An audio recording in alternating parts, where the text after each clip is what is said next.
The Glory of the Conquered. Part 1. Chapter 1. Ernestine. She had promised to marry a scientist. It was too overwhelming a thought to entertain standing there by the window. She sought the room's most comfortable chair and braced herself to the situation.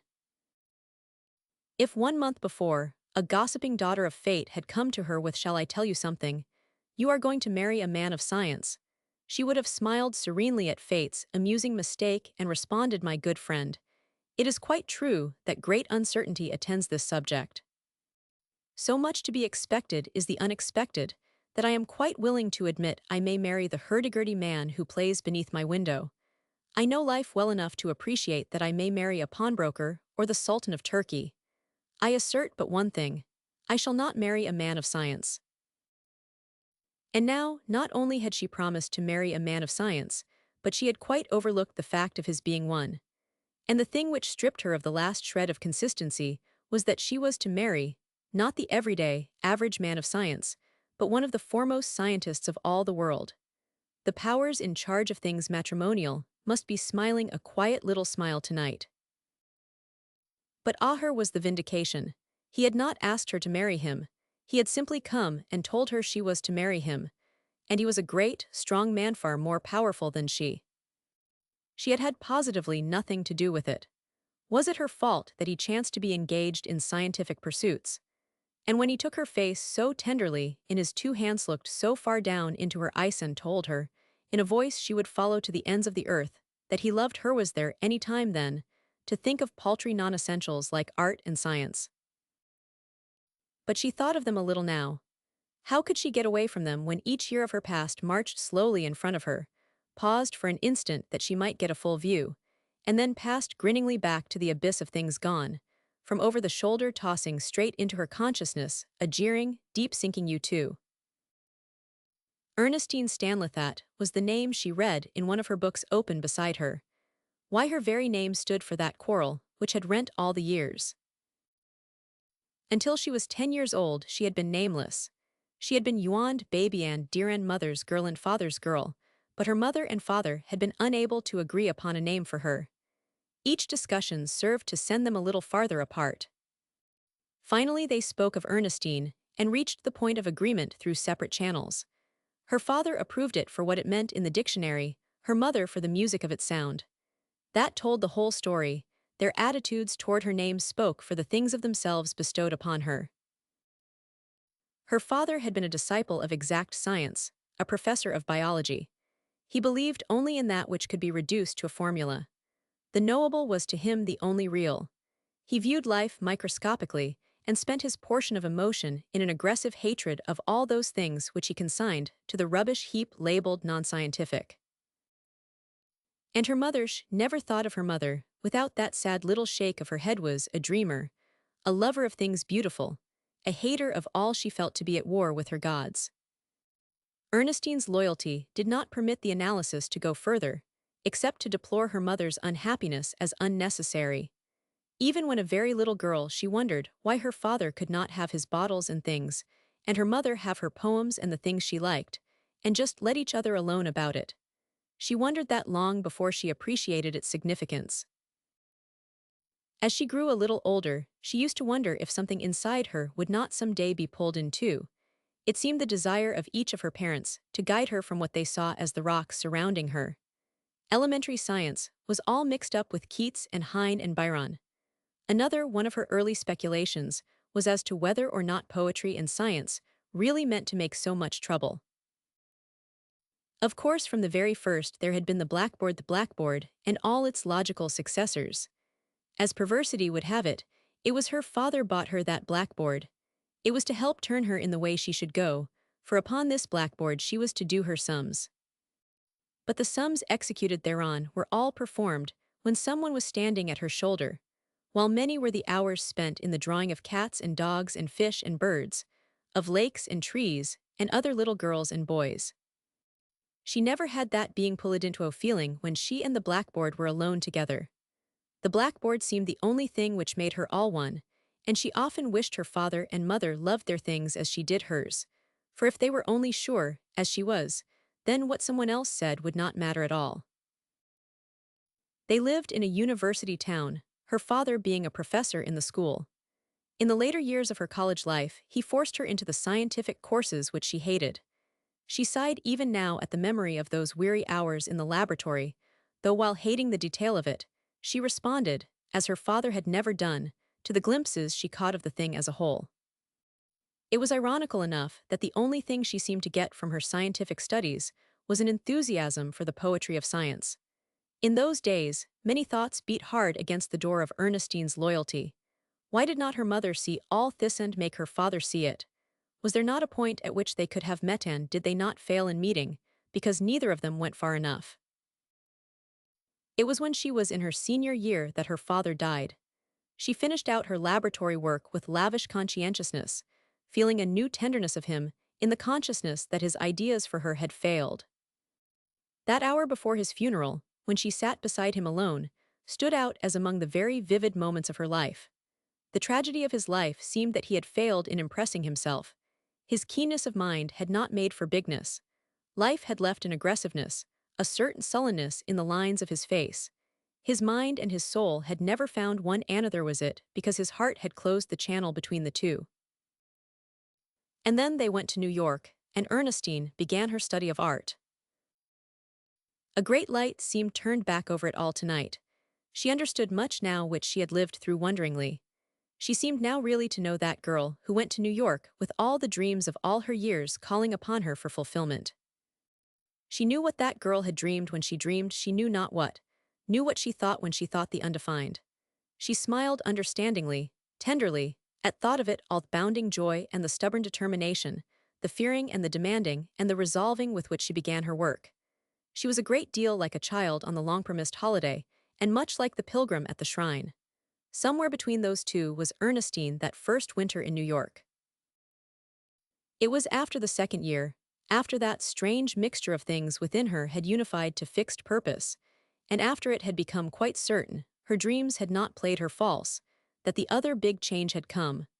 Her mother slipped away from the life which had never held her in the big grip of reality. She had been so long a longing looker-in from the outer circle that the slipping away was the less hard. Ernestine stopped work in order to care for her, reproaching herself with never having been able to give to her mother with the unrestraint and bounteousness she had given to her work. During those last weeks, she often found her mother's eye somber, brooding ice following her about the room like the spirit of unrest. "Try to be happy, Ernestine," she said, when about to leave the house in which she had ever been a stranger. "Life is so awful if you are not happy." She took her back to the little town and put her away beside the man with whom her soul had never been at peace. That first night she awakened in the dark hours and fancied she heard them quarreling. The hideous fancy would not let her go to sleep, though she told herself over and over that surely death would bring them the peace life had so long withheld. She went back to her work then with a new steadiness, loneliness feeding the fire of consecration. Often when alone in her room at night, she felt those disappointed eyes following her about, heard again that plaintive, "Try to be happy, Ernestine. Life is so awful if you are not happy." She had many times opened the book in which her mother copied the poems written at intervals during the years, but always would come the feeling of their holding something at which it would be hard to look. Tonight, with her new understanding, this wondrous new touchstone, she took them from her trunk with eagerness. She longed now to know the secret of her mother's life. She would know why happiness had passed her by. There was tragedy in those little poems, souls, long tragedy in their halting lines, in the faltering breath with which they were sung. Indeed, they were not the songs of a poet at all. They were but the helpless reaching out of an unsatisfied, unanchored soul. The blackboard had never given back what it should. The crayon would not write. Was it true there were countless souls who went away like this, leaving unsaid a word they had craved to say? "For our souls were not in tune" was a line she found in one of the verses, in which she sat a long time pondering. Was not the secret of it here, this the rock which held the wreckage of their lives? She left her room and went out of doors. The night was very still. A tender peace brooded over the world. She lifted her eyes to the starsure soul, to the great wonder. Enveloping her was life, drawing her straight to the heart of things was love. Doubts and speculations and ominous memories seemed blown away by the breath of the night. The years had no lesson to teach save this one must love. All that was wrong in the world came through too little loving. All that was great and beautiful sprang from love, which knew not doubts nor fears. What was a point of view when one throbbed with the memory of his goodbye kiss? There was a force which moved the world. She was in the grip of that force tonight. All else was but the tiny whirlpool against the mighty current, and she was not afraid. Love would deal kindly with her own. She lifted her soul to the great Mother and Father of the world. "Oh, take me and teach me," was her passionate prayer. Chapter 2: The Letter. What was that story the old Greeks told about love being the union or reunion of the two halves of an originally perfect whole? The envious gods who were a very bad lot cut, the original perfect being in two. Then love is a finding of one's own also, a getting ahead of the gods. I have more respect for the old Greeks tonight than I ever had before, but you cannot know just how it is. You are younger than I, and I do not believe the fear of life passing you by ever entered and chilled your heart. You were always sure it was coming some time, were not you, my newfound little one? You could not have had that calm, sweet look in those big eyes of yours, had you feared the best of life might be withheld from you. But can you fancy what it would mean to have felt for many years that somewhere there was a cool, sweet spring of eternal joy, and to become fearful your footsteps might never lead you to those blessed waters? And then can you fancy the profound thankfulness that would fill one's being, when after long wandering, after several mistakes and disappointments, the music of those waters was borne to the ear? And when, almost fearful to believe, and yet very, very sure, one stepped a little nearer, can you fancy the joy in finding the cooling breeze from that eternal spring upon one's face, of seeing it there as one had ever dreamed of it, knowing that beside it one could drink deep long and very deep off those life-giving, soul-satisfying waters? Can you fancy the all-pervading thankfulness, almost unbelievable joy, in that first hour of standing beside the long-desired, the half-despaired of water of life? Thank God I was not weak enough to resign the whole for the half. There was once a voice said to me, "This is a pretty good spring. There is not much chance of your finding the other. Why not take this?" But something in your voice from a far distance called me on. A strange enough letter for a man to be writing the girl who has just promised to marry him. Conventionally, I suppose I should say to you, I never knew anything like this before, and instead I am saying, there was something once of somewhat similar exterior. But I was mistaken. I was disappointed. But does not this make you see dear new love, dear real love, how happy I am, and why? But you poor little girl, how I have cheated you. Why, Liebchen, God bless the Germans for inventing that name for Yaoyu, were entitled to weeks and weeks of beautiful, delicate courtship. Will you forgive me for jumping right over those days, when I should have sent you roses and nice pretty notes, and prepared you in proper and approved way for all of this? But I had been waiting for you so long that, when I found you, I just could not wait a minute longer. And it was Georgiemi, red-headed, freckled, foolish cousin Georgia did this. Why, Liebchen, I will take my oath right this minute Georgia has not a freckle. I am even willing go Lord am I, yes, by the gods I am to read every abominable line she writes for that abominable paper. Am I an ingrate? Did not Georgia bring me to you, and is anything too much, even to the reading of her stuffies, by Jove, and liking it? Now prepare yourself to receive the sympathy of everyone you know when you tell them you are going to marry me. Some kind of divine hallucination is upon you, acting for my good, and you do not see how profoundly you are to be pitied. But other people will see, and will tell you about it, only you will think they are under a hallucination, which is one of the phases of yours. The truth is I am a grubbing old scientist. I prowl around in laboratories, and do not know much of anything else, and more than half the time my hands are stained with unesthetic colors you will not like at all. And they tell me I have a foolish way of sitting and thinking about one thing, and that sometimes I do not do things I say I am going to omit my appointments and things like that, although of course that will not apply to you. And here you might have married some artist chap, or society fellow who would know all about the proper thing. But never mind, poor little girl, I'll make it up to you. You may miss some of the lesser, but you will have the greater. You will have the love that enfolds one's whole being, the love that is eternal. Yes, dear eternal. The mariner has his compass, the astronomer his stars, the Swiss peasant has his Alps, and we have our love. It must mean all those eternal things to us. Do not you feel that it will? This train is rushing along jostling my hand, so I can scarcely write. But then my heart is rushing on jostling my brain, so I can scarcely think, so perhaps my handwriting matches my thoughts. And we will work. We will work to prove how much we love. Is there better reason for working than that? I can work now as I never did before, for do not I want to prove to this old world that I appreciate its bringing me to you. And you will teach me about this art of yours, will not you, my little girl with the long, serious name? I am ignorant, sweetheart. I do not know much about pictures, but do not you think that I can learn? Why, Liebchen, I am learning already. I never knew what they meant by lights and shadows until I saw your face. But tell me, how does it happen your hair grows back from your temples that way? Why, no one else's hair does that. And where did you learn about tilting your chin forward like that, and looking straight out of your eyes at one? It is so strange, no one else does any of those things. I have often thought of the many things in science I do not understand and never will, but they are the very simplest things imaginable in comparison with that puzzling way you smile, the wonderful way your face lights up when you are happy. Are you looking up at the stars? I think you are. And in the heavens do you see one newly discovered, unvanishable star? That is the star of our love, dear, the star which has changed heaven and earth. Are you dreaming about it all? Oh, but I know you are. I will fulfill those dreams, dear girl. I have waited for you too long. I prize you too inestimably not to consecrate my life to the fulfilling of those dreams. Chapter 3, Carl. He was one of the men who go before. Out in the great field of knowledge's unsurveyed territory, he worked at a blazer of the trail, a voice crying from the wilderness.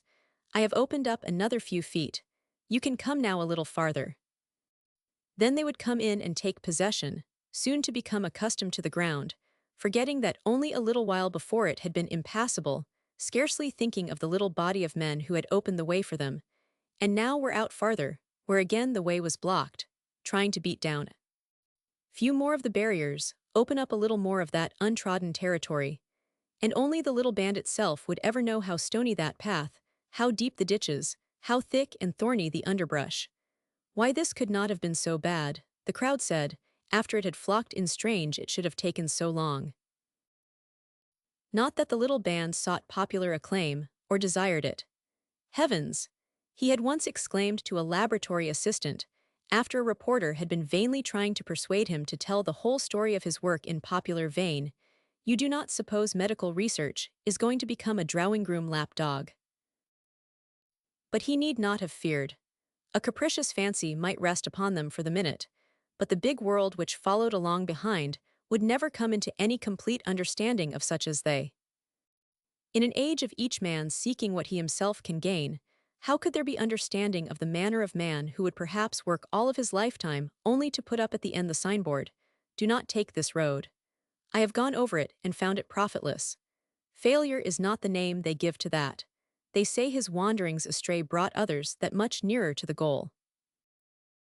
In his last year at the medical school, one of his professors had put it to him like this: "You must make your choice.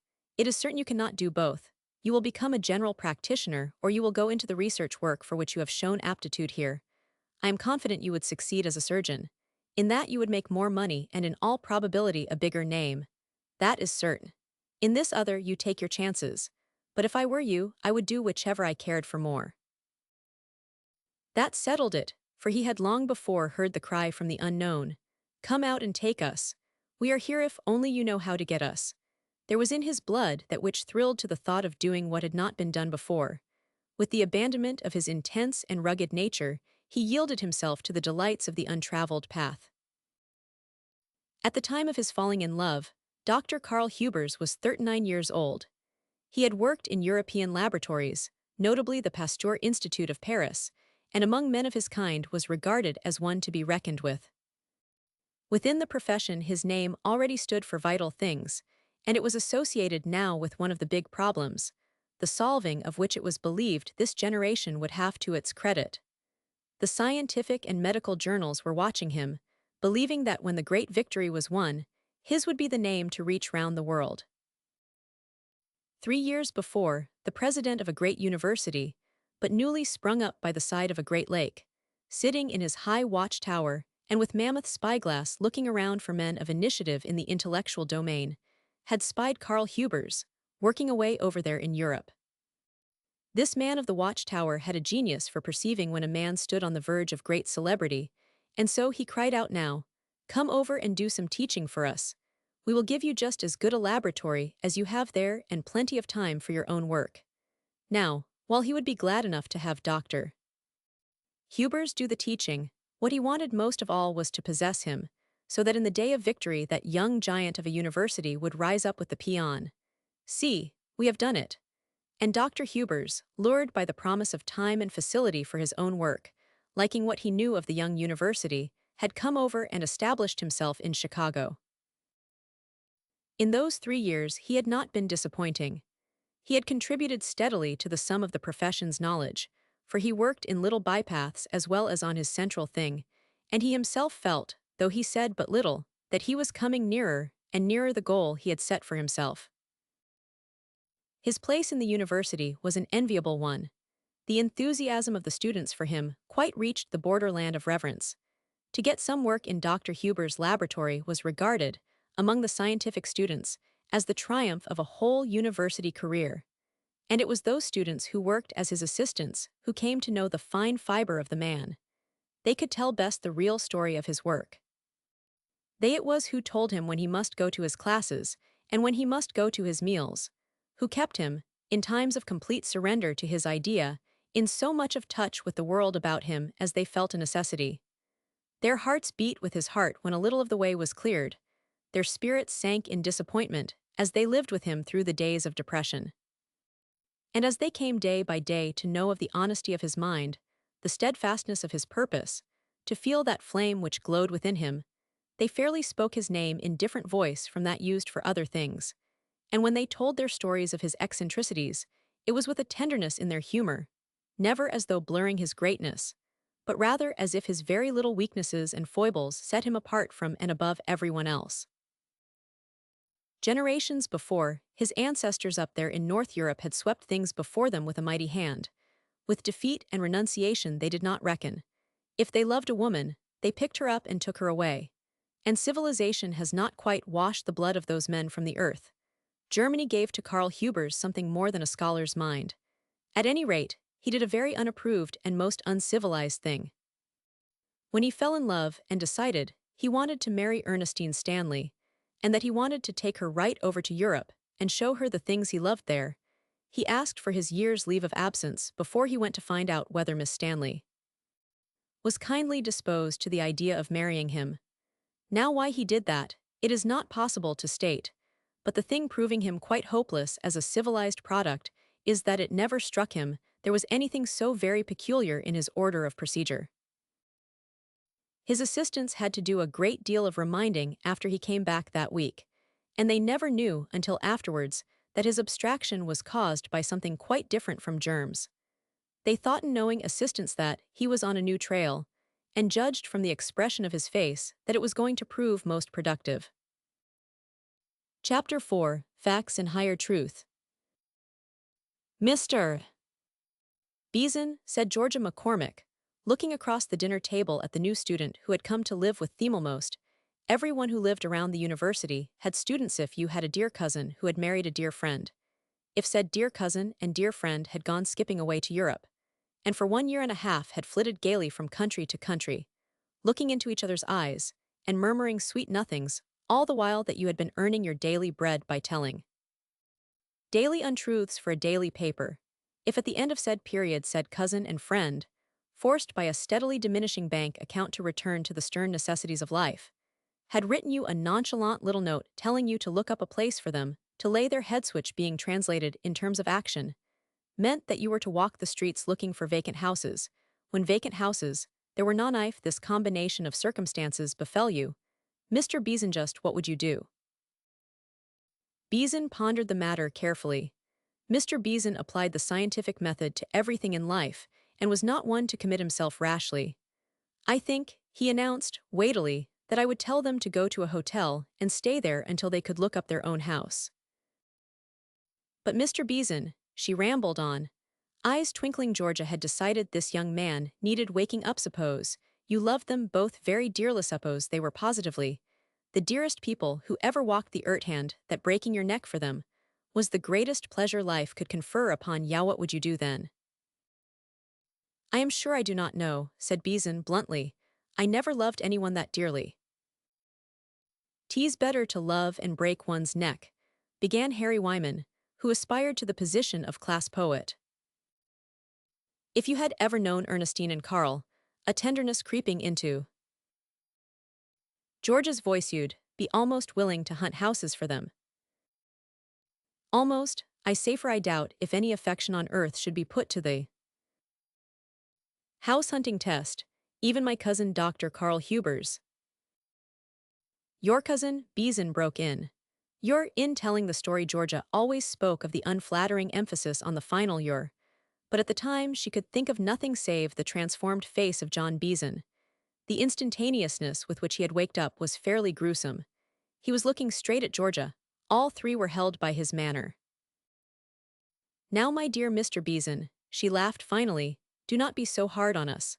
My mother and Dr. Huber's mother were sisters, but please do not rub it in so unmercifully that poor mother has been altogether distanced in the matter of offspring.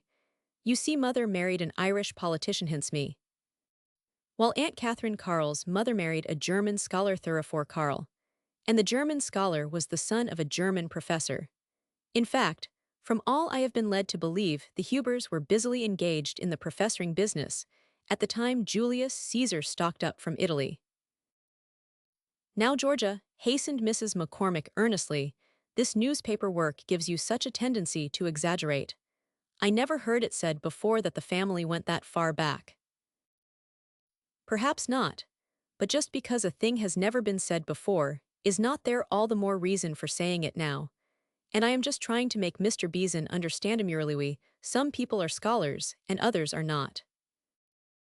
But Season's mind was working straight from the shoulder. "Does he ever come here?" he demanded. "Yes, indeed. He honors our poor board quite often with the light of his countenance." Beeson accepted that as unextravagant statement of fact. "Well, do you know about him?" he asked bluntly. "That he's way up, oh my yes, and we are tremendously proud of him." "I should think you would be," said Beeson rather grimly. "Carl is indeed remarkable," said Mrs. McCormick, blandly expansive, well pleased with both Carl and her own appreciation of him. "I feel that our family has much to be proud of, to think both he and Georgia have done so well with their work." The expression of Beeson's face was a study. Georgia laughed over it for weeks afterwards.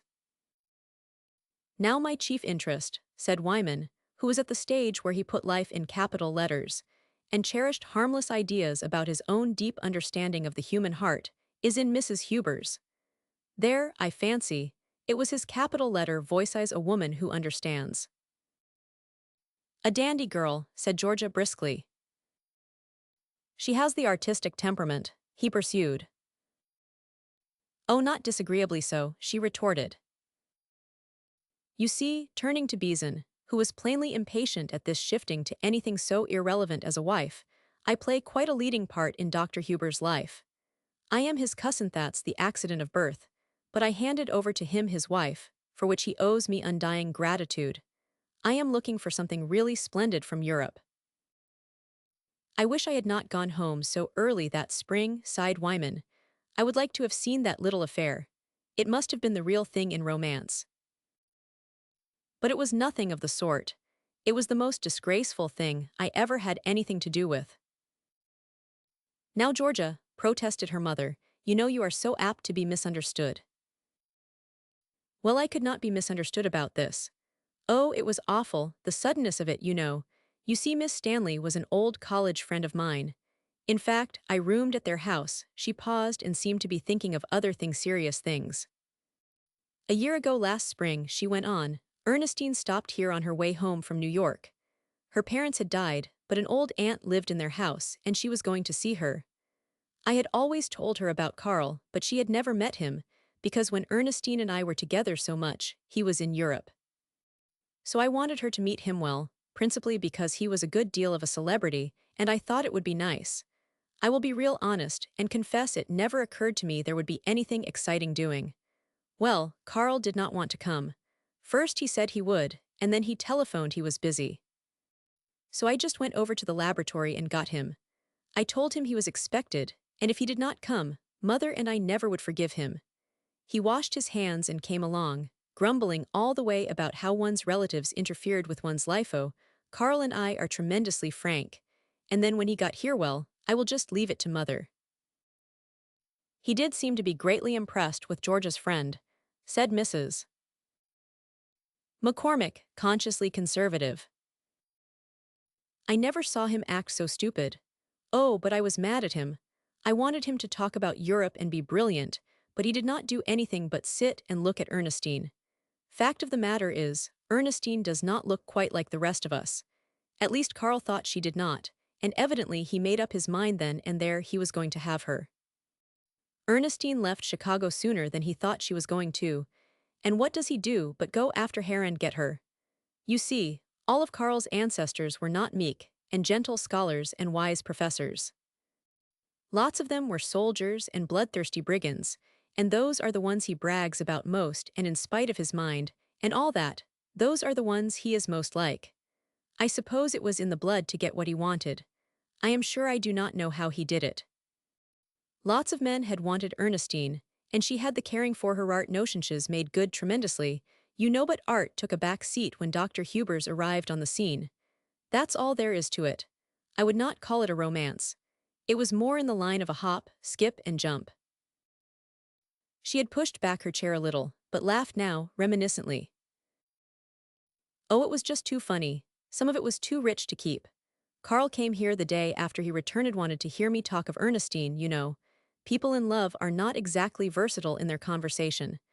I did talk about her for 2 hours, and then I ventured to change the subject. Carl, I said, what do you think of the color they are painting the new 50th Street station? He had been sitting there in rapt silence, and he looked up at me with a seraphic, faraway smile. Color, he said, dreamily, was there ever such a color before? There certainly never was, I replied, meaning of course the brick red of the aforesaid station. That divine brown, he pursued, that soft, dark, liquid brown of unfathomable depth. Now there, nodding laughingly at Beeson, you have a sample of the great Dr. Huber's mighty intellect. Beeson hovered around, hoping for a few more stray words, but as Harry Wyman and Georgia were talking about some foolish newspaper affairs, he went to his room and tried to settle down to work. A half-hour later Wyman, who had also gone in to do a little studying, came out to where Georgia was looking over the other evening papers. Say, he laughed, you have got to do something for that fellow in there as crazy as a loon. You have got him all stirred up, and if you do not go in and get him calmed down he will not sleep a wink tonight, and neither will one. He says Dr.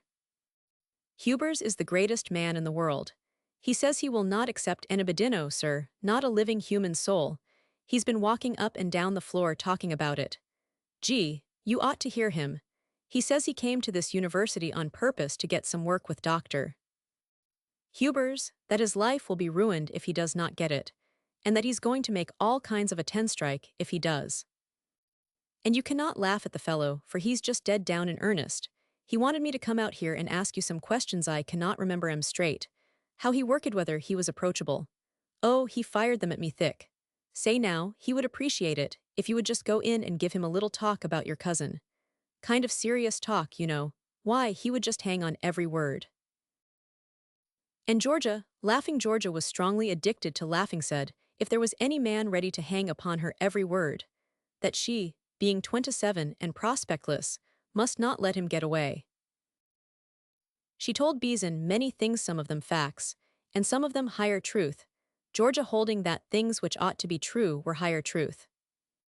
She told him how Carl had tried to burn down his father's house, when a very small boy, to see if something somebody had said about fire was true, how he dissected a strange and wonderful bird which came to the house on a visitor's hat, how he inspired a whole crew of small boys to run away from home as explorers, how he whipped a bigger boy most unmercifully for calling the Germans big fools. Georgia arranged for her cousin what she called a thoroughly consistent childhood, And then some less high truth about his working his way through college, getting money enough to go abroad, his absolute forgetfulness of everything when immersed in work facts and higher truth tallied here. Carl's queer, she said. He's roasted a good deal by the academic folks boohoos a lot of their stuff, you know. He seems to have a strange notion that science, learning, the whole business is for humanity. Unique conception is not it.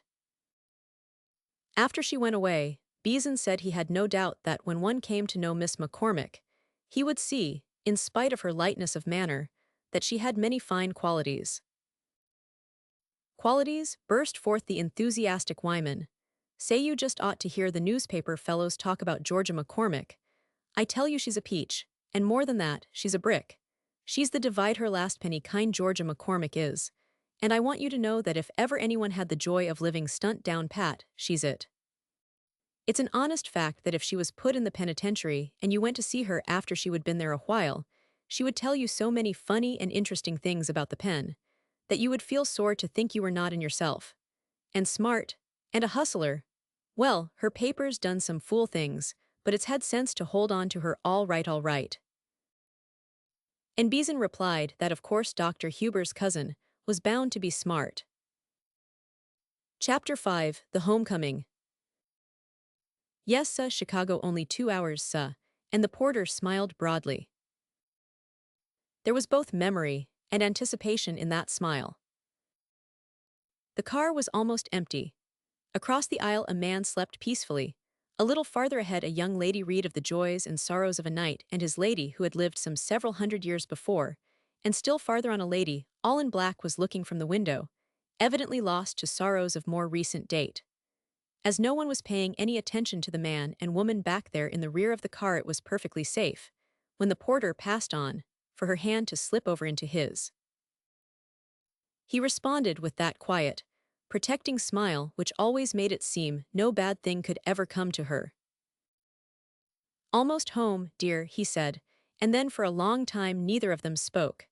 Many big forces flowed freely into the silence of that moment. She looked up at him at last with a smile which broke from her seriousness, as a ripple breaks from a wave. "Suppose we had to say everything in words. Suppose we had to walk on one leg. Oh, but Thad, you know, Carl, it's a little like the rivers and the ocean. The words are the rivers flowing into the ocean of silence. Rivers flow into oceans, but do they make them? And then the ocean gives back to the rivers in the things which it breathes out. There are so many reasons why it seems like that." "Ernestine, where did you get all this? I sometimes think I am not square with you at all. Why, I have been in all those places before. I saw the Bay of Naples long before I ever saw Youand, yet I did not really see it before at all. Do not you see? Eyes and appreciation and every decent thing I take from you. Where did you get it all, Ernestine?" She pushed back a little curl which was always coming loose. He loved that little curl for always coming loose. "Perhaps I got it from that way you have of looking at meth way you are looking at me now. Or maybe I got it from the way you say Ernestineth way you said it just now. But does it matter much what comes from which?" With which bit of lucidity she wrinkled up her nose at him in a way which always vanquished argument, and returned to the silence which seemed waiting to claim her. He watched her then. He loved so to do that, just see how far he could follow. Ernestine seemed to draw things to her in a way very wonderful to him. "You know, Liebchen," as he saw that steady light of resolution shine through the veil of her tenderness, "it seems so queer to me that you really do anything well for a neatly turned compliment. I mean, it seems so queer you should really amount to anything. Now, before you overwhelm me with further adulation, what are you talking about?" "I am talking about your being an artist. I cannot get used to your being anything but Ernestine. That day last spring when we went to see your salon picture, and when those chaps were talking to you, and I realized that they just simply accepted you as one of them, that you belonged, and that was all there was about it. Oh, I had such a funny feeling that day. And now, a minute ago, when I saw that look, I had it again." "Why, Carl, you do not mind, do you?" "No, it's just that it seems queer. You see, you are such a wonderful sweetheart, it's hard to think of you as anything else. I will never forget that day over there. something just seemed to leap up within you. Ewell, I think I was a little scared, or was I odd? Something that was shining from your eyes made me feel things in my backbone. But you are glad, she laughed. Of course I am glad, and I am proud, but it's queer. She smiled at him understandingly. The understandingness of her smile always went beyond her words. It was a beautiful face upon which he watched the play of lights, saw the changing currents of thought and dreams and purpose. But the thing most rare in it, that which made one quite forget accepted standards, was the steadfastness with which a certain great light shone through the aura of her tenderness. There were moments in which she transcended both her beauty and her beauty's weaknesses. As the flower to the sun, naturally, quietly, inevitably, she had expanded under the breath of life. With the fullness of a rich nature, she had responded to the touch of the spirit of living. Love loved her for what she had been able to take. And in the year which had passed, life, with tender rather than defacing lines, had put upon her face the touch of sorrow. Europe meant more to her than an old-world civilization, more than tradition, beauty, or art. It even meant more than the place where she had spent those first dear months of her love. It meant to her the place where she had hoped with woman's dearest hope, and where she had given up the child which should have been hers. Her tenderest, deepest thoughts were not of the wonders and beauties she had seen. They were of the dreams within, of the holy happiness of first knowledge, and then the grief in giving up the much desired, which she had known only in anticipation. The most cherished memories of their love were memories of those days in which he had comforted her, of the tenderness with which he had consoled, the strength with which he had upheld. Those hours had reached far into her soul, deepening it, giving her, as if in compensation, new channels for love, new understanding of those innermost things of life. But in those first days, even while the soul of the woman was deepening, the bruised heart was as the heart of a child. It was as a child she had been to him in those days, and he had comforted her as one would comfort an idolized child, whose hurt one strove to take wholly unto one's self. The memory of those hours knit them together as no other thing could have done. Looking down at her face, now he saw that look he had come to know, that faraway, frightened, wistful look. Very gently he laid his hand upon her knee. I am going to make you so happy. Life is going to be so beautiful, he said. She smiled at him, but the tears were in it. Yes, Carl, I know. But now that we are coming home to each other alone, does not it seem? He turned away. The man had suffered too. And we are leaving it over there, alone away from us, life that should have been. With that he turned resolutely back to her. Ernestine, is not there another way to look at it? It came of our love, and now, dear, it has gone back into our love. It is not something apart from us, something gone. We have taken it back unto ourselves. It is here with us. The greater love we have, that is it, dear. The flame of understanding leaped quickly to her eyes. Oh, I like that, Carl, she whispered. I like that better than anything you ever said. She turned then and looked from the window. Across the fields, over near the horizon, she could see a little house. The smoke was curling from the chimney. The autumn twilight had come on and they had lighted the lamp. A bit of home. The tears came to her eyes, tears of tender anticipation. She too was to make a home. And was it not good to think that smoke was coming from many chimneys and many lamps were being lighted? Was it not good to feel that the dear world was full of homes? To the man, this coming back to Chicago, returning to his work after the year and a half he had been away, was charged with a happy significance. As they drew nearer and nearer, an impatience possessed him to begin at once, that desire of the worker to start in immediately. He had worked some over there, had done a few things which were most satisfactory, but he wanted now to settle down to actual work in his old place, with his own things. He fell to wondering if they had changed the laboratory, resentful at the possibility. Why, look here, Ernestine, he suddenly burst forth, turning to her eagerly. Tomorrow's a school day, we are late getting home. Everything is in Swingthier waiting for me, and by Jove, I can just as well as not begin tomorrow. A woman who never made one feel things in one's backbone might have resented the quick, eager plunge into work, but Ernestine knew the love of work herself, and her eyes brightened to his spirit. But dear me, Carl, after a second's hesitation, it seems you should take a day or two first. Why? He demanded. Well, Veglito, get rested up. Rested up, he stretched forth his arm and then doubled it back, and they both laughed. That's a joke, me getting rested up. Why, I feel like a fighting cock. And crazy to get to work. Getting that way. Oh, I tell you, Ernestine, there's nothing like it.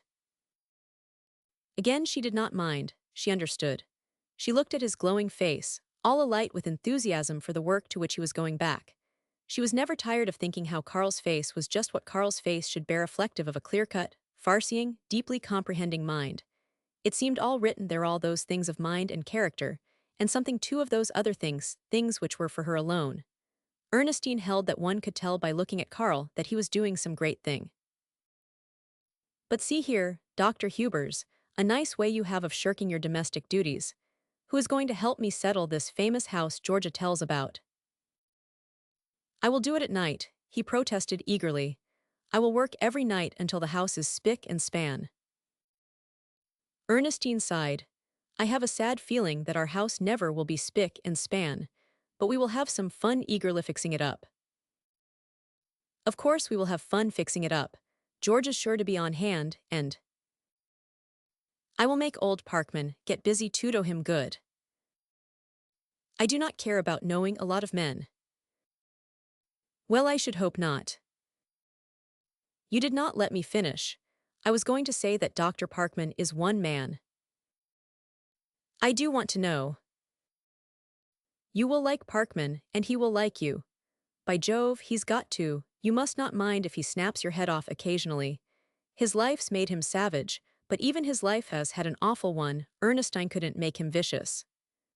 He's the gruffest, snarliest, biggest man I ever knew, meaner than the devil, and the best friend on top of earth. And Lord, how he works. I do not know any other three men could swing the same load. And I tell you, Ernestine, he's great. There's not a better surgeon in all Europe. Parkman's a tremendous help to me. Oh, it's going to be great to get back. We have some really nice things for our house, mused Ernestine. I am glad we decided to take that rug for the library. Of course it seemed pretty high, but a library without a nice rug would not do at all. Note for us. Not that's right, library, without a rug. No, I wonder if I am to have my old 8 o'clock lecture hour. I want that hour. I want to get all the school business out of the way in the morning. I must have plenty of uninterrupted time for myself. I tell you what it is, Ernestine, I am going to get it. What I saw over there of the other fellows makes me all the more sure of myself. And coming back now after being made all over new, you see, there's such a thing as inspiration in my work, just as there is in yours. Of course it's work your way through this and that, but there's something or other that leads you on, and I know I am going to do something now. I know it too, Carl, she responded, and the steadfastness shone strong through the tenderness now. We all know it. I have got to, he murmured, get to. And then his whole mind seized upon it. Some suggestion had come to him, some of that inspiration of which he had spoken. He sat there looking straight ahead, brows drawn, eyes sometimes half closing, occasionally nodding his head as he saw a point more clearly. He looked in such moments as though indeed made for conquest, indomitable. One could almost feel his mind at work, could fancy the skillful cutting away of error, the inevitable working ahead to truth. At last he turned to her. There's no reason for not beginning tomorrow, he said, with the eagerness of a boy who would try a new gun or fishing rod. There are a whole lot of things I want to get right at now. Chapter 6, Gloria Victis. We will just put our Russian friend back here in the corner, where the shelf suppresses him, said Georgia, who seemed to have accepted the self-appointed position of head cataloger. Some of the students might happen to call. This, said Dr. Parkman, who was dusting Gibbon's Rome, is the sort of thing that is called the backbone of a library. Consequently, replied Georgia glibly, we will put it up here on the top shelf. Nobody wants a library's backbone. It's to be had, not read. Now the trimmings, like our friend Mr. Shaw here, must be given places of accessibility. The host was picking his way around among the contents of a box, which he had just emptied upon the floor. The hostess was yielding to the temptation of an interesting bit, which had caught her eye in dusting an attic philosopher in Paris. Now here, said Dr. Hubers, picking up a thick green book, is Walt Whitman, and that means trouble. No one is going to know whether he is prose or poetry. When art weds science, observed Georgia, the resulting library is difficult to manage. Mr. Heekle and Mr. Meterlink may not like being bumped up here together. Then put Heekle somewhere else, said Ernestine, looking up from her book. No fire, Meterlink, commanded Carl. See, said Georgites begun. Strife and dissension have set in. I am neither a literary man nor a librarian, ventured Dr. Parkman, but it seems a slight oversight to complete the list of poets and leave Shakespeare lying out there on the floor. Got my go then? Asked Carl, after Shakespeare had been left immersed in George's vituperations. I think Browning and Keats are over there under the Encyclopedia Britannica, said Ernestine, roused to the necessity of securing a favorable position for her friends. Observe, said Georgia, how they have begun insisting on their favorite authors. This is one of the early stages. Ernestine, looking over their shoulders, made some critical remark about the place accorded Balzac's letters to Madame Hanska, which caused Georgia to retort that perhaps it would be better if people arranged their own libraries, and then they could put things where they wanted them. Then, after she had given a resting place to what she denounced as some very disreputable French novels, she leaned against the shelves and declared it was time to rest. This function, she began, will make a nice little item for our society girl. Usually she disdains people who do not live on the Lake Shore Drive, but she will have to admit there is snap in this Dr. and Mrs. Carl Ludwig Hubers, pounding it out on a copy of Walden as typewriter but newly returned from foreign shores, entertained last night at a book dusting party. Those present were Dr.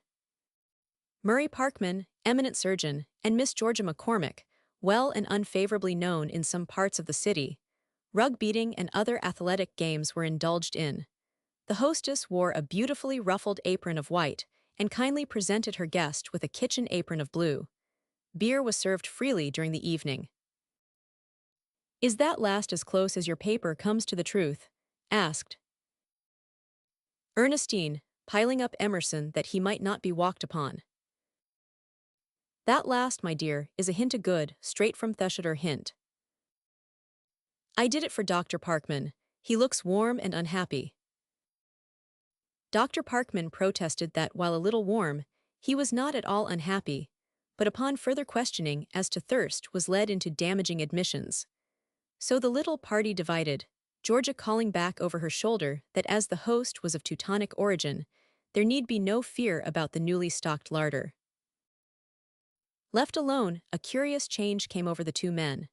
They had entered with the hardiness of schoolboys into the raillery of a few minutes before, but all of that dropped from them now, and as they pulled up the big chairs and Dr. Parkman's brought the light of a great enthusiasm to the face of his friend, drawing him into the things he had been so eager to reach, one would not readily have associated them with the flippant conversation from which they had just turned. For here were men who in truth had little time for the lighter, gayer things of life. They stood well to the front in that proportionally small army of men who do the world's work. Tommyrot, Dr. Parkman had responded a few days before to a beautiful tribute. Someone was seeking to pay the doctor. A doctor is a man who helps people make the best of their bad bargains and damned sick he gets of his job. A man must make a living some way, so some of us earn our salt by bucking up against the law of the survival of the fittest, thereby rendering humanity the beautiful service of encumbering the earth with the weak. If the medical profession would just quit its damn meddling, nature might manage, in time, to do something worthwhile. But all the while, by day and by night, at the expense of leisure and pleasure, often to the exclusion of sleep and food, he kept steadily at his damn meddling, proving the most effective enemy nature had in that part of the country, and sadly enough for his philosophy was even stripped of the vindication of earning his salt. In the 1 hour a day given to his business affairs, Dr. Parkman made more money than in the 10 or 12 devoted to his profession. Men said he had financial genius, and he admitted that possibly he had, stipulating only that financial genius was an inflated name for devil's luck. He liked the money game better than poker, and played it as his pet dissipation, his one real diversion. but having more salt than he could use during the remainder of his days, did not tend toward an abatement of this war he waged against nature's ultimate design. He himself would analyze that as a species of stubbornness, an egotistic desire to see how good an interference he could establish, but he gave body and brain and soul to his meddling with a fire suspiciously like consecration. They all knew that Dr. Parkman worked hard. Some few knew that he overworked, and a very few knew why. Of the personal things of his own life he never spoke, and though he was but 50, his lined face and deep-set eyes made him seem much closer to 60.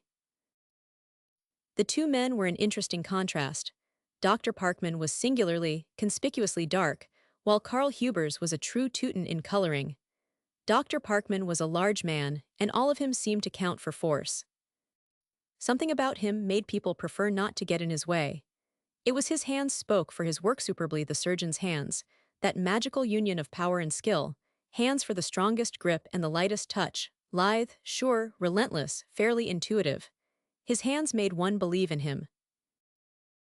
With Carl it was the eyes told most. They seemed to be looking such a long way ahead, and yet not missing the smallest thing close at hand.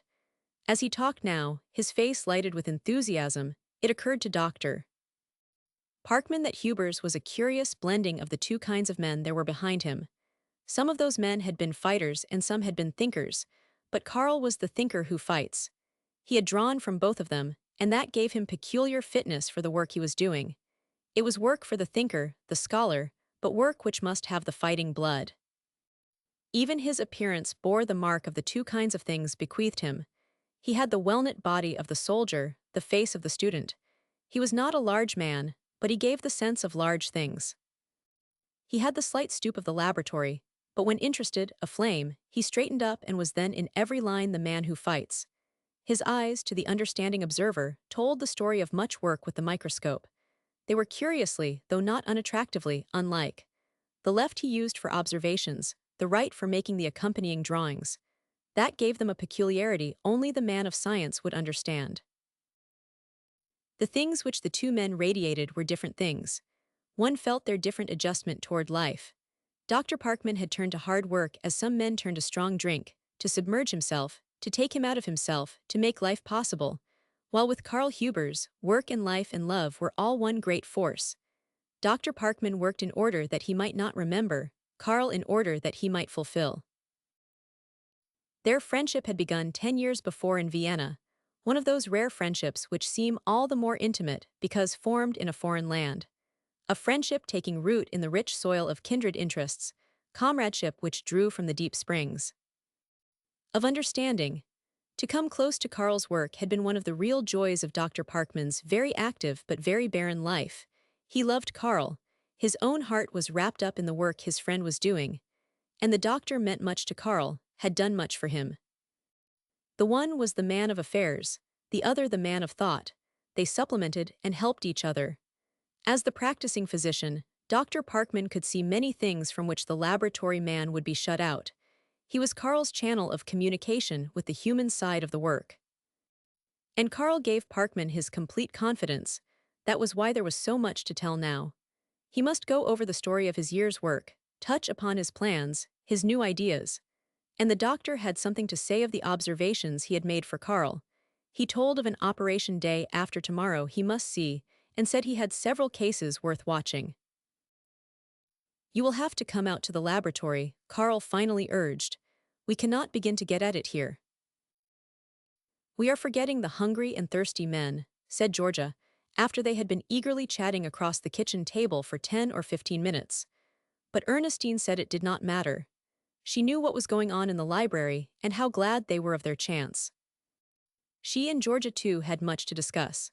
The work done in Europe, Georgia's work here, how splendid Carl was, what a glorious time they had had, something of the good times they would all have together here, and then this house which Georgia had found for them, and into which they had gone at once.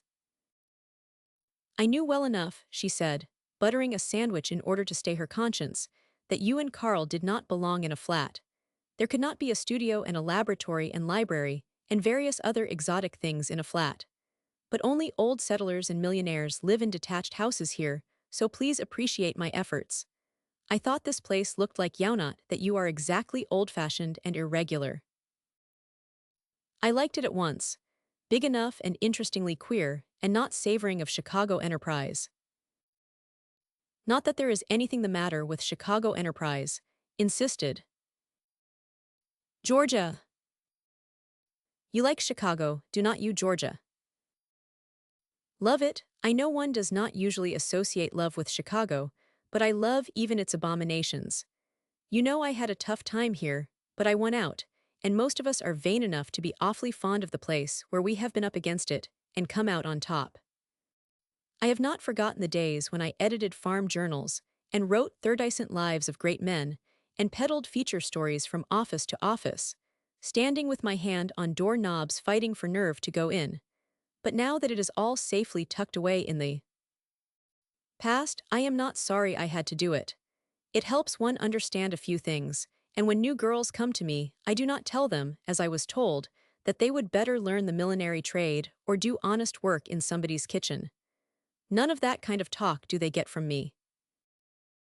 It was always absorbing to see Georgia very much in earnest. Her alert face kept pace with her words, and her emphatic little nods seemed to be clinching her thought. People who had good cause to know said it was just as well not to turn the full tide of her emotions to wrath.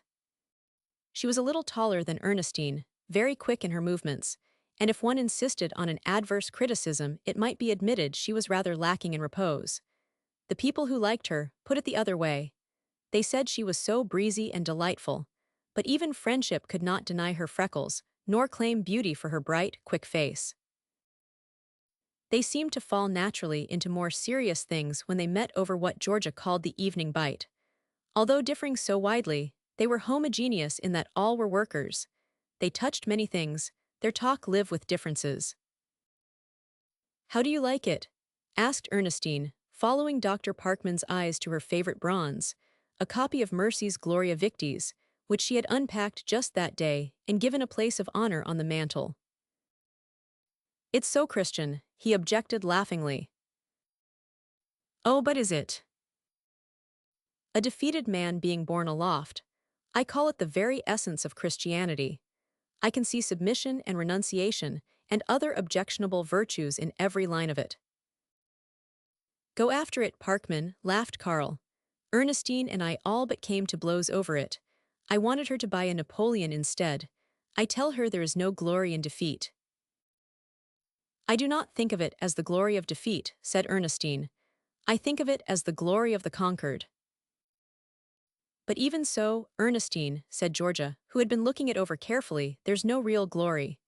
When I fall down on an assignment, I fall down, and that's all there is to it, at least my city editor thinks so.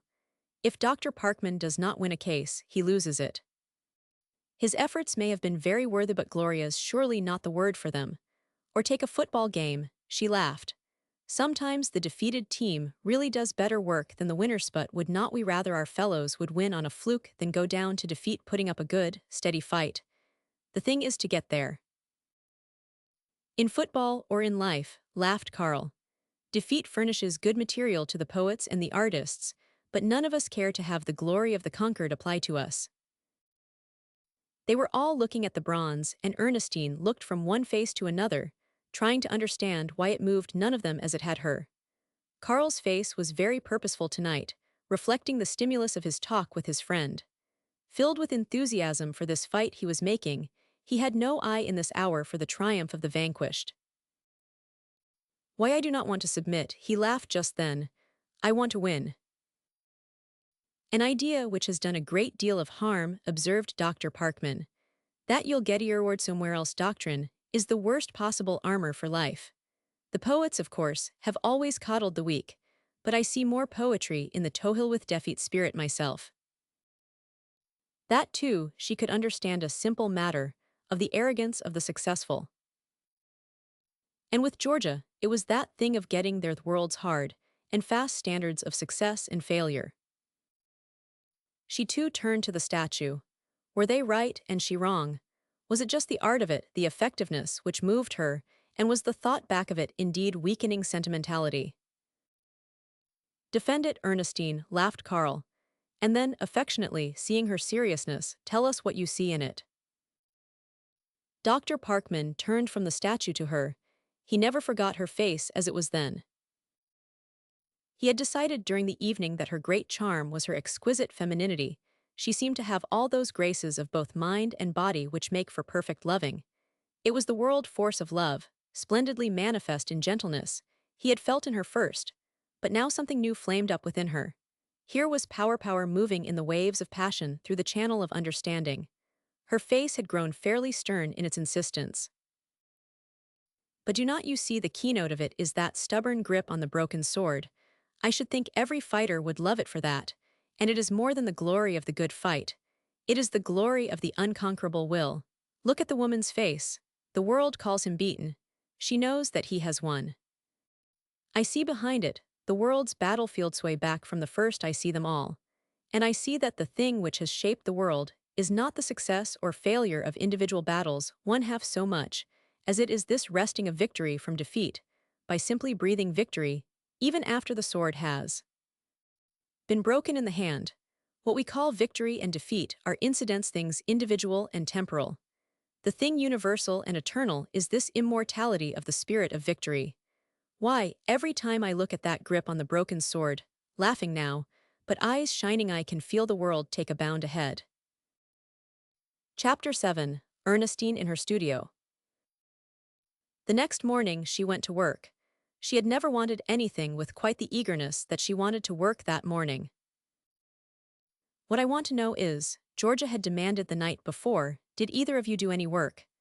I hear a great deal about quaint little villages and festive cafes, but what did you actually do?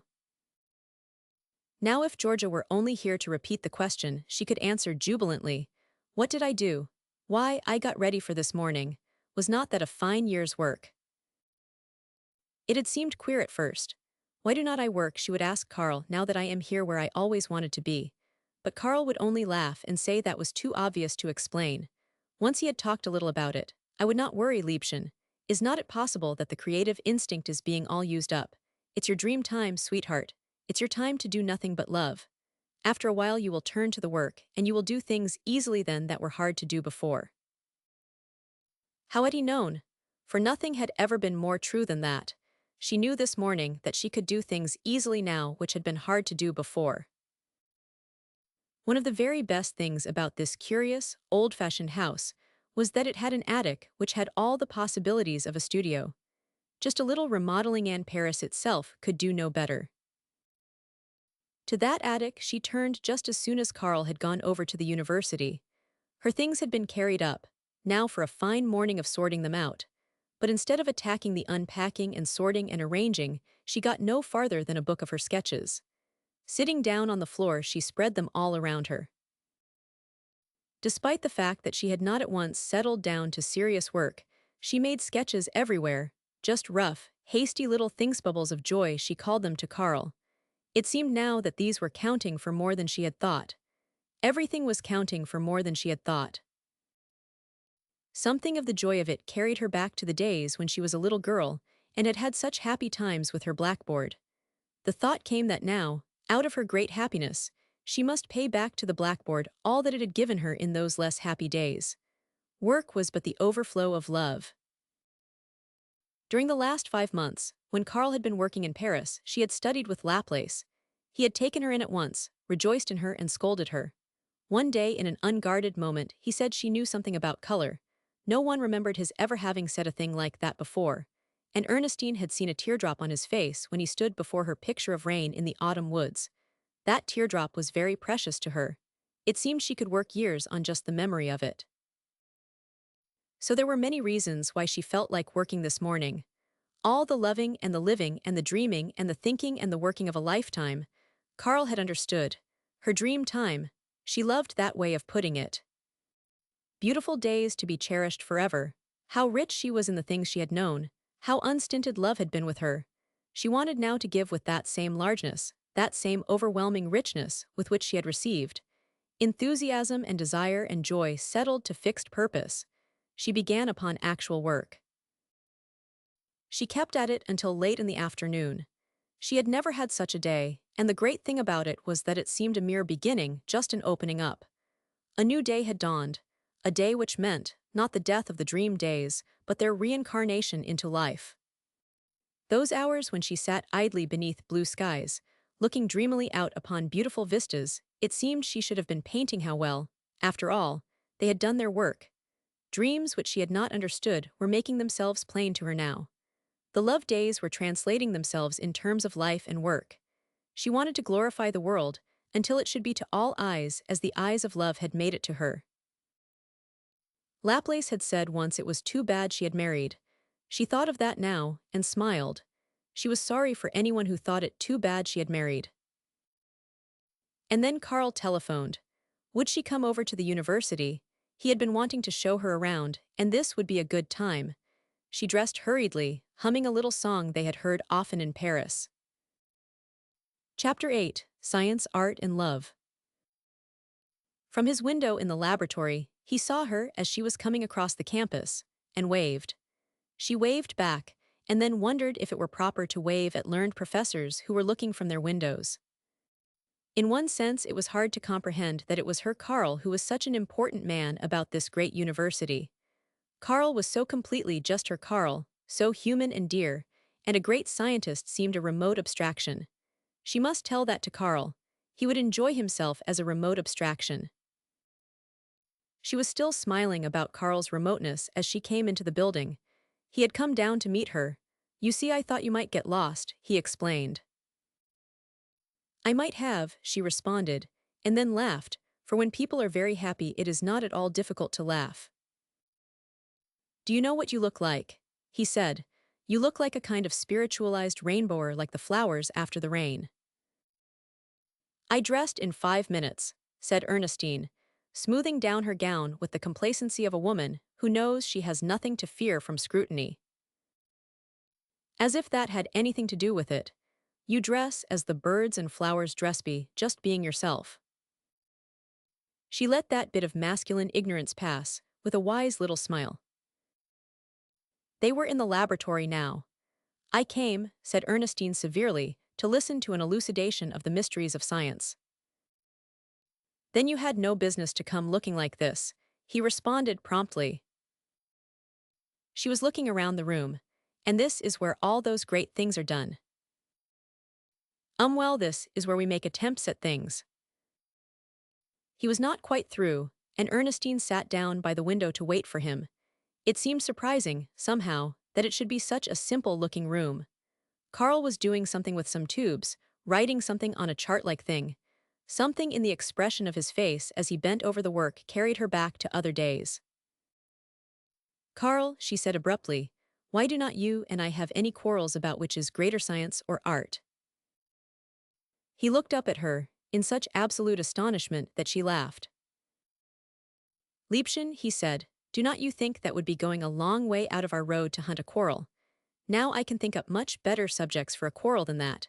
For instance, do I love you more than you love me, or do you love me more than I love you?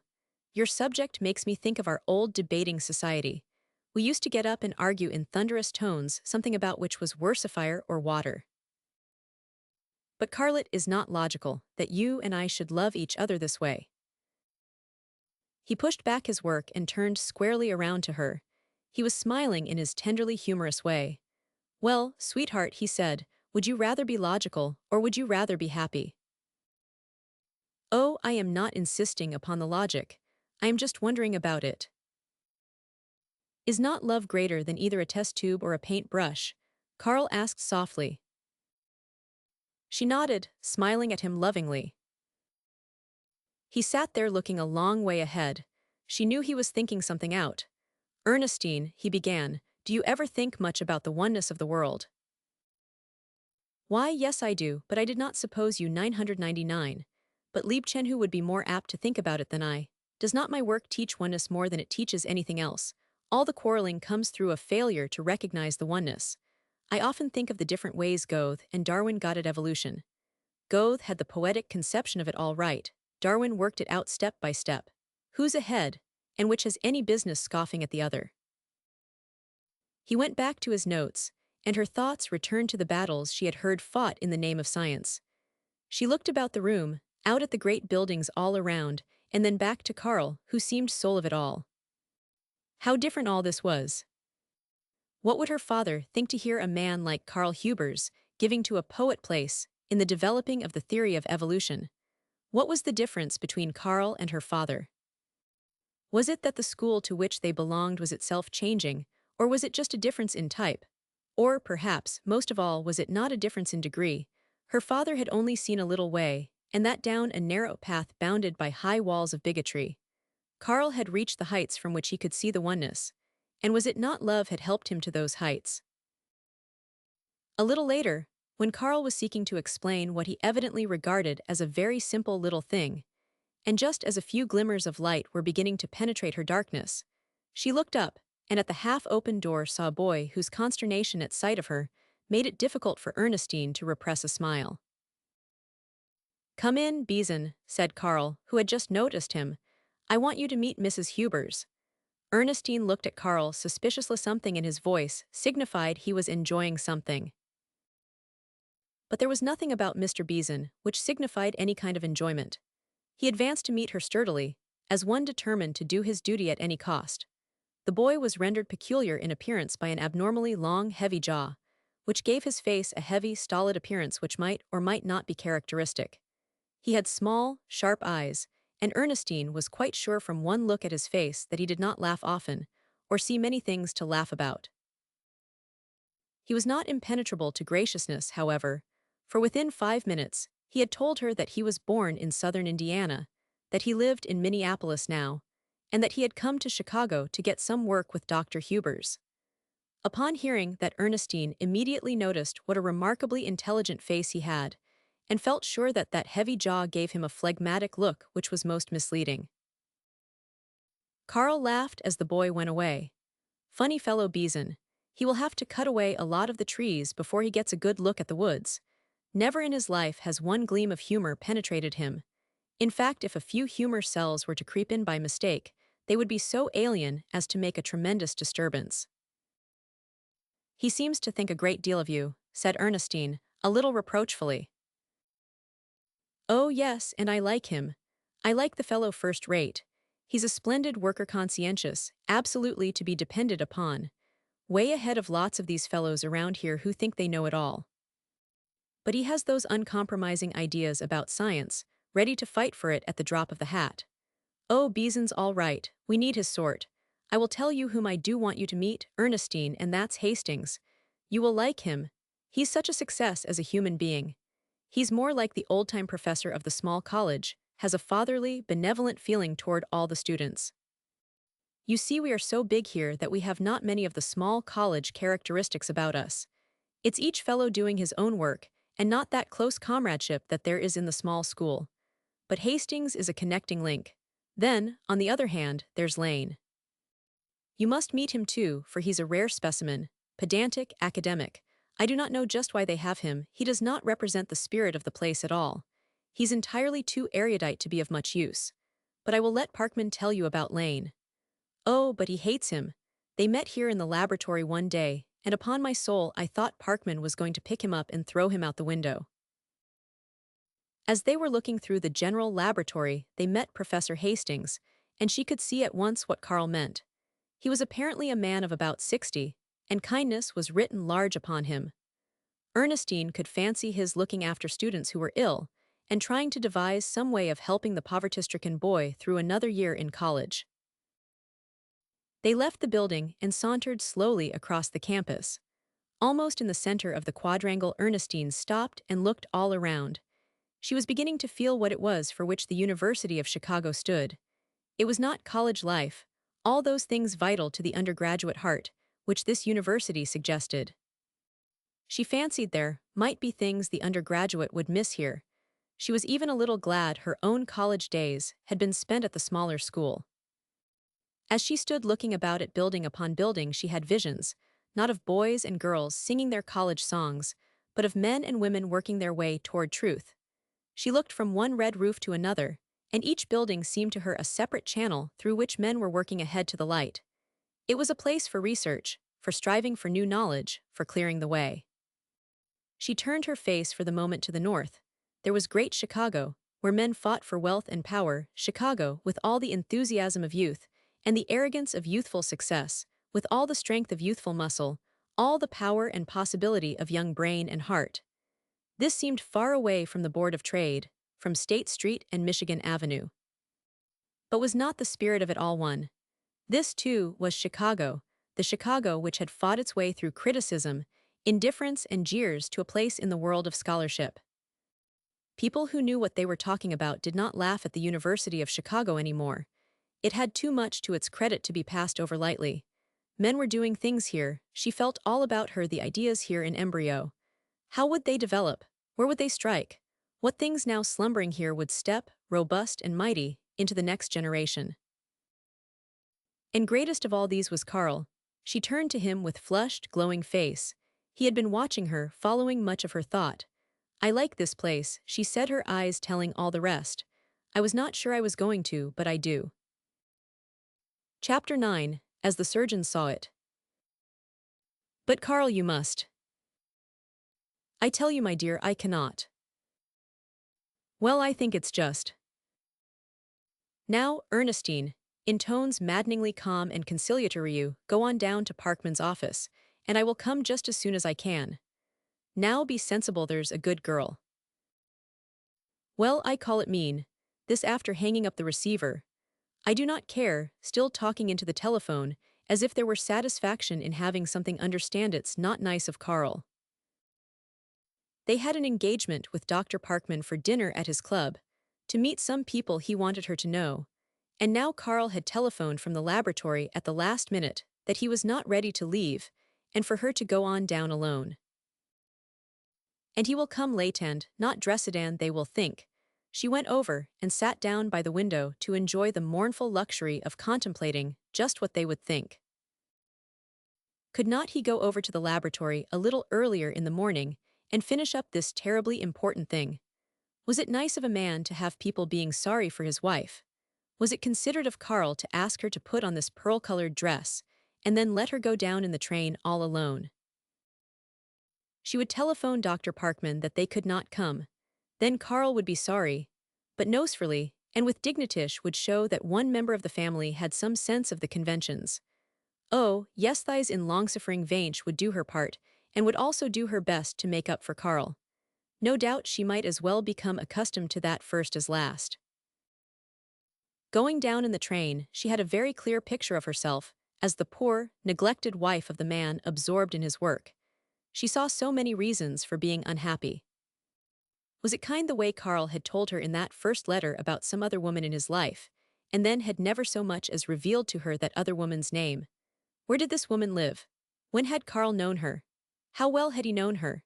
And all the while her sense of humor was striving to make attacks upon her, and the consciousness in her inmost heart that all this was absurd and most unworthy only made her the more persistently forlorn. She had never been to Dr. Parkman's office, and she was not very familiar with Chicago. Had it never occurred to Carl she might get lost and have some unfortunate experience. But fate did not favor her mood, and she reached the office in safety. Dr. Parkman did not seem at all surprised at seeing her alone, which flamed the fire anew. "He has not backed out?" he demanded, laughing a little. She explained with considerable dignity that her husband had been detained at the laboratory, that he regretted it exceedingly, but would be with them just as soon as circumstances permitted. He took her into his private office, and Ernestine was too sincere a lover of beautiful things to be wholly miserable in a room like that. "Why, this does not look like an office," she exclaimed. "It's more like a pet room in a beautiful home." He laughed, not mirthfully. "I hardly think you could call it that, but this is where I spend a good deal of my time, so I tried to make it livable." He was busy at his desk, and she watched his hands.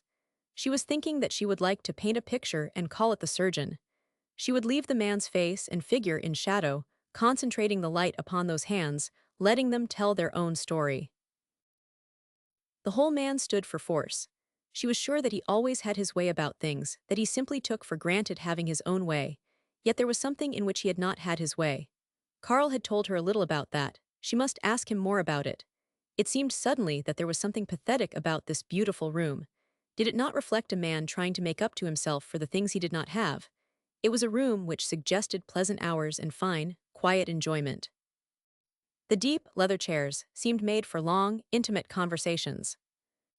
The dark red tapestry, the oak paneling, this richly toned rug, the few real pictures, the little odds and ends suggestive of remote corners of the world, it seemed a setting for some beautiful companionship, some close sympathy, a place where one would like to sit for hours and be just oneself. But was not Dr. Parkman's life lacking in the very things of which this bespoke an appreciation? There was a subtle pathos in a beautiful room which breathed loneliness. She thought of their own library at home, quick to sense the difference. The doctor went into an adjoining room, and her thoughts were broken by the low murmur of voices. Then the inner door opened. He was showing a man through to the outer office. The man stumbled over the rug, and at his exclamation Ernestine looked up. Her own face paled, she half rose from her chair, the native impulse to do something. She looked at Dr. Parkman. His face was entirely masked. The man passed into the outer room, leaving behind him something which caused Ernestine's heart to beat fast.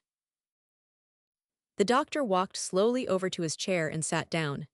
He seemed unconscious of her for a moment, and then he looked at her and saw that she had seen and that she wanted to know. "You would think a man would get used to it," he said in his short, gruff way. "You would think it would become a matter of course, but it does not. That man's wife is dying of cancer. It's not an operable case. I told him that today. He asked for the truth and I gave it. I even gave my estimate of the time." He swung his chair around and looked out at the roof of the building below, and then turned sharply back to her. "You said a while ago that this looked like a home. Well, it's not. It's like a good many other things empty show. Where that man lives, it's not much for looks, but it is a home, and this means breaking it up. In there a minute ago, I told him he had to lose the only thing in life he cares anything about.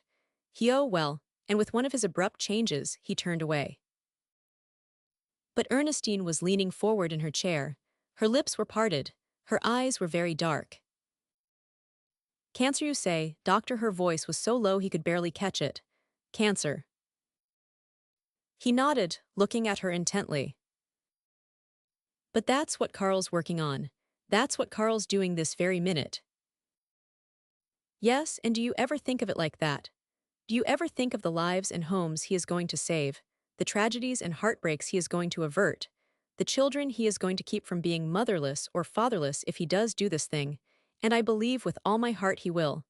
I tell you, Mrs. Hubers, you want to help him. I am not sorry you saw that little thing just now.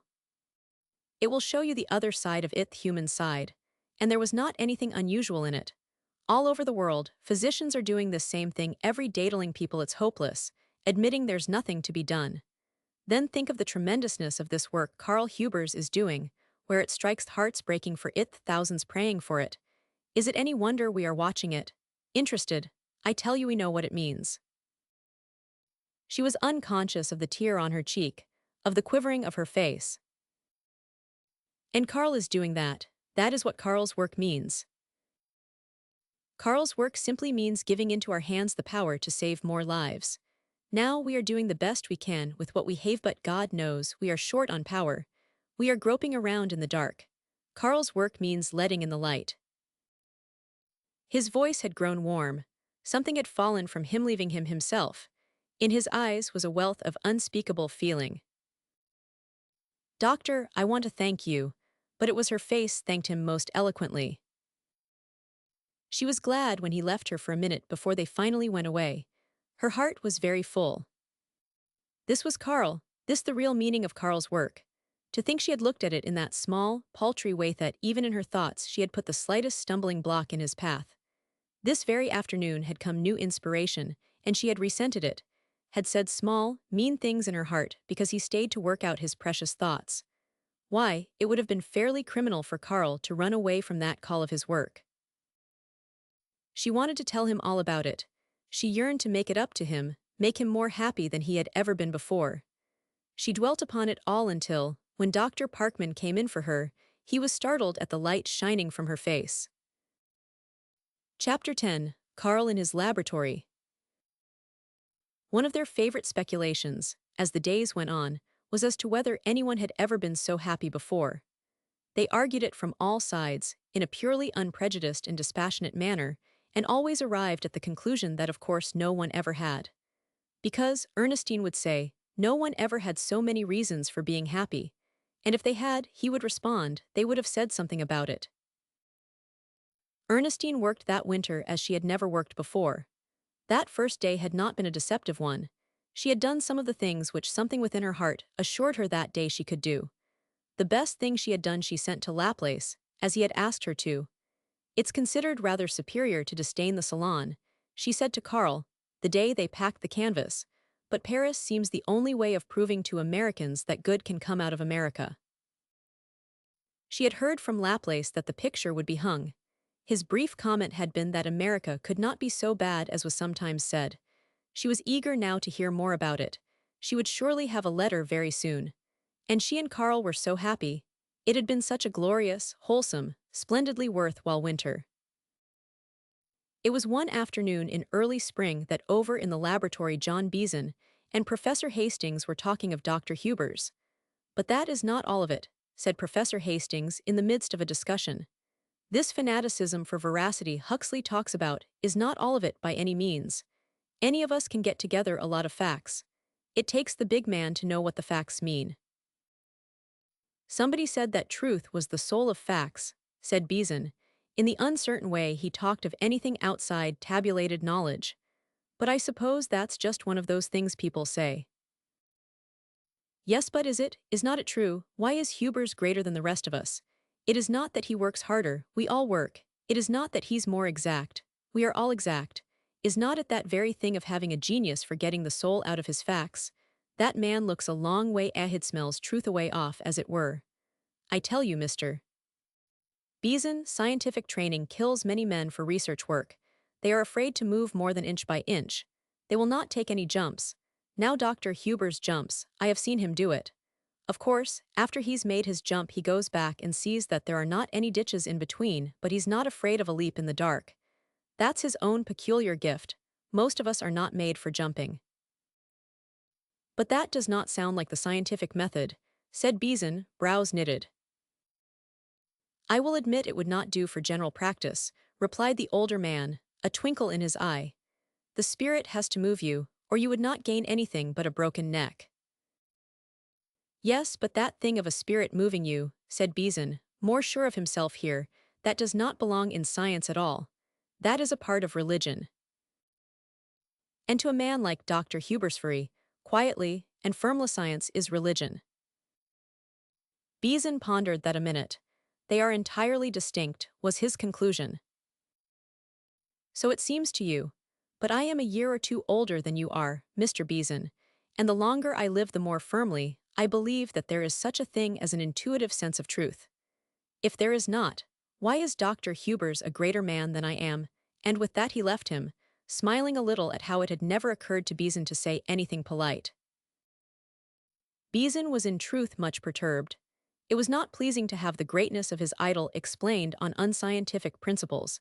He did not like that idea of the jumps. Jumping sounded unscientific, and what could be worse than to say of a man that he was not scientific? Preposterous to say the greatest things of science were achieved by unscientific methods. Today Dr. Hubers had been all afternoon alone in his laboratory. Someone had brought him in some luncheon at noon, but since 1 o'clock the door had not opened, and now it was almost 5. What was going on in there? Even Beeson had the imagination to wonder. Could he have seen he would not have been much enlightened. The man was sitting before a table, his arms reaching out in front of him, some tubes, his microscope, other things he had been working with within reach, but unheeded now. For he was not seeing now the detail, the immediate. This was not one of those moments of advancing step by step. The light in those eyes of wonderful sight was the light from a farther distance. A way had opened ahead, far out across dim places he could see it now. The afternoon had been a momentous one. He had taken a step leading to a greater height, and with the greater height came a wider vision. A few of those minutes such as he was living now fires a man for months, years of work. Ahead were days when the fires of inspiration would be in abeyance, when the work would be only a working of step-by-step detail. Some would call it drudgery. But it is in these moments of inspiration man qualifies for the fight. In the hours of working onward toward the light he may grow very weary, But he can never forget that one day, for just a moment, the light opened to him. Moments such as Carl Huber's was living now mark the great man from the small. And his glowing moment was more than a promise. It was also a reward. It was spring now, and all through the winter he had worked hard. He had come back in the fall determining in the gratitude of his great happiness to do the best work of his life. He pulled his microscope over in front of him and looked over it after the manner of one dreaming. How many days he had come to it eager to note the slightest significance in its variations of color, for the staining of the slides made color count in his work, almost as it did in Ernestine's, only to be met with the non-essential, more of the husk, and no sight of the kernel. He smiled a little to think what a bulky and stupid volume it would make were he to write down all he had done. If each hope, each possibility, each experiment and verification were to be put down, he could quite rival in bulk a government report. And if added to that should be a report of the cases he had watched, the operations he had attended, the attempts at getting living matter and of working with dead, how large and how useless that volume would be were it to contain it all. He had done days and days of useless work to get the slightest thing that was significant. Only the week before Ernestine had laughingly read him an article one of the popular magazines printed on cancer research. "The whole thing is becoming a farce," said the popular magazine. "Every once in a while, some man issues a report saying the germ is in sight. Then another man appears with a still more learned report, saying it is not a germ at all. All doing different things, and all sure they are on the right track. Meanwhile the disease is on the increase, surgery cannot meet it satisfactorily, and while laboratories pursue the peaceful tenor of their way, men and women are dying hard deaths, which no one seems able to stay. Truly, the man behind the microscope is a very slow man," the article had concluded. No doubt that seemed true. He could see the writer's point of view well enough. The things the man behind the microscope did accomplish sounded so very easy that the onlooker could give only indolence and stupidity as the reason for not accomplishing a great deal more. And even from his own point of view, with his own knowledge of all the facts in the case, he had no doubt that once done it would sound so easy that he would stand amazed to think it had not been done before. Let the unknown become the known, and even the trained worker cannot look upon it as other than a matter of course. It was so easy now to meet diphtheria. Strange they had let so many children die of it. It was so very easy now to give a man an anesthetic. Fearful how they had let a man suffer through every stroke of the knife, or die for need of it. Should he blame the man outside for looking at it that way when even to him things accomplished took on that matter-of-course aspect? He began putting away his things. It was Ernestine's birthday, and he had promised to be home early, for they were going to the theater. It will be like all the rest, he mused. Once done, it will seem so easy that we will wonder why it was not done long before.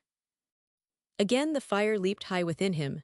To do it, perhaps after all he did see it too complexly, he must not let the husk dull his eye to the kernel. A man building a beautiful tower must erect a scaffold, but the scaffolding should not make him forget the tower. Some way in this last hour his mind had seemed to clear. His immense amount of useless work was not hanging about his neck like a millstone. Something had cut that away. He was free from it all. He could feel within himself that his approach to his problem was better than it had been before. Perhaps he had made the mistake of the others of looking at it as something fearfully complex, something it would be the hardest thing in all the world for any man to do. It all looked more simple now. It was as if muscles strained to the point of tenseness had relaxed, and in an easy and natural way, he foresaw victory as a logical part of his work. He was happy tonight, light-hearted. The windows of the laboratory were open to the soft air of that glorious day of early spring, and his spirit was open too, open to the soul of the world, taking unto itself the sweet and simple spirit of the men who have done the greatest things. From his window he could see one of the tennis courts. Some of the students were playing. Good, he exclaimed enthusiastically to himself as he watched a return that had looked impossible. He was glad they were playing tennis. Why should not they? Professor Hastings heard him whistling softly to himself a German love song as he walked through the big laboratory, and catching a glimpse of the younger man's face, he nodded his head and smiled. It had been a good afternoon, that was plain. Now let there be more afternoons like this, and Thento think it should be done right here under his very eyes. Was not that joy enough for any man? On the steps of the building, Carl stopped suddenly, put his hand in his inner pocket, and drew out a small box. Yes, it was there all right, and a girl passing up the steps just then was amazed and much fluttered to think Dr. Hubers should be smiling so beautifully at her. In fact, Dr. Hubers did not know that the girl was passing. She had simply been in the direction of his smile, and he was smiling because it was Ernestine's birthday and because he had so beautiful a present for her. He walked along very fast. He could scarcely wait to see her face when he gave it to her. Too bad he had kept her waiting so long. Chapter 11. Pictures in the Embers. They were back home now. Why, Mary has intuitions, laughed Ernestine, when she saw that a fire had been lighted in the library and was in just the proper state for seeing pictures. A girl who knew we would want a fire has either been in love or ought to be. At any rate, she knows we are. This is the kind of a night when a fire serves artistic purposes only. You do not need it, so you have to enjoy it all the more. Still, these spring evenings are damp, she insisted, defending the fire. It does not feel at all uncomfortable. And looks immense, he added, turning down the gas and pulling up a seat just right for sitting before the fire. She leaned over, holding her hand so close to the flame that he wondered at first what she was doing. See, she cried, see my ruby in the firelight, Carl. It's just a piece of it right up here on my hand. And I suppose, seeming to be indurate that during the remainder of my life, I may play second fiddle to that ring. Oh, Ernestine, you're a woman. I was mortified to death at the theater. You did not look at the play at all. You just sat and looked down at that ring. Oh, I saw through that thing of not being able to fasten your glove. She was twisting her hand, about to show off the stony woman of any land, who has ever owned a ring knows just how to do it. See, dear, she laughed exultantly, it is fire. You can see things in it just as you can in the coals. But he was not looking at the ring. There were things to be seen in her face, and he was looking at them. He loved this child in her. Was it in all women when they love, he wondered, as many other men have wondered of other women, or was it just Ernestine? It was a dreadful thing for you to get it, she scolded. These affectionate scoldings were a great joy to him. It's a ridiculous thing for a poor college professor that's Udo by a ruby ring. Why, rubies exist just to show millionaires how rich they are. And it's a scandalous thing for a poor man's wife that's Edo be wearing a real ruby. Then her other hand went over the ring, and clasping both to her breast she laughed gleefully. But it's mine. They will not get it now. Who wants it, foolish child? He asked, pressing her head to his shoulder and holding the ring hand in his. She moved a little nearer to him. See some pictures for me in the fire, she commanded. See something nice. I see a beautiful lady wearing a beautiful ring. See, right under that top piece of coal. The ring is growing larger and larger and larger. Now it is so large you cannot see the lady at all, just nothing but the ring. She laughed. Now see one that is not silly, see a beautiful one. Liebchen, I see two people who are growing old. See, right down here. One of them must be 60 now, and one about 70, but they are smiling just as they did when they were young. And they are whispering that they love each other a great deal better now than they did in those days of long ago, that it has grown and grown until it is a bigger thing than the love of youth ever dreamed of. That is nice, she murmured happily. That would be a nice picture to paint. They were silent for a time, perhaps both seeing pictures of their own. It's growing late, said Ernestine, a little drowsily, but then I will never have this birthday again. And it was happy, he asked tenderly, just as happy as you wanted it to be. So happy that I hate to see it go. It was just right. Were not any of the others happy? Dear, he was stroking her hair, thinking that it too had caught little touches of the firelight. None of the others were perfect. Of course, last year was our first one together, and a shudder ran through her. I know, dear, he hastened. I know that was not a perfect day. Before that, she went on, after a minute of looking a long way into the fire, something always happened. My birthday seemed ill-fated. That was why I wanted a happy one so much to make up for all the others. This day began right by the work going so splendidly. Is there anything much more satisfying than the feeling which comes at the close of a good day's work? It puts you on such good terms with yourself, convinces you that you have a perfect right to be alive. Then this afternoon, I read some things which I had read long ago, and did not understand then as I do now. You see, there was a great deal I did not know before I loved you, Carl, and books are just human enough to want to be met halfway. Like men, he commented, meeting her than a trifle more than halfway.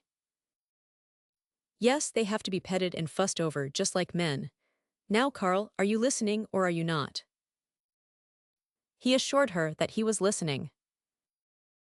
Then this afternoon, Georgia came out and we went for a row on the lagoon in Jackson Park. Did you happen to look out and see how beautiful it was this afternoon, Carl? I wish you would do that once in a while. Germs and cells and things are not so very aesthetic, you know, and I do not like to have you miss things. I was thinking about you as we passed the university. It seemed such a big, wonderful place, and I love to think of what it is your work really means. I am so proud of you, Carl. And was it nice down there? He asked, just to bring her back to her story of the day. So beautiful, you and I must go often now that the spring evenings have come. There is one place where you come out from a bridge, and can see the German building, left from the World's Fair, across a great sweep of lights and shadows. People who want to go to Europe and cannot, should go down there and look at that. It's so old-worldish.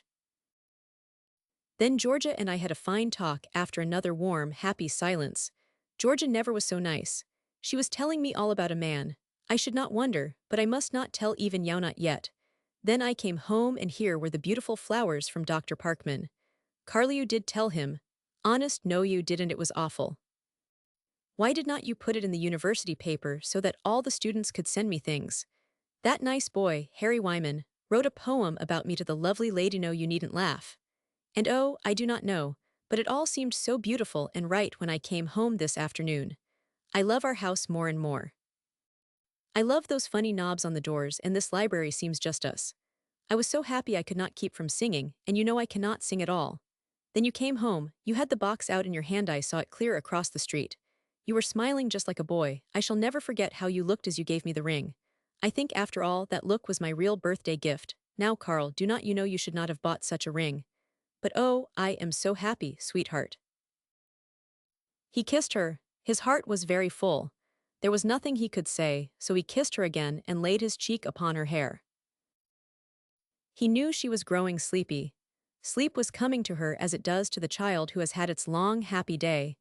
But like the child, she would not give up until the last. It was true, he was sure, that she was loath to let the day go. The play tonight was very nice, she said, rousing a little but so short-sighted. Short-sighted, Liebchen, how?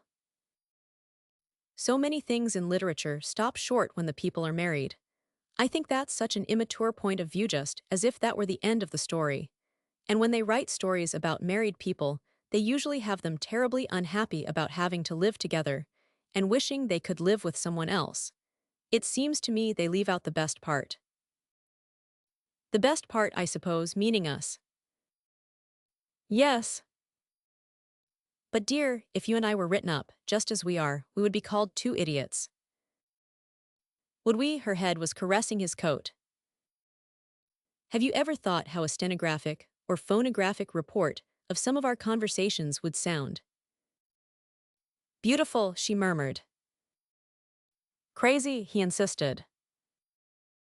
Perhaps the world did not mean people to be so happy as we are. Her words stumbled drowsily. The world is not as good to many people as it is to us.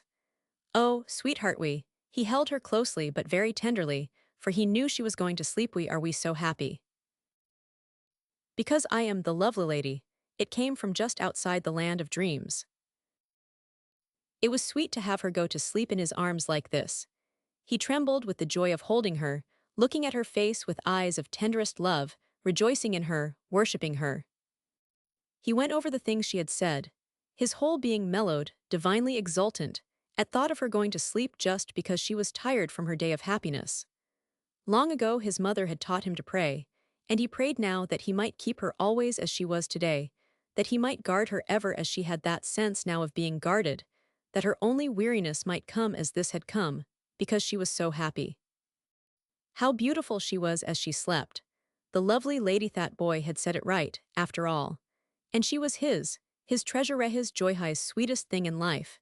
He had heard a discussion over at the university a few days before about the equality of man and woman. How foolish that seemed in this divine moment. God in his great farsightedness had given to the world a masculine and a feminine soul. How insane to talk of their being alike, when the highest happiness in life came through their being so entirely different. And she was his. Other men could send her flowers, write poems about her loveliness, but she was his, all his. His to love and cherish and protect, work for, live for. He kissed her, and her eyes opened. Poor little girl's so tired, but she will have to wake up enough to go to bed. She smiled, murmured something that sounded like happy day, and went to sleep again. The fire had died low. He sat there a minute longer dreaming before it, thanking God for a home, for work and love and happiness. Then he picked Ernestine up in his arms as one would pick up the little child too tired to walk to bed. Oh, Liebchen, he breathed in tender passion, as she nestled close to him, ich lieb dich. Chapter 12. A Warning and a Premonition. It put him very much out of patience to have his eyes bothering him just when he was so anxious to work. What in the world was the matter with them, he wondered, as he directed a couple of students on some work they were helping him with. It seemed that yesterday afternoon he had taken a new start. Now he was eager to work things out while he felt like this.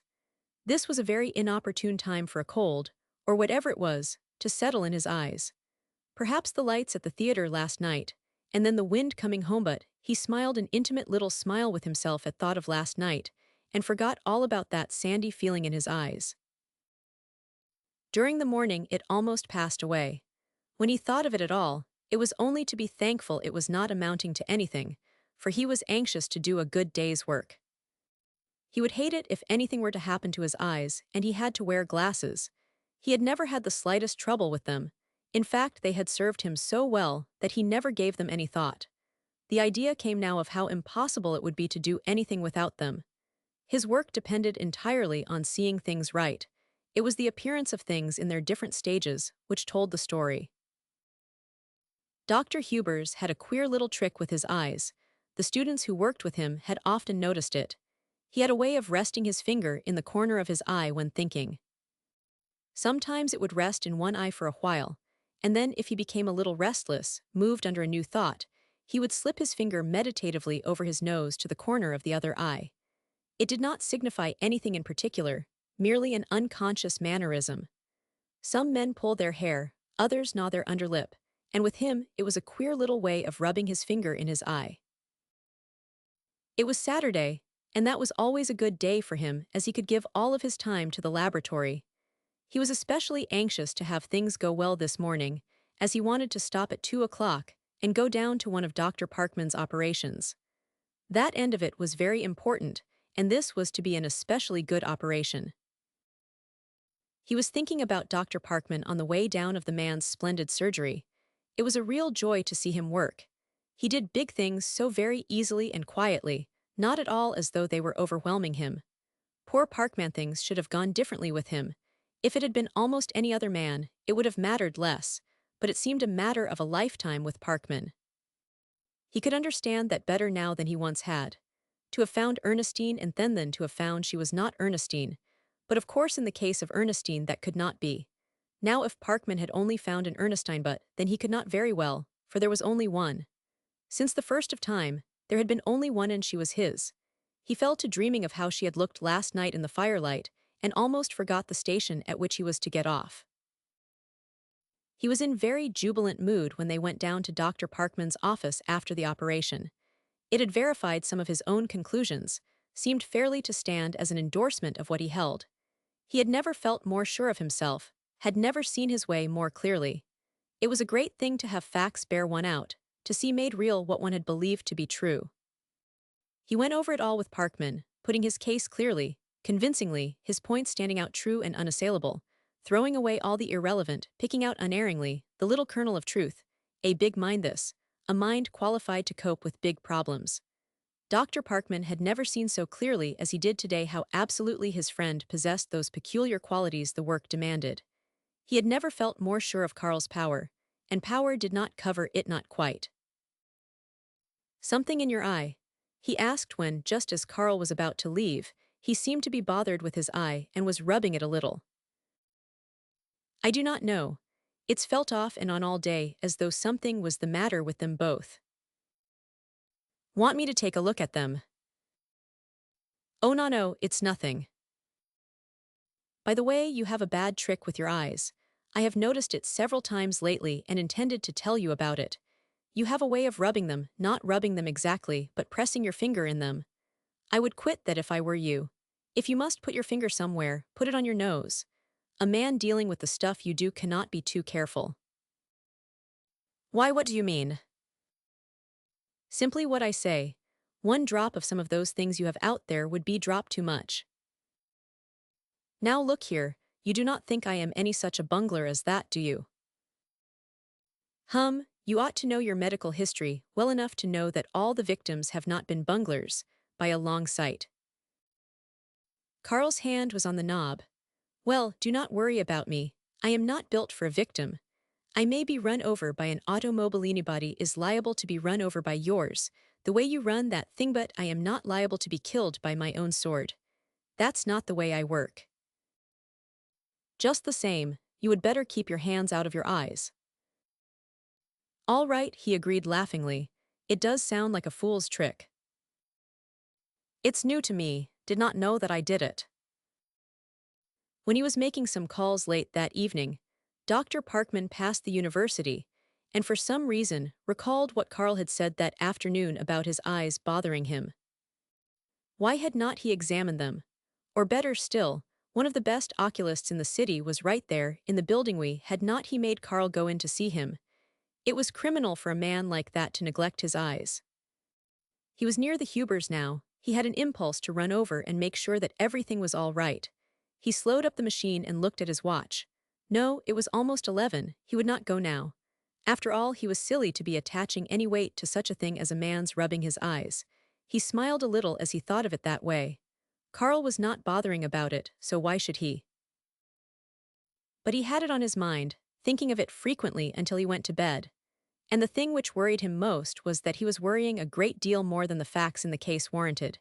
He was not given to taking notions, and that was just what this seemed. One would suppose that a man like Hubers would be able to look out for himself, but for a fool, give me a great man, was the thought with which the doctor went to sleep. Chapter 13, An Uncrossed Bridge. Carl awoke next morning with the sense of something wrong. Something was making him uncomfortable, but he was not wide enough awake at first to locate the trouble. He lay there dozing for a few minutes, and when he roused again, he knew that his eyes were hurting badly. He awakened instantly then. His eyes. Why, they had bothered him a little all day yesterday. Was there something the matter with them? He got up, raised the shade, and looked in the glass. They looked badly irritated, both of them. They felt wretchedly. He could scarcely keep looking into the glass. Then leaning over the dressing table, he looked more closely. He thought he saw something he did not like. He took a hand mirror and went to the window. He could see better now, and the better light verified the other one. It was true that in the corner of one eye there was a drop of pus. In the other there was a suggestion of the same thing. He began to dress, proceeding slowly, his brows knitted, evidently thinking about something and worried. Then he opened a drawer, took out a handkerchief, got the drop of pus from his eye and arranged the handkerchief for preserving it.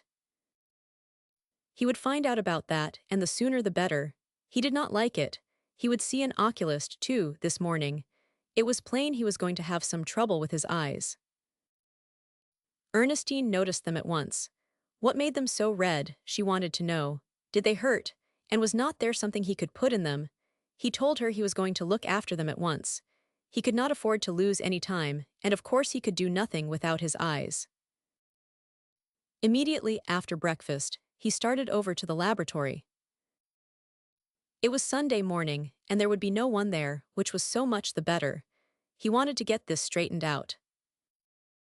He had his head down all the way over to the university, partly because his eyes bothered him and partly because he was thinking hard. The trouble had evidently been coming on yesterday. He stopped short. That trick Parkman told him about. But of course moving on a little that could not have anything to do with this. He had no recollection, was very sure then he walked faster, and the lines of his mouth told that he was troubled. When he reached the laboratory he began immediately upon the microscopic examination. He hoped he could get at it through that, for the culture process meant a long wait. But after 15 minutes of careful work, the smear proved negative. There remained then only the longer route of the culture. He did not begin upon that immediately.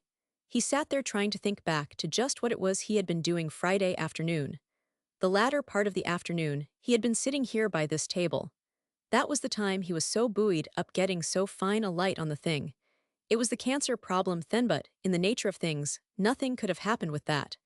But there were always other things, all those things known to the pathological laboratory.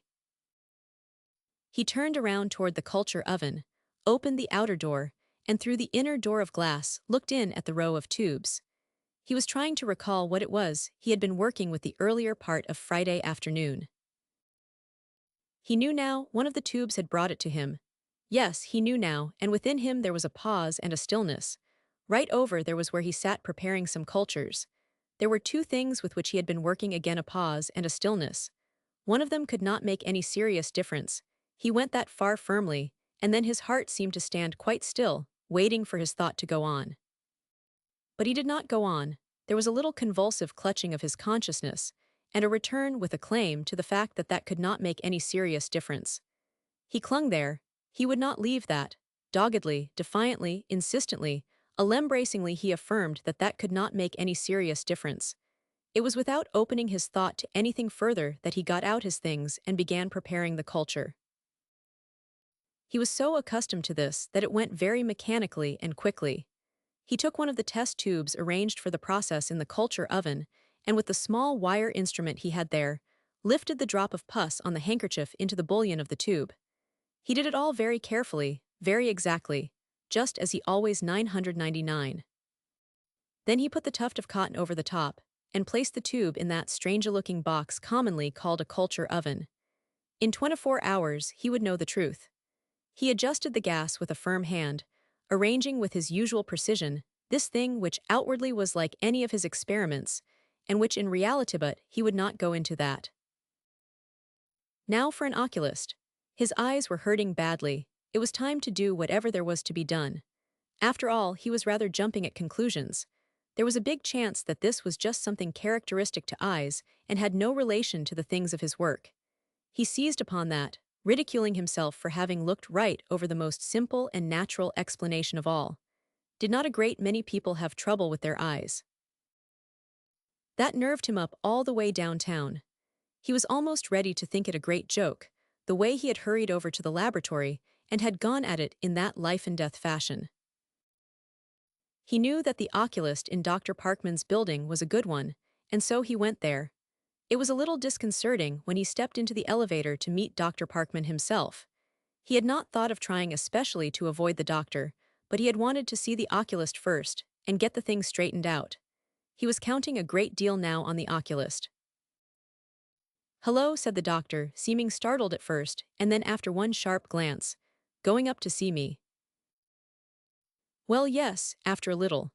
Fact of the matter is I thought I would run in and let this eye fellow take a look at me." "Eyes bothering you?" "Somewhat," he said it shortly, almost curtly. When they reached the 5th floor, Dr. Parkman stepped out with him, although he himself belonged farther up. "I know him pretty well," he explained. "I will go with you." He could not very well say, "I would rather you would not," although for some reason he felt that way. It was soon clear to their initiated minds that the oculist did not know the exact nature of the trouble. He admitted that the case perplexed him. He, too, must make an examination of the pus. He treated Carl's eyes and advised that they begin upon an immediate and aggressive course of treatment. Dr. Parkman, observing Carl's growing irritability, said that he would look after all that, see that the right thing was done. As he walked out of that office, Carl was a little dizzy. His avenue of hope had grown narrower. It was not, then, some affection characteristic of eyes. It was, after all, something from without. It was, in all probability, one of two things. It was either, but again he did not go beyond the first, telling himself with nervous buoyancy that that would not make any serious difference. They stepped into an elevator and went up. He knew Parkman would ask him questions now, but it seemed he could not get away from the doctor if he tried. He felt just at present as though he had not strength to resist anyone. That oculist, he admitted to himself, had taken a good deal of starch out of him. When they reached the office, Dr. Parkman offered him a drink.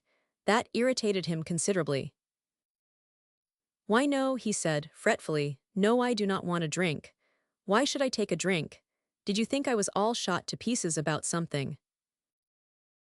The doctor was looking over his mail, fingering it a great deal, but not seeming to accomplish much of anything with it. At last he wheeled around toward him.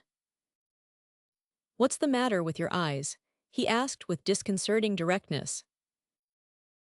"How should I know?" retorted Carl heatedly, almost angrily. "What do I know about it? If an oculist cannot tell you, say he is a good one, why should you expect me to?" And then he added with a touch of eagerness, as if seizing upon a possibility, "I do not believe that fellow amounts to much. I think I will go out now and hunt up somebody who knows something." "The man's all right," said Dr. Parkman shortly. His own foot was tapping the floor nervously. "You ought to have some idea," he added, with what he felt to be brutal insistence, "as to whether or not you got anything in your eyes." "Well, I have not. I do not know anything about it." But he was breathing hard. His whole manner told of fears and possibilities he was not willing to state. He would tell what he thought now in just a minute. The doctor knew that. He began with insisting, elaborately, that he never got things on his hands. That was not his way. And even if he did get something on his hands, he would not get it in his eyes.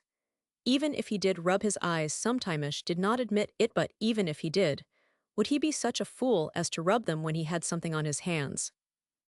But if, in spite of all those impossibilities, just admitting for the sake of argument, and because Parkman insisted on being ominous, that it was something like that, there were two things it might be. It might be named the first with emphasis, and Dr. Parkman, after a minute's thought, heaved a big sigh of unmistakable relief. "Now you see that could not make any vital difference," Carl added, with a debonair manner, a thin veneer of aggressiveness. The doctor was leaning forward in his chair. He was beginning to grow fearful of the emphasis put upon this thing, which could make no vital difference. Carl stopped as though he had reached the end of his story, but the silence was wearing on him. His eyes had a hunted look. "Why, you can see for yourself," he said, and this was the note of appeal that could not make any vital difference. Dr. Parkman was looking at him narrowly. His own breath was coming hard. He saw at last that he would have to ask. "Theodore," he said, succeeding fairly well in gaining a tone of indifference. "Heaven show you fellows nag for details. How you drag at a man. Well, the other, if you are so anxious to know." The doctor's heart sank before the defiance of that. Other Ish looked all about him as one hunted, desperate, and then snapped it out and turned away. And instantly the room grew frightfully still.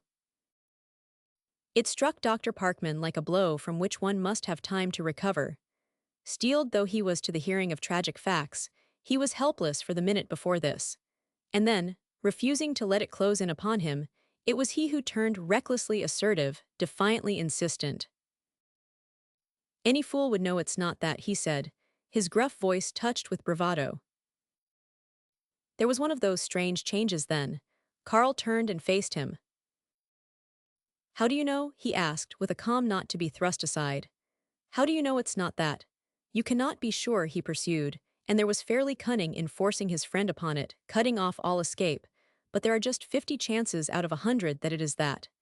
And if it is, with a cold, impersonal sort of smile, would you give very much for my chances of sight?"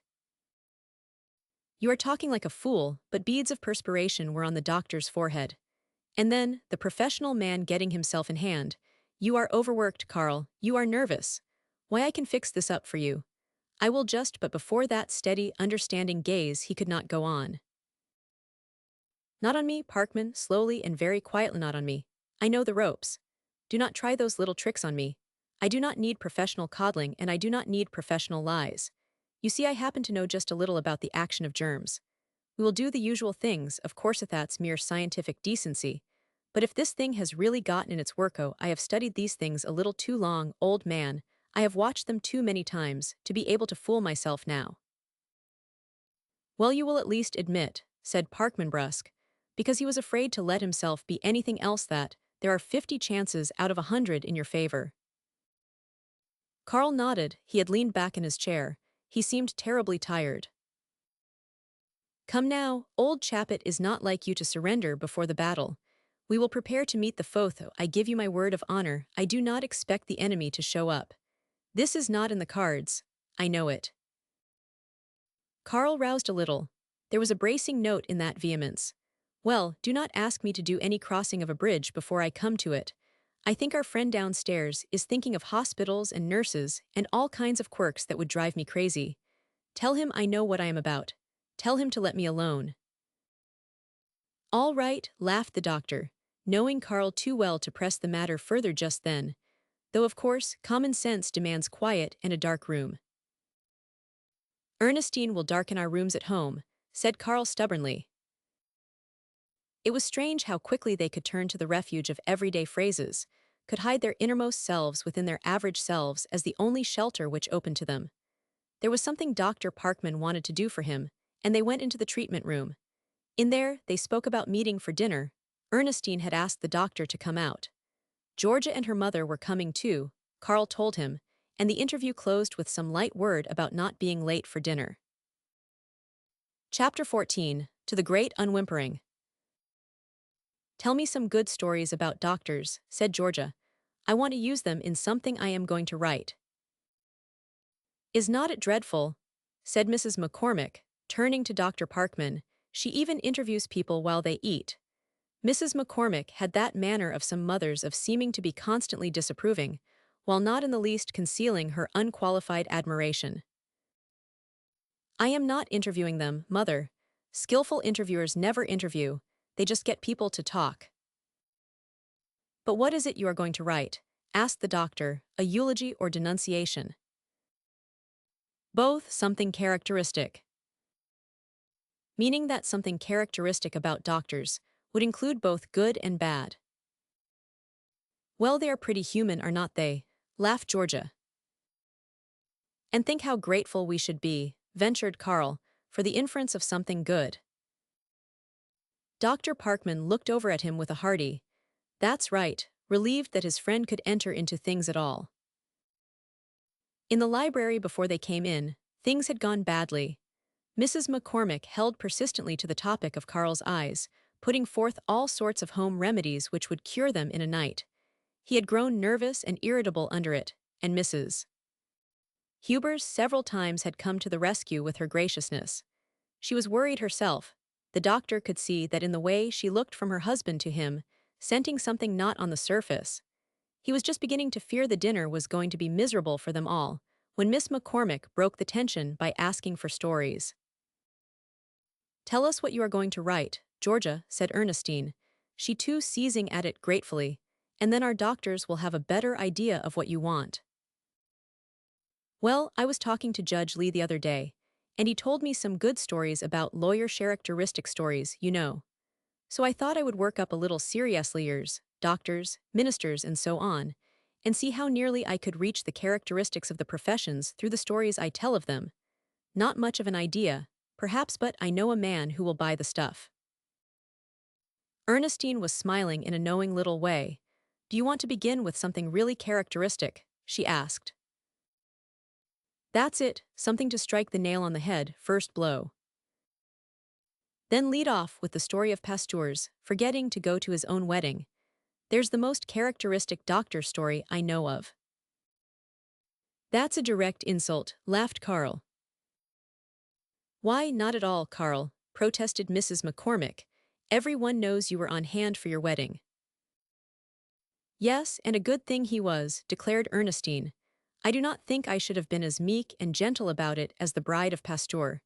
I fancy I would have said, oh, really no, if it's so much trouble, we will just let it go. No, Ernestine, said Mrs. McCormick, seriously, after the laugh. I do not believe you would have said that. And then they laughed again.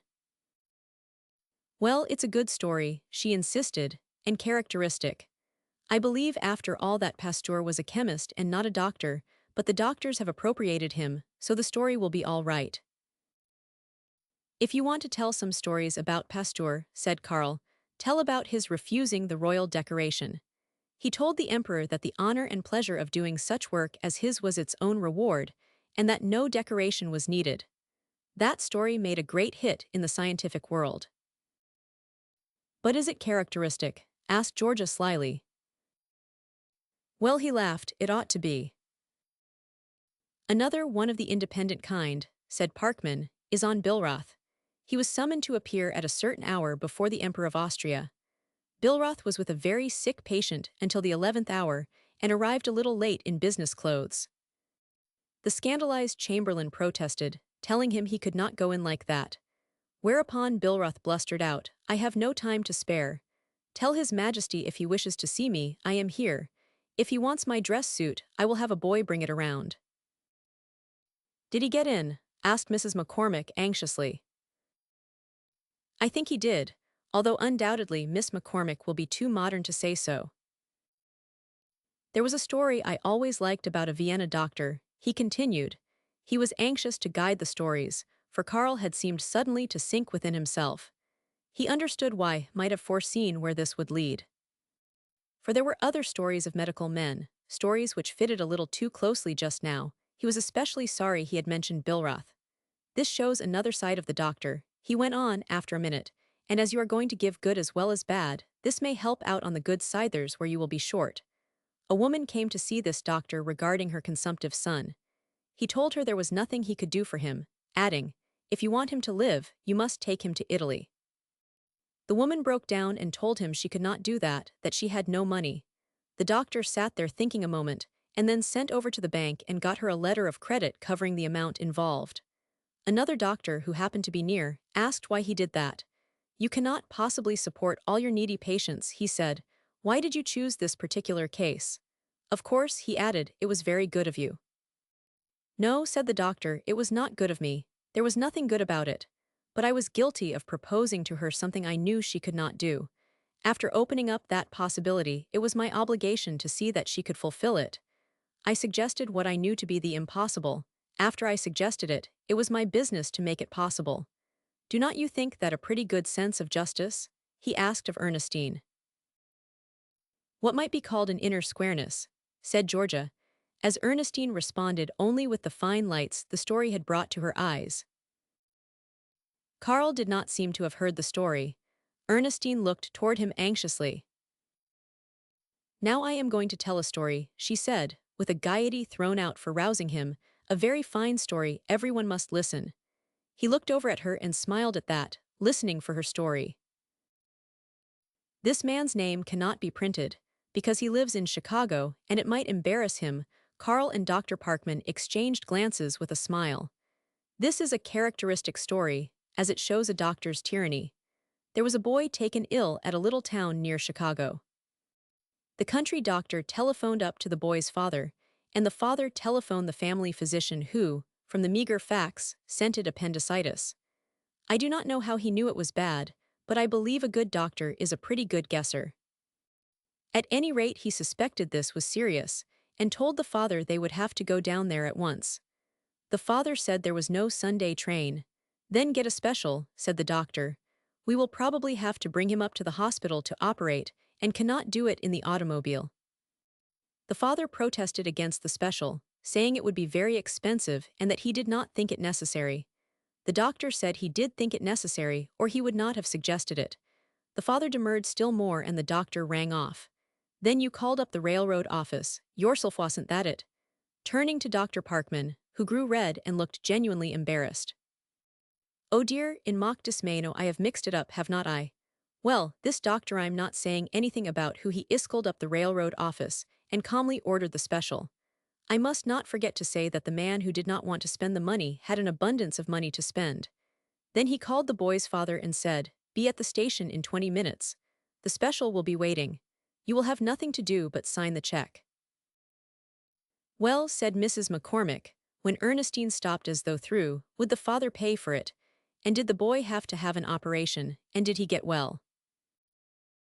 Mother does not like this new way of telling a story, said Georgia. She likes to hear the got married and live it happily ever after part. I am sure no one said anything about getting married in this, said Mrs. McCormick serenely. But do not you think that a fine doctor story? Ernestine asked smilingly of Dr. Parkman. A very bad story to tell. Miss McCormick's general reader will say, oh yes, of course, he was just bound to have an operation. Georgia, this was from the man at the head of the table, and there was something in his voice to arrest them. Aleph, you are in earnest about wanting stories of doctors. Why do not you tell some of the big ones? Some of the stories medical men have a right to be proud of. What are they? She asked promptly. Tell me some of them. Dr. Parkman's eyes were on his plate. He was handling his fork a little nervously. If I were going to tell any stories about medical men, Carl went on, and in his quiet voice there was still that compelling note.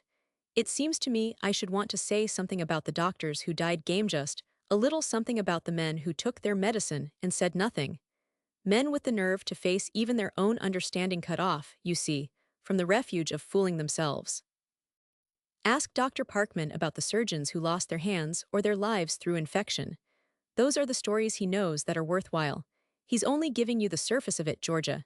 Tell him you would like a little of the real thing. Ask him about the men who died slow deaths, looking a fatal future in the face from a long way off. He mentioned Billroth just now, telling a funny story about him. There's a better story than that to tell about Billroth. You know, he was the man who knew so much about the heart. He probably understood the heart better than any other man. And by one of those leering tricks of fate, he had heart disease himself. He watched his own case and made notes on it, that his profession might profit by his destruction.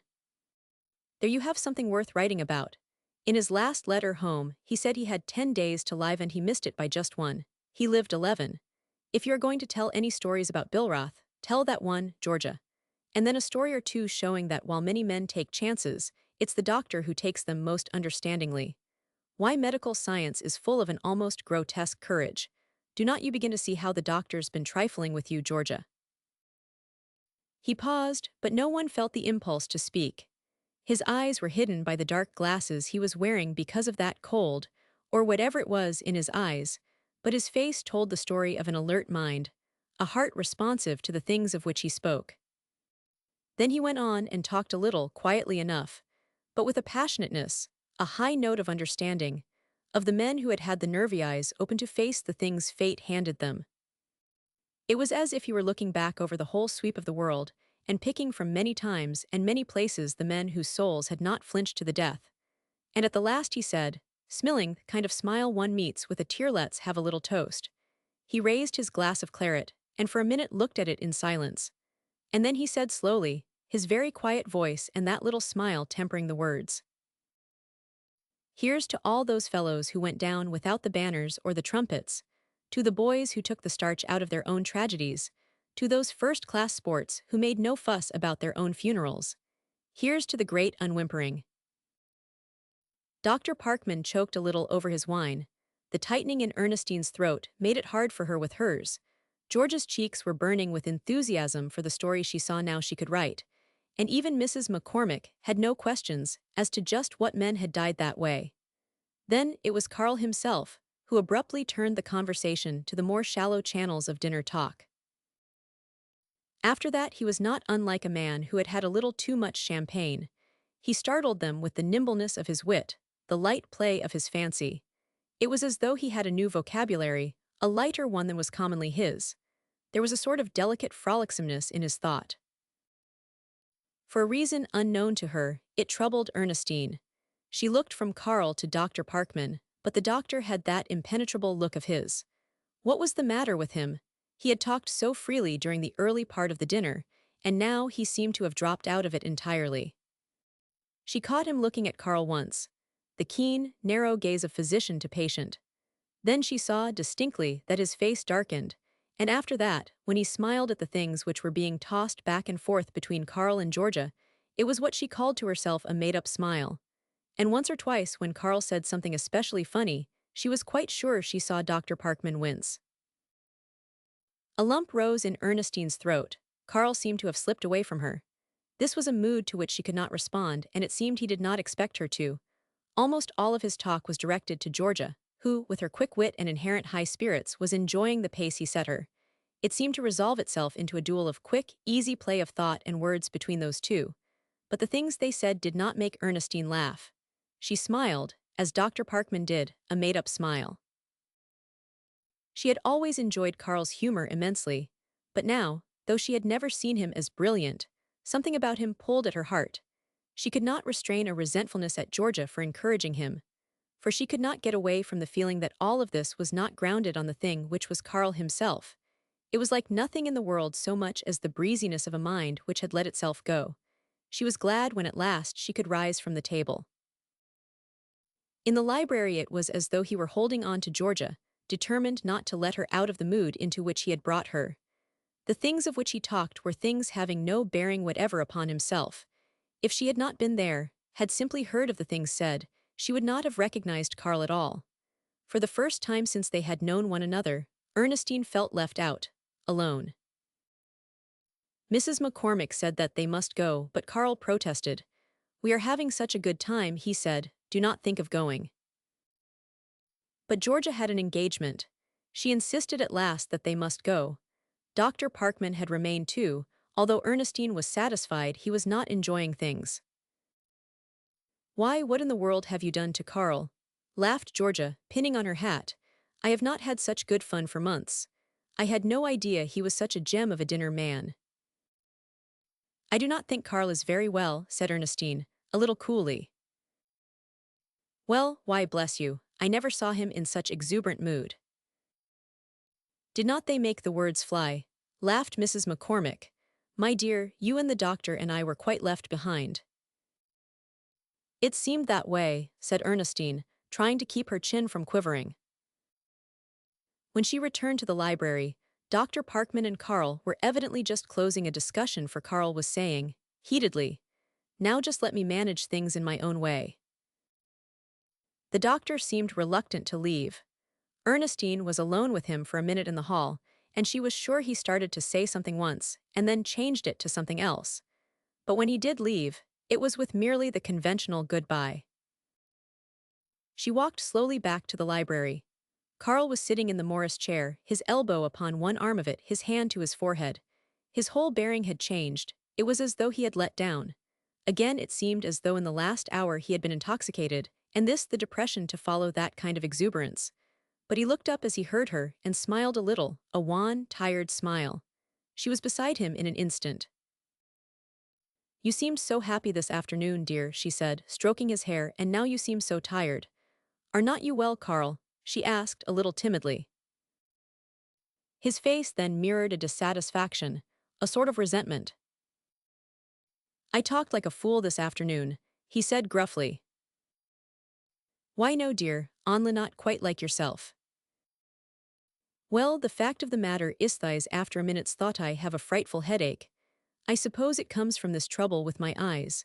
I thought I was not going to be able to keep up, and in my efforts to do it, he paused and then laughed rather harshly over it. He seemed anxious for her reply to that. "I knew it was something like that," she said simply. Then, after a minute, "Is there anything I can do for the head?" He told her no, but that he believed he would turn the chair around with his back to the light. "And I will not talk, dear," he said gently. "I will just rest a little." She helped him with the chair, and for a minute sat there on a low seat beside him. "You know, sweetheart," resting her cheek upon his hand, "I do not like those dark glasses at all. I will be so glad when you do not have to wear them." "Why?" he asked, his voice a little muffled. "Because they shut me out. I always seem closer to you when I can look into your eyes. Odo's it pain so," as he drew sharply away. "That did hurt," he admitted, his voice low. "I'd better not talk for a little, dear."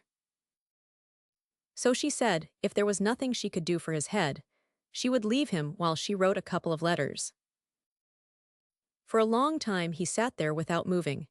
It was the exhaustion which follows intoxication, for he had indeed intoxicated himself that afternoon, and with an idea. It had come about so strangely. After they sat down to dinner, he had been on the point a half a dozen times of excusing himself on the plea of a bad headache. Then when they began to talk about doctors, those other things had come to him, and it was as though the spirit of all those men who had gone down that way entered into him, came so close, possessed him so completely, that he could not hold back those words about them. A spirit quite beyond his control had moved him to that little toast.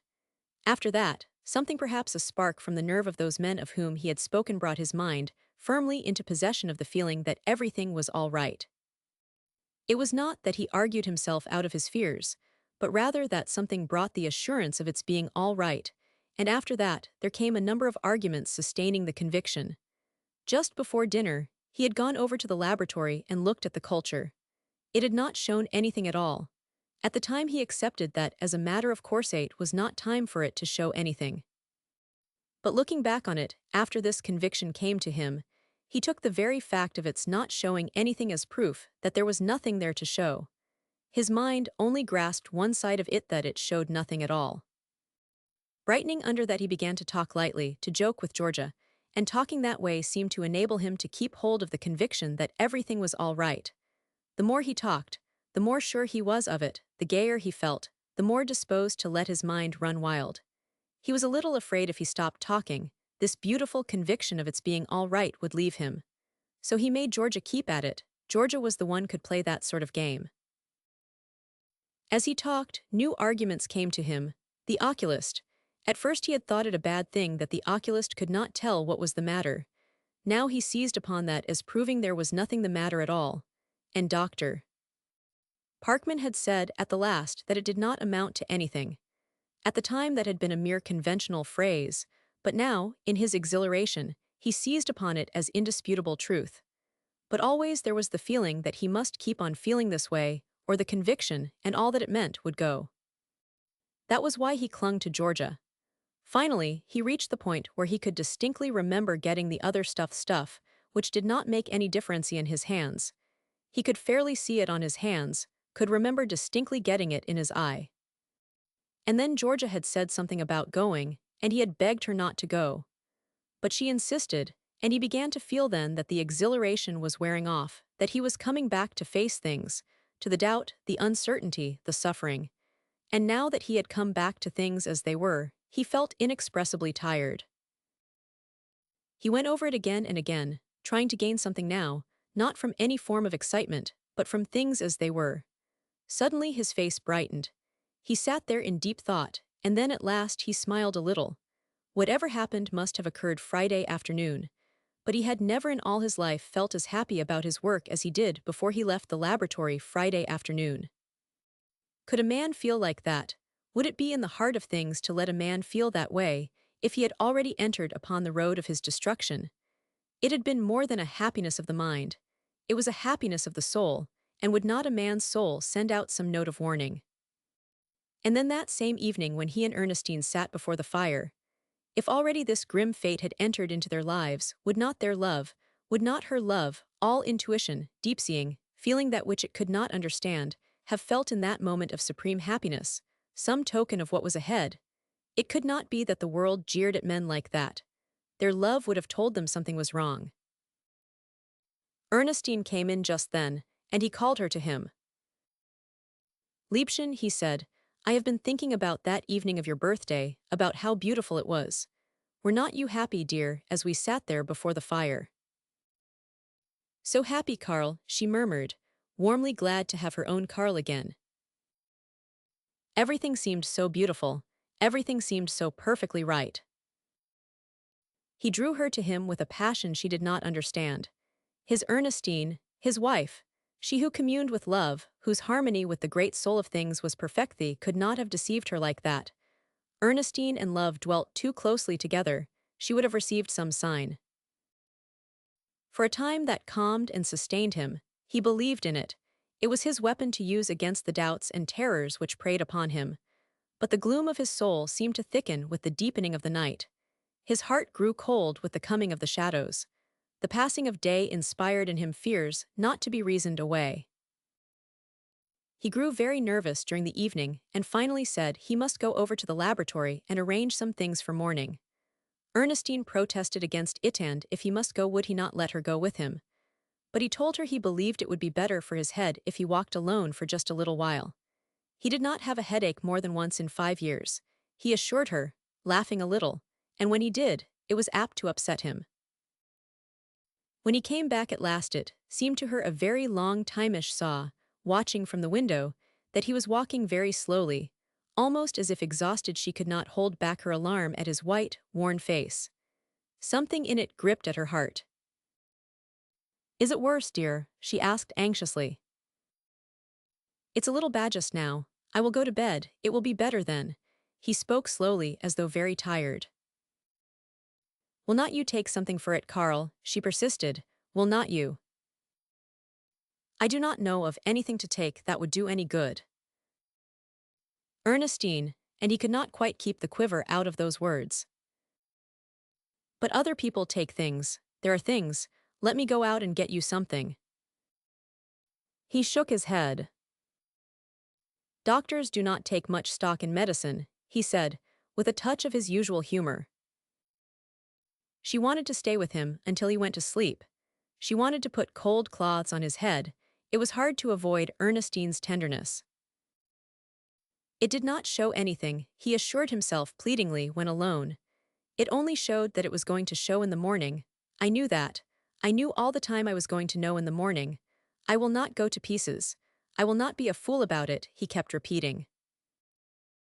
But a little later Ernestine was sure she heard him groan.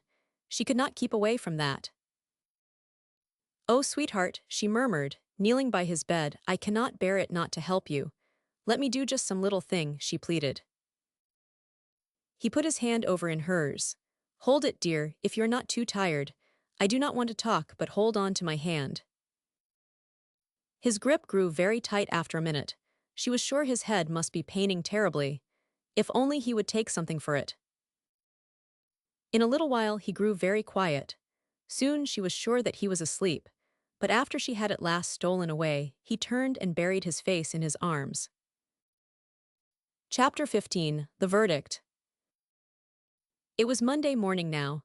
The hours of that night had been hours of torture.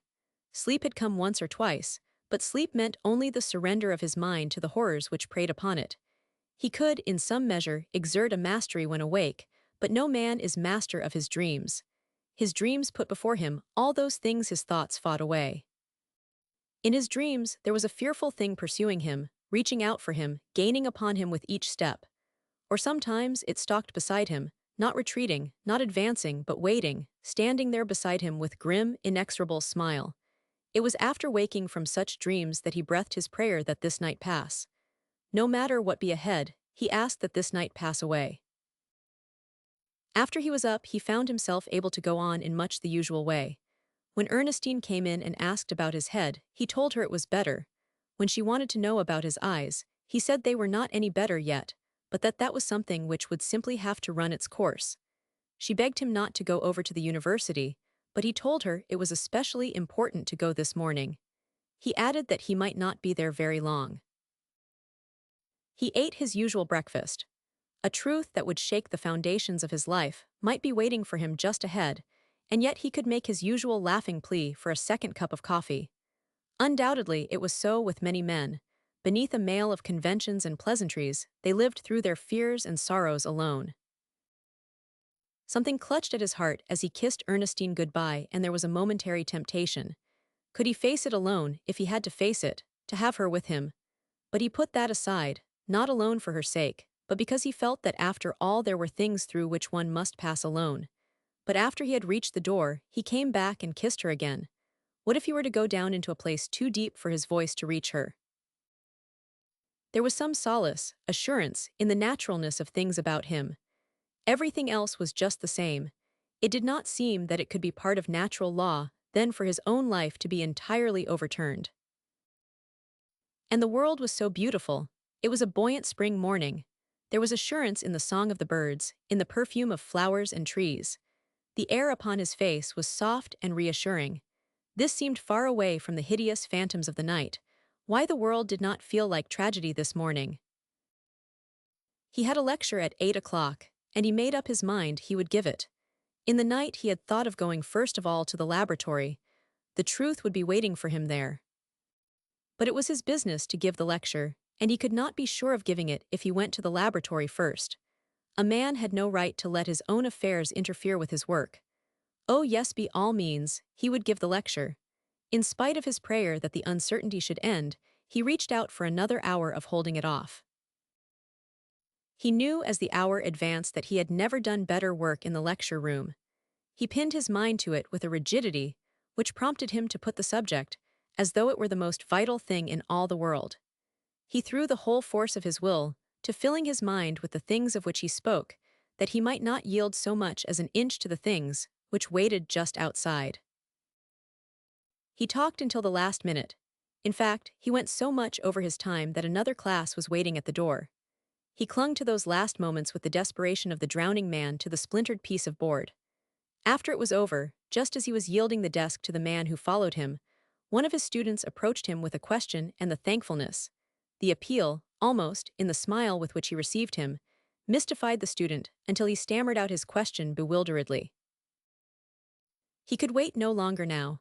That room belonged to others. The next period was his usual hour in the laboratory. It was an hour which on Monday morning he could, if he wished, spend alone. His temples were beating, thundering. His hands were so cold that they seemed things apart from him, but his mouth, how parched it was set very hard, and his steps, though slow, was firm. In the outer laboratory, Professor Hastings stopped him, remonstrating against his working when he was having trouble with his eyes. He assured him, elaborately, that he was taking care of them, that probably he would not be in there long. He opened the door of his laboratory and passed in. He closed it behind him and stood there leaning against it. He was all alone now. There was nothing in the room but himself and the truth which was waiting for him. He put his book down upon the table. He walked over and sat down before the culture oven. He must get this over with. He was getting sick. He could not stand much more. With firm, quick hand he wrenched open the doors. He put his hand upon what he knew to be the tube. He pulled it out, turned around to the light, and held it up between him and the window. For one moment he looked away, how parched his mouth was. And then, a mighty will turning his eyes upon it, in one long gaze he read the plain, unmistakable, unalterable truth. He had never seen a better culture. Science would perhaps commit itself no further than to say his eyes had become inoculated with the most virulent germ known to pathology. But out beyond the efforts which would be made to save him, he read-written largeth truth. He was going blind. Chapter 16. Good luck, Beeson. Minutes passed and nothing happened. There was no sound of splintering glass. The tube did not fall from his hands. Not so much as gasp or groan broke the stillness of the laboratory. He did not seem to have moved even the muscle of a finger. He faced it, he understood it. He faced it and understood it as he had no other truth in all his life. No merciful, mitigating force caused his mind to totter. With fairly cosmic regularity, cosmic inevitability, comprehension struck blow after blow. He was going blind. He had spent his life studying the action of such forces as this. He knew them. A man who knew less would have hoped more. Some idle dreamer might attempt to push one star closer to another. An astronomer would not do that. He was going blind. He could no more do his work without his eyes than the daylight could come without the sun. Fate jeered at him. Your eyes are gone, but your life will remain. It was like saying to the sun, you are not to give any more light, but you are to go on shining just the same. He was going blind.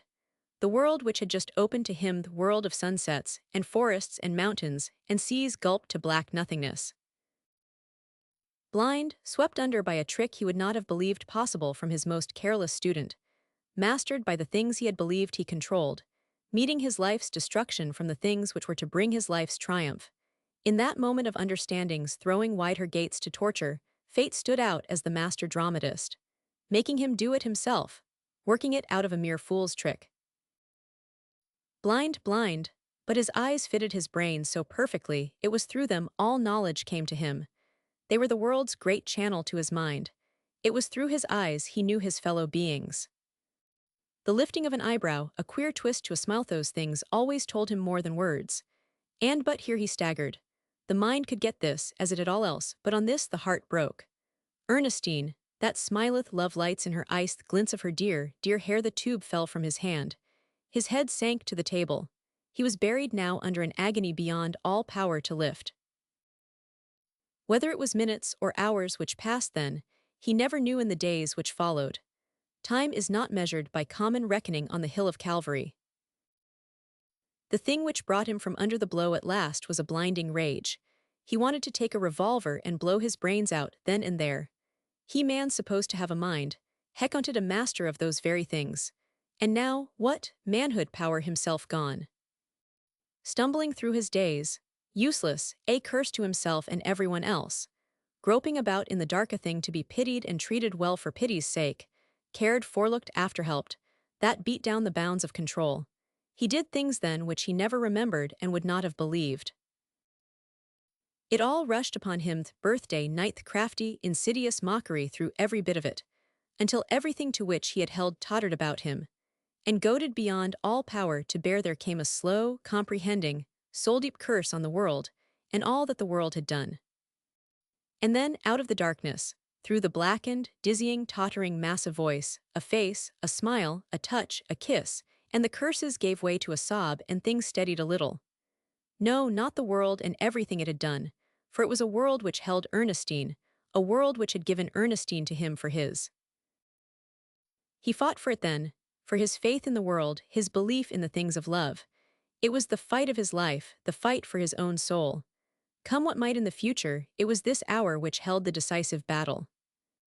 For if he could not master those things which were surging upon him, then the things which made him himself were gone for all time. And when sense of the underlying cunning of the blow brought the surrendering laugh close to his parched lips, it was held back, held under, by that ever-recurring memory of a touch, a voice, a face. It was Ernestine, their love, fighting against the powers of damnation for the rescue of his soul. Even in the battle's heat, he had full grasp of the battle's significance, knew that all the future hung upon making it right this hour with his own soul. His face grew gray and old. He concentrated days of force into minutes, but little by little, through a strength greater than that strength with which men conquer worlds, a force greater than the force with which the mind's big battles are won, by a force not given many since the first of time, he held away, beat back, the black tides ready to carry him over into that sea of bitterness from which lost souls send out their curses and their jeers and their unmeetable silences. He tried to see a way. He tried to reach out to something which should help him. Standing there amid the wreck of his life, he tried to think, even while the ruins were still falling about him, of some plan of reconstruction. It was like rebuilding a great city destroyed by fire. The brave heart begins before the smoke has cleared away. But that task is a simple one. The city destroyed by fire may be rebuilded as before, but with him the master builder was gone. Out of those poor, scarred, ungenerated forces which remained, could he hope to bring anything to which the world would care to give place? He could see no way yet. All was chaos, and just then there came a knock at the door. He paid no heed at first. What right had the world to come knocking at his door? What could he do for anyone now? The knock was repeated, but he would not go. If it were some student, what could he do for him? He could only say, "I can do nothing for you, go to someone else." And should it be one of his fellow professors come to counsel with him, he could only say to him, "I have dropped out. Go on without me, I wish you good luck." That message he had thought to give, and now. Again the knock, timidly this time, fearing a too great persistency, but reluctant to go away. He would go in just a minute now. There would not come another knock. Well, let him go. When all the powers of fate had gathered round to mock and jeer, was it too much to ask that there be no other spectators? Was not a man entitled to 1 hour alone among the ruins of his life? He who would gain entrance was starting, very slowly, to walk away. He listened to him take a few steps, and then suddenly rose and hurried to the door. He was not used to turning away his students unanswered. It was Beeson, who turned eagerly around at sound of the opening door. Bizanov all peepleth that boy, who never in the world would understand. He was accustomed to reading faces quickly, and even through his dark glasses, his worried eyes read that Bizan was in trouble, moved by something from the path in which he was wont to go. "I am sorry to interrupt you," stammered the boy, as he motioned him to a chair. "Oh, that's all right. I was not doing anything very important. Just finishing up something," he added, glad when he heard his own voice that it was only Bizan. "I am in trouble," blurted out Bizan, "and I wanted to see you." The man was sitting close to a table, and he rested his elbow upon it and shaded his eyes with his hand.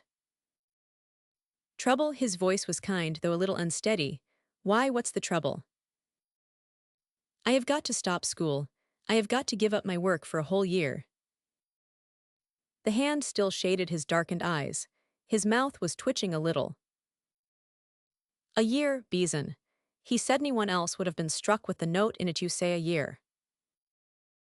"Yes," said Bizan, "a whole year. My father has had some hard luck and cannot keep me here. I would try to get work in Chicago and stay on, but I not only have to make my own way, but I must help my mother and sister. Next year another deal my father's in will probably straighten things out, and then I suppose I can come back." The man very slowly nodded his head. "I see," he said, his voice coming from way off somewhere. "I see." "It's tough," exclaimed Bizan bitterly. "Pretty tough." Dr. Hubers had turned his chair away from Bizan, and with closed eyes was facing the light from without. There was a long pause. Bizan waited patiently, supposing the man to be thinking what to say about so great a difficulty. "As I understand it," he said, turning around at last, "it's like this. You are to give up your work at the university for a year, just one short little year, and do something else. Something not so much in your line, perhaps, but something which will be helping those you care for, making it easier for someone else. It's to be your privilege, as I understand it, to fill a man's place. That's about it, is not it?"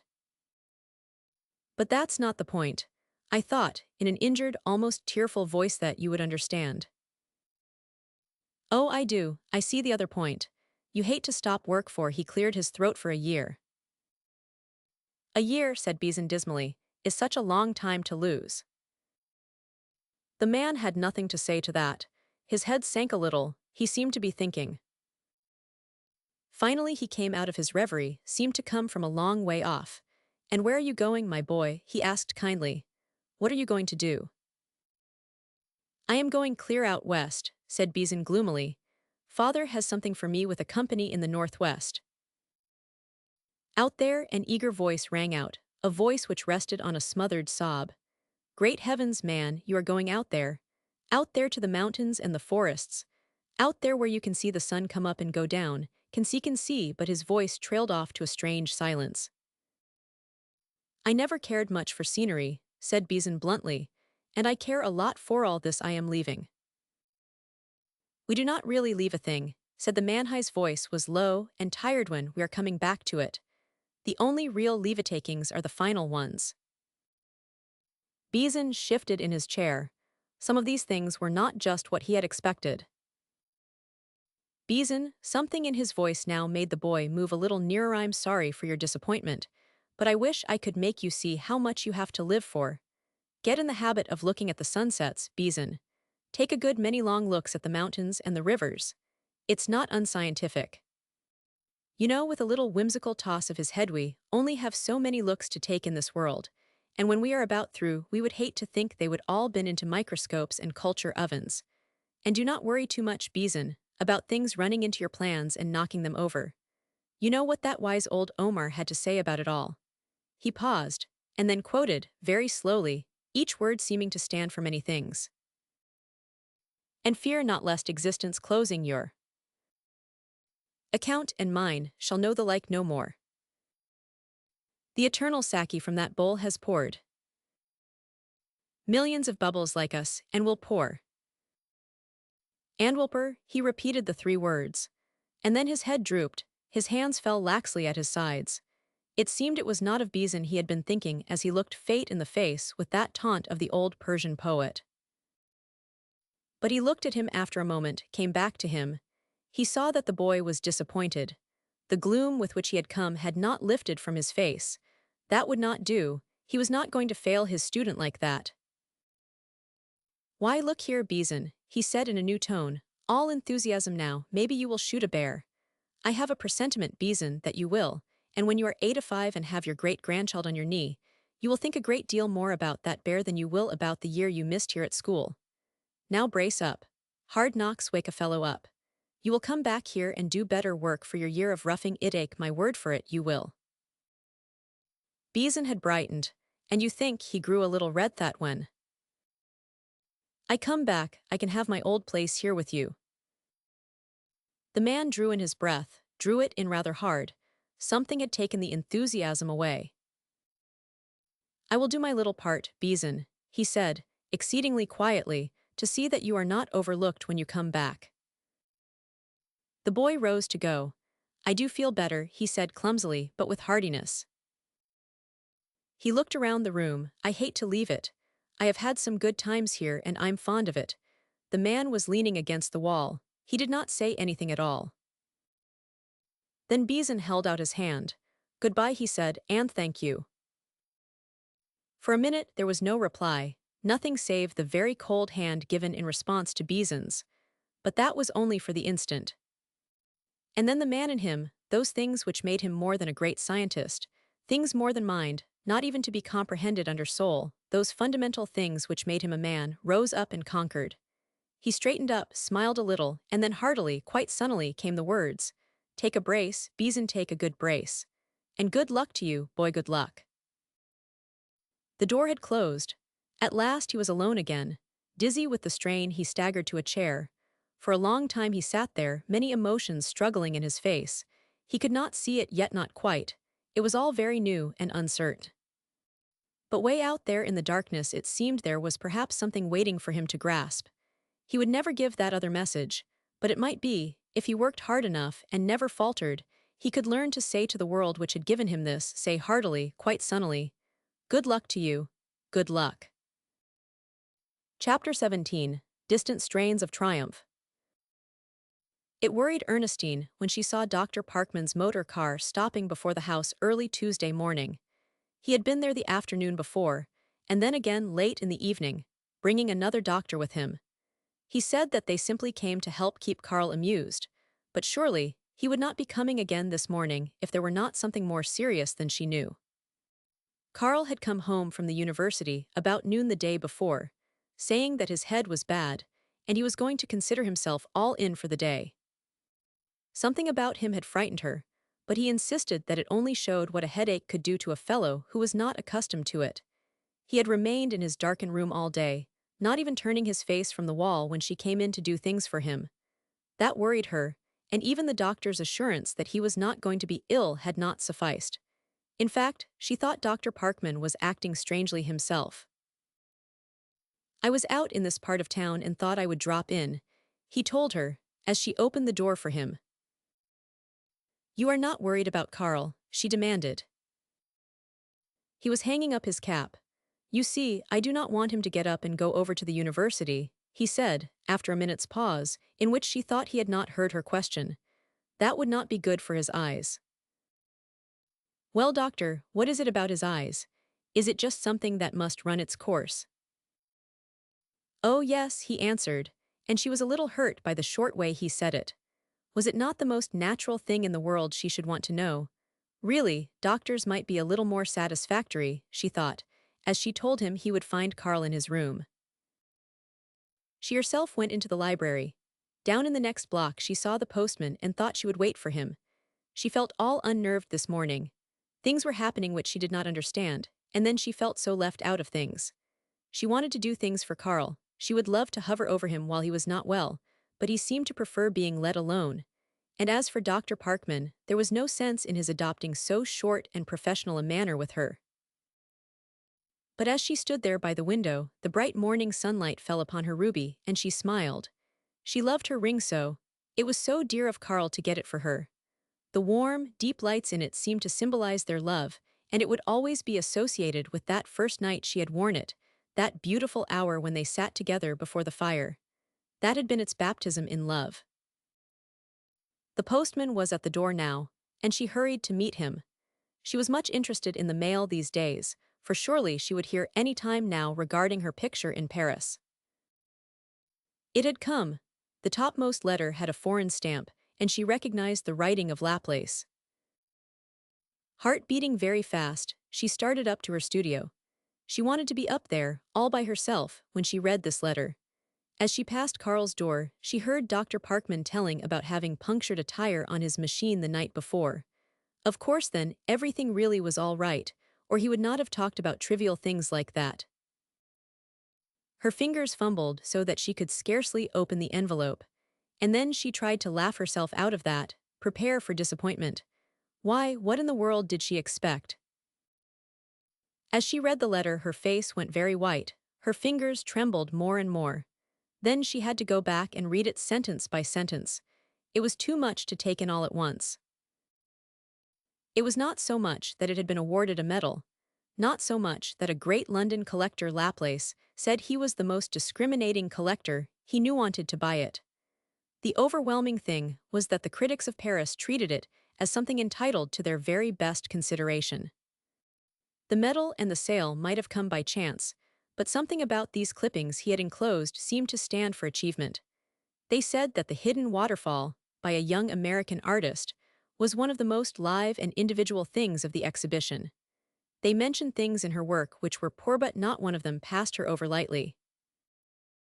She grew very quiet as she sat there thinking about it. The consciousness of it surged through and through her, but she sat quite motionless. It seemed too big a thing for mere rejoicing. For what it meant was that the years had not played her false. It meant the justification exultation of something her inmost self. And it meant that the future was hers to take. She leaned forward as if looking into the coming years, eyes shining with aspiration, cheeks flushed with triumph. She quivered with desire to express what she knew was within her. It was while lost to her joy and her dreaming that she heard a step upon the stairs. She started instantly broken from the magic of the moment. Perhaps Carl needed her. And then before she reached the door she knew that it was Carl himself. How very strange.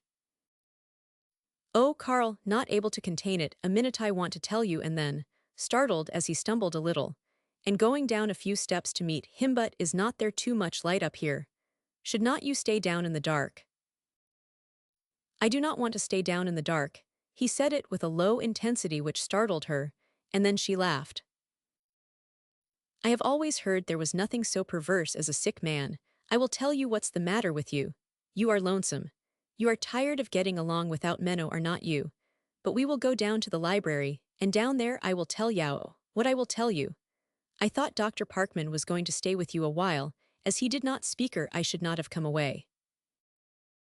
He had seated himself and was rubbing his head as though it pained him. His eyes were hidden, but his face, in this bright light, made her want to cry. It told so plainly of his suffering. He reached out his hand for hers. "I did not want him any longer, Liebchen," he said it much like a little child. "I want you."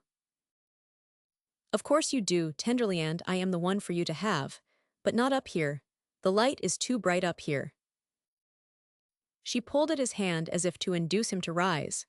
But he made no movement to do so, and he did not seem to have heard what she said. "Ernestine," he said, in a low voice. There was something not just natural in Carl's voice, a tiredness, a something gone from it. "Will you do something for me?" She sat down on the arm of his chair, her arm about him with her warm impulsiveness. "Why, Carl, dear, a light kiss upon his hair. You know, I would do anything in the world for you." "I want you to show me your pictures." He said it abruptly, shortly. "I want to look at them this morning, all of them." But Carl," she gasped, rising in her astonishment. "Not now." "Yes, no, you promised. You said you would do anything in the world for me. But not something that will hurt you." "It will not hurt me," still abruptly, shortly. "But I know better than that. Why, anyone knows that eyes in bad condition must not be used. And looking at picturesque up here in this bright light, so needless, so crazy," she laughed, though she was puzzled and worried. He was silent, and something in his bearing went to her heart. His head, his shoulders, his whole being seemed bowed.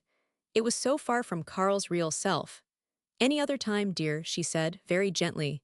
You know I would love to do it, but sometime when you are better able to look at them. I am just as able to look at them now as I will ever be, he said slowly. Ernestine, please. But Carl, her voice quivering, I just cannot bear to do a thing that will do you harm. It will not do me harm. I give you my word of honor, it will not make any serious difference. But Dr. Parkman said. I give you my word of honor, he repeated, a little sharply. All right then, she relented reluctantly and darkened the room a little. Dear, sitting on a stool beside him, you're perfectly sure this trouble with your eyes is not any more serious than you think. Yes, he answered, firmly enough, but something in his voice sounded queer. I am perfectly sure of that. Show me your pictures, Ernestine, laying his hand upon her hair. I have taken a particular notion that I want to see them. But first carried back to I want to tell you something. She laughed excitedly. I was coming down to tell you as soon as the doctor left. Oh, Carl, me picture in Paris, I heard from it this morning, and its success has been tremendous. She laughed happily over the word and did not think why it was Carl's hand gripped her shoulder in that quick, tight way. Shall I read you all about it, dear?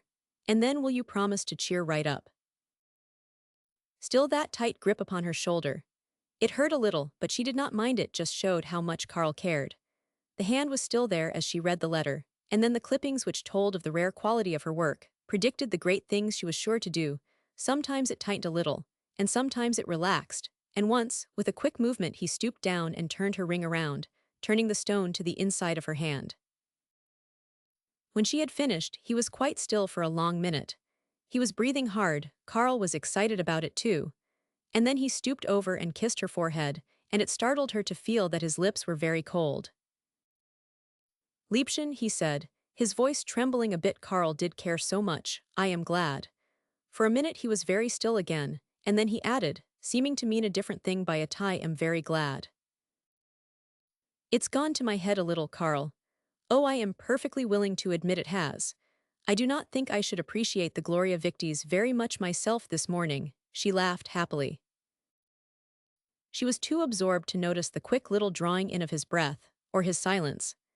After all, it would be a sorry thing if I did not succeed, she pursued gaily, for you stand so for success that we could not be so close together, could we, dear, if I were a dismal failure.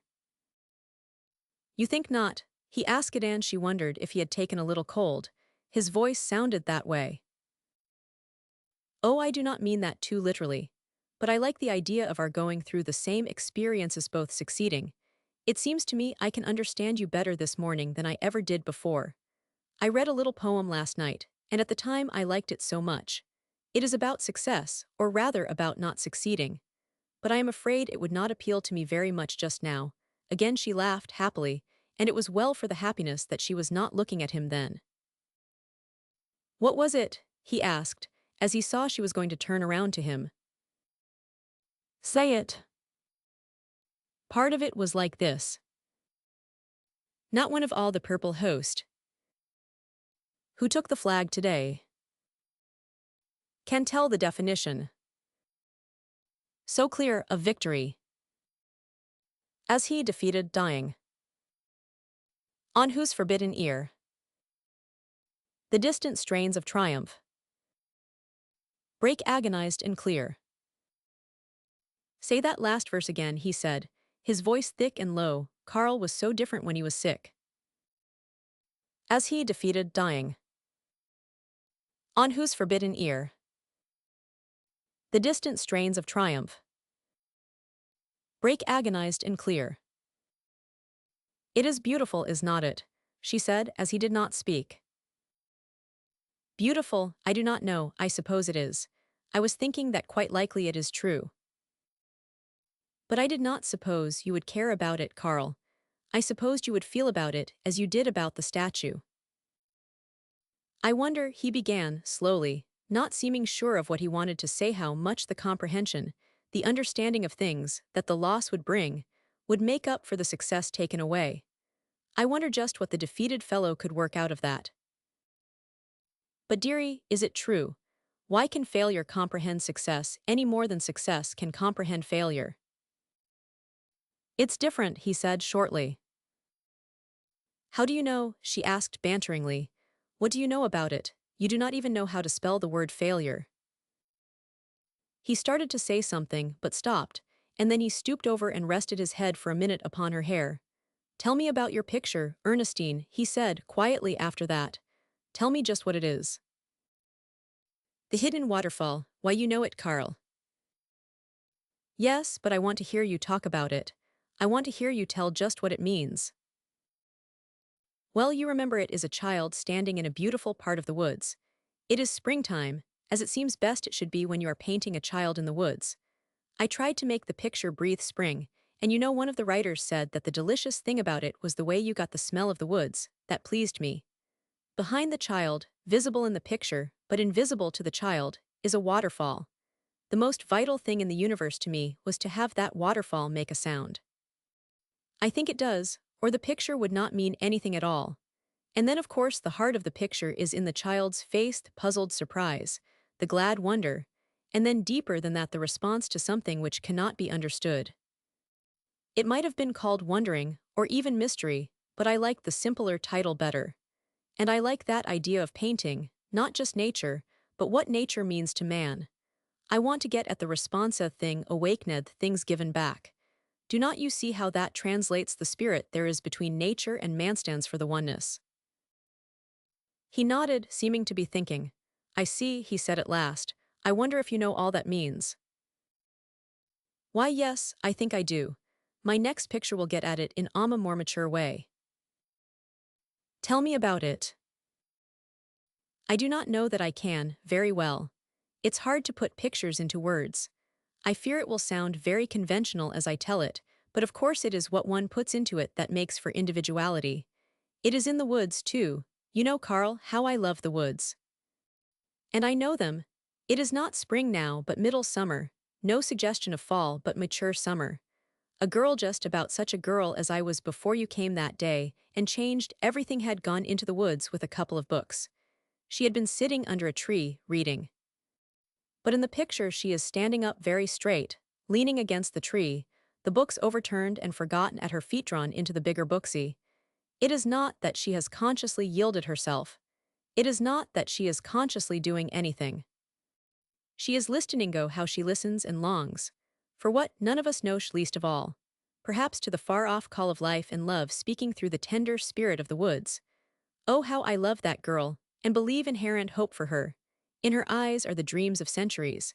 And do not you see that it is the same ideate oneness openness of nature to the soul open to it? And you are going to make the woods very beautiful? He asked, after a little thought. More than just the beauty of trees and grass and color. Yes, the beauty that calls to one. Then he said this a little timidly, might it not be striking to have your girl, not really seeing it with the eyes at all. Have her eyes closed, perhaps, but she feeling it, knowing it, in the higher sense really seeing it just the same. She thought about that a minute. No, Carl, I think not. It seems to me she must be open to it in every way to make it stand for life, in the sense I want it to.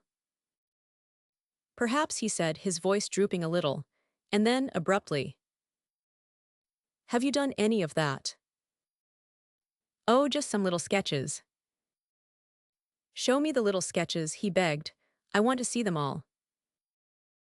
Oh, but Carl, they would not convey the idea at all. Wait until it is farther along. No, please show them this morning, softly, persuasively. She was puzzled and reluctant, but she got them out, and with them other things to show him. He asked many questions. In the sketches she was going to develop, he would know just how she was going to elaborate them. He asked her to tell just how they would look when worked out. I am a sick boy home from school, he said, and I must be amused. And then he looked at her finished pictures. She protested against the intentness with which he looked at some of them, insisting they were not worth the strain she could see it was on his eyes. It's queer about finished pictures, she laughed. They are not half so great and satisfying as the pictures you are going to do next. It went through her with a sharp pain to see Carl hurting his eyes as she knew he was hurting them. She could not understand his insistence. It was not like him to be so unreasonable. And he looked so terribly so worn and ill. If only he would go to bed and let her take care of him. but he seemed intent on knowing all there was to know about the pictures. A strange whim for him to cling to this way. As he looked, he wanted her to talk about them, tell just what this and that meant, insisting upon getting the full significance of it all. He had never before appreciated her firm grasp. Her work in these different stages of evolution gave him a clearer idea of how much she had worked and studied, how seriously and intelligently she had set out for the mastery of her craft. He had always known that the poetic impulses were there, the desire to express, the ideas, the delight in color, but he saw now the other things. This was letting him into the workman's side of her work. He spoke of that and she laughed. Yes, this is what they do not see. This is what they never know. Poetic impulses do not paint pictures, Carl. That's the incentive, the thing that keeps one at it, but you cannot do it without these tricks of the trade which mean just downright work. I have never worked on a picture yet in which I was not almost fatally handicapped by this thing of not knowing enough. The bigger your idea, the more skill, cunning, fairly, you must have to force it into life. She told him at last that they were through. They had even looked at rude little sketches she had made of places they had cared for in Europe. Indeed, he looked very long at some of those little sketches of places they had loved. One thing more, he said, you told me once you had some water-colored daubs you did when a little girl. Let me look at them. I just want to see, he laughed, how they compare. And so she got them out, and they looked them over, laughing at them. You have gone a long way, he said, pushing them aside, as if suddenly tired. He leaned back in his chair, his hand above his eyes as she began gathering up the things. And so here I am, she said, waving her hand to include the things about her, surrounded by the things I have done. Not a vast array, and some of it not amounting to much, but it's I, dear. It reflects me all through these years. I know, he said, that's just it, and at the way he said it she looked up quickly. You are tired, Carl, it's been too much. We will go downstairs now and rest. He watched her as she gathered the things together. It seemed he had never really known this Ernestine before. Here was indeed the atmosphere of work, the joy of working, all the earnestness and enthusiasm of the real worker. And then, with masterful effort, he roused himself. He had not yet touched what he had come to know. I have been thinking, he began, a little about the psychology of all this. You will think I am developing a wonderful interest in art, but you see I am laid up and cannot do my own work, so I am entitled to some thoughts about art. Now these things you paint grow out of a mental image, don't they, dear? The things you paint the mind sees first, so that the mental image is the true one, and then you approximate. I should think then that it might help you to tell about pictures. For instance, if in painting a picture you had to tell about it to someone who did not look at it, would not that make your own mental image more clear, and so help make it more real to you? Why, Carl, I never thought of it, but meditatively I believe it would. He turned away that she might not see the gladness in his face. And it would be interesting, wouldn't it, oh, see, just how good a conception you could give of the picture through words. Yes, she said, interested know it would be a way of feeling one's own grip on it. Of course, he continued, that could not be done except in a case, like yours and mine, where people were close together. Yes, she assented, and that in itself would show that they were close together. At that he laid a quick hand upon her hair, caressing it. Oh, after all, dear, gathering up the last of the sketches, the greatest thing in the world is to do one's work, isn't it? Yes, he said, and his voice was low and tired, unless the greatest thing in the world is to submit to the inevitable. She looked up quickly. That does not sound like you. Does not it? Oh, well, with a little laugh, you know, a scientist is supposed to be capable of a good deal of change in the point of view. He had risen and was at the door. It's been good of you to do all this. Ernestine. Why, it has been a delight to me, dear, if only it has not hurt you. But it is time now to go down where it is dark. Yes, he assented wearily. It is time now to go down where it is dark.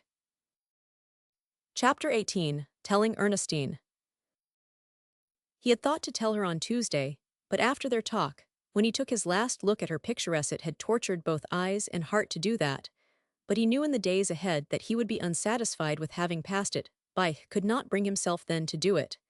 He could not keep it from her long now, but she was so happy that day in her triumph about the picture. He was going to darken all of her days to come. He would leave her this one more unclouded. But it was hard for him to go through with it. He longed for her so. He must have her help. He had asked for the pictures before telling her just because he knew it would be unbearable for them both if she did know. It would need to be done in that casual way or not at all. It was strange how he felt he must see them. It was his longing to keep close to her. He could not bear the thought that his blindness might make him to her as something apart from life, even though the dearest thing of all. He must enter into every channel of her life. It was Wednesday now, and he had told her. All the night before he had lain awake trying to think of words which would hurt her the least. He would put it very tenderly to his poor Ernestine.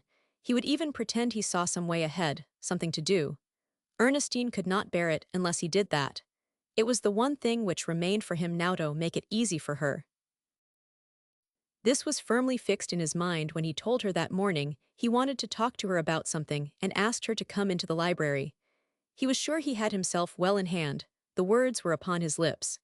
And then when he said, "I want to tell you something, dear, something that will hurt you very much. I never wanted to hurt you, I cannot help it now." When he had said that, and she, with quick response to the sorrow in his voice, had knelt beside him, her arms about his neck, something, the feel of her arms, the knowing there was someone now to help him swept away the words and his broken-hearted cry had been, "Oh, sweetheart, help me, I am going blind." Those first moments took from her something of youth and gladness she would never regain. First frozen with horror, then clinging to him wildly, sobbing that it could not be so that doctor Parkman someone would do something about it, protesting in a fierce outburst of the love which rose within her that it did not matter, that she would make it all up to him, their love, make it right in one moment, stricken dumb as comprehension of it grew upon her, in another wildly defying fate, but always clinging to him, holding him so close, trying, though frightened and broken, to stand between him and the awful thing as the mother would stand between the child and its destroyer. Ernestine left with that hour things never to be claimed again. And when at last she began to sobbing as he had never heard anyone sob before, his heart was roused for her, and he patted her head, kissed her hair, whispering, little one, do not. We will bear it together some way." During that hour she never loosened her arms about his neck. Deep in his despairing heart there glowed one warm spark. Ernestine would cling to him as she had never done before. God had not gone out of the world then.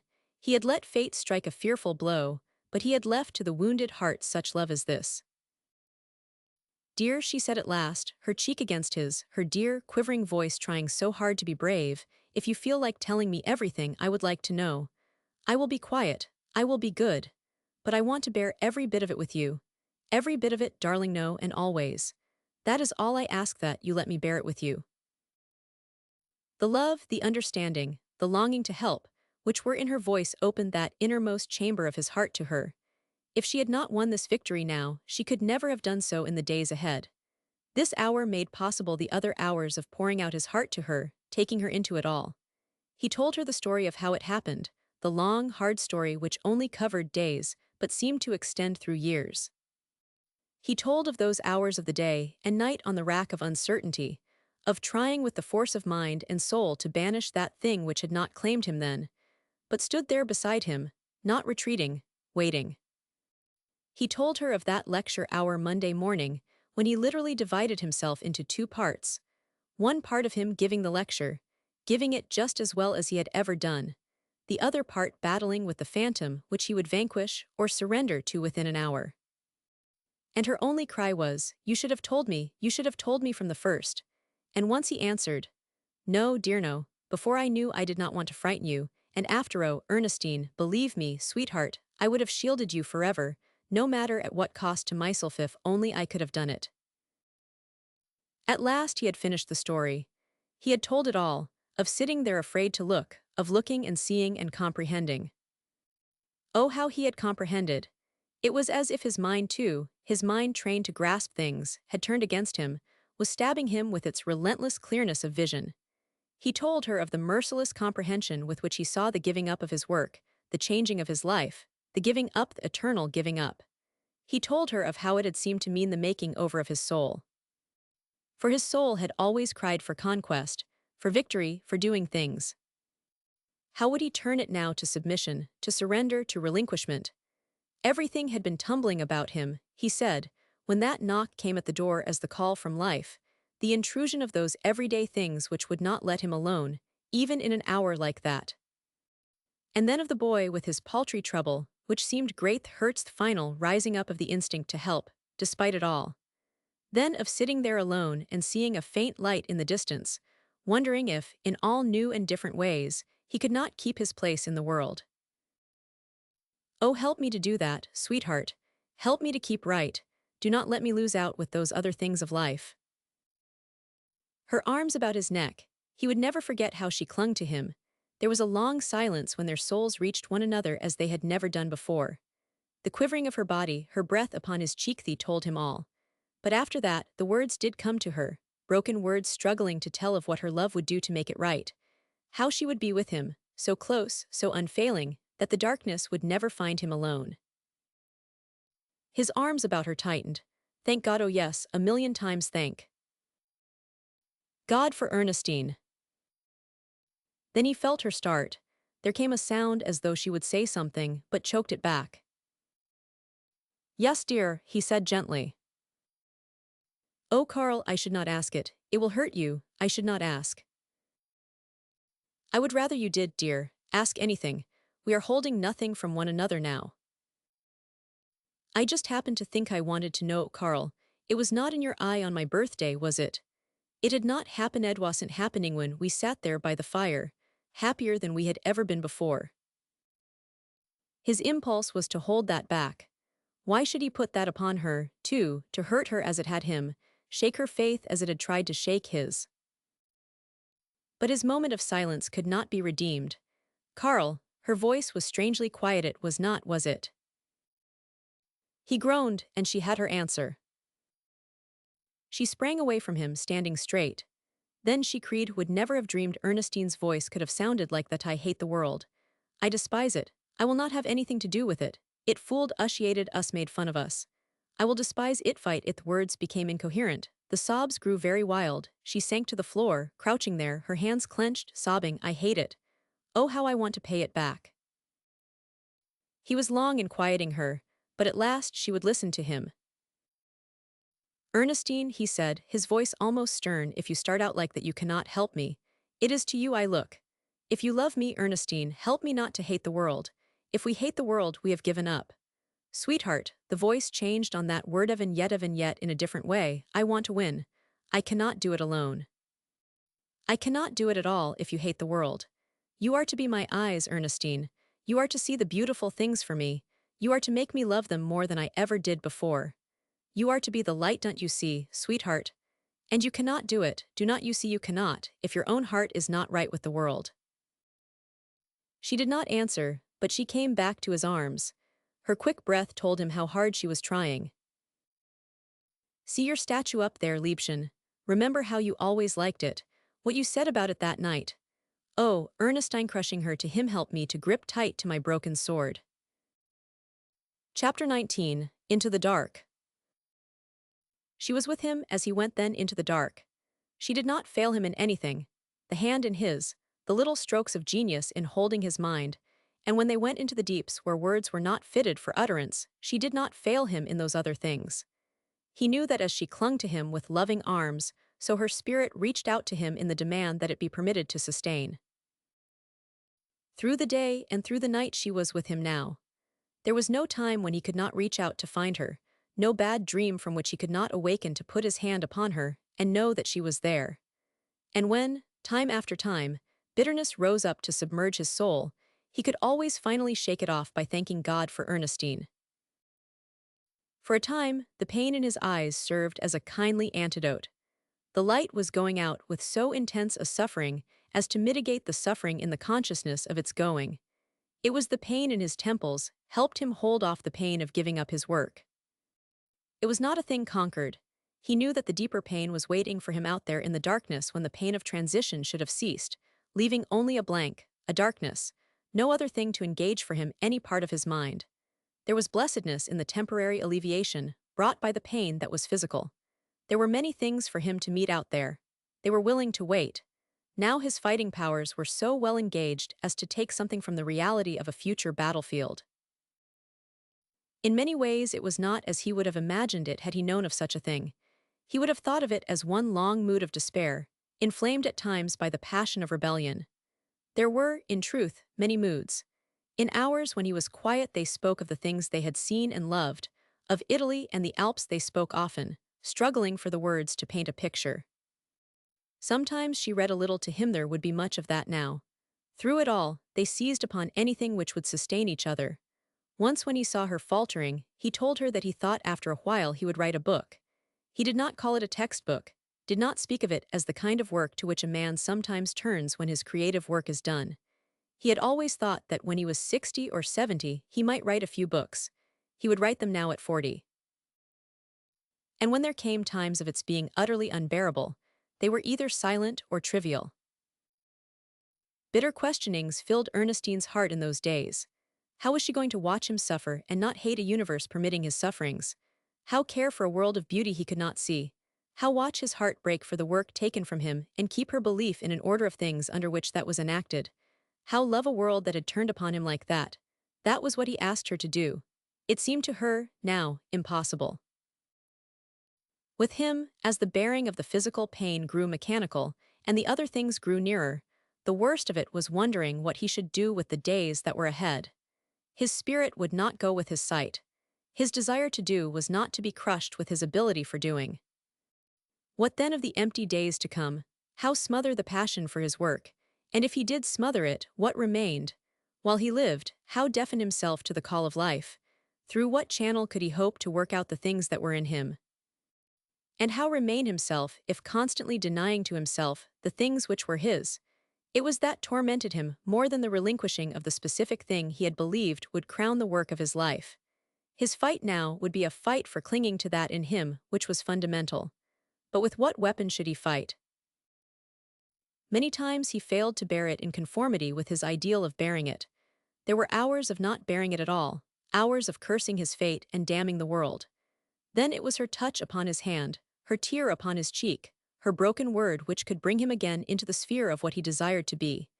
His desire to help her in bearing it, his thankfulness in having her, those the factors in his control. There were 2 weeks of that, weeks in which two frightened, baffled souls fought for strength to accept and power to readjust. Their failures, the doubts, the rage, they sought to keep from each other, their hard-won victories, their fought for courage they gave to the uttermost. A failure of one was a failure for one, but a victory of one was a victory for two.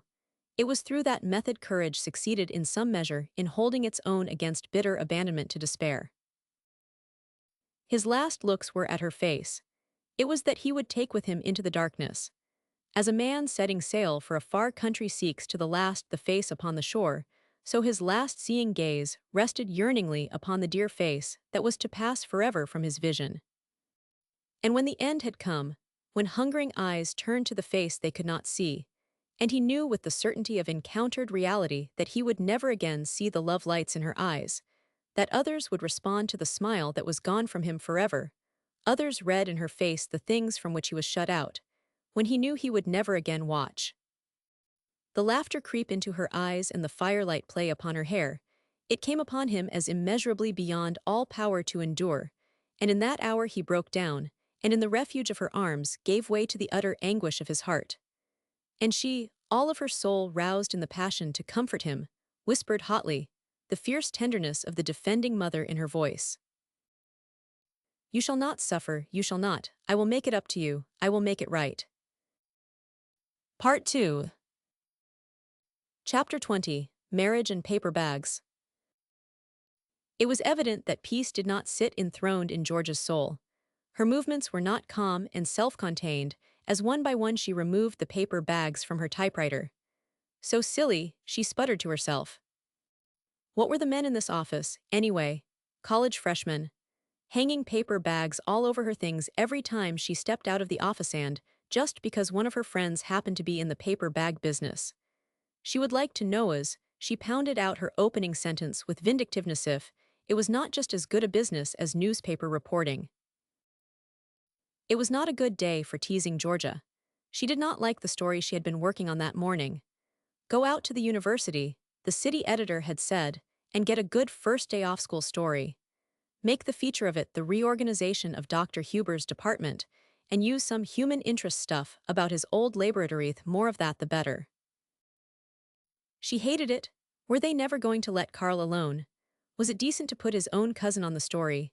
Georgia's chin quivered as she wrote that part about Carl's laboratory. If my own mother were killed in the street, she told herself, trying to blink back the tears, I suppose they would make me handle it because I know more about her than anyone else in the office. Resentment grew with the turning of each sentence. They knew that Carl was her cousin, and almost as close to her as her own brother. She was sure they had seen the tear stains on some of that maudlin copy she had handed in about him. When she turned in her story, she was unable to contain herself longer. Mr. Lewis, she said, voice quivering, here is another one of those outrageous stories about my cousin, Dr. Hubers. When you ask me to write the next one, you may consider it an invitation for my resignation. And then, cheeks very red, she went back to her desk and began getting up some stuff for her column Just Dogs, which they had been running on the editorial page. When the city editor was passing her desk about half an hour later, he stopped and asked, very respectfully and meekly, Georgia was far too good to lose. Miss McCormick, will you see Dr. Parkman sometime before tomorrow and ask him about this hospital story? You know, Miss McCormick, you are the only reporter in town he will see. Very well, said Georgia with dignity. All summer long, the papers had been printing stories about Carl. It made her loathe newspaper work every time she thought about it. To think of their hacking at him like that, and he's so quiet and dignified and brave. A picture printed the Sunday before, of Carl fumbling his way around, had made her more furious than she had ever been in all her life. She turned just in time to see a grinning reporter writing on the bulletin board. Miss G. McCormick human interest story about the inner life of a paper bag. Sometimes it might have brought a smile, usually it would have fired her to the desired rage, but today it contributed to her tearfulness. Oh, they needn't worry, she murmured, bending her head over a drawer and tossing things about furiously, there's no getting married for me. This office has settled that.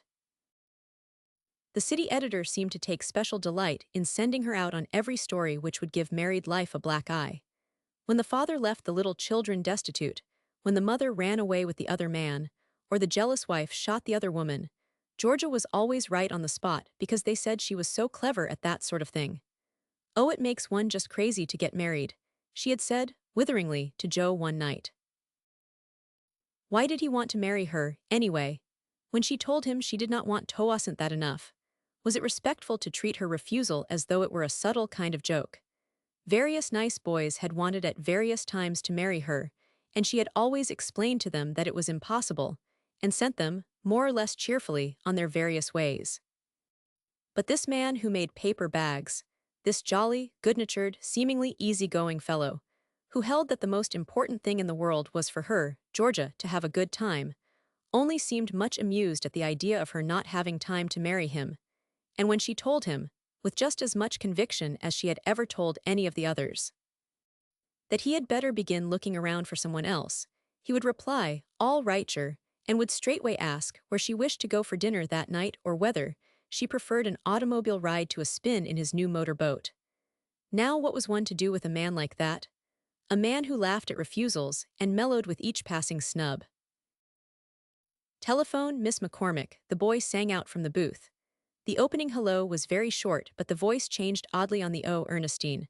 Her whole face softened. It was another Georgia now.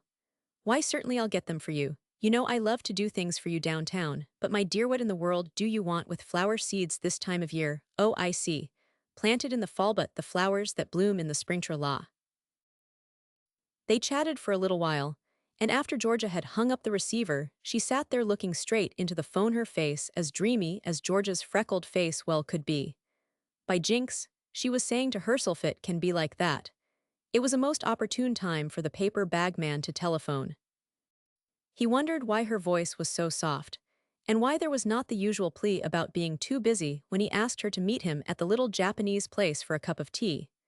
And it's positively heroic of Joe to drink that tea, she smiled to herself, as she wrestled with her shirt-waist sleeves and her jacket. But out on the street she grew stern with herself. Now do not go and do any fool thing, she admonished. Do not jump at conclusions. You are not Ernestine and he is not Carl. He's Joseph Tankoff, all abominable names, and he makes paper bags off all ridiculous things. Tank's paper bags, she guessed not. Suppose in some rash moment she did marry him. People would say, "What business is your husband in?" And she would choke down her rage and reply, "Oui, he makes paper bags."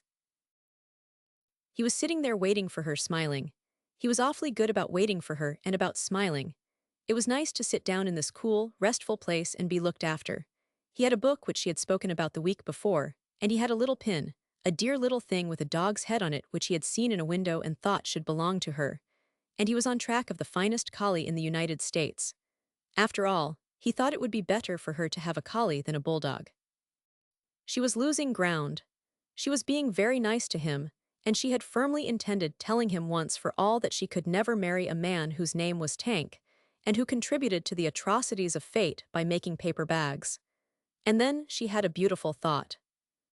Perhaps he would be willing to go away somewhere and live it down. He might go to Boston and go into the book publishing business. Surely publishing books in Boston would go a long way toward removing the stigma of having made paper bags in Chicago. And meanwhile, sighing contentedly and fastening on her new pin, as long as she was here she might as well forget about things and enjoy herself. Chapter 21. Factory-made optimism. The usual congested conditions existed in Dr. Parkman's waiting room when Georgia arrived a little after 5. An attendant who knew her, and who had great respect for any girl Dr. Parkman would see on non-professional business, took her into the inner of inners, where, comfortably installed, sat Professor Hastings.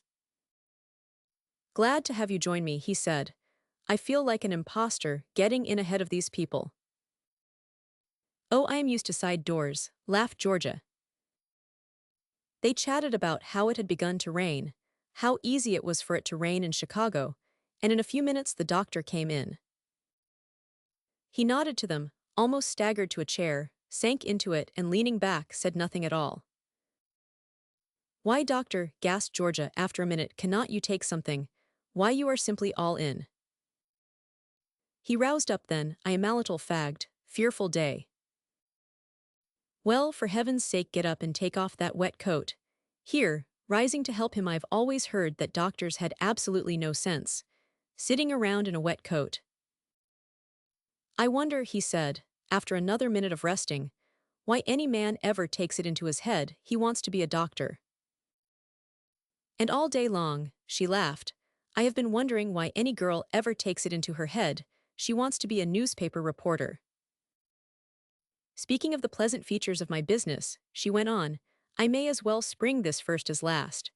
Here am I, a more or less sensible young woman, come to ask you, a man whose time is worth, well, let's say $1,000 a second, what you intend doing about those hospital interns getting drunk last night." "My dear Miss Georgia," brushing out his hand in a characteristic way, which seemed to be sweeping things aside, "go back to your paper, and say that for all I care every intern in Chicago may get drunk every night in the week." Bully story. "And furthermore, every paper in Chicago may go to the devil, and every hospital may go trailing along for company. Oh Lord, I'm tired." He looked it.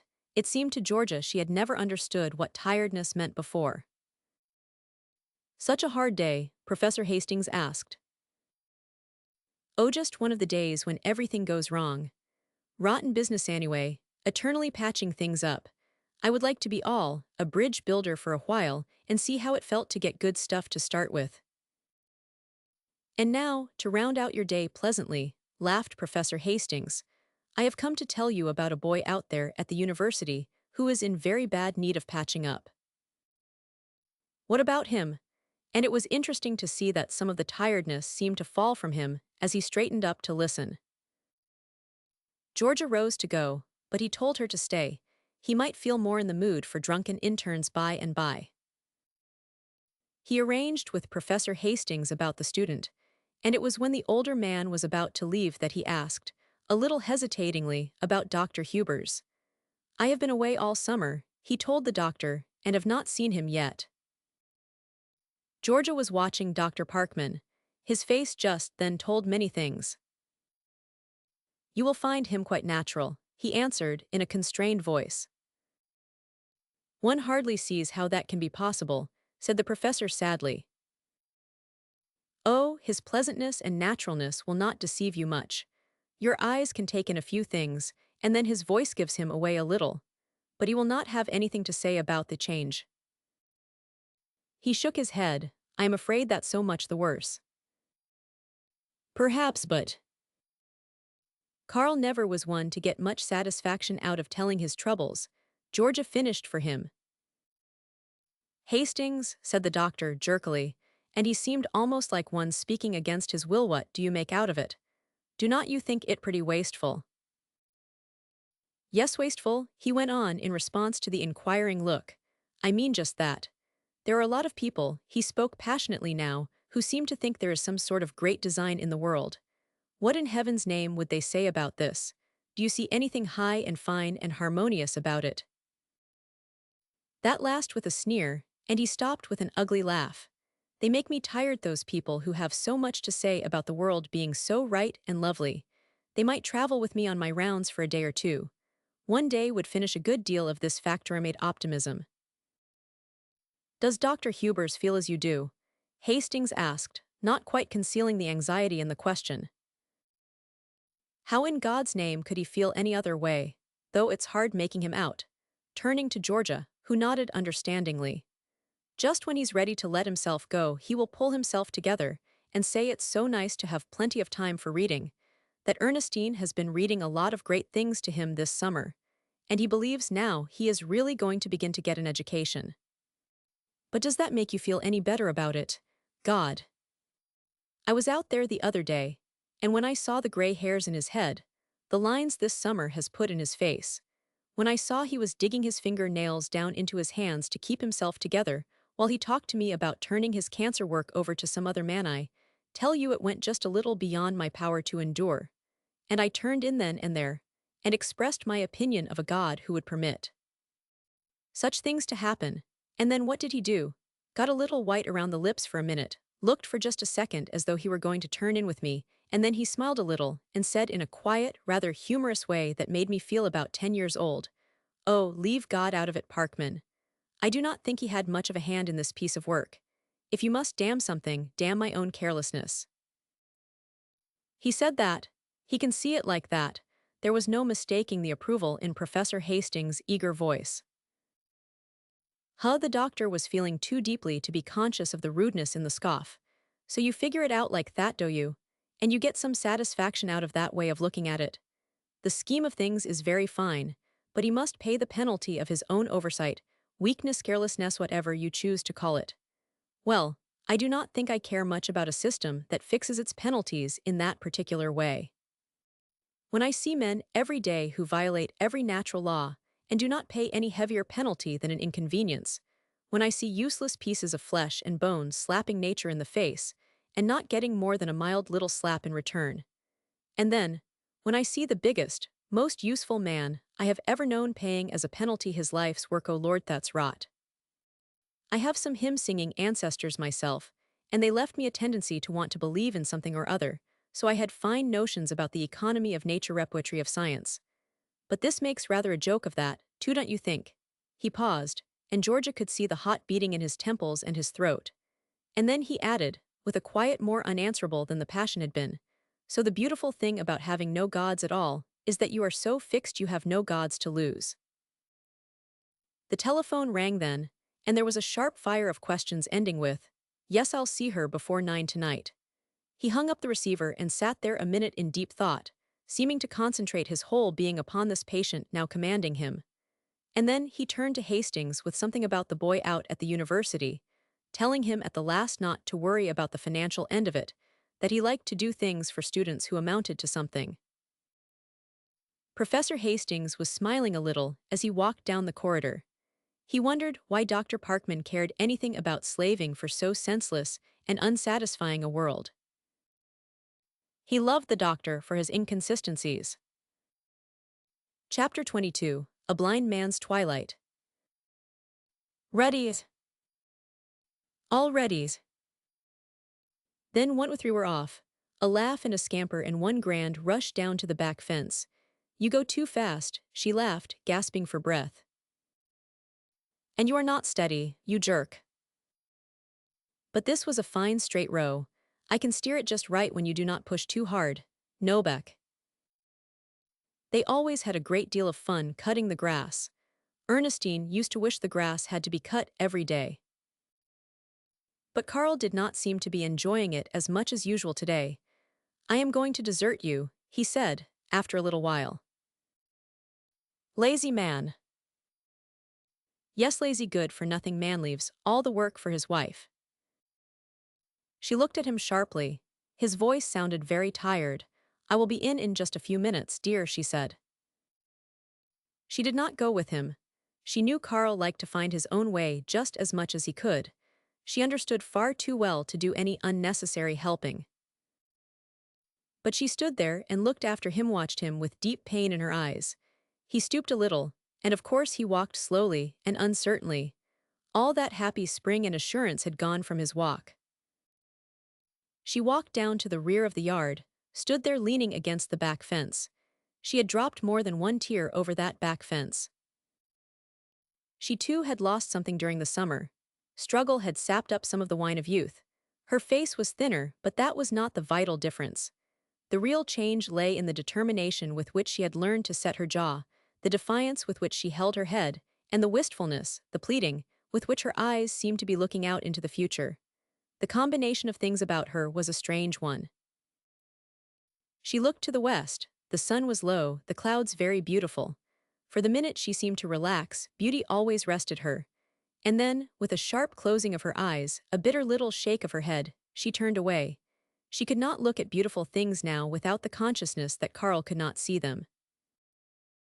They always sat together in the library that hour before dinner, or hour they had come to call it. She wondered, with a hot rush of tears, if they did not care for it because it marked the close of another day. She turned to the house, kicking the newly cut grass with her foot, walking slowly. She was waiting for something, fighting for it.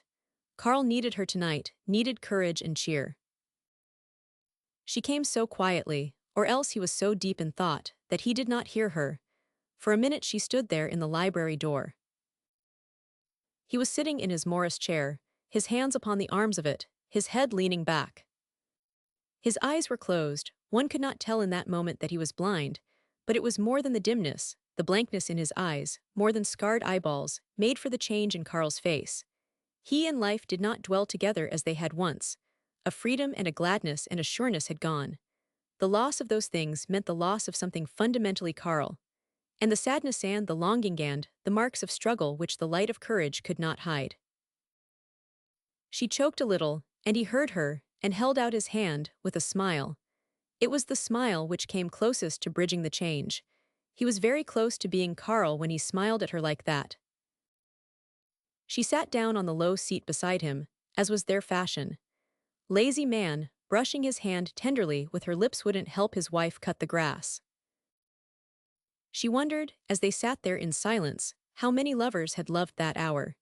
It seemed mellowed with the dreams it had held from the first of time. Ever since the world was very young, children of love had crept into the twilight hour and claimed it as their own. Perhaps the lovers of today love it, because unto it has been committed the soul of all love's yesterdays. She and Carl had loved it from the very first. In those days when they were upon the sea, those supreme days of uncomprehended happiness. They sat in the twilight then and watched day withdraw and night spread itself over the waters. They loved the mystery of it, for it was one with the mystery of their love.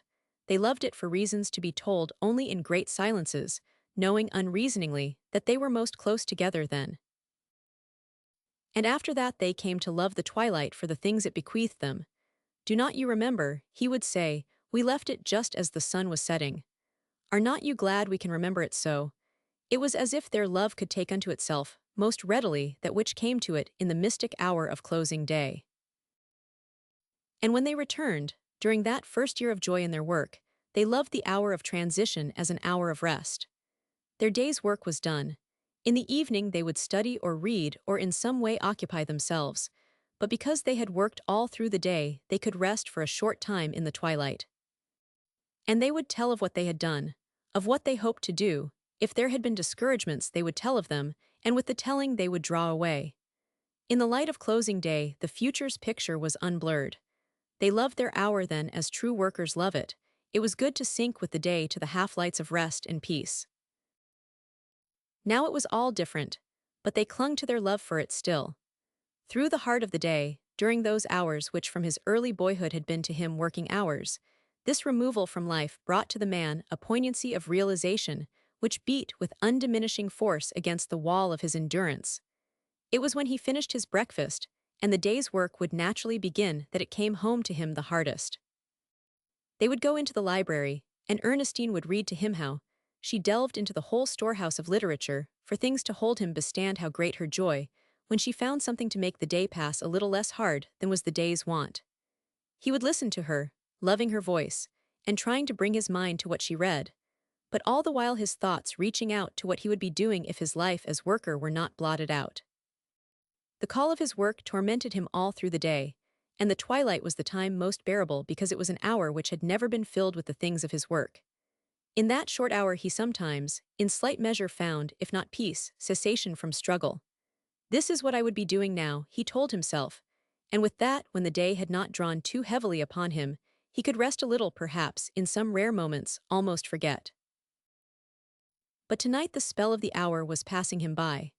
Ernestine saw that in the restless way his hand moved away from hers, the nervous little cough, the fretted shaking of the head. She understood why it was. The fall quarter at the university opened that day. It would have marked the beginning of his New Year's work. Very quietly, she wiped the tears from her cheek.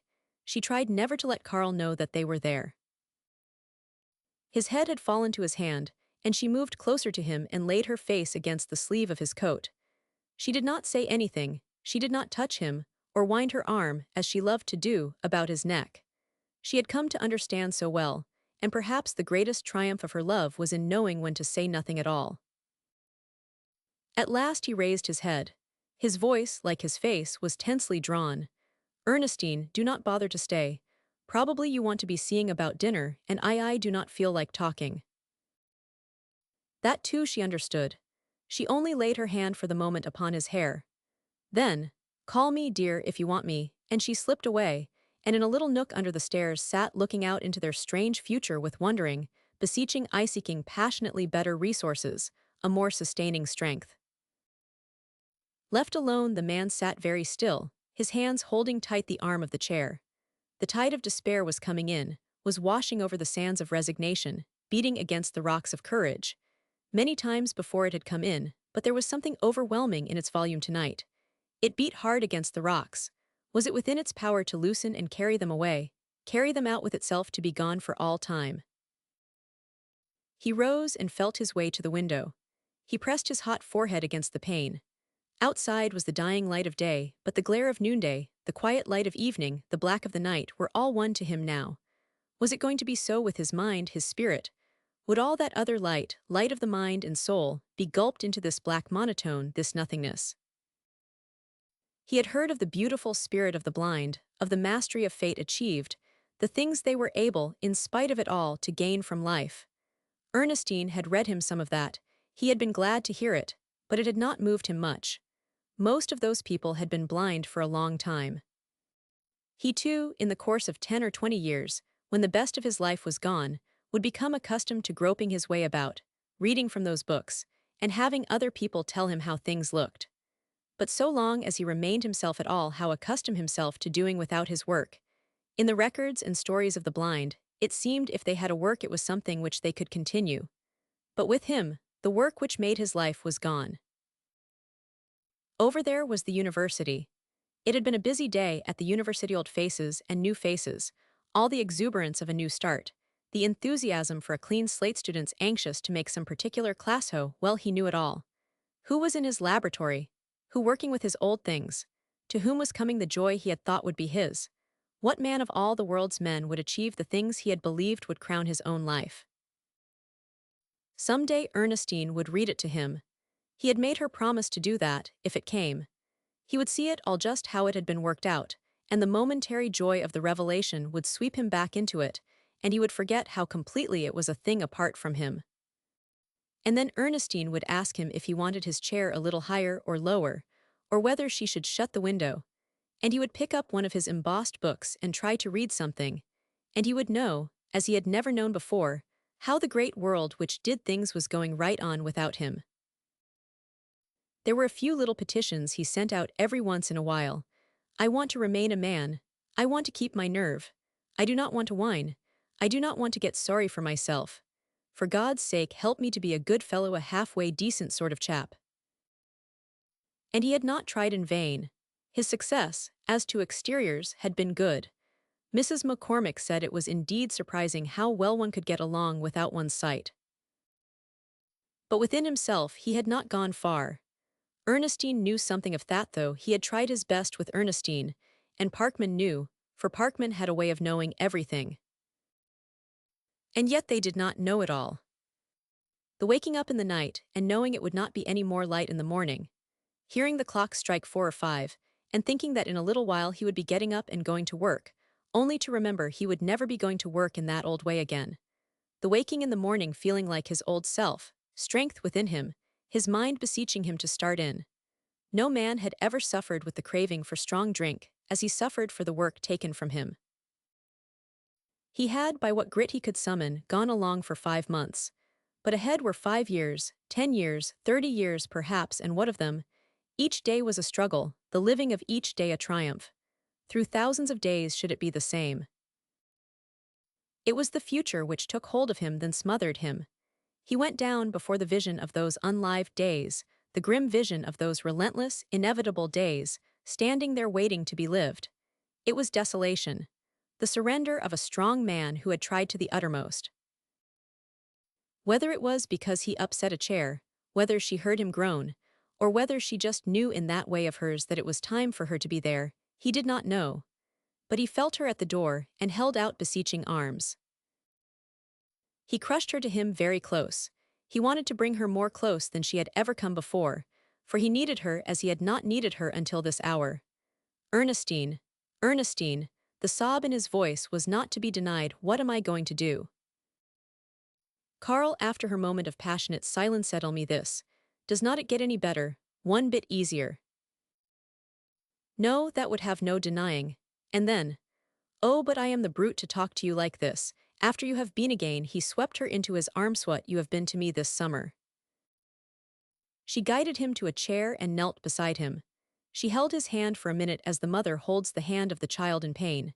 And then she began, her voice tender but quietly determined. "Carl dear, let's be honest. Let's not do so much pretending with each other. For just this once let's look it right in the face. I want to understand, oh how I want to. What's the very worst of it, dear, is it work?" Yes, the word leaped out as though let loose from a long bondage. Ernestine, no one but a man can quite see that. What is a man without a man's work? What is there for him to do but sit around in namby-pamby fashion and be fussed over and coddled and cheered up?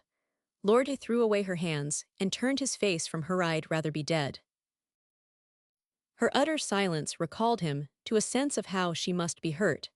Could he have looked into her eyes, just then he would never have ceased to regret those words. There was contrition in his face as he turned back. He reached out for her hands, those faithful, loving hands he had thrust away. For just a minute she did not give them, but that was only for the minutiae. So quick was she to forgive, so eager to understand. "Forget that, sweetheart, quick. I did not know what I was saying. Why, Liebchen, it's only you makes it bearable at all. If I did not have you I should choose the other way." Carl, in an instant clinging to him, wildly, "You had not thought, you could not think." "Oh, sweetheart, you've misunderstood. Now, dear, don't make me feel I have made you cry. All I meant, Ernestine, was that without you it would be so utterly unbearable." He stroked her hair until she was quiet. "Why, Liebchendo, you think anything under heaven could be so bad that I should want to leave you?" "I should hope I had not failed quite that completely," she whispered brokenly. "Failed you? Come up here a little closer, and I will try to tell you just how far you have come from having failed." At first he could tell her best in the passionate kiss, the gentle stroking of her face, the tenderness with which his hands rested upon her eyes. And then words added a little. Everything, Liebchen, everything of joy and comfort and beauty and light, sweetheart, everything of light and hope and consolation that comes to me now is through you. You have done more than I would have believed in human power. You have actually made me forget. And can you fancy how supreme a thing it is to make a man forget that he is blind? You have put the beautiful things before me in their most beautiful way. Do you suppose that alone, or with anyone else, I could see any beauty in anything? You have made me laugh. How did you ever do that, you wonderful little Ernestine? And sweetheart, you have helped me with my self-respect. You have saved me in 1,000 little ways from the humiliations of being blind. Why, you actually must have some idea of what it is like yourself. I have, Carl. I have imagined and thought about it and tried to just train myself, until I believe I do know something of what it is like. You love me, he murmured, carried with that from despair to exultation. But if you could only know how much. I do know, dear. I wish that all the world, I'd hate to have them know, for it's just ours, but for the sake of faltering faith they ought to know what you have been to me this summer. Then, Carl, this after one of their precious silences, I want to ask you something. It is hard to say it just right, but I will try. You know that I love you, that we have one of those supreme loves, which come at rare times perhaps for the sake of what you call faltering faith. But Carl, thighs will sound hard, but after all, does not it fail? Fail of being supreme? Does not it fail if it is not satisfying? I do not mean that it should make up to one for such a thing as being blind, but if in spite of love like ours life seems unbearable to you without your work, we then, dear, does not it fail? He was long in answering, and then he only said slowly, I see how you have reasoned it out. I wonder if I can make you understand. Ernestine, the old enthusiasm had kindled in his face, with the summoning of the thoughts. No painter or sculptor ever loved his work more than I loved mine. And I had that same kind of joy in it, that delight in it as a beautiful thing to achieve. That may seem strange to you. But the working out of something I was able to do brought me the same delight the working out of a picture brings to you. Dear, it was my very soul. And so, instead of there being two forces in my life after I had you, it was just the one big thing. You made me bigger, and because I was bigger, I wanted to do bigger things. Do not you see that? She held his hand a little more closely in response. He knew that she understood. Do not think I have given up. Of course I have not. I will adjust myself in a little time to what there is for me to do. I am going to see immediately about a secretary, a stenographer. No, Ernestine, I do not want you to do that. It's merely routine work, and I want you to do your own work. One of us must do the work it was intended we should. I could have gone on with some lecture work at the university, but this year I could not quite do that. I will be more used to handling myself by next year, have myself better in hand in every way. I could not quite stand the smell from the laboratory just now. This year I shall work on those books I have told you about. Just classroom books. I never could write anything that would be literature. I'm not built for that. But these things will be useful. I have felt the need of something of the sort in my own classes. I will always make a living, Ernestine, don't you ever worry about that. And the world will not know should we let it know we are not satisfied. But I cannot hide from you that it is the other, the creative work, Theo. I tell you, Ernestine, the fellows up there in the far north do not have all the fun. It may be great to push one's way through icebergs, but I know something that is greater than that. They say there is a joy in standing where no man ever stood before, and I can see that, for I too have stood where no man ever stood before. But I am ahead of them, means the greater joy, for I knew that my territory was worth something, that the world would follow where I had led. The old force, fire, joyous enthusiasm had bounded into his voice. But it died away, and it was with a settling to sadness he said, You see, little girl, if there was a wonderful picture you had conceived, your masterpiece, something you had reason to feel would stand as one of the world's great pictures, if you had begun on it, were in the heat of it, and then had to give it up, it would not quite satisfy you, would it, dear, to settle down and write some textbooks on art? Carlitz, I who have been blind, I tried so hard to understand, but oh, Carl, can't we do something? Cannot we do something about it? I was selfish to tell, but it is good to have you understand.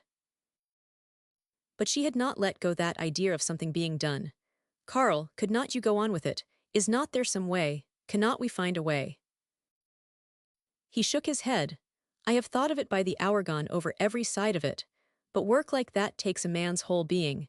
It takes more than mere eyes and hands, more than just mind.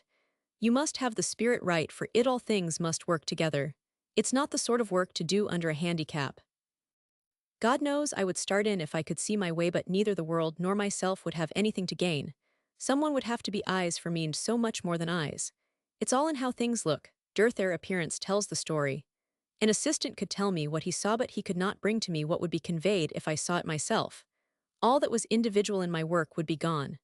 Minds do not work together like that. I should be too much in the dark, he concluded sadly. For a long time her head was on his shoulder.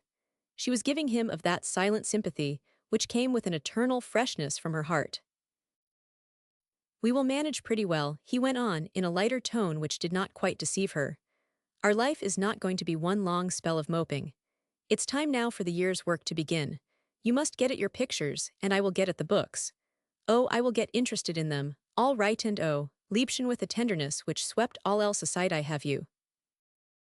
Chapter 23, Her Vision. Some of the university people came over that night to see Carl. Ernestine was glad of that, for she had been dreading the evening. Their talk of the afternoon had made it more clear and more hard than it had ever been before.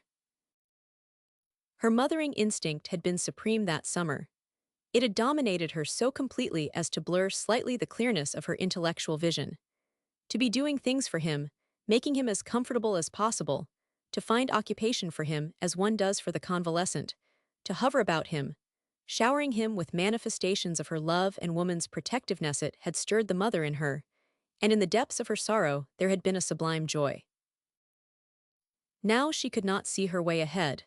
It was her constant doing things to make it up to him had made the summer bearable at all. With the clearing of her vision, her sustaining power seemed taken from her. And how has it gone with you this summer? Professor Hastings asked, holding both of her hands for a minute in fatherly fashion as she met him in the hall. He scarcely heard her reply, for the thought came to him, if he could only see her now. It was her pride and her wistfulness, her courage and her appeal, the union of defiance and tenderness which held one strangely in the face of Ernestine. She was as the figure of love standing there wounded, but unvanquished before the blows of fate.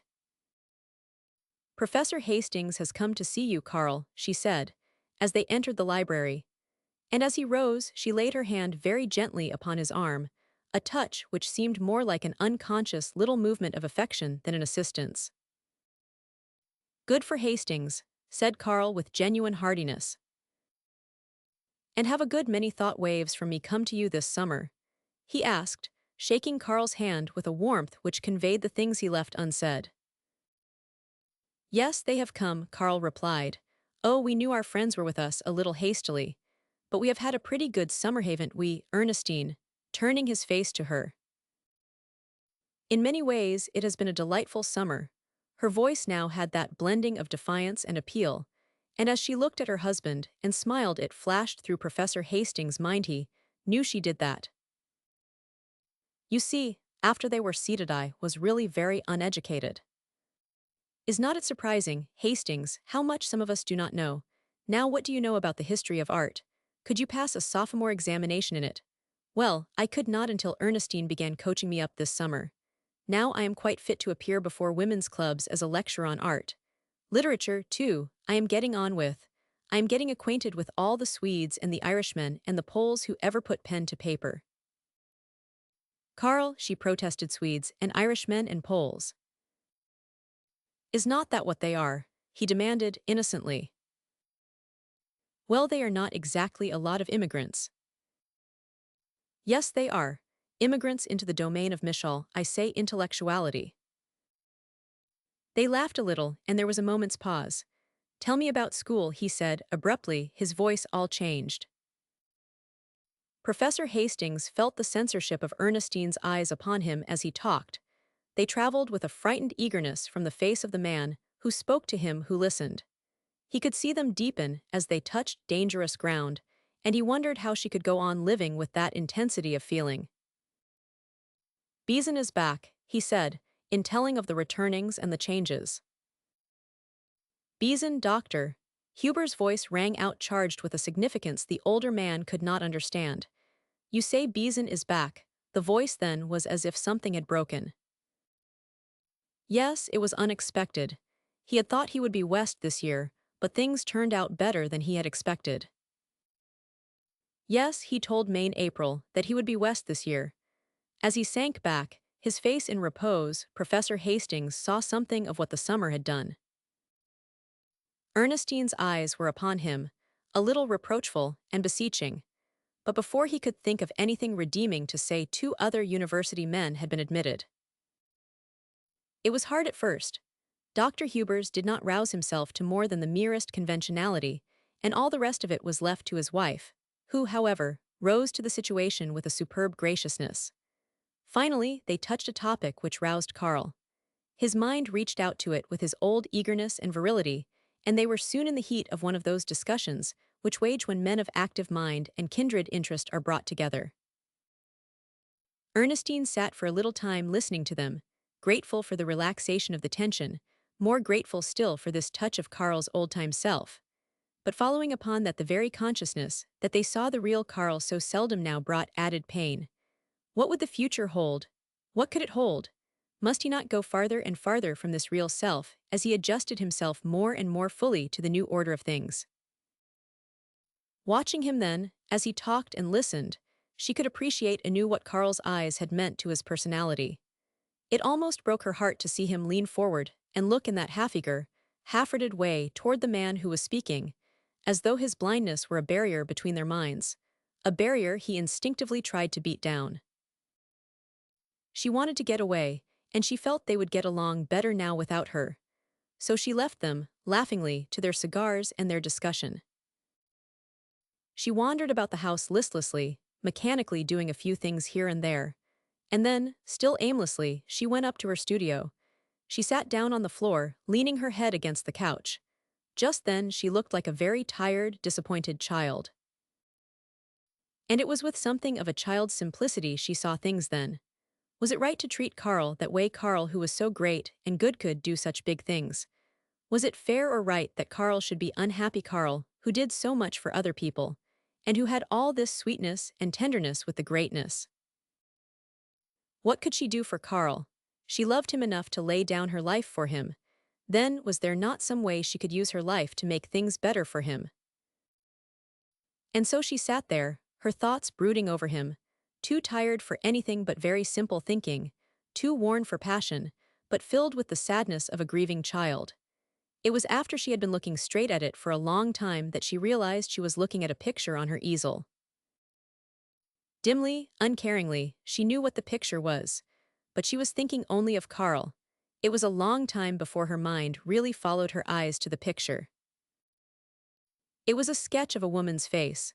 She remembered what a splendid model she had had for it. And then suddenly her mind went full upon it, her whole bearing changed. She leaned forward with a passionate intentness. Unsatisfied longing, disappointed motherhood, deep, deep things stirred only to be denied. Yes, the model had been a good one, but it was from her own soul the life things in that face had come. It brought them all back, all those things she had put into it. A great wave of passion and yearning swept through her, new questionings, sorrow touched with resentment, longing mingled with defiance. Why could not this have gone right with them? What it would have meant to Carl in these days, sustained, comforted, kept strong. The pain of those first days was translated by the deeper understanding of these. Her eyes were very deep, about her mouth an infinite yearning, as she asked some of those questions for which God had no answer. But there was something about the picture she did not like. She looked at it with a growing dissatisfaction. And then she saw what it was. The woman was sinking to melancholy. She bowed under the hand of fate. She did not know why, this night of all others, she should resent that. What did she want? What could she expect? She stirred restlessly under the dissatisfaction. It seemed too much fate's triumph to leave it like this. Not this surrender, but a little of the Spartan, a touch of sternness, a little defiance in the hunger, and understanding that was it. a submission in which there was the dignity of understanding. Her it was, a knowing that thousands had endured and must endure, but as an echo from the Stoics' well. The idea fascinated her, swept through her with a strange, wild passion. She scarcely knew what she was doing, when, after a long time of looking at the picture, she began getting out her things. Her face had wholly changed. She too had now the understanding, stern, all-comprehending well for fate. She could work, that was the thing remained. She would not bow down under it and submit. She would work. She would erect something to stand for their love, something so great, so universal and eternal that it would make up for all taken away. She would crystallize their lives into something so big and supreme that Carl himself, feeling, understanding that which he could not see, would come at the end into all the satisfaction of the victor. Could she do greater things for him than that? She glowed under the idea. It filled, thrilled, intoxicated her. And she could do it. As she saw that a few master strokes were visualizing her idea, she came into greater consciousness of her power than she had ever had before. It all flowed into big new impetus for her work. A year before she had wanted to work because she was so happy. Now with a fierce passion she turned to her work as the thing to make it right for their lives. Out of all this she would rise to so great an understanding, so supreme a power that they too could hurl their defiant well at the fate which had believed them conquered. In the glow and the passion and the exaltation of it she felt that nothing in the world, no trick of fate, no onslaught of God or man could keep her from the work that was hers. She had a vision of hosts of men, all powers of fate, marching against her, and she, unfaltering, serene, confident, just doing her work. It was one of the perfect moments of the divine intoxication. It was in the very glow of it that the strange thing happened. The lights from her ruby, caught in a shaft of light, blurred her vision for an instant, and in that same instant, as if born with the lights of the stone, there penetrated her glowing, exuberant mood, quick, piercing, like an arrow shot in with strong, true hand. He loves his work just like this. You know now, you understand. Her mood fell away like a pricked bubble. The divine glow, that passionate throbbing of conscious power, made way for the comprehension of that thing shot in upon her like a shaft. He loves his work just like this. You know now, you understand. She had been standing, and she sank to a chair. Like all great changes, it sapped up strength. The blood had cooled too suddenly, and she was weak and trembling, but, oh, how she understood. He himself did not understand it as she understood it now. Pushing upon him, dominating him, clamoring, crowding for outlet, when outlet had been close gathering, growing, and unable to find its valve of escape, it would crowd upon him, kill him. Beat it down. But it was the deathless in him. With human strength put out a fire that was divine. She covered her face with her hands to shut it out. But she could not shut it out. It was the raw thing to be faced, not evade a thing which would grow, not draw away. And she loved him so. In this moment of perfect understanding, this divine camaraderie of the soul, knowing that they were touched with the same touch, drew from a common fount, felt within her a love for him, an understanding, which all of the centuries behind her, the eternity out of which she had come, had gone to make. And then, grim, stern, she put her intellect upon it. She went over everything he had said that afternoon. Each thought of it opened up new channels, and she followed them all to their uttermost. And in that getting of it in hand, there was more than insight, knowledge, conviction. There was a complete sensing of the truth, a comprehending of things just without the pale of reason. Her face pale, her eyes looking into that far distance, she sat there for more than an hour, oblivious for the first time since his blindness to the thought that Carl might be needing her, lost to all conventional instincts as hostess. Hard and fast the thoughts beat upon her, and then at last, in the wake of those thoughts, out beyond, there was born a great light. It staggered her at first, it seemed a light too great for human mind to bear. But time passed, and the light burned on, steady, fixed, not to pass away. And in that momentous hour which words are quite powerless to record, something was buried and something born. Chapter 24. Love Challenges Fate. The doctor hung up the receiver slowly and with meditation. And when he turned from the telephone, his thoughts did not leave the channel to which it had directed them. What was it Mrs. Hubers wanted? Why was she coming to the office at 4 that afternoon? Something in her voice made him wonder. He had offered to go out, but she preferred coming to the office. Evidently then she wished to see him alone, and she had specified that she come when he could give her the most time. Then there was something to talk over. He had asked for Carl, and she answered cheerfully that he was well. And you, he pursued, and she had laughed with that an underlying significance in that laugh perplexed him as he recalled it, and had answered buoyantly, oh, splendid. It did not leave his mind all day. He thought about it a great deal as he drove his car from place to place. It even came to him in the operating room, and it was not usual for anything to intrude there. He reached the office a few minutes ahead of the hour, but she was waiting for him. She rose as she saw him at the door and took an eager step forward. Her cheeks were flushed, her eyes very bright, and her smile, as she held out her hand, had that same quality as her voice of the morning. She was so far removed from usual things that she resorted to no conventional pleasantries after they had entered the doctor's inner office, and she waited for him to attend to a few little things before giving her his attention. He knew by the way her eyes followed him about that she was eager to begin, and while there was a little timidity about her, it seemed just a timidity of manner, of things exterior, while back of that he felt the force of her poise. He had never seen her so beautiful. She was wearing a brown velvet suit, a golden brown like some of the glints in her hair and some of the lights in her eyes. Her eyes, too, held that something which puzzled him. It was a windy day, and her hair was a little disarranged, which made her look very young, and her veil was thrown back from her face just right to make a frame for it. Why could not all women manage those big veils the way some women did, he wondered. He sat down in the chair before his desk and swung it around facing her. Then he waited for her to speak. That little timidity was upon her for the second, but she broke through it, seeming to shake it off with a little shake of her head. Dr. Parkman, she said, her voice was low and well-controlled. I have come to you because I want you to help me. He liked that. Very few people came out with the truth at the start that way. I wonder if you know, she went on, looking at him with a very sweet seriousness, that Carl is very unhappy. His face showed that that was unexpected. Why, yes, he assented. I know that his heart has not been as philosophical as some of his words. But gently, what can you expect? She did not answer that, but pondered something a minute. Dr. Parkman, she began abruptly, just why do you think it is Carl cannot go on with his work? I do not mean his lectures, but his own work in the laboratory, the research. Again he showed that she was surprising him. Why, surely you understand that. It is self-evident, is it not? He cannot do his laboratory work because he has lost his eyes. Eyesight, but the eye is only an instrument. He has not lost his brain.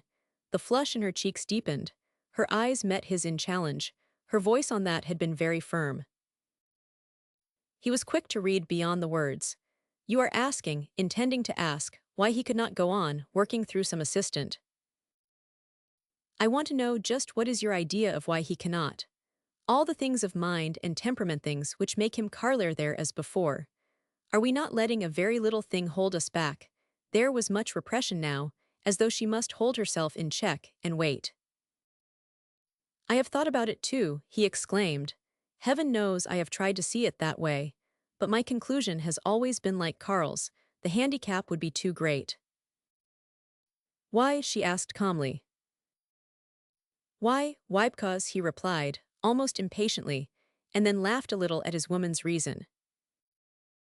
I will tell you why, her eyes deepening. I will tell you the secret of your conclusion. You concluded he could not go on with his work just because no assistant could be in close enough touch with Carl to make clear the things he saw. He thought a minute. Then that's about it, he answered briefly.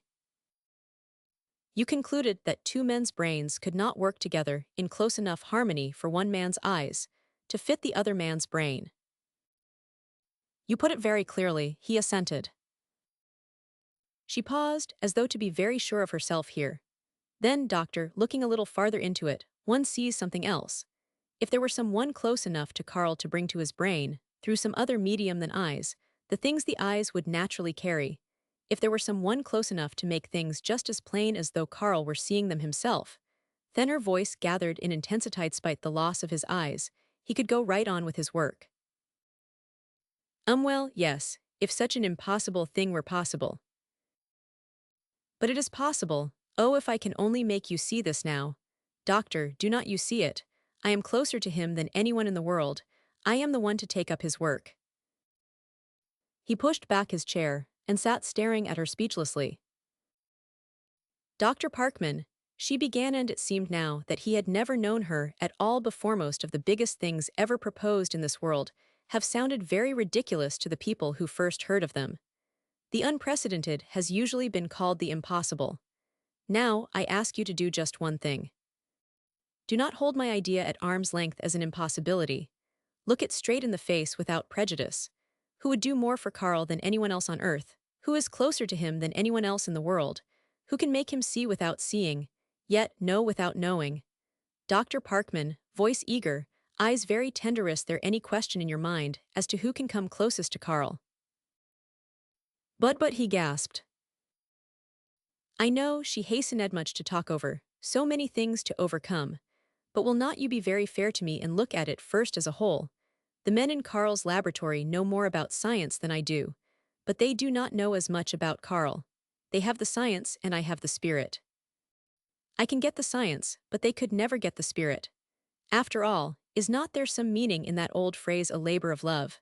Doctor, her smile made it so much clearer than her words. "Did you ever hear of knowledge and skill working a miracle?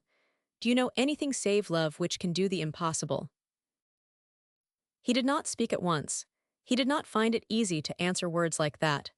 "But my dear Mrs. Hubers," he finally began, "you are simply assuming." Yes, and the tenderness leaped suddenly to passion, and the passion intensified to sternness. "I am simply assuming that it can be done. And through obstacle and argument, from now until the end of my life, I am going on assuming that very thing. And furthermore, Dr. Parkman, relaxing a little and smiling at him understandingly, just as soon as the light has fully dawned upon you, you are going to begin assuming that. And you are the very man, oh, I know, to keep on assuming it in the face of all the obstacles which the University of Chicago's and all creation may succeed in piling up. There is one thing on which you and I are going to stand very firmly together. That thing, with the deep quiet of finalities, that Carl shall go on with his work." Dr. Parkman had never been handled that way before. Perhaps it was its newness which fascinated him. At any rate, he seemed unable to say the things he felt he should be saying. "Dr. Parkman, the only weak people in this world are the people who sit down and say that things are impossible. The only big people are the people who stand up and declare in the face of whatsoever comes that nothing is impossible. For Carl, there is some excuse. The shock has been too great, his blindness has shut him in.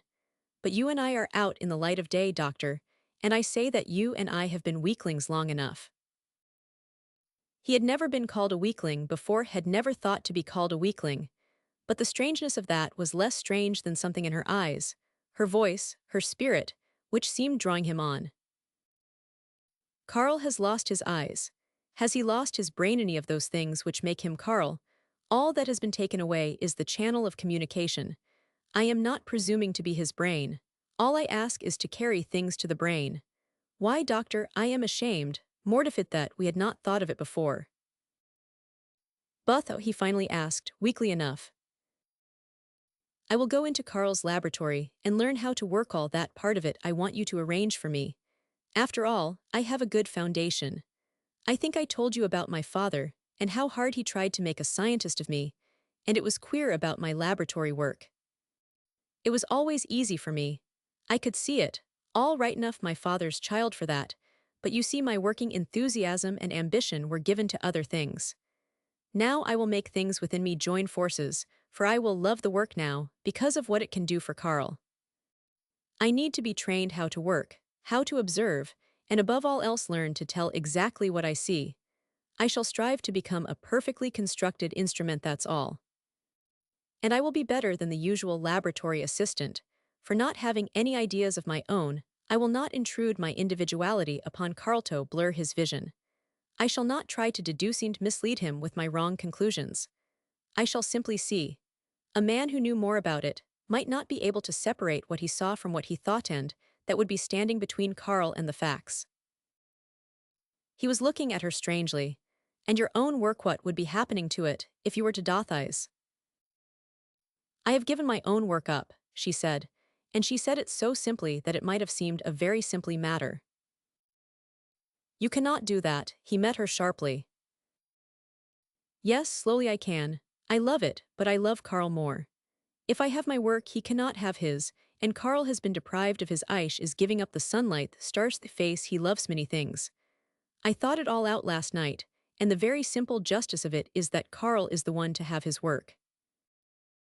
She was dwelling upon it, a wonderful tenderness lighting her face. For the minute she had forgotten him.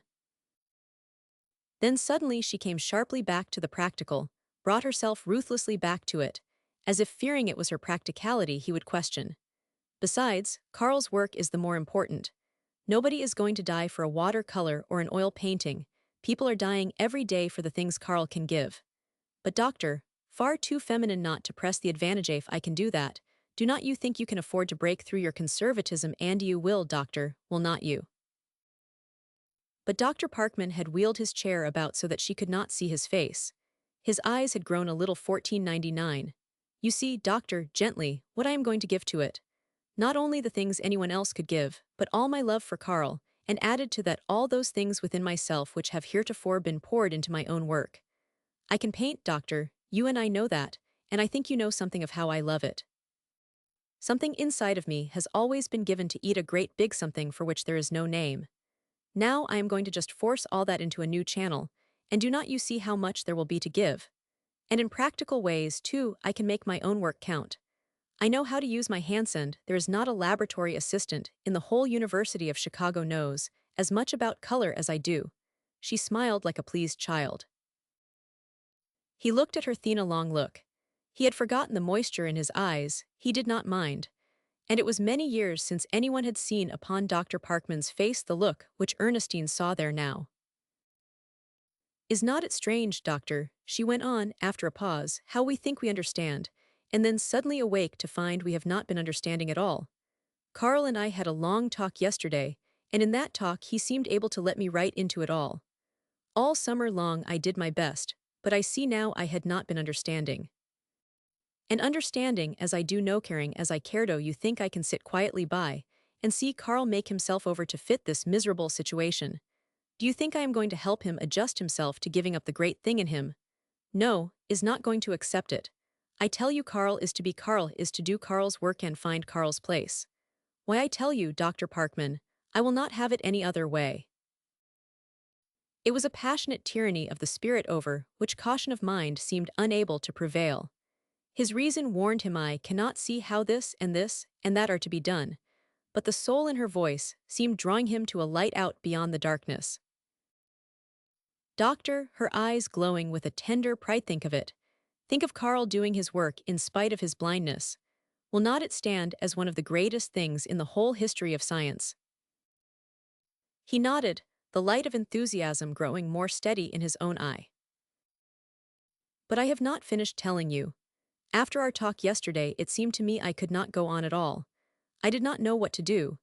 In the evening I was up in my studio, paused, striving to formulate it. No, I see I cannot tell it, but suddenly things came to me, and doctor, I understand it now better than Carl understands it himself.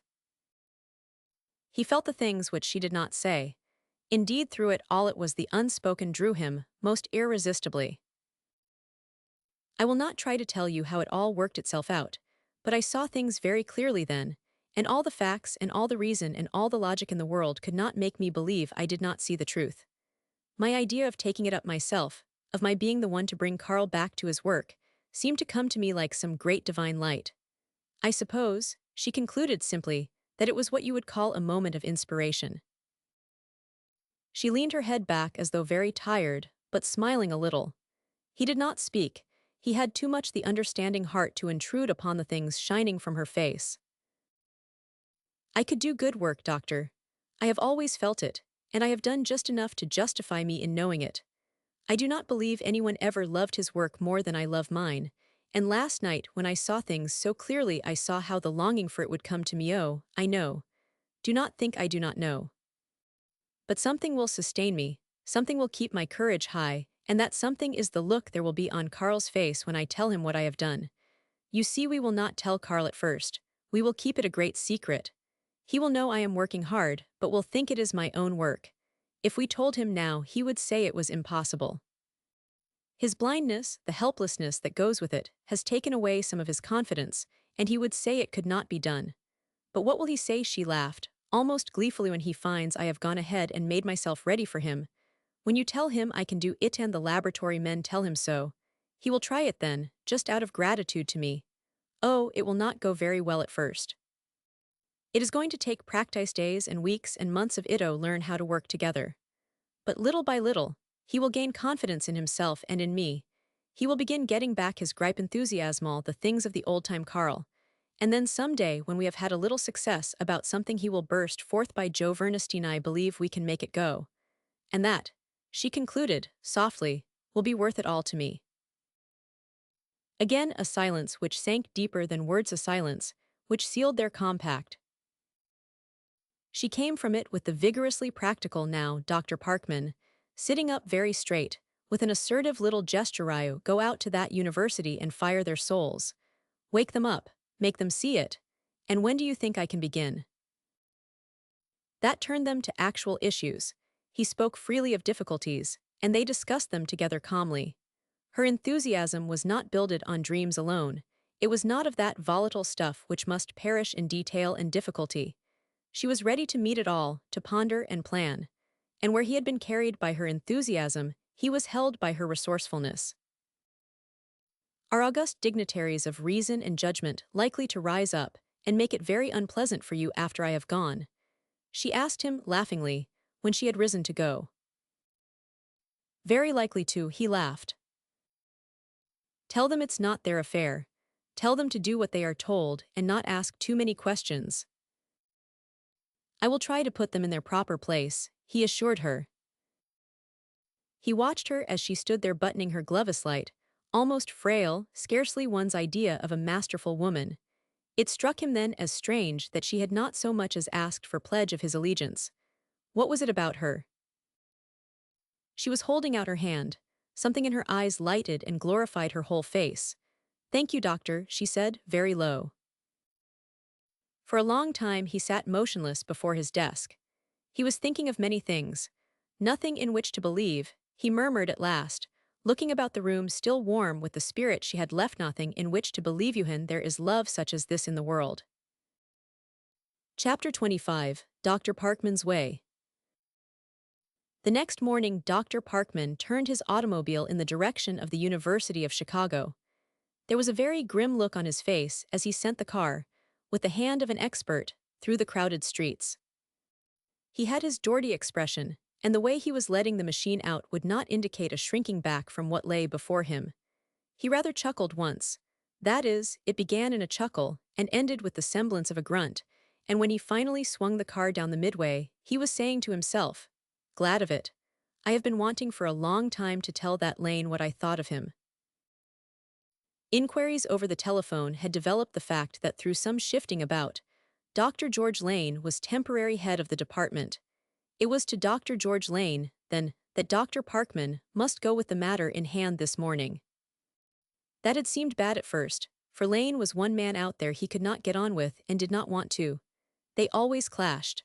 Upon their last meeting, Lane had said, "Really now, Dr. Parkman, do not you feel that a broader culture is the real need of the medical profession?" And Parkman had retorted, "Should not wonder, but has it ever struck you, doctor, Lane, that a little more horse sense is the real need of the university professor?"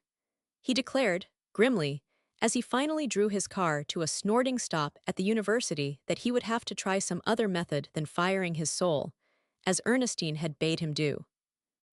"In the first place, he figured it out. He has no soul, and if he had, I would not be the one to fire it with anything but rage." But the doctor was not worrying much about results. He thought he had a little ammunition in reserve which assured the outcome, and which would enable him, at the same time, to let loose on Lane, should the latter show a tendency to become too important. The erudite Lane was a neatly built little fellow, very spick and span.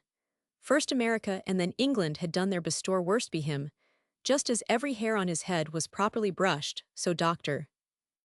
Parkman felt quite sure that every idea within the head was properly beaten down with a pair of intellectual military brushes, one of which he had acquired to the west, and the other to the east of the Atlantic.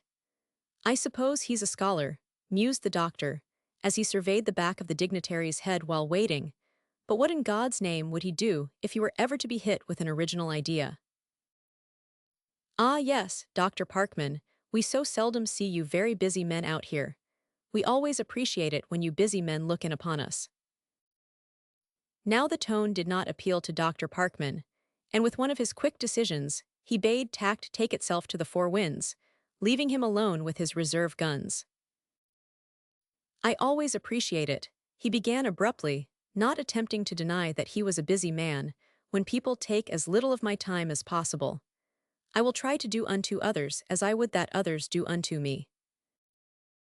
By the merest lifting of his eyebrows, Lane signified that he would make no attempt at detaining the doctor longer than he wished to stay.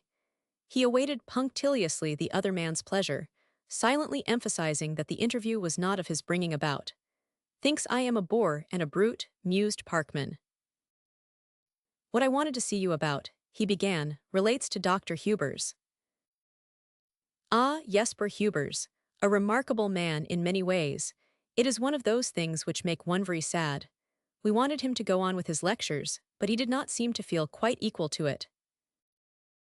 How that might mean a variety of things. The tone of patronage infuriated Karl's friend. Jello Sorglad Karl's out of it, he was interpreting it. Then he delivered this very calmly. Well, the fact of the matter is, that among all medical men, and in that part of the scientific world which I may call the active part, only part of any real value Karl Hubers, is regarded so far above every other man who ever set foot in this university that all the rest of the place is looked upon as something which surrounds him. Over in Europe, they say Chicago, University of Chicago. Oh yes, indeed, I remember now. That's where Hubers is. The professor, as Dr. Parkman frequently insisted on calling him, showed himself capable of a rush of red blood to the face, and of a very human engulfing of emotion in a hurried cough.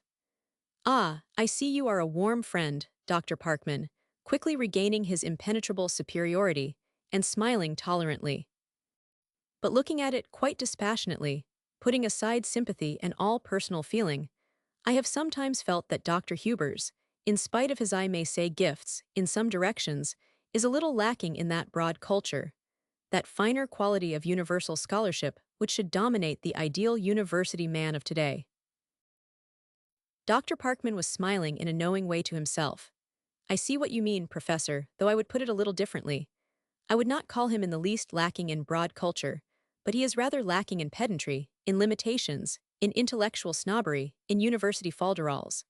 And of course a man who is actually doing something in the world, who stands for real achievement, has a little less time to look after the fine quality of universal scholarship. Perhaps Lane would have been either more or less than human, had he not retorted to that. But as to this great achievement, it has never been forthcoming, has it?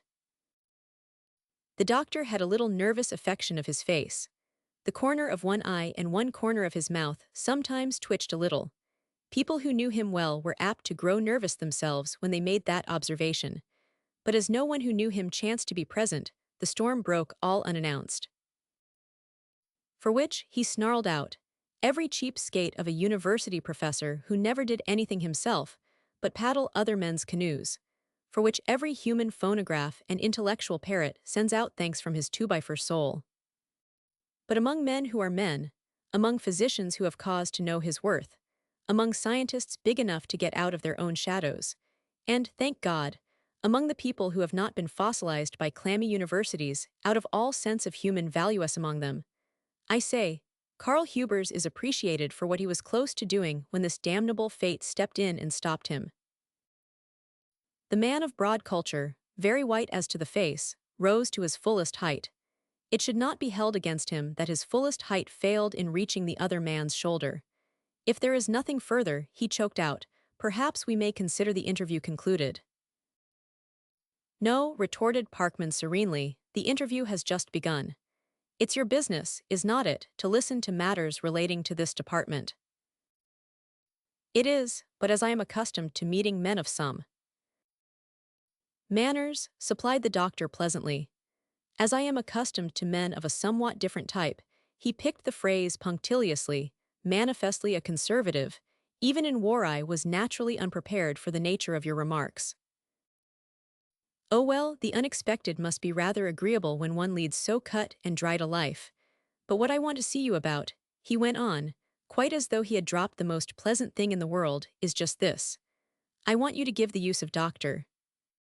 Huber's laboratory, his equipment and at least one of his assistants, to Dr. Huber's wife, that she may get in shape to work with him as his assistant, and enable him to carry on his work and do those things, which, as you correctly state, are still unachieved. Now the delivering of that pleased Dr. Parkman very much. He scarcely attempted to conceal his righteous pride. Really now, gasped the head of the department, after a minute of speechless staring, really now, Dr. Parkman, you astonish me. That's the truth, if he ever spoke it, thought the doctor grimly. Dr. Huber's wife, I understand you to say, and he of erudition was equal to a covert sneer. Just what has she to do with it, please? She has everything to do with it. In the first place, she is rather interested in Dr. Huber's. Then she's a remarkable woman. Needs to freshen up on some things, needs quite a little coaching, in fact.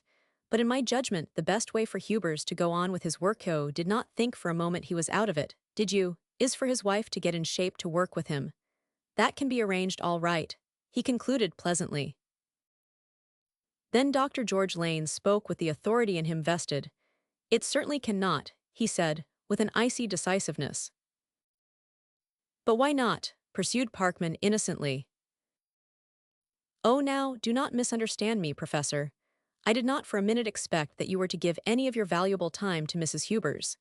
Hastings is the fellow I would like her turned over to. He's a friend of mine, and he's in sympathy, you know, with Dr. Huber's work. All you will have to do is to tell Hastings to do it, explained the doctor, expansively. The head of the department quite gleamed with the pride of authority as he pronounced, which you may be very certain I shall not do. No, said Parkman, leaning over the desk a little and looking at him. You say no. I do, replied the man in authority, with brevity, emphasis, and finality. Dr. Parkman leaned back in his chair and seemed to be in deep thought. Then the popular idea is all wrong, is not it? I am at a loss to know to what popular idea you refer, said the professor, with a suitable indifference. Oh, merely to the popular idea that this place amounts to something, that it has let go of a little medievalism, and is more than a crude, cheap pattern. Funny what ideas people get, is not it? Now there are people who think the university here puts a value on individuality, that it would actually bend a rule or two to fit an individual case. In fact, that it likes initiative, encourages originality, would not in the least mind having a few actual achievements to its credit. At the same time, goaded from his icy comet, does not propose to make itself ridiculous. And doing a rather unconventional thing, in order to bring about a very great thing, would be making itself ridiculous, would it? I fail to see how anything so preposterous could bring about good results, said the man in authority, introducing into that a note of dismissal.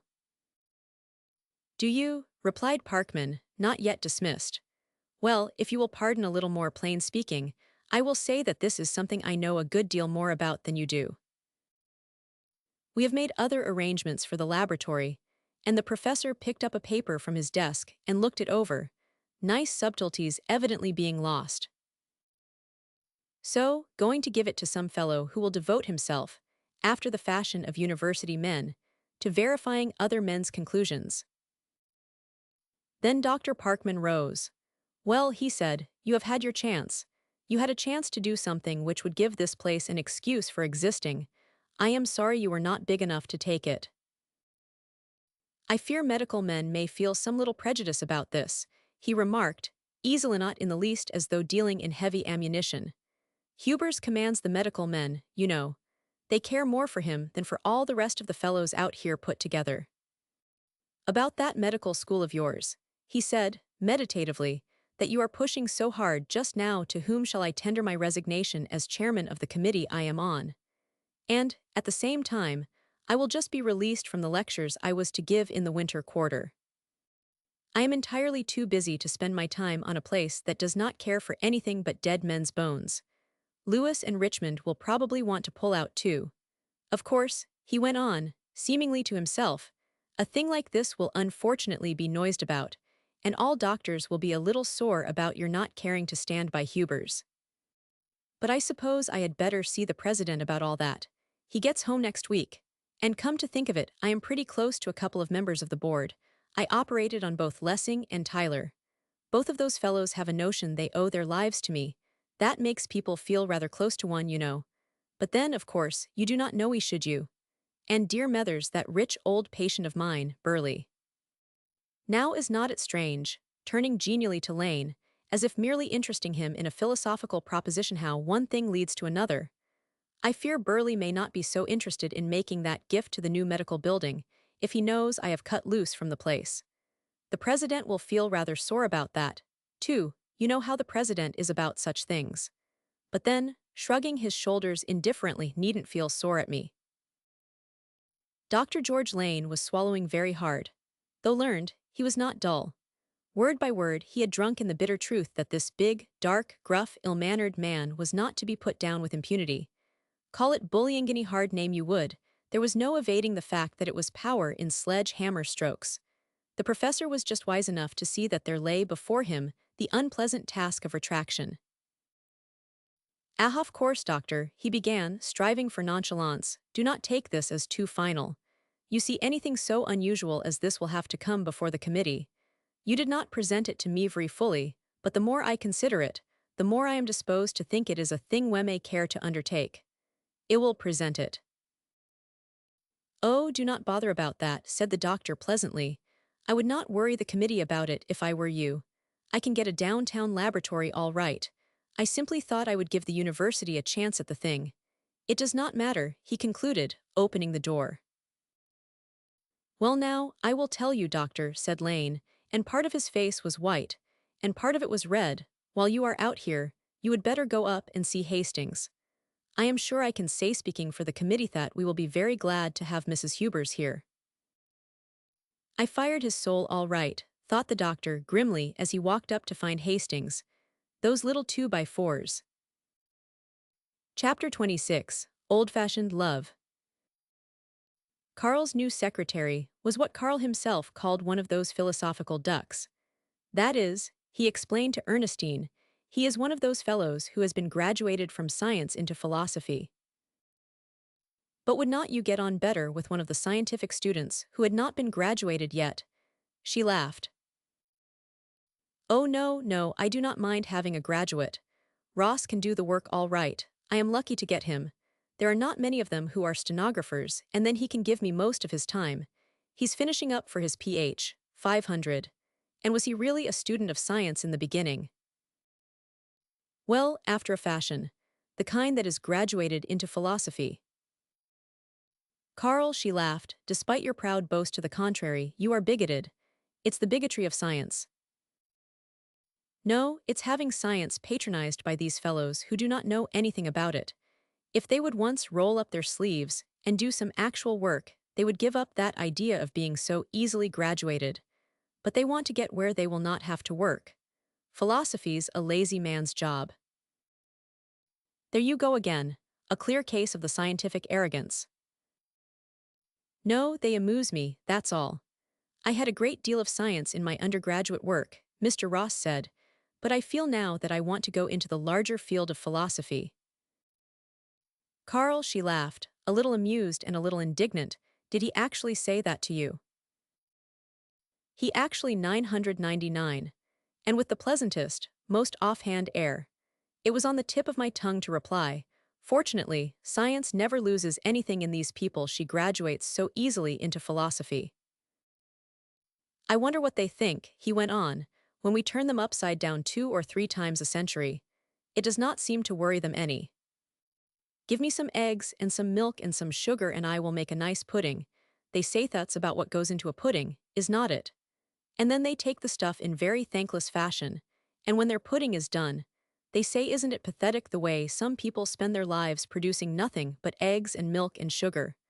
And the worst of it is that half the time they spoil our good stuff by putting it together wrong. Such a waste of good eggs and milk and sugar, she laughed. But fortunately, it is a superior kind of eggs and milk and sugar that cannot be hurt by being thrown together wrong. The pudding is bad, but the good stuff in it is indestructible. And as we do not have to sit down to their table, why should we worry over their failures? Why indeed, but then I do not agree that all puddings are bad. No, not all of them. But it rubs me the wrong way to see bad cooks take such liberties with their materials. Because good eggs and milk and sugar are not so easy to produce, she agreed. Some of us have paid a pretty good price for them, he said. That turned them to the things always close to them, and they were silent for a time. It was Saturday evening, and on Monday Ernestine would begin her new work. Dr. Parkman had arranged it for Hirsch did not know how, but it had been done, and Professor Hastings, who would have her in charge, was eager to give all possible help. That day, while Carl was busy, she had been reading a book Dr. Parkman had given her. He would keep her supplied with the best things for her to read, he said, selecting that which was vital, so that she would not waste time blundering through Carl's library at random. Dr. Parkman was being so splendid about it all. He was a man to give himself to a thing without reservations. If he helped at all, he made his help count to the uttermost. She felt him back of her as a force which would not fail. And she would show him his confidence was not misplaced, his support not given to a vain cause. Resolution strengthened within her as the way was cleared. Unconsciously, she caught Carl's hand and held it tight in both of hers. You know, Liebchen, he said, caressing her hand in response, I have done considerable thinking of late. Perhaps a fellow thinks more about things when he is not right in them, and it seemed to me today, when I was thinking over these things suggested by Ross, that the reason most people do not get on better with their work is just because they do not care for it enough. You have to love a thing to do much with it. Take it in any kind of scientific work. The work is hard. There is detail, drudgery, and discouragement. You are going to lose heart and grip unless you have that enthusiasm for the thing as a whole. You must see it big, and have Thatwell call it fanaticism, if you want a willingness to give yourself up to it, at any rate. The reason these fellows want to get into the bigger field of philosophy is because they have never known anything about the bigger field of science. She loved that fire in his voice, that rare, fine light which at times like this shone from his face. In such moments, he seemed a man set apart, as one divinely appointed. It filled her heart with a warm, glad rush to think it was she would bring him back to his own. It was she would reseat Carl on his throne. And what awaited him then? Might not his possibilities be greater than ever before? Would not determination rise in him with new tremendousness, and would not hope, after its rebirth in despair, soar to undreamed of heights? Would not the meditation of these days, the new understanding rising from relinquishment and suffering, bring him back to his work, a scientist who was also philosopher? She believed that that would be true, that the things his blindness taught him to see would more than atone for the things shut away. And would not she herself come to love the work just because of what it meant to Carl, care for it because of what it could do for him? Loving it first because he loved it, would not she come to love it for itself? A quiver of pain had drawn the beautiful light from his face. Tell me about your work, dear, he said abruptly. You have not said much about it of late. She turned away her face. She was always forgetting that he could not see her face. You know you must get to work, sweetheart, he went on as she did not answer. I am expecting great things of my little girl. I hope you will not be disappointed, she answered, very low. Of course I will not, if you just get to work. Now when are you going to begin? I am going to begin Monday, replied Ernestine. Good, painting some great picture. She hesitated. I hope it will be a great picture. Tell me about it. I can tell you better, dear, when it is a little farther along. You love your work, Ernestine. You have the real, true, fundamental love for it. I always loved to see your face light up when you spoke of your work. Is your face lighted up now? He asked, a little whimsically but earnestly. She laughed, but the laugh caught in her throat. Will you tell me about your picture as it progresses, dear? Do not be afraid to talk to me of your work, Ernestine. Things will be less hard for me if I think you are happy. And it will be good to know there is to be some great thing come of our love, dear. I want something to stand for it, something beautiful and great. There will be, she said passionately. There is going to be. I know, he said gently, I am sure of it. He stroked her face lovingly then. He loved so to do that. Will you mind much, Carl, she began, a little timidly, if I am away from you some this year? Away from me, he asked, startled. Why, what do you mean, Ernestine? Oh, not that I am going away, she hastened. But as I say, I am going to begin my work on Monday, and part of the time I shall be working, away from home. You mean in some studio? Her face grew troubled. She frowned a little, bit her lip, but after a second's hesitation, answered, yes. Found some fellow to study with? And again she answered yes. Well, now look here, Liebchen, have I been such a brute that you thought I would not want you to set foot out of the house? I did not suppose there was anyone here you would have much to gain from, but if there is, so much the better. I want you to go right ahead and do your best, don't you know that? But there was a note of forced cheer in it.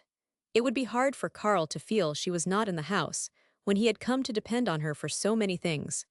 She could not tell him why she was willing to be away from him. It hurt her to think he might feel she did not understand. A little later, Georgia and her mother and George's Mr. Tank came over to see them. During the summer, Ernestine and Carl had been bestowing an approving interest on Georgia and Joseph Tank. Carl liked him. He said the fellow laughed, as though there was no reason why he should not. He does not know everything, he told Ernestine, but knows too much to seem to know what he does not.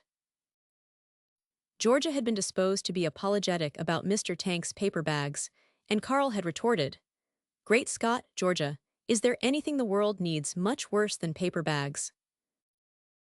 Tonight Mr. Tank was all enthusiasm about a ball game he had attended that afternoon.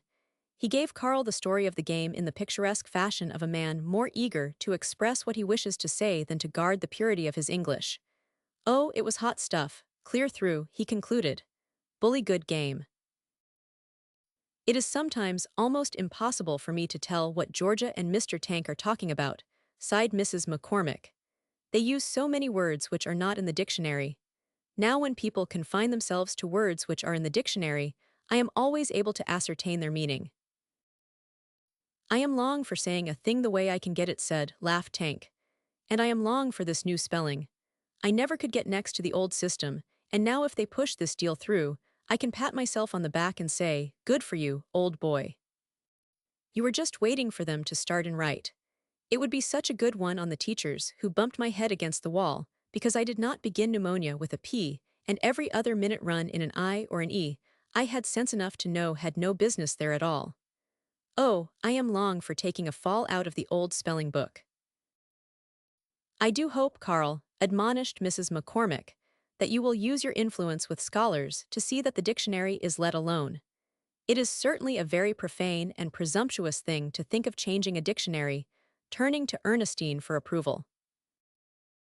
When I was a child, observed Georgia, I had a sublime and unquestioning faith in two things, the Bible and the dictionary. The Bible was written by God and the dictionary by Noah Webster, and both were to remain intact to the end of time. But the University of Chicago is rewriting the Bible, and most anyone who feels like it can take a hand at the dictionary. So what is there left for a poor girl to believe in? Believe in the American dollar, said Tank cheerfully. That's the solidest thing I have ever been up against. Mrs. McCormick left them to call upon a friend who lived next door. Carl and Mr. Tank turned to frenzied finance, and Georgia and Ernestine wandered away by themselves. Ernestine surmised that Georgia wanted to talk to her. How goes it at the mail? She asked. Oh, so, said Georgia fretfully. Newspaper work is a thankless job. Why, Georgia, I thought you loved it so. Oh, yes, in a way I do, but it's thankless, and you never get anywhere. You break your neck one day, and then there's nothing to do the next, but start in and break it again. You are never any better today for yesterday's killing. Now with ya when you paint a good picture, it stays painted. Why do not you get married? Asked Ernestine innocently. Married, pooh, that would be a nice thing. Indeed it would, if you care for the man. Georgia was fidgeting. It was plain she wanted to talk about marriage. if she could do so without seeming to be vitally interested in the subject. I mean it, Georgia, Ernestine went on. If you care for him, marry him. Care for whom? Georgia demanded, and then colored and laughed at the folly of her evasion. Well, the fact of the matter is, she finally blurted out, I do not know whether I do or not. Now, in a way, I do. That is, I want him to care for me, and I should not like it if he sailed away to the Philippine Islands and never showed up again. But at the same time, well, I do not think even you could get up much sentiment about paper bags, and besides tempestuously named tanks preposterous. Ernestine laughed. What are those terms the lawyers are so fond of? Immaterial, irrelevant, and something else. Georgia, once when I was a little girl and went to visit my grandmother, I had a stubborn fit and would not eat any dinner because the dining room table had such ugly legs. And the dinner, Georgia, was good. It was Georgia who laughed then. But Ernestine with a swift turn to seriousness, you're not a fair sample. You and Carl are exceptional. You see you have so much intellectual, companionship, sympathetic, idea-kindred taste stunt. You see what a fool I would make of myself in judging the thing by you. She ended with a little gulp which might have been a laugh or might have been something else. Ernestine was giving some affectionate rubs to her brass coffee pot. When she raised her head, it was to look at Georgia strangely. She continued to look, and the strangeness about her intensified. Shall I tell you something, Georgia, her voice low and queer? Something I know. You would not be willing to fight till you dropped for sympathetic ideas. You would not be willing to lay down your life for intellectual companionship. You would not be willing to go barefoot and hungry and friendless for kindred tastes. Do not for 1 minute believe you would. The only thing for which you would be willing to let the whole world slip away from you is an old-fashioned, out-of-date thing called love, just the primitive, fundamental love there is between a man and a woman. If you have not it, Georgia, hold back. If you have, a wonderful smile of understanding glowed through a rush of tears. So, Georgia, if you have. Chapter 27. Learning to be Carl's eyes. She wondered many times in the next few months why she had put it in that very simple, self-evident way. For there are things harder than to go barefoot and hungry and friendless. Those are the primitive things, to be met with one's endowment of primitive courage, elemental strength. But poise of spirit cannot be wrested from elemental courage.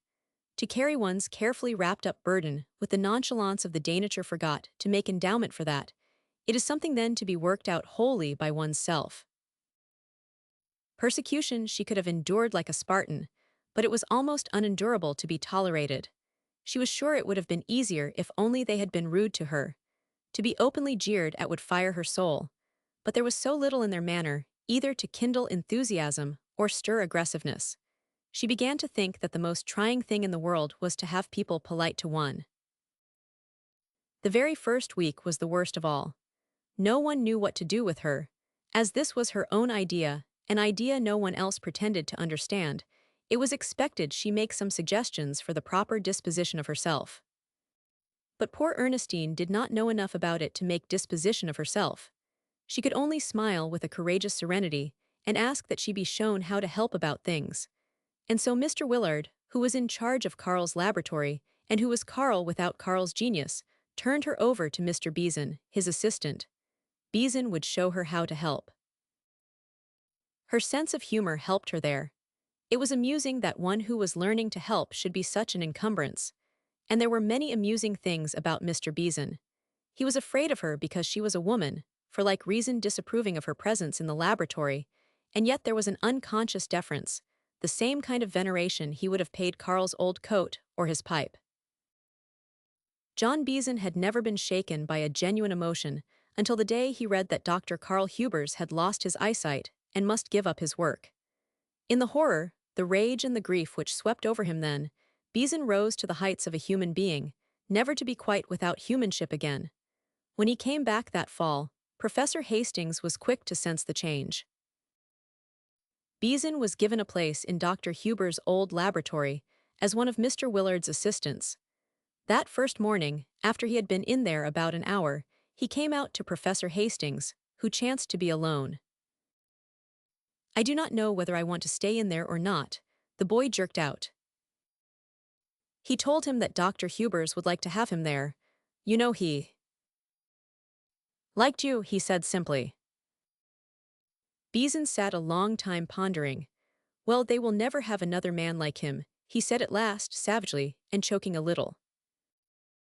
After the first few weeks, his attitude toward Ernestine took on a complexity and analysis of which would have greatly astounded Mr. Beeson himself. He did a great deal of pondering as to whether it would really be possible for Dr. Hubers to go on with his work. It seemed to him it would not be, but a few things Mrs. Hubers had said in a very simple way had opened up a great deal of speculation as to what was possible and what was not. And the thing which made him grow so quickly into an unconscious respect for her was her assumption that the most important thing in the world was that Dr. Hubers should go on with his work. Now that looked as though she had some sense, Beeson admitted. Of course, the ridiculous part was thinking she was the one to bring it about, when anybody would know it would have to be someone, well, someone like himself. But then it was just like a woman to think she could do anything she took it into her head to do. Of course, she would very soon find out that she could not, but if she proved someone else could, why then she would not be so bad, after all.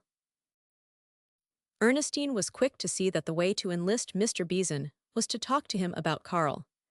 They were alone in the laboratory for an hour each morning, and during that period, she always managed to say something about Dr. Hubers to leave Beeson closer to her at the end of the hour than he had been at the beginning. There were more ways than one of winning a scientific victory, she concluded, half humorously, but with a touch of sadness. She was beginning to see that it was a battle which demanded tact and diplomacy quite as much as brains and skill. She must not only furnish enthusiasm for herself, she must inspire all associated with her if she were to gain from them what they had to give. It was after she had one day spoken with unusual freedom of the suffering which surged beneath Carl's calm acceptance of the inevitable that Beeson took his first firm stand in her behalf. Well, now, of course, he conceded, after a long time of turning it over in his mind, you really do not have to know much, do you? The great thing for you to learn is to tell exactly how results look. It is not as if you had to reason and think. That was Beeson's supreme rise to graciousness. Why, you have the idea exactly, Mr. Beeson, she replied admiringly, and Beeson grasped that he had manifested rare insight. Well, now, doubtfully, I suppose you might practice on me. Practice is what you need.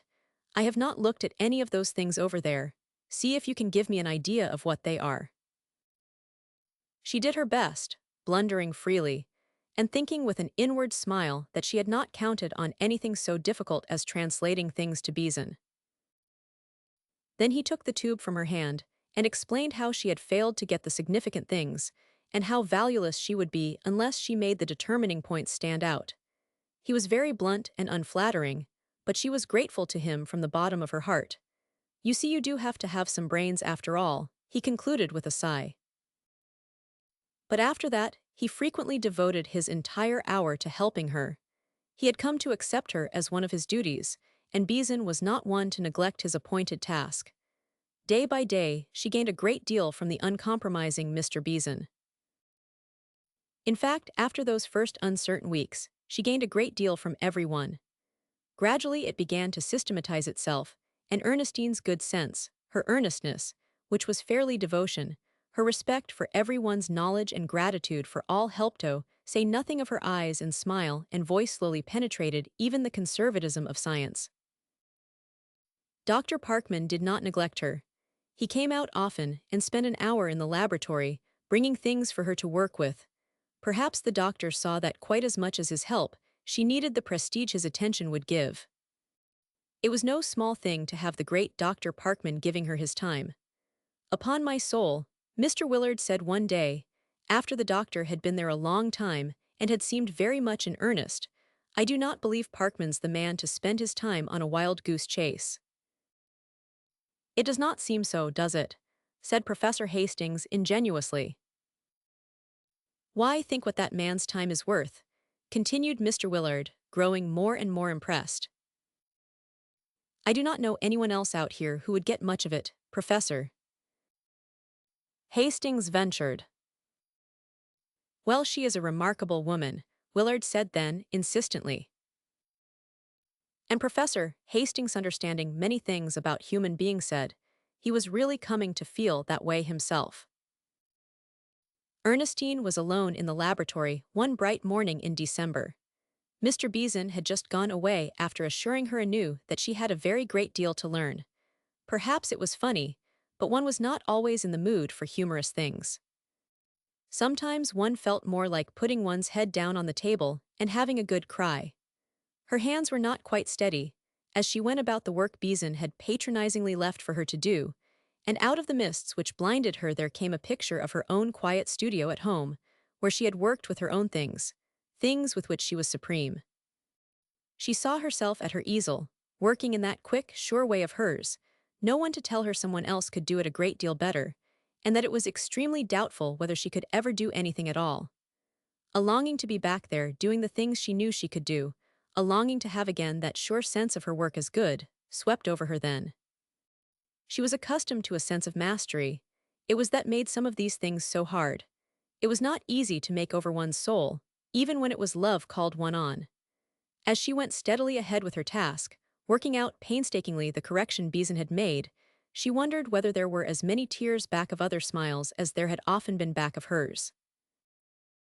But she had been able to smile, that was something for which to give thanks.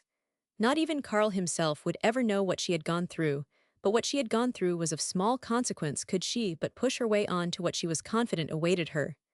There was sustaining power in that thought. Her hands did not tremble now, her eyes were clear, she worked on steadily and firmly.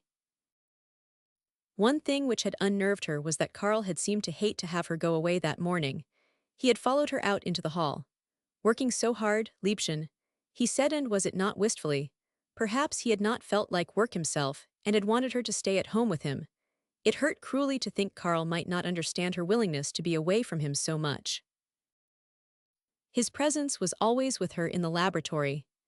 The days brought a very clear picture of Carl at work there, a new understanding of his adjustment to his work, firmer comprehension of his love for it. Often a sense of the terribleness and wrongness of his disaster would rush over her, crowding her heart with the old rebellion and bitterness. Again and again she lived through the hour Carl had spent there alone, facing the truth, and then a horror of those things with which she worked, those awful things which had destroyed Carl's eyes, would take hold of her as a physical fear, a repulsion, almost impossible to fight. She was constantly brought to see the difference between him and these other men. Every hour she spent there brought deeper appreciation of Carl's greatness, clearer sense of it. And when their kindly patronage sometimes passed from the amusing to the insufferable, she would think how Carl, master of them all, took her so unreservedly into his mind and heart, cherishing her ideas and opinions as quite the most vital things in all the world, and sometimes that would help her to smile, and not infrequently it made her long to hurl a test tube at the self-satisfied head of Mr. Beeson. But always, in the end, it caused her to set her whole being with new persistence, more passionate stubbornness, in this determination to achieve. It was while she was still alone that Professor Hastings came in with a note he had just received for her. "It's from Dr. Parkman," she said as she tore it open hastily. She read a little of it and then sat down. He thought for a moment that she was going to cry. "Dr. Parkman wants me to come down to one of his operations this afternoon." She looked up at him appealingly. I never went to anything like that," she added with a tremulous laugh. "What does he say about it?" he asked anxiously. "Merrileimerly that it will be a good cancer operation, and that I had better begin on that part of the work. He says he would be willing to do that, but he thinks it will help me to be able to make some of the observations for Dr. Hubers myself. Ewell, it sometimes makes me sick to see things I do not like," laughing a little, and plainly unnerved. "Oh no," he assured her, "it will not be that bad." But he added, uneasily, "Dr. Parkman seems anxious for you to come." "No, not particularly anxious. He simply tells me to be there at 2 o'clock. "I suppose then you would better go," he laughed. "You will not mind much. You may today, but you will become accustomed to it very soon. And it is important. Someone else might do it, but it will help your own understanding of the subject, make your equipment that much better. It's a great thing for you to have Dr. Parkman's help, and he is so pleased with your progress. He told me the other day that he thought it absolutely phenomenal the way you were getting on." "Did he?" she asked eagerly, for she had learned to seize upon all which would buoy her up. "We all think so," he replied earnestly. "Even Mr. Willard, who, as you may have observed, is not an enthusiast, said the other day that you were becoming really useful." She brightened and then laughed. She had never supposed she would be inordinately pleased to have a man like Mr. Willard say she was really useful. While Mr. Beeson went so far as to assert that you had a general intelligence, not unlike that of a man. She laughed heartily at that. "Well, I am afraid they will not think I have the nerve or sense of a man when I get in the operating room this afternoon," she said with a wry little face. "Well, remember what it's all for," he said, in that simple way of his which went so far because it was so direct. "And remember that we are all believing in you." In response to that, she went back to her work with new resolution. It was a little before 2 when her lagging footsteps brought her in sight of the hospital. "Why, I act as though I were going to my own execution," she told herself scornfully. Ever since receiving the note, she had been trying not to think about what was before her, but it was here now, a fact to be faced. Conquering an impulse to turn about and beat a hasty retreat, she advanced with a brisk and businesslike air she was sure would deceive the most knowing of hospital attendants. They seemed to know about her in the office, and took her up to one of the rooms adjoining the operating room. The hospital was a very large place, and there were a great many odors she did not like. She hated herself for being so silly about things. Through the open door she saw many faces. White faces, thin faces, faces drawn with pain, faces robbed of hope, faces fretful and faces indifferent, and she caught sight of one girl whose very happy eyes looked out from a face which bore the record of much pain. A story easy to read. She had been very ill, but now she was getting well. And how calm and well-ordered a place, it was strange how they could keep so unruffled a surface over so turbulent a sea. A nurse upstairs said that Dr. Parkman had told her to look after Mrs. Hubers. She dressed her in a white gown and talked to her pleasantly about operations in general. Ernestine was glad that this very rational being did not know how hard she was struggling to keep her teeth from chattering. In a minute Dr. Parkman himself came in, he, too, in white gown ready for the operation. He looked so strange, to her nervous vision, supernatural, a being from other worlds, holding the destiny of this one in those strong, supple, incisive fingers. "I do not suppose you will enjoy this much," he said, "but you would better get used to them. Carl may need you to do some of this for him, and you would not like it not to be able to." "No, indeed," she replied, heartily. "I am so glad to come." He looked at her in his keen, deep-seeing way. She had an uncomfortable sense that he had a distinct impulse toward a smile. "Hughes, one of our young doctors, will point out a few things to you as we go along, and I will go over it with you afterwards." Then they went into the operating room. She fought hard against the smell of ether, and managed to hold herself quite firm against it, but there was a ghastliness in the whole thing which frightened her. The patient was lying there on the operating table, covered with sheets, looking as if dead. It was a woman who was to be operated on, and Ernestine could not overcome the idea that it was a dreadful thing for her to be there alone, surrounded by strange people who were acting in so unconcerned a manner. They did not seem to be thinking in the least of what life and death meant to this woman. One young doctor was showing something to another, and they laughed right out loud. The woman whose life was at stake was not impressing them any more than that terrible-looking little instrument which the nurse handed to Dr. Parkman. Her dizzy vision got Dr. Parkman's face as he leaned over his patient. She had never seen such a look of concentration. He did not know anything in the world then save the thing he was doing, and the concentration was enveloped in so tremendous a coolness. But her own face must have warned the nurse who was looking after her, for she whispered, "Suppose you come over here by the window until they have started. There is no need for you to watch while they are making the incision." So she stood there with her back to them, looking out at a little park across from the hospital. Down there, men and women were moving about quite as usual. One girl was laughing very heartily about something. Strange that people should be laughing. "Now you might come over here," said the nurse, as pleasantly and easily as though saying, "Would not you like a cup of tea?" She tried then with all her might to take it as the rest of them were taking it, but they were operating on the stomach, and her first glimpse caused an almost uncontrollable sinking in the knees. Her ears began to pound, but by listening very hard, she could hear what Dr. Hughes was saying. He was saying something about its being a very nice case, and she wondered if the woman were married, and if she had any children, and then she knew how irrelevant and unprofessional that was. Dr. Hughes was telling her to look at something, and she did look, and she saw Dr. Parkman's hands, only it seemed they were not human hands at all, but some infallible instrument, an instrument with an unconquerable soul. And then everything was dancing before her eyes. Her ears were pounding harder and harder, her knees sinking, everything swaying. Someone had hold of her, and someone else, a great many miles away, was saying, "Take her out." When she opened her eyes, she was lying on a couch in an anteroom, the nurse bending over her. The attendant smiled pleasantly, no more agitated than before. "Too bad," she said. "A good many of us take it like that at first." But Ernestine was not to be comforted.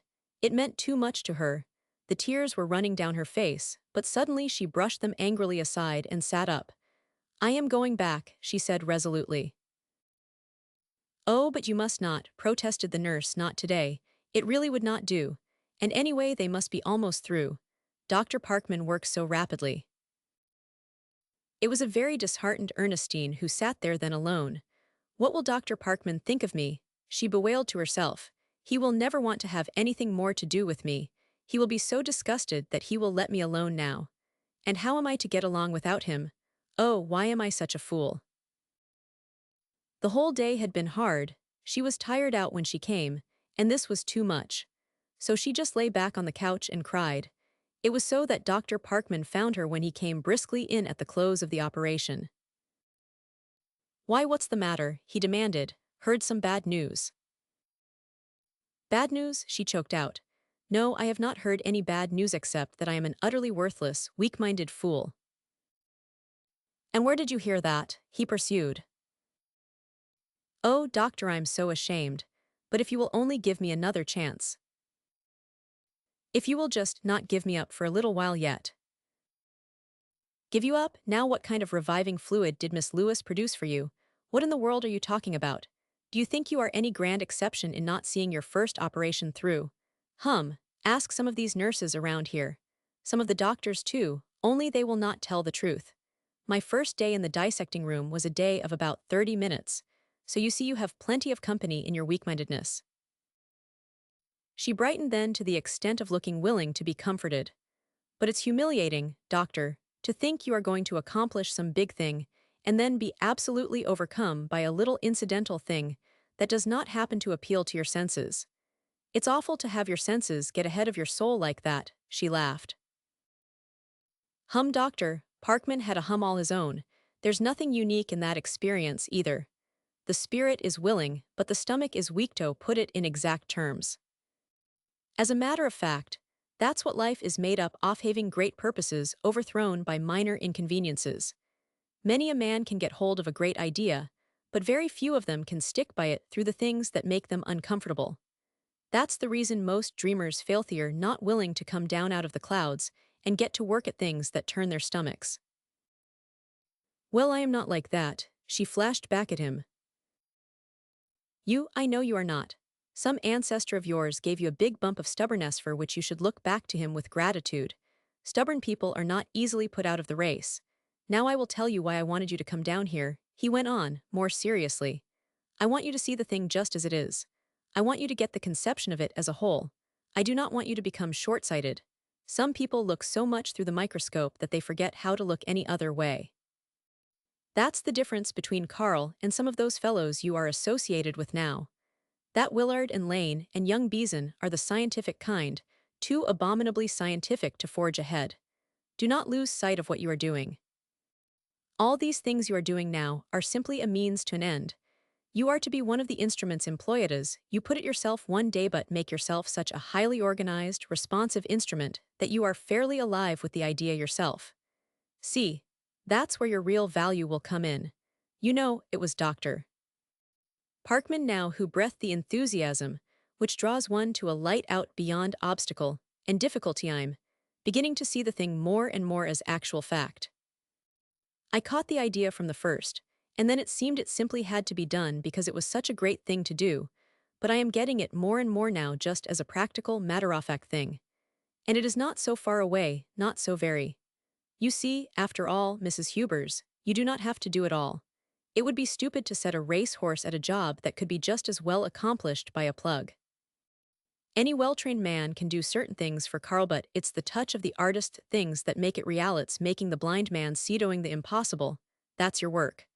Why, I can fairly see the whole thing, he went on, Carl, and you and some good assistant. He will get both points of view then, cannot miss anything. The other fellow can give him certain technicalities you might miss, and then you will turn in and bring it to his vision. A clear statement of facts could never make a blind man see. And then, it will be your business to keep the spirit right. That's the real point, after all. Why, I can see it just as clearly as I could see that work to be done in there. Pointing to the operating room. It was another Ernestine now. She rose to it as the warrior to the trumpet call. He knew that the right word had been said. Now I do not think it will hurt you to see some of these operations, he went on, in more business-like way. Not only to help with observations for Carl, but, well, just to see it for yourself. Nothing will make this quite so real and vital to you as to see it actually breaking down human organisms, destroying life. I want you to get an eye for the thing as a whole, see it as it is now, see the need of making it some other way. You must have more than a desire to help Carl, you must have an enthusiasm for the thing itself. You will get so then that when you see an operation like this, you will not see just some broken down, diseased tissue that makes you feel weak-kneed, but you will see something to get in and fight. Oh, it's a battle, so get your fighting blood up. Remember that you will have to have enough for two. You know, what you must do for Carl is not only give him back the weapons with which to fight, but you must rouse his soldier's blood. See what I mean? It was a joy to watch the response. He could see weariness and discouragement slipping from her as she spoke. He was thinking to himself that she was superb, but aloud he said, "This is a good specimen in here. If you will just come into the next room, I would like to go over it with you. I think I can make a few things clear." She was radiant then, happy that he had so soon forgotten her first failure, appreciating his assumption that she was ready even now to go on with the fight. She will carry it through, thought Dr. Parkman, as he finally left the hospital. And by the good Lord, I believe that Carl Hubers is going to get back in the game and win. Nasty blow to the woman haters, he mused, as he looked in upon an office full of waiting patients. A very nasty blow. Chapter 28, With Broken Sword. He wished that Ernestine would come home. He had let Ross go at 4, and it was lonesome there alone. In spite of the fact that she was away so much, Ernestine was almost always there when he wanted her most. That was just one of the wonderful things about Ernestine. Something must have detained her today. He reached over on the table for his copy of Faust.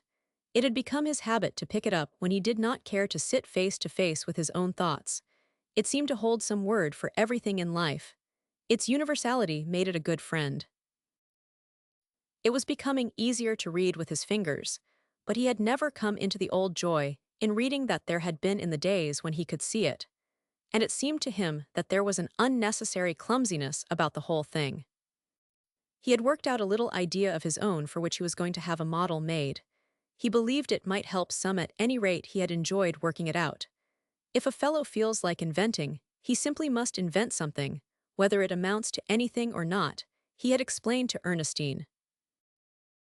He did not read consecutively tonight, but just a line here and there, getting a little of wit, a little of philosophy, a dash or two of sarcasm, an occasional gleam of sentiment. He liked to take it that way at times like this. It seemed if not one thing, then surely another, must keep him from the things into which it would be so easy to slip tonight. Restless activity proves the man. Several times his fingers went over that, and his responsive face told that to his mind it brought a poignant meaning, and to his heart an understanding and a sadness. He closed the book and sat there thinking. He seemed very self-contained, quiet, poised, but the understanding eye would have known that he was thinking deep thoughts, facing hard truths. Once at a horse race he had seen a horse which had just been lamed tied near the track. It heard the ringing of the gong, heard the music of the other horses' feet, heard, saw, smelled, sensed in every way the race that was going on. A weakness in one foot could not kill the spirit of a race horse.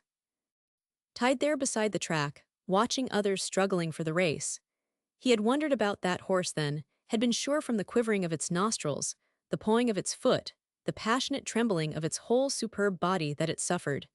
Thinking back to it tonight, he had good reason to know that he had been right that day. It was queer about life. In some ways so incomprehensibly great and superb, and yet so easy to be overthrown. Great purposes seemed very great, but was a thing really great when it was so easily undermined? Was there not a dizzying instability about it all? He smiled a little as he lighted his pipe. He seemed to be doing a great deal of speculating these days. What if he too were to be graduated into the bigger field of philosophy? But he shook his head, still smiling a little. If he ever entered the bigger field of philosophy, he was sure he would not be carried there in other men's elevators, that he would not arrive in the jaunty, well-groomed state of Ross and his sort. No, if he ever found the bigger field of philosophy, it would be after he had scaled slippery crags and forded great rivers, after he had pushed his way through brambles and across sharp stones, after he had many times lost his footing, and had many times stopped to rest, believing he could go no farther. It was after some such quest that he might perhaps find his way up into the bigger field of philosophy, but he would not find Ross there. Ross and his fellows were down in a nice little garden that had been fixed up for them. That was it, the garden of philosophy, a garden made by man, in which there were little artificial lakes and shrubbery set out in attractive designs. A very nice garden indeed, where the sun shone and where it was true pretty flowers would grow, but one did not feel the wind upon one's face down in that sheltered garden, as he believed one would feel it up there on the lonely heights to which one had climbed alone.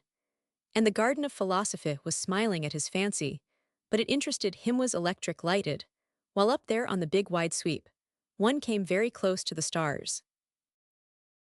What was philosophy, anyway? With Ross it seemed a matter of speaking the vocabulary of philosophers. It was so, he knew, with many men. And yet, as to the thing itself, it was not a mere learning a system of thought, acquiring the easy use of a peculiar kind of words. It was not fair, after all, to judge a thing by the people least fitted to understand it. Perhaps philosophy was conquering life. Perhaps it was learning to take life in good part, making up one's mind to write good textbooks if it seemed certain the writing of textbooks were to be one's part. Perhaps it was just holding one's place. The mere thing of holding one's place seemed a bigger thing now than it once had. He wondered. He was wondering about many things these days, and perhaps he had already scaled a crag or two, for he was able sometimes, in spite of the deep sadness of his face, to smile a little in his wonderings. Ernestine was her sweetest self when she came in a little later. "I am glad you were late," he said, after her affectionate protestations regarding her shortcomings. "You have not been this nice for a long time." She threw aside her hat and coat, and took her favorite place on the low seat beside him. "Do not you remember, Liebchen, how it was over there in Europe after you had treated me badly? You were always so nice, that I used to be quite tempted to make you be horrid." "I never was horrid to you," she protested. "You are never horrid any more," he said, and strangely enough, he said it sadly. "Well, do you want me to be?" "Yes, I wish you would turn in once in a while and call me an old brute, and say you wished you had never seen me, and did not know how in heaven's name you were going to go on living with me." "Carl," she gasped, "are you going crazy?" "No, at least I hope not. But you are just nice to me all the time, because I am blind. I do not like it. I wish you would swear at me sometimes." Well, in the first place, laughing but serious too, it had come so heatedly, "It is not my way to swear at anyone. I never did swear at you. Why should I begin now?" "Oh, swear was figurative language," he laughed. "And of all things for a man to harrow up his soul about, not liking it because his wife is never horrid to him. It's not as crazy as it sounds. Are you and I a couple of plaster saints? Well, hardly. Then why do not we have any quarrels? It's just because you are sorry for me. I will not have you being sorry for me," he concluded, almost angrily. But when she kissed him, he could not resist a smile. "You do not know much, do you, Carl? Do not you know that we do not quarrel about little things, because we have had so many big things on hand? We do not swear at each other because we have so many other things to swear at, he finished for her. That's it, all our fighting emotion is being used up. Oh, you are such a genius for making things seem right. Now looking at it that way, I am quite reconciled to your being nice to me. Still, I want you to promise that if you ever feel like swearing, you will. I promise, she responded solemnly. Do not do things or not do things because you are sorry for me. Ernestine. We are sorry for people who are unequal to things. I am sorry with you, not for you, Carl. Ernestine, with an affectionate little laugh, is there anything you do not understand? You might play a little for me, he said after a silence. Play that thing that ends in a question. Of lists. Yes, the one that leaves you wondering. At first she had resented bitterly her not being able to play more satisfyingly. If only music were her work. It seemed an almost malicious touch that fate, in taking away Carl's own work, had also shut him out from hers. Resentment at that had made it hard for her to play for him at all, at first. But she had overcome that, and had been able to make music mean much to them both. They loved especially the music which seemed to translate for them things within their own hearts. But tonight when Ernestine had left him pondering a minute the question he said list always left with him, she turned, eagerly it seemed, to lighter things. She played a little Nevin, played it with a lightness, gladsomeness, he had never felt in her touch before. He said Nevin helped him to see things, that he could see leaves moving on their branches, could see the shadows falling on the hillsides where the cattle were grazing as he listened to Nevin. But it did not bring the pictures tonight. It opened up new fears. Ernestine, he said abruptly, come here. Are you ever frightened, Ernestine? He asked of her, still in that abrupt, strange manner. Frightened at about what? Frightened about having to live all your life with me. For a moment she did not answer. Then, her voice quiet with the quiet that would hold back anger. Carl, do you think you are treating me very kindly tonight? Saying these strange things I cannot understand. But, Ernestine, look here. You are young, beautiful of life. Does not it ever occur to you that you are not getting enough fun out of things? Carl, and there was a quivering in the voice, Nodo, you think I have been thinking lately about getting fun out of things. No, but that's just it. You ought to be thinking about it. Ernestine, think of it. How are you going to go on forever loving a blind man? For answer, she knelt down beside him, her arms about his neck, her cheek against his. Yes, I know in that way. But in the old way of the first days, I was so different then. How can you love me now the way you did then? What do I do now but sit in a chair and try to be patient? Look at a man like Parkman, that's life. Ernestine drawing her close, a sob in his voice. Liebchen, can you? She longed to tell him then. It would mean so much to tell him now. Carl was so troubled tonight. But the time was not ripe yet, she must not spoil it all. And so instead she talked to him of how real power comprehended more than activity, how depth of understanding, great things of the soul, were more masterful than those outer forces men called life. Ernestine seldom failed in being convincing when she felt things as she now felt this. You always have the right word, he said at last. You can always get ahead of the little blue devils. Oh, Carl, she murmured, very low, her heart too full to resist this. Someday I can show you better what I expect of life. Of course, he mused, after a silence, you have your work. Yes, replied Ernestine, and something in her voice puzzled him, I have my work. He would have been startled could he have seen her face just then. For Ernestine was so happy tonight. She had come away from the hospital with a song in her heart, a song of resolution and of triumph. She had never foreseen the future so clearly, the time had never seemed so close at hand, it had never been this real before. Just in front of her as she sat there beside Carl was the Gloria Victis, that statue for which he had cared so little at first, but which in these later days she often found him dwelling upon with his hands in lingering touch of appreciation. To her, the statue had come to hold many meanings. She looked at it now with shining eyes. Carl had held so tight to the broken sword, how splendid then that he should win the fight despite it all. and she felt she had never risen so completely to the idea of Carl's greatness as she did today. What was there in the afternoon had meant so much to her. Was it actually seeing things as they were, or was it the things Dr. Parkman had said to point the way anew? There was tonight a new tide of appreciation, a larger understanding, more passionate response to this thought of Carl as greatest of them all. Looking at his face as he sat there in deep thought, she saw the marks of his greatness upon it just as plainly as she saw those other marks of his suffering. This man stopped work. Such is he out of the race. She remembered the letters they had received when the news of his blindness had gone out. She had wept over them many times, but it seemed she had never grasped their significance before. They were from men of science, from doctors, from students, and from many plain people unknown outside their small communities, who wrote to say they were sorry. They had seen about him once or twice in the magazines, they said, or perhaps their own doctor at home had told them of him, and they were so interested because their wife or husband or mother had died of cancer, and they knew what an awful thing it was. It should have been someone whom the world needed less than it needed him, these plain people said. Her eyes filled with a rush of tears. This was her Carl with whom all the world grieved.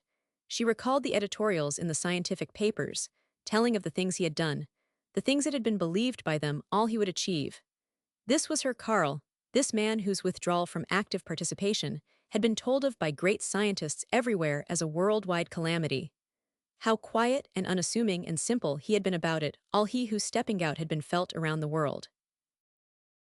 And now, some day before long, she would come to him with, "Carl, I have found a new way of fighting with broken swords.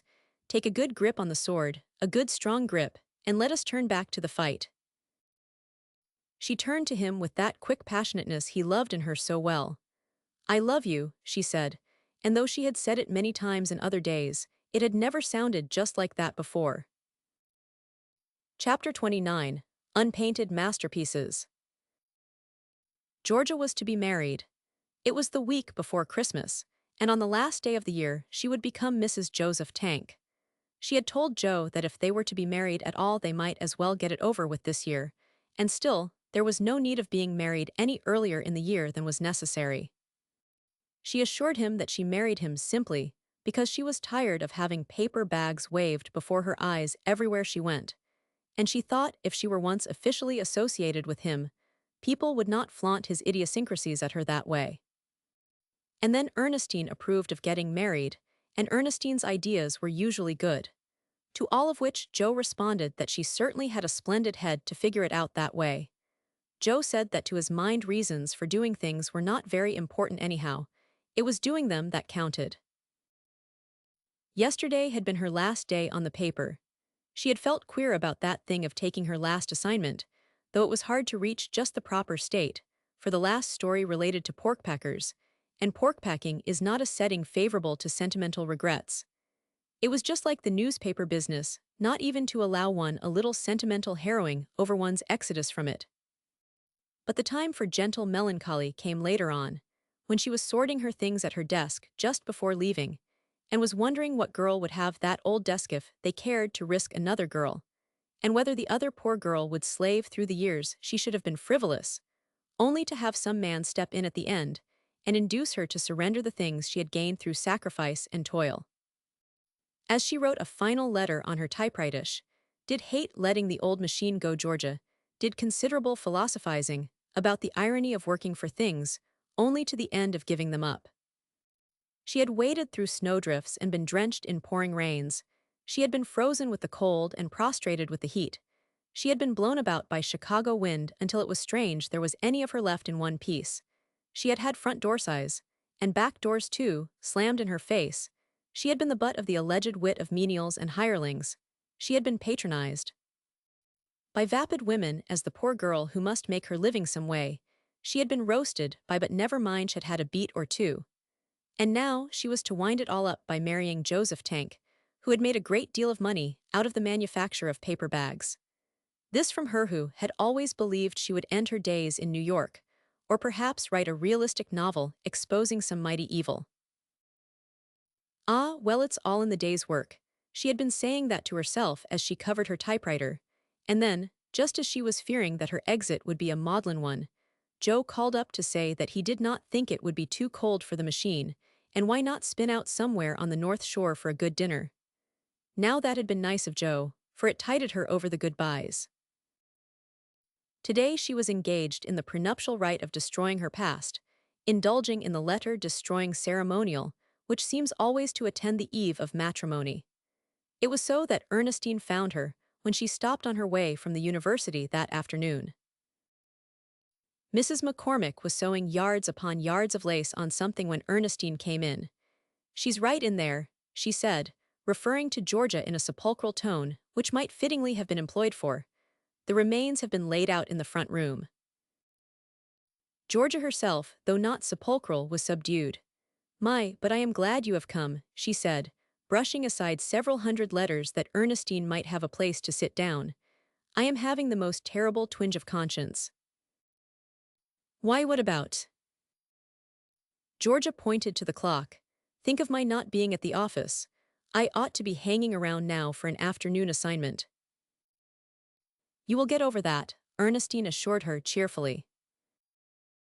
"Oh, I suppose so. One gets over everything given being alive. Meanwhile, behold me with a great sweep of her arm surrounded by my blighting past." "That one looks like Freddie Allen's writing," said Ernestine, giving an envelope at her foot a little shove. "It is," said Georgia with feeling. "Yes, it is. Poor Freddie was such a nice boy."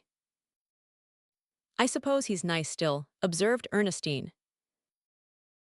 "Oh, I suppose so. I am sure I do not know. He's way back there in the dim past." "Well, do you want him up here in the sunny present?" Ernestine inquired, much entertained. "No, oh no, if I had wanted him, I would have had him."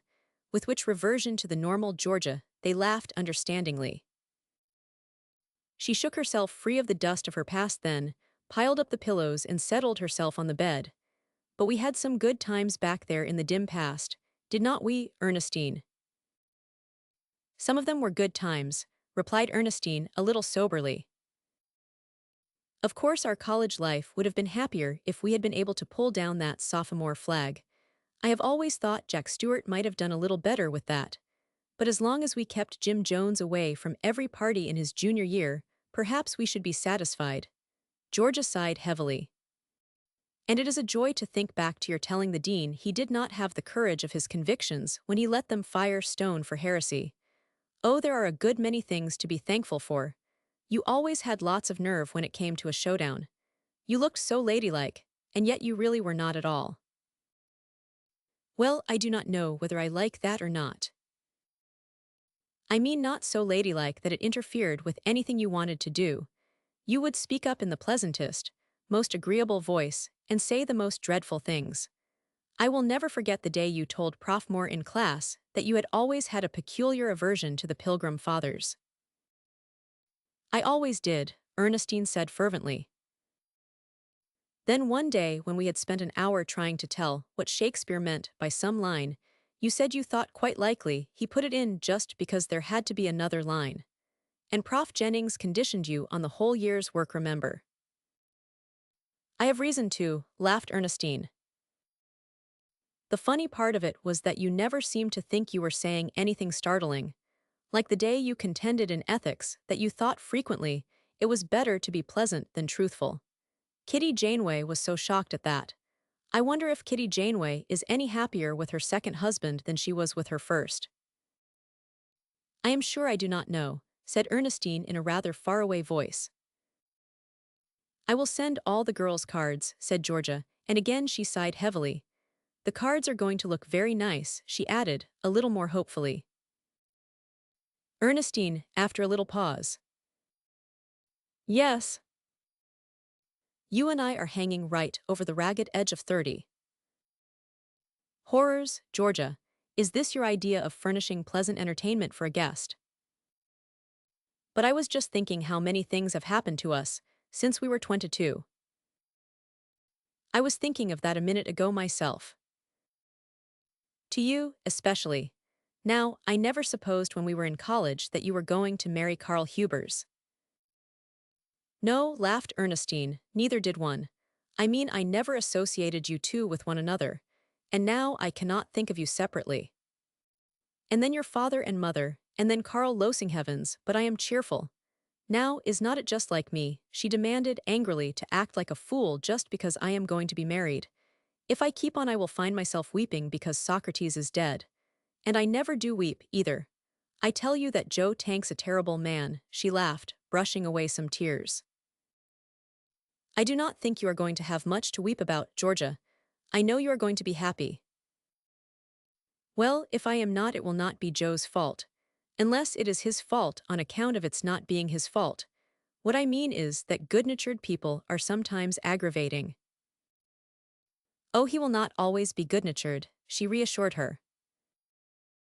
Ernestine said then that she must go, and was standing at the door when Georgia burst forth. Oh, Ernestine, I'm so glad I remembered. You really must go down to the Art Institute and see those pictures by that Norwegian artist. I should not dream of pronouncing his name. They go away this week, and it would be awful for you to miss them. A wistfulness, fairly pain, revealed itself for an instant in Ernestine's face. And then, as if coming into consciousness of the look, I know, she said briefly, I read about them. I have been thinking about it. I did see some of them in Europe, but of course I should love to see them again. I wish you would, my dear. Perhaps a little fearful if they'd make you feel like getting to work yourself. Ernestine, gathering courage, it's awful for you to let your work go this way. Everyone says so. I was talking to Ryan the other day, you know who he is. He asked all about you, and if you were doing anything now, and when I told him I was afraid not, he fairly flew into a rage, said that was just the way the people who might be great did not seem to have sense enough to care to be. That brought the quick color. Perhaps Mr. Ryan does not understand everything in life, she said coolly. Now, Ernestine was lovely about you. Would he have shown any feeling at all if he did not care a great deal for your work? Does anyone fly into a rage at my not painting? He said you were one American woman who was an artist instead of a woman who paints. It seems he saw the salon picture. Oh, he said beautiful things about you. Ernestine did not answer. She was standing there very quietly, her hand on the knob. Now, Ernestine, Georgia went on, after the manner of one bound to have it out, I have tried all winter to cultivate repression. I do not know what it is you are trying to do over there in the laboratory. You asked me to do two things, not to ask you about it, and not to mention it to Carl. I have not done either, but I want to tell you right now, if you have any idea of giving up your own work, I think it's time for your friends to inquire into your mental workings. The very fact you do not want Carl to know about it shows you know very well he will not think it's right. Anything that relates to his work can be done by people who do that kind of work a great deal better than you can. Really, Ernestine, the thing is positively fanatical. And anyway, this with the air of delivering the overpowering I do not think it is at all nice the way you are taking other men into your confidence and deceiving Carl. She met that with a little laugh. Dear Muhet, laudable sentiment. I have always heard there was no one half so proper as the girl about to be married. Never mind, Georgia, a little more seriously, a little as if it would not be hard to cry Carl will forgive me some day. But Ernestine, I want you to work. Cannot you see how awful it is for you not to express yourself? I am going to express myself, she answered, lightly enough, but after she had gone Georgia wondered just what she had meant by that. She decided, when she came out of the apartment building, that she would take a little walk. It was just cold enough to be exhilarating, and she felt the need of something bracing. She was wishing as she walked along very fast, responding to the keen, good air that Carl were with her now. Carl did not exercise enough, and when he did yield to her supplications and go for a walk with her, he did not seem to enjoy it as she wished he might. After a while, Liebchen, he would say, I will be more accustomed to things after a while. And meanwhile there's plenty of fresh air right here in our backyard. But it is not just getting the fresh air, she would protest, it's enjoying it while you are getting it. Wait till spring comes, he would sometimes answer. I am going to get out more then. When she saw she was near one of the stations of the Illinois Central, she stopped, a little confused. Could it be she had meant all the time to come here? Looking to the south, she saw that at the next station, not 3 blocks away, the train which would take her to the city in 10 minutes was just arriving. The Art Institute was only 2 blocks from the Van Buren Street station. Those facts associated themselves quickly in her mind. She looked at her watch, not quite 3. Carl had said he would be busy with Mr. Ross until 5. She stood there in hesitation. She had seen no pictures since it was too long ago to remember. What harm could it do her? And anyways, with something of the uprising of the truant child, it was Christmas time. Everyone else was taking a vacation. Why, but here it was all swept into the imperative consciousness that she had no time to lose, and she was at the ticket window before she was quite sure that she had made up her mind. It was all so strange then. Exhilaration mounted high for a little while, but there followed a very tense excitement. She tried to laugh at herself, contend that she was coming for enjoyment, relaxation, that it was absurd to go to pieces this way. But things long suppressed called for their own, and the man to whom she gave her admission fee wondered for a long time after she had passed him just what it was about her seemed so strange. How good it was! How good to be back among her own kind of things. In the laboratory, everyone knew more than she did. There she was repressed, humble even, gratefully accepting the crumbs of knowledge falling from their tables. It was good to feel for a little while that she was some place where she knew a great deal about things. She wished Mr. Willard or Mr. Beeson would happen along that she might give them some insight into the colossalness of their ignorance. She turned down the corridor leading to the room where she would find the special exhibit. She stopped before many of the picturesque, reverting to that joy of the spirit in dominance. There was exultation, almost rapture, in this quick, firm rush of understanding, deep joy in just knowing the good from the bad. But when she reached the pictures she had come to see, it was different. She walked to the middle of the room, and in one slow sweep of glance, punctuated with long pauses, took them in, and she responded to them with a warm, glad rush of tears. They fell upon her artist's soul as the very lovely rain upon the thirsty meadow. They drew her to them as the mother the homesick child, and like the homesick child, back at last after weary days, she knew only that she had come home. In this first overflowing moment there was no thought of color-brush workthighs or that triumphant audacity. It was a coming to her own, a homecoming of the spirit, the heart's passionate thankfulness, the heart's response. A few minutes of reverent pause, a high delight, deep response, and then the inevitable. Clear as a bell upon the midnight air was that call from soul to kindred soul. Assurance and longing and demand possessed her beyond all power to stay. The work she stood before now called to her as naturally and inevitably as the bird to its mate, as undeniably as the sea to the river, as potently as spring calls upon earth for its own, as autumn calls to summer for harvest time. It frightened her. It seemed something within her over which she had no control.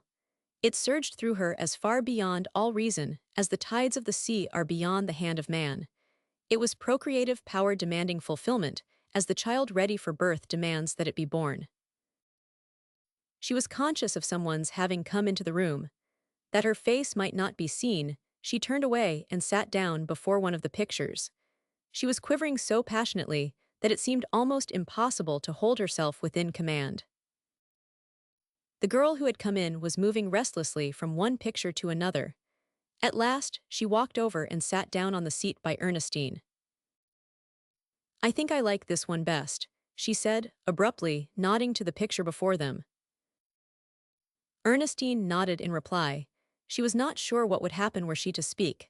The girl she supposed to be one of the students there. "I would give anything in the world, just anything in the world, if I could do it too."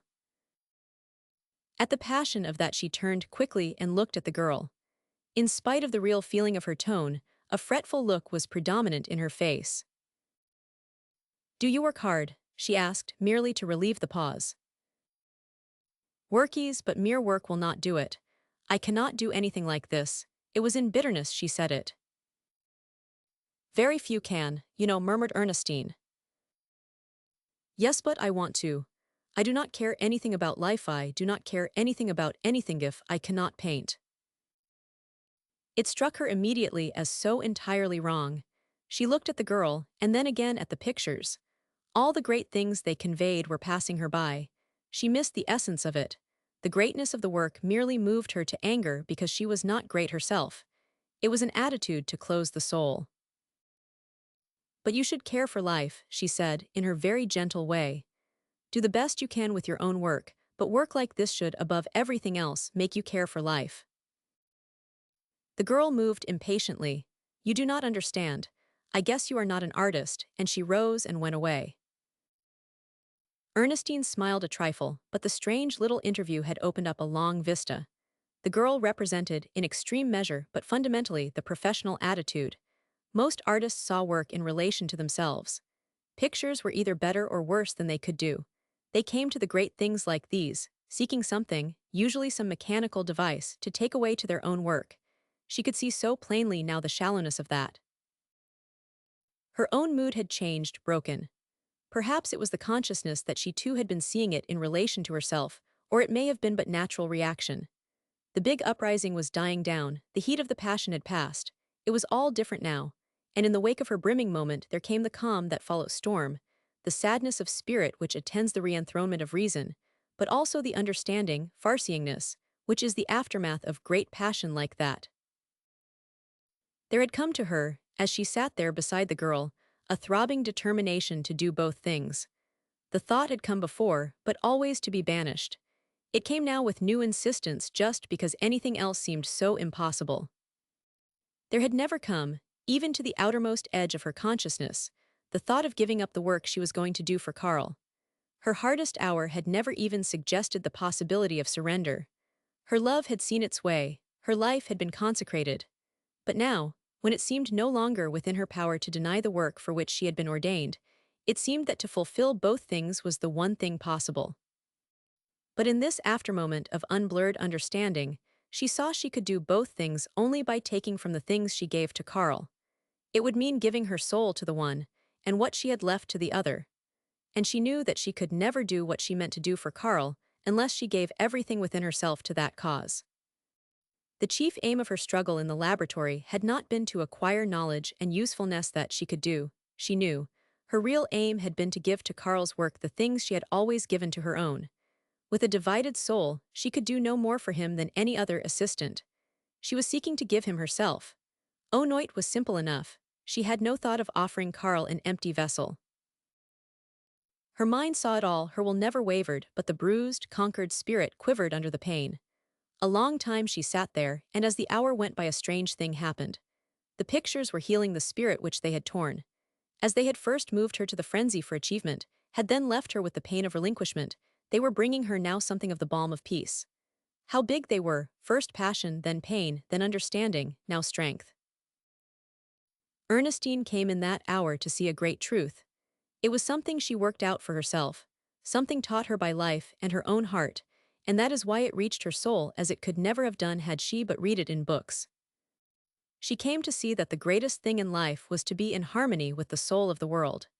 She came into the understanding that to do that, one need not of necessity paint great pictures, one need not stand for any specific achievement, one need only so work out one's life that one made for harmony, and not for discord. The greatest thing pictures could do was to draw men into this world harmony. These pictures were great because they reached the soul, and she came to see, and this is what few do see, that the soul which is reached is not less great than the soul which has spoken. She too could have been one of the souls to speak. She accepted that in the simplicity with which we receive the indisputable, but it was good to think that she would not have failed utterly in fulfilling herself, if at the end, no matter through what, she made for harmony, and not for discord. She grew so quiet then, the quiet of deep understanding. A long time she sat before a picture of light out beyond some trees. Oh, what a world with the light coming through the trees like that, and men to see it and make it seen. She wished Karl might see these pictures. She looked at them with a new intentness. She would tell Karl all about them. He would be so glad she had come. She rose to go. Once more she looked around at the pictures, and to her eyes there came a dimness, and to her spirit a deep and tender yearning. There would be joy in having done such work as this. But there were other things. To work out one's life as bravely and well as one knew how, to do what seemed best, to be faithful and unfailing to those who were nearest one, to be willing to lay down one's life for one's love. Perhaps when the end of the world was reached, and all things translated in terms of universal things, to have done that would itself mean the painting of a masterpiece. Perhaps the God of things as they are would see the unpainted pictures. Chapter 30, Eyes for Two. This day smells as though it had been made in the country, Karl said, leaning from the dining room window which Ernestine had thrown wide open as she rose from the breakfast table. Yes, and looks that way, she responded, leaning out herself and taking a long draught of the spring. Let's take a walk, he said abruptly. Except when you asked me to marry Yao, you never proposed a more delightful thing.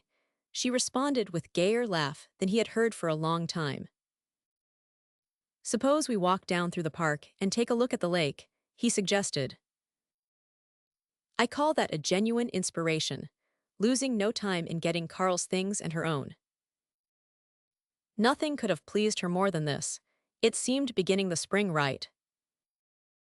I can fancy we are in Europe, he said, after they had gone a little way, and she laughed understandingly. This seemed closer to the spirit of the old days than they had come for a long time. Her guiding hand was on his arm, but more as if she liked to have it there than as though necessary. Your little finger could pilot me through Hades, he said, lovingly, gratefully, as a light touch told him of a step to go down, and again she laughed. It was very easy to laugh this morning. The winter, full of hard things for them both, had gone now, and spring, as is spring's way, held promise. In the laboratory, they no longer treated Ernestine with mere courteous interest. That day in December when she went down to Dr. Parkman's operation had marked a change. Since then there had been a light ahead, a light which shed its rays down the path she must go. What did it matter if she were a little stupid about this or that, if Mr. Beeson was unconsciously rude or Mr. Willard consciously polite? For she knew no one did anything matter save the final things. With her own feeling of its not mattering, their attitude had seemed to change. She became more as one with them. She was quick to get that difference. You are arriving on the high speed, Dr. Parkman had assured her when he visited the laboratory a few days before. So she knew why she was happy, for added to all that was it not a glorious and propitious thing that Carl felt like taking a walk? Did it not argue a new interest in life, a new determination not to be shut off from it? And Carly, did he too seem to feel that the spring held new and better things? Was it just the call of spring, or did Carl sense the good things ahead? Could it be that her soul, unable to contain itself longer, had whispered to his that new days were coming? Why, even a fellow on his way to the penitentiary for life would have to get some enjoyment out of this morning, he said, after they had stood still for a minute to listen to the song of a bird, and had caught the sweetness of a flowering tree. And oh, Carl, she laughed, joyously, you're not on your way to the penitentiary for life. No, he said, and he seemed to be speaking to something within himself rather than to her, I am not. They had reached Jackson Park, and sat down for a little rest before they should wend their way on to the lake. Oh, Ernestine, he said, taking it in long breaths, feeling the dew upon his face, and hearing the murmur of many living things, tell me about it, dear. I want to see it too. Carl, every tree looks as though it were just as glad as we are. Cannot you feel that the trees feel just as we do about things? The leaves have not all come out yet. Some of them are holding themselves within themselves, in a coy little way, they have though intending all the time to come out, just as fast as ever they can. And it's that glorious, unspoiled green kind nature uses to make painters feel foolish. Oh, nature's having much fun with the painters this morning. Right over there, pointing with his finger is such a beautiful tree. I like it because all of its branches did not go in the way they were expected to go. Several of them were very perverse children, who Mother Trunk thought at one time were going to ruin her life, but you know lives are not so easily ruined after all. Now you go right up there at an angle of 22 degrees, she said to her eldest child. Not at all, said the firstborn. I intend to lean right over here at whatsoever angle will best express my individuality. And though the mother grieved for a long time, she knows now, Carl, how foolish we are. But listen. You hear that bird who is trying to get all of his soul into his throat at once? He's way up there on the top branch, higher than everything else, and so pleased and proud that he is, and he's singing to a little blue cloud straight above him, and I tell you I never saw such blue within blue. Its outside dress is a very filmy blue, but that's made over an under dress of deeper blue, and there's just a little part in it where you can see right into the heart, and that's a blue so deep and rich it makes you want to cry. And oh, Carl's heart itself has opened a little now, and you can get a suggestion, just a very indefinite suggestion, but then all inner things are indefinite. That inside the heart of the cloud is its soul, and you are permitted one fleeting glimpse to tell you that the soul of the cloud is such a blue, as never was dreamed of on land or on sea. I can see that cloud, he said, and the bird looking up at it, and the tree whose eldest child was so perverse and so individual. And Carl, she went on, in joyous eagerness, cannot you see how the earth heaved a sigh right here a couple of 100 centuries ago? Do not tell me the park commissioners made them, and that when it settled back from its sigh, it never was quite the same again. It was a sigh of content, for the little slopes are so gentle. Gentle little hills are sighs of content, and bigger ones are determinations, and mountains, what are mountains, Carl? Mountains are revolutionary instincts, he said, smiling at her fancifulness. Ernestine was always fanciful when she was happy. Yes, that's it.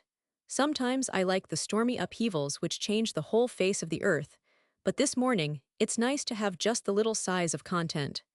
And dear, no, turn around and look this way. You cannot really see the lake at all, but you can tell by looking down that way that it is there. How can you tell, Liebchen? He asked, just to hear her talk. Oh, I do not know how you can. It's not scientific knowledge, it's other kind. The trees know that the lake is there. Let's walk down to the lake, he said. I want to feel it on my face. And oh, Liebchen, it's good to have you tell about things like this.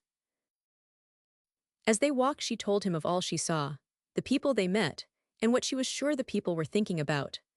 Once she laughed aloud, and when he asked what she was laughing at, she said, "Oh, that chap we just passed was amusing. His eyes were saying my allowance is all gone and I have not a red sou, but is not it a bully day? There's no reason why I should be shut out from the world, Ernestine," he said vigorously, "when you have eyes for two."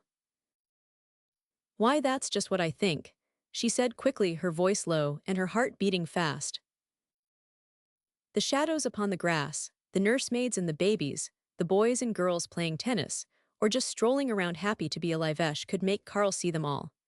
And as they came in sight of the lake, she began telling him how it looked in the distance, how it seemed at first just a cloud dropped down from the sky, but how, upon coming nearer, it was not the stuff that clouds are made of, but a live thing, a great live thing pulsing with joy in the morning sunshine. She told him how some of it was blue, and some of it was green, while some of it was blue wedded to green, and some of it too elusive to have anything to do with the spectrum. And Diriot is flirting with the sunlight, flirting shamefully. I am almost ashamed for the lake, only it's so happy in its flirtation that perhaps it is not bothered with moral consciousness. But it seems to want the sunlight to catch it, and then it seems to want to get away. And sometimes a sunbeam gets a little wave that stayed too long and kisses it right here in open day, and is not it awful, but is not it nice? In so many ways she told how the lake seemed to her, how it seemed to her eyes, and how it seemed to her heart, and how it seemed to her soul, how it looked, what it said, what it meant, what the clouds thought of it, and what the sunlight thought of it, what the wind thought of it, what the dear babies on the shore thought of it, and what it thought of itself. She could not have talked that way to anyone else, but it was so easy for her heart to talk to Carl's heart. One pair of eyes could do just as well as two when hearts were tuned like this. And then, when she did not feel like talking anymore, they stood there and learned many things from the voice of the lake itself. "Ernestine," he said, when they turned from it at last, "it seems to me I never saw Lake Michigan quite so well before." Chapter 31, Science and Superscience. Insubordinate children who play off from school in the morning must work in the afternoon, Carl said at luncheon, and they went to their work that afternoon with freshened spirit. When the McCormicks gave up their flat at Christmas time, Beeson had come to live with the Hubers. Ernestine prided herself upon some cleverness in having rented 2 rooms without Carl's suspecting it was a matter of renting the rooms. When he engaged Ross as his secretary in the fall, she said it would be more convenient for them all for Mr. Ross to have his room there. They had an extra room, so why not? She did not put it the other way that she felt the house more expensive than they should have now. Of course Carl would make money in his books that had been settled in advance, but things had changed for them, and Ernestine felt the need of caution. Then as to Beeson, she said there was that little room he could have, and it would do the boy good to be there. "You like John," she said to Carl, "and as he has not yet been graduated into philosophy, he may be more companionable than Mr. Ross. and Carl said by all means to have Beeson if it would not bother her to have him around. She was glad of that for more reasons than a reduced rent. Beeson had become a great help to Ernestine. After he came there to live, they fitted up some things for her in her studio, and she managed to get in a number of extra hours when Carl thought she was busy with her pictures. In her glow of spirit, this afternoon that walk in the park had meant so much as holding promise for the future. Ernestine was even willing to admit, looking back upon it, that the winter had not been nearly so bad as one would suppose. Mr. Beeson and Mr.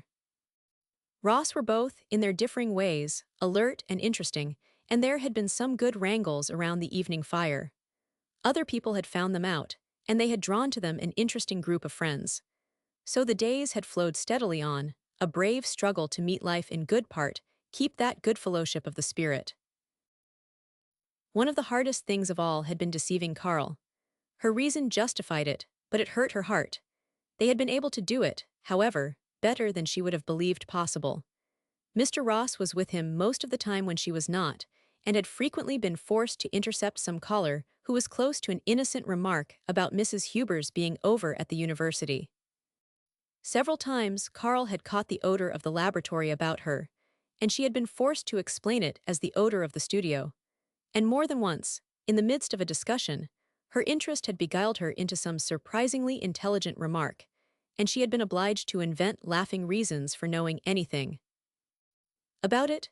It hurt her deeply to take advantage of Carl's blindness in keeping things from him, even though the motive was all love for Carl and determination to help. She would be so glad when all that was over, and she thought as she worked along very hard that afternoon that perhaps it would not be many days now until Carl should know. That would be for Dr. Parkman to say. So many vital things seemed left to Dr. Parkman. Did you ever think, she said, turning to Mr. Beeson, who was busy at the table beside her, what the doctor really counts for in this world? Yes, in a way, said Beeson, adjusting his microscope, but then I never was sick much. Well, I did not mean just taking one's pulse, she laughed. It seems to me they mean more than prescriptions. For one thing, I think it's rather amusing the way they all practice Christian Science. What do you mean? He demanded, aroused now and shocked. Oh, I have come to the conclusion that a modern, first-class doctor is a Christian Scientist who preserves his sanitish paused, laughing a little at Beeson's bewildered face, and at the thought of how little her formula would be appreciated in either camp. I have noticed it down at Dr. Parkman's office, she went on. It's quite a study to listen to him at the telephone. He will wrangle around all sorts of corners to get patients to admit something is in better shape than it was yesterday, and though they called up to say they were worse, they end in admitting they are much better. He just forces them into saying something is better, and then he says, triumphantly, "Oh, that's fine," and the patient rings off immensely cheered up. That's a kind of trickery, though, said Beeson. Pretty good kind of trickery, if it helps people get well. Well, I should not care to be a practicing physician, Beeson declared, just for that reason. That sort of business would be very distasteful to me. Ernestine was about to say something, and then relegated it to the things better left unsaid, but she permitted herself a wise little smile. I do not think it's such an awfully high grade of work, he went on. In a way it is, of course. But there's so much repetition and routine, so much that does not count scientifically at all, doesn't count for anything but the patient. But what is science for? She demanded, aggravated now. Has medical science any value save in its relation to human beings? Oh yes, I know in the end, he admitted vaguely. All this laboratory work is simply to throw more power into the hands of the general practitioner. It's to give him more light. It's just because his work is so important that this work has any reason for being. Dr. Hubers saw it that way, she concluded, with the air of delivering the unanswerable. But even that was not just what I meant, she went on, after they had worked silently for a few minutes. What I was thinking about was the superdoctor. Beeson simply stared. No, not entirely crazy, she laughed. For instance, what can a man do for nervous indigestion without infusing a little hope? Think of what doctors know not only about people's bodies but about their lives. Cause and effect overlap, don't they? Half the time, a run-down body means a broken spirit or a twisted life. How can you set part of a thing right when the whole of it's wrong? How can a doctor be just a doctor if he's a good one? But nothing super could be expected of Beeson. His very blank face recalled her to the absurdity of getting out of focus with one's audience.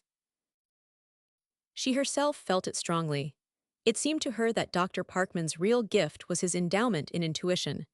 When all was going well, she heard nothing from him, but let things begin to drag, and the doctor appeared, rich in resources. He seemed to have in reserve a wide variety of stimulants. He looked in upon them often. Whenever in their neighborhood he stopped, and though frequently he could not so much as take time to sit down, the day always went a little better for his coming. If the end of the world were upon us, Dr. Parkman could avert the calamity for a day or two, couldn't he, Carl? Ernestine had laughed after one of his visits. This proved to be one of the days of his stopping in, and he arrived just as Carl was dictating a few final sentences to Mr. Ross. While they were finishing, said he was not in a hurry. Tade took a keen look at Carl's face. His color was not good, the doctor thought. In fact, several things were not to his liking. Too many hard times with himself, he summed it up. Droopy. Needs a bracer. Needs to get back in the harness, that's the only medicine for him.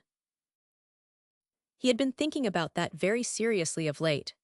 Ernestine was at least in position now to show the possibilities of the situation, and working with Carl would do more for her in a month than working along this way would do in 5. Why not? No matter how long they waited, it was going to be hard at first. The deep lines in Carl's face furnished the strongest argument against further waiting. "What have we here?" he asked, picking up one of the embossed books lying open on the table near Carl. "I presume that's my Bible," Carl replied. "Has it come to this?" the doctor asked dryly. "Did not we ever tell you the story of my Bible?" "No, you never. 999. I never suspected you had one." "Oh yes, the Bible was the first book of this sort I had. It was sent to me by some home missionary society, some woman's organization." "Fools," broke in Parkman. "They saw in the paper about my eyes, and so they said to themselves, now here is a good chance to convert one of those ungodly scientists. So they sent the Bible along with a nice little note, saying that now I would have time to read it, and perhaps all of this was the hand of God leading. Mayu can construct the rest. Well." He paused with a laugh. Ernestine was mad. "I should hope so," growled Parkman. "She was so divinely angry that in having fun with her, I overlooked being enraged myself. Oh, if I could only give you any idea of how incensed she was. I think she intended notifying the Chicago police. Really, I do not know to what lengths she would have gone had it not been for my restraining influence. And then she constructed a letter. It was a masterpiece, I can tell you that. She compared me to them greatly to their disadvantage. She spoke of the various kinds of religious manifestation again greatly to their disadvantage." "Did she send it?" laughed the doctor. "No, I persuaded her that well-intentioned people should receive the same kindly tolerance we extend to the mentally defective.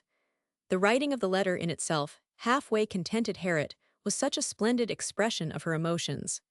Poor old girl," he added musingly, "she was feeling pretty sore about things just then. But the sequel is the queer part," he went on. "I began to read their Bible, and I like it. It's part of the irony of fate that I have not gotten from it the things they intended I should, but I tell you part of this Old Testament is immense reading. You know, Parkman, I suppose we are prejudiced ourselves. We do not see the Bible as it is itself. We see it in relation to a lot of people who surround it. And because we do not care for some of them, we think we should not care for it. Whereas the thing in itself," he concluded cheerfully, "is just what we would like." "And how go your own books?" Dr. Parkman asked him. Carl shrugged one shoulder in a nervous little way he had acquired. "Oh, so, pretty fair, I guess." His face settled into a gloom then, but almost immediately he roused himself from it to say, in a voice more cheerful than spontaneous, "They will be finished in a couple of weeks. I am both glad and sorry. Do not know just what I will go at then." Again he seemed to settle into the gloom which the doctor could see was ever there waiting to receive him. But again he roused himself almost immediately. Was it this way with the man all the time? A continuous fight against surrendering. But I am mighty thankful I have had the books, he said. They have pulled me through the winter, and they have enabled me to make a living. Lord, but a man would hate not to make a living, he concluded, straightening up a trifle, more like the Carl of old. The sheer pathos of it had never come home to the doctor as it did with that. A man who should have stood upon the very mountain peaks of fame, now proudly claiming that he was able to make a living. But if it brought home the pathos of the situation, it also brought new sense of the manhood of Karl Hubers. It was great Parkman told himself great. A man who felt within himself all the forces which make for greatness could force himself into the place of the average man, and thank the Lord that he was able to make a living. Here's a little scheme I have worked out, Karl said, and opening one of the drawers of the library table, pulled out the model for the idea he had worked out for reading and writing in Braille. It was the first Dr. Parkman had heard of it. He wanted to know all about it, and Karl explained how it had seemed to him as soon as he learned how the blind read, and wrote that the thing could be simplified and vastly improved. So he had worked this out. He explained its points of difference, and wanted to know what Parkman thought of it. "Why, man," exclaimed the doctor, "it strikes me you have revolutionized the whole business. But Karl, nobody ever thought of this before." The usual speech, laughed Karl. But in this case, it seems so confoundedly true. Well, I believe it will help some, and I will be glad of that, he added simply. Oh, I have some more schemes. If I have got to be blind, I am going to make blindness a better business. Our old friend the devil did not do so well then after all, said Dr. Parkman quietly. He closed up one channel, but he did not figure on your burrowing another. Karl laughed. Oh, this will not worry him much. It came so easily I cannot think it amounts to a great deal.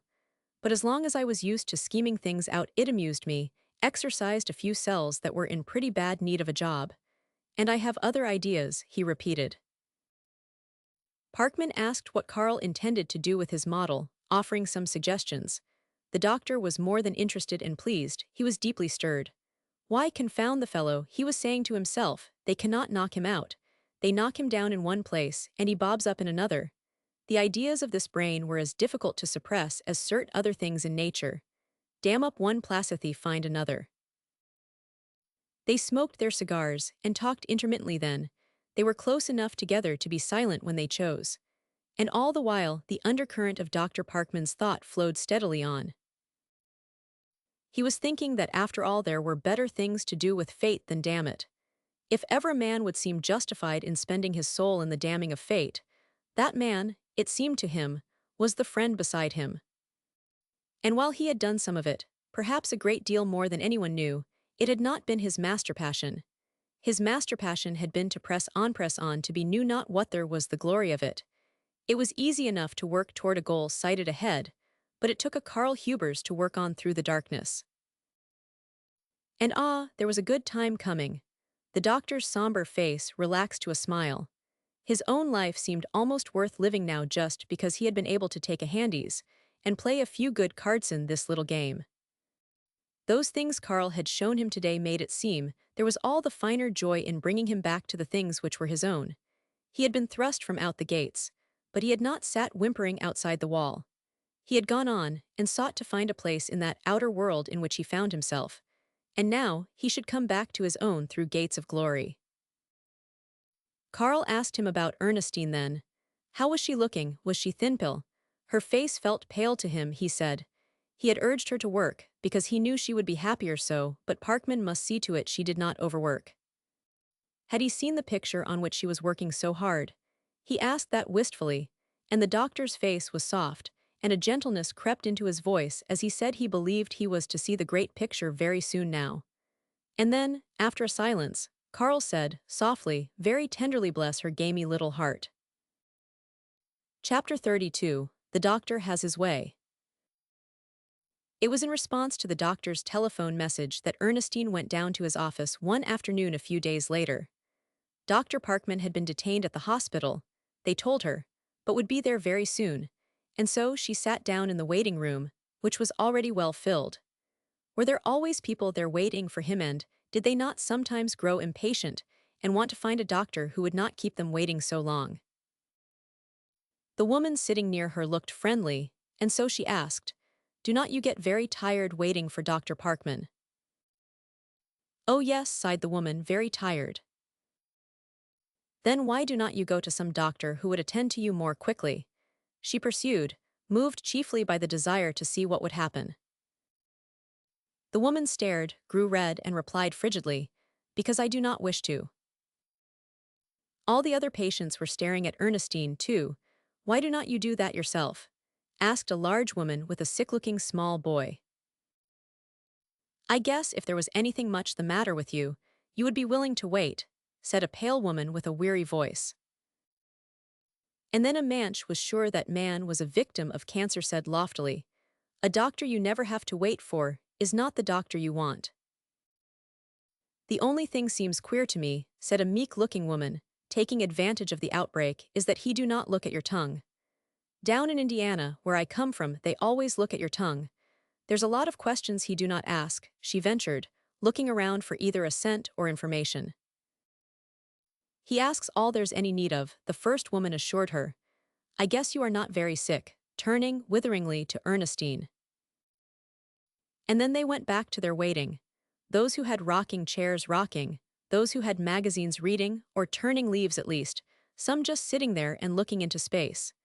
It must take away all sense of freedom to feel that people like this, sick people for whom everything was hard, were always waiting for one. She would tell the doctor how she had been well-nigh mobbed by loyal patients. They were like a great family.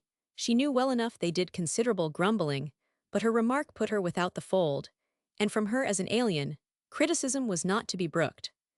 By the glare with which the first woman still regarded her, she was sure she was suspected of being an agent sent there by some inferior doctor to try and get Dr. Parkman's patients away from him. Ernestine was tired, and she believed she would have to admit that she was nervous. She had been working harder, she supposed, than she should, but the further she went the more she saw to do, and something from within was eternally pushing her on. As she waited, her mind turned to the stories that office must hold. How much of anxiety and suffering and sorrow and tragedy and occasional joy it must know. The mothers who brought children, whom others had declared incurable, how tense these moments of waiting must be for them. The husband and wife who came together to find out whether she would have to have the operation, how many of the crucial moments of life were lived in such places as this. The power in these doctors vested. The power of their voice, their slightest glance, in holding men from the brink of despair. Who could know the human heart better than they? They did not meet the everyday men and women well groomed with restraints and pretense, for it was an hour when the soul was stripped bare that the doctor looked in upon it. Men were various things to various people, but to the doctor, they came very close to being themselves. Too much was at stake to dissemble here. When phantoms of fear and death took shape in the shadows, one sought the doctor and told the truth. She had a fancy which moved her then. She saw the men like Dr. Parkman fighting darkness down in the valley, while from the mountain peak adjacent men like Carl turned on, as with mighty searchlights, more, and ever more, of the light. And what were the searchlights for if not to be turned down into the valley? "What time did you go to bed last night?" he demanded, after they had shaken hands in the inner office. "Why did you see the light?" She faltered. She had made a promise against late hours. "The light, no, but I see your face now, and that's enough. Was it too or worse?" "Just a mere trifle worse. And truly, doctor, I did not mean to. But do not you know it's hard to stop when you feel just right for a thing? Why, one cannot always do things at the proper time," she expostulated. "No, and one cannot always keep an abused nervous system from going to pieces either. Did you ever stop to think of that?" "But you will look after the nervous system," she replied ingenuously. "Now that's where a lot of you make the mistake. I cannot do anything at all without the cooperation of common sense." "Well, I am intending to be real good from this on," she laughed. "But it is so important that I know everything." He laughed then too, a very destructive notion. "Tell me," he said, When he had settled himself in his chair in the particular way of settling himself when he intended having a talk with her, have you been rewarded in all this by any pleasure in it whatsoever? I do not mean, he made clear, anticipating her, just the pleasure of doing something for Carl. But has your work given you any enthusiasm for the thing in itself? Doctor, it has. And that was something I was afraid of. But you should have heard me talking to Mr. Ross the other day when he made one of his patronizing remarks about mere science. I believe that when you work hard at almost anything, you develop some enthusiasm for it. Rather doubtful compliment for science.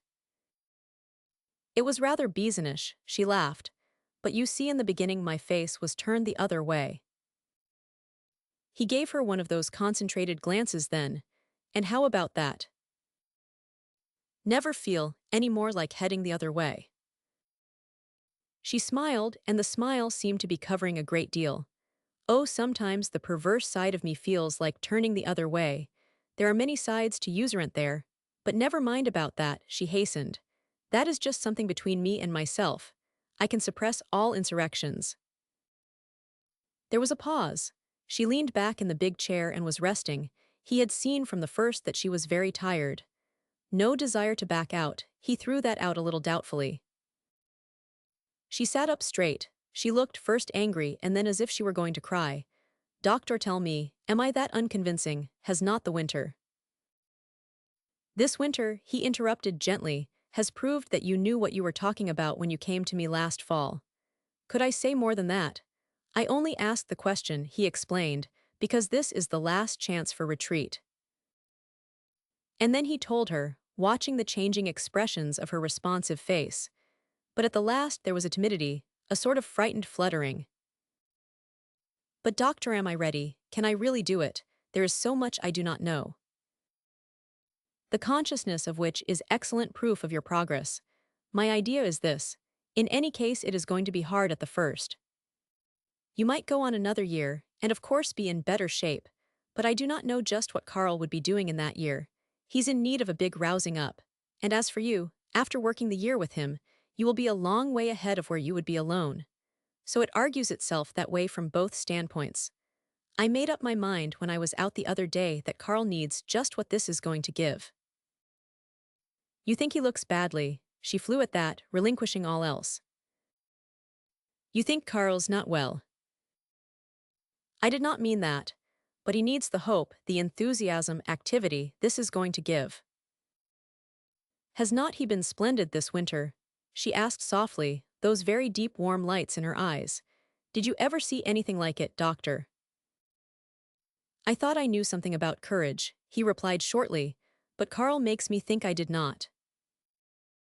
I do not believe there are many men could turn from big things to smaller ones, and grow bigger instead of smaller, she said, with a very tender pride.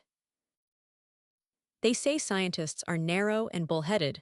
Wonder what they would say to this. And there's another thing to remember. We have seen the results of the victories. Only Carl Hubers knows of the fights. I know of some of them, said Ernestine simply. Yes, he corrected himself you. And before we quite deify Carl, we must reckon with you. He could not have done it without you. He would not have tried, she said, and the man turned away. That look was not his to see.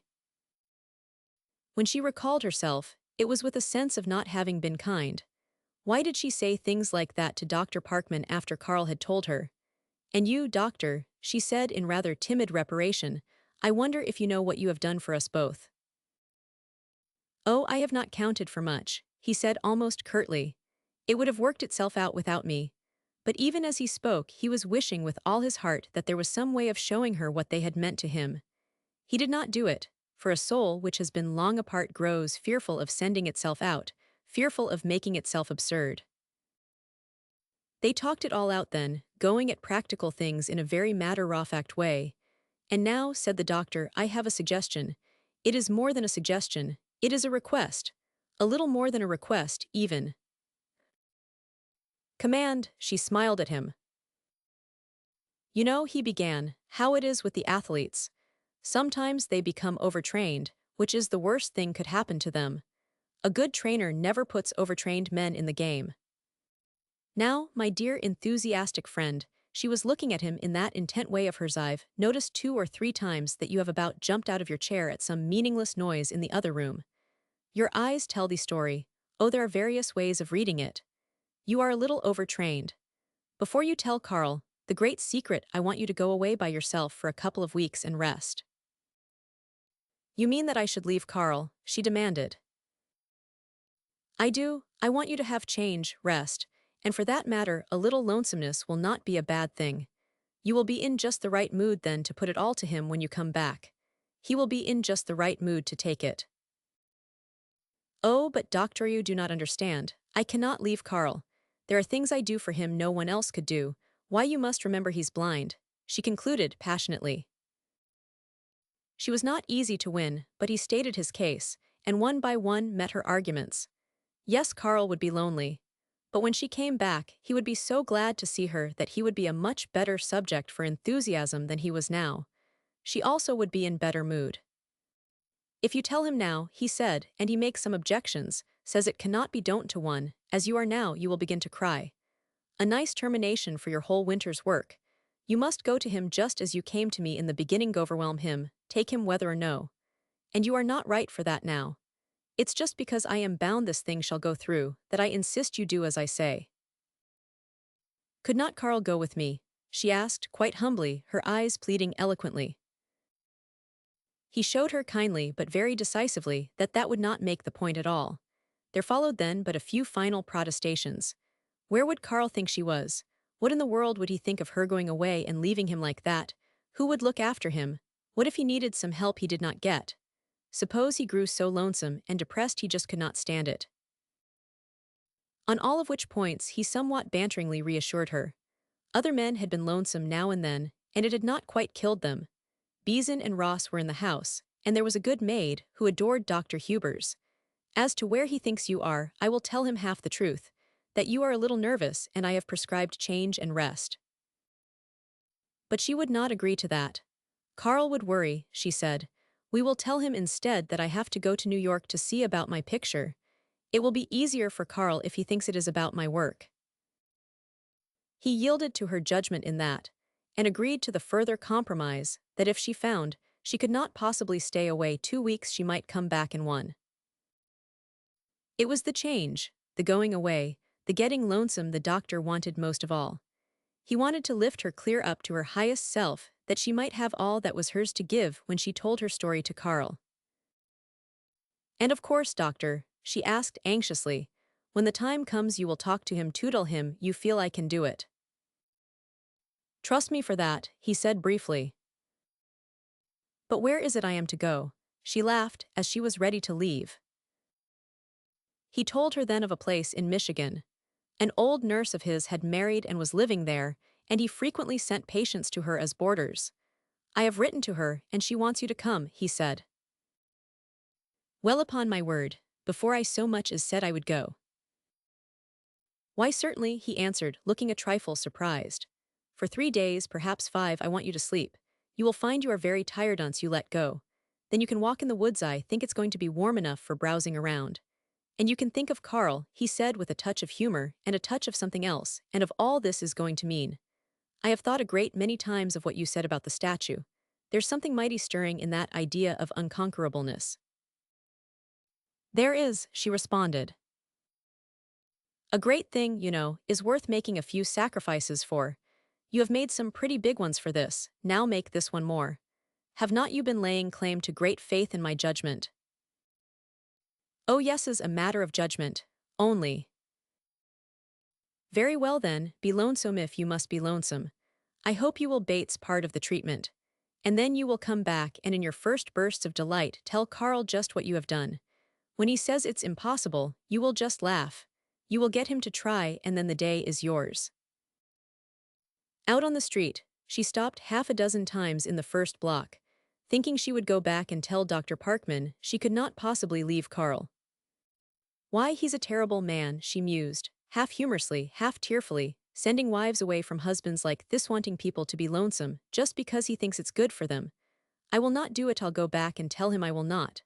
But she did not go back. She felt Dr. Parkman might look unpleasant if a patient came back to say, I will not. No one would ever get up courage enough for that, she concluded mournfully, so I will just have to go. Chapter 33, Love's Own Hour. It was Sunday, and Ernestine was going away next morning. She had told Carl the day before. It alarmed him at first, for he telephoned Dr. Parkman, asking him to come out. When the doctor arrived, he demanded the truth as to Ernestine.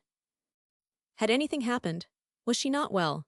He was so relieved at the doctor's assurance that Ernestine was perfectly well and was going away because of her work, that he accepted the situation more easily than she had anticipated. Perhaps it will do me good, Liebchen, he told her. I fear I am getting to be a selfish brute, taking everything for granted and not appreciating you half enough. But that afternoon it was Ernestine herself who was forced to fight hard for cheerfulness. She did not want to go away. She was curiously depressed about it, and resentful. More than once she was on the point of telephoning to Dr. Parkman that she could not leave Carl. Georgia and Joe and Mrs. McCormick came in about 5, and Georgia's spirit seemed to blow through the house like a strong, full current of bracing air. She and Joe had returned from California the night before, and there were many things to tell about their trip. Mrs. McCormick said it was indeed curious how some people always had so many more adventures than other people had. She wondered why it was she never met any of these amusing persons Georgia was always telling about. Their visit did Ernestine much good.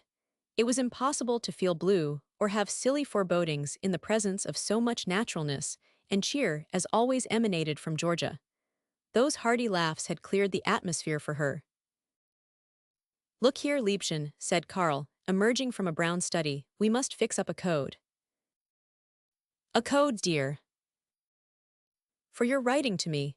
You see, Ross will have to read the letters, and how can you say in every other line you love me, with that duffer reading it out loud? Oh, Carl, how stupid of me not to learn writing the other way. You see, it never occurred to me I would be away from you. Could not I take that manual, and make it out from that? Well, you might, but we will do both. It will be fun to have a code. Now, when you say I am a trifle tired, you mean, oh, sweetheart, I am so lonesome for you that I am never going away again. But will not Mr. Ross think it strange if I say in each letter that I am a trifle tired? What do we care what he thinks? They are not his letters, are they? And when you say New York seems most attractive, you mean, oh, dearest, I never dreamed I loved you so much. I am finding out in 1,000 new ways how much I care, and never, never shall we be separated again. And when I say, I send you my love, it will be perfectly proper for Mr. Ross to read that. I mean, dear love, I send you 1,000 kisses, and I would give the world for 1 minute now in your arms. And so they arranged it, revising, enlarging, going over it a great many times to have it all certain. There was such a tender kind of fun in it. As to the other side of it, Carl of course could write to her on his typewriter. It was a beautiful evening they had sitting there before the fire. She saw pictures for him, and he even saw some pictures for her. He said a blind man could see certain pictures no one else could possibly see. They spoke of how they had never been separated since their marriage, of how strange it would seem to be apart, but always of how beautiful to be together again. There was such a sweetness, tenderness in the sadness which hung about their parting.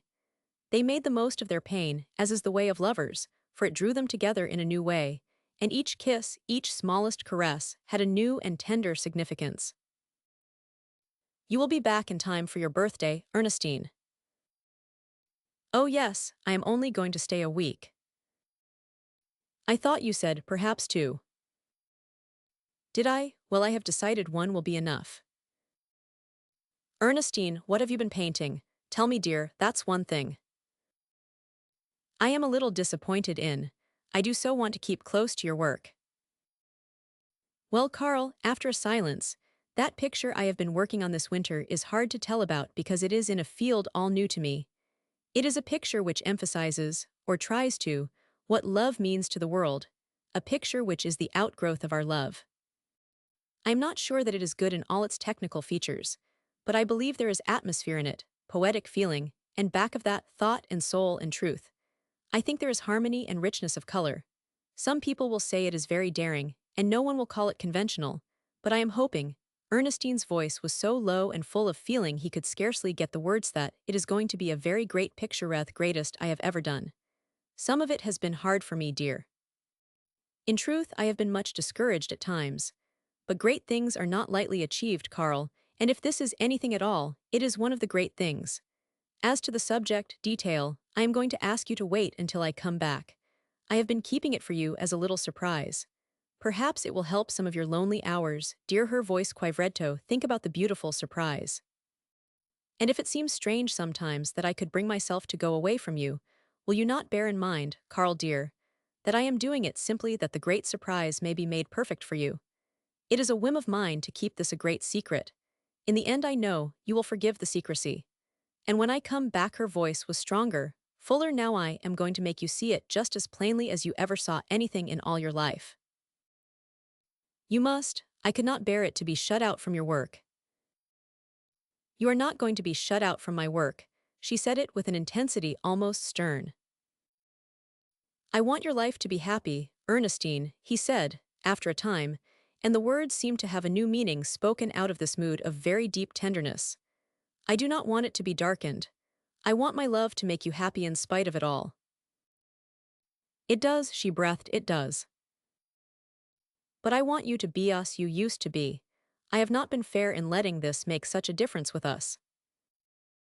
Carl, how can you talk like that, when you have been so splendid? But you see, I do not want to be splendid, he said whimsically. I would rather be a brute than be splendid. And I want you to love me always as you did at first, just because you could not help yourself. I cannot help myself now, she laughed. I am just as helpless as I ever was. And then a long and very precious silence. She was filled with many things too deep for utterance, even had she been free to speak. She thought of her birthday night a year before, their happiness then, all that had come to them since, all that love had meant, the great things it was to do for them. She looked at Carl's face, his fine, strong face, which seemed the very soul of the mellow firelight. How would that dear face look when she told him what she had done? Convinced him that great things were before him now? Would it not be that his determination not to fail her would stir fires which, even in his most triumphant days, had slumbered? But from exultation in all that, she passed to the heart's pain in leaving him. She moved a little closer, took his hand and rested it lovingly against her cheek. She had never been away from Carl. Tears came at the thought of it now. And he must have been thinking of what Ernestine had meant to him in the last year, for of a sudden he stooped down, and with his old abandonment, with all the fullness of the first passion and the tender understanding of these later days, gathered her into his arms. Oh, Ernestine, he whispered, breathing into her name all that was in his heart. Ernestine. Chapter 34, Almost Dawn. She found that in the beginning at least it was as Dr. Parkman had said. It was good to sleep. It was good to go to bed at night with the sense of nothing to do in the morning, good to wake at the usual time only to feel she might go back to that comfortable, beautiful sleep. For Ernestine was indeed very tired. Since that day when the great idea had come to her, there had been no time when she was free from the sense of all that lay before her. But now she could rest. Strangely enough, she did not worry greatly about Carl. Her first waking thoughts were of him, but fuller consciousness always brought the feeling that it was all right with Carl. He was missing her, of course, but she was going back to him very soon and bring him the things he had believed shut away forever, bring him the light. That was the way she had come to think of it. The deliciousness of her rest was in the sense of its being right she should take it. She could best serve Carl by resting until she was her strongest self. Her room was so quiet and restful, the bed so comfortable, and Mrs. Rolfe, Dr. Parkman's old nurse, so good to her. It was soothing to be told to close her pretty eyes and go to sleep. Sustaining to be met with now here is something for our little lady to eat. After many days of responsibility, it was good to be mothered a little. But after the first revel in sleep had passed, she did a great deal of languid, undisturbed thinking. She seemed detached from her life, and it passed before her, not poignantly, but merely as something to look upon, quietly muse about. Soon she would step back into it, but now she was resting from it, simply viewing it as an interesting thing which kept passing before her. From the very first it came before her, from those days when she was a little girl at home, and she found much quiet entertainment in trying to connect herself of those days with herself of the now. Am I all one? She would want to know, and in thinking that over would quite likely fall asleep again. She thought a great deal about her father and mother.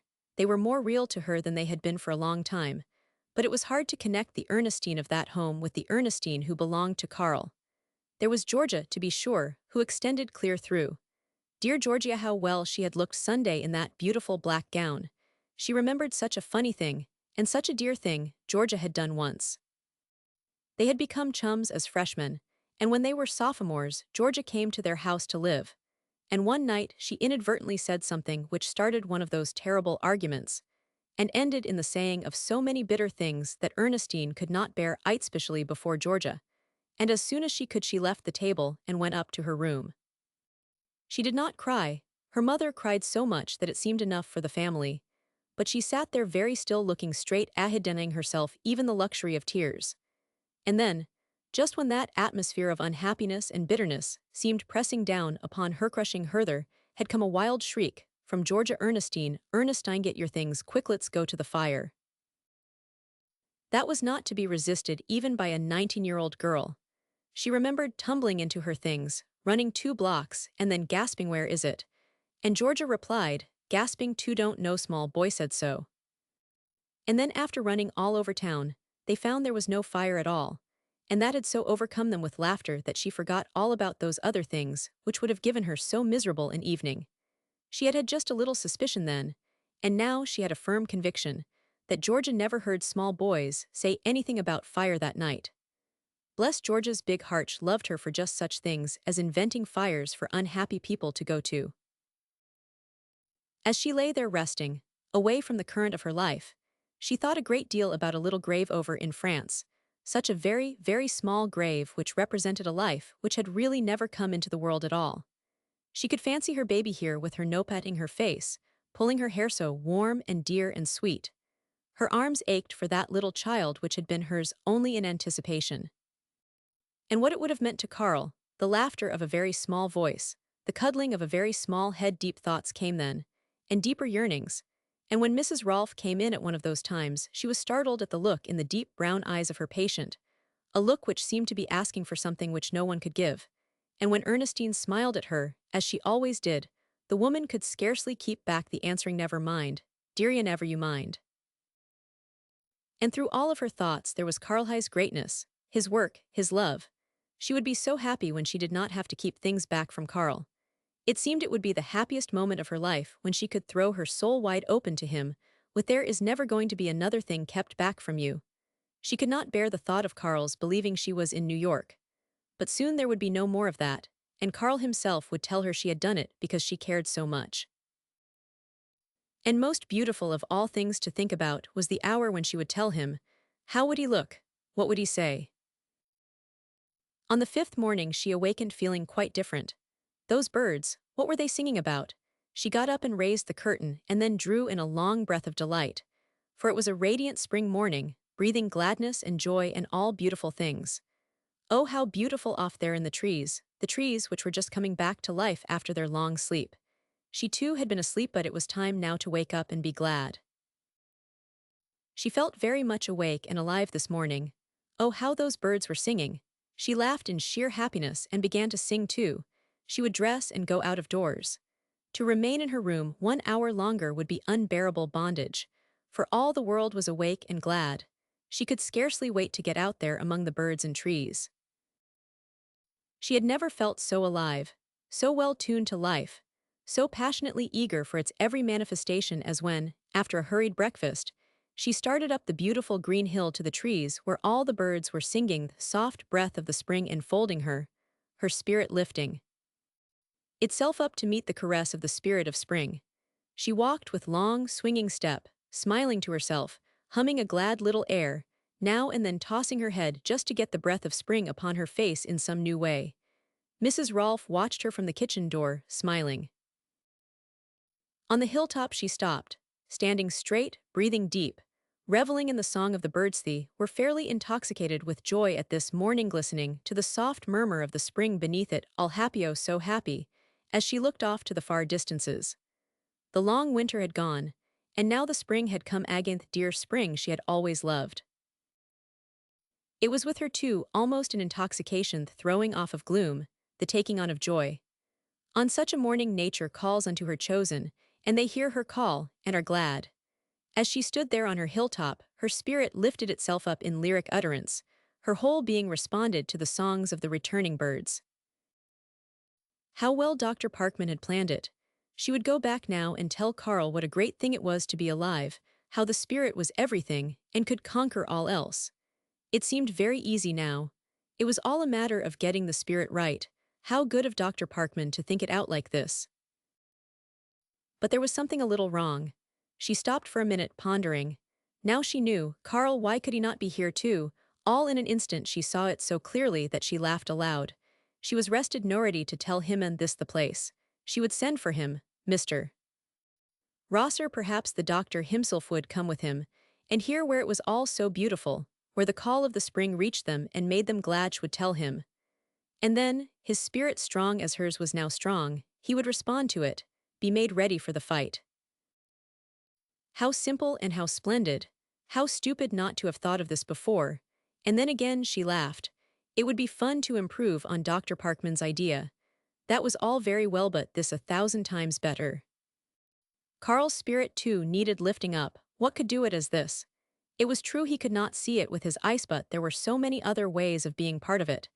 The singing of the birds, the scent of the budding trees, the rich breath of spring upon one's face. And even the vision should not be lost to him. She would make him see it. She would make him see the sunlight upon the trees.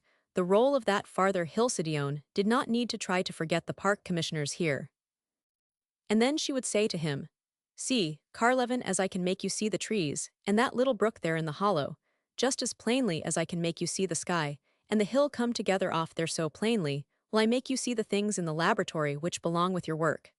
She would prove to him by the picture she drew of these green fields in springtime that she could make plain to him all he must see. How glorious to prove it to him by the springtime. And then, both of them uplifted, gladdened, both of them believing it could be done, loving each other more than they had ever done before, newly assured of the power of love, they would go back and with firm faith and deep joy begin the work which lay before them. She turned to walk back to the house. She would send a telegram to Dr. Parkman that Carl must come.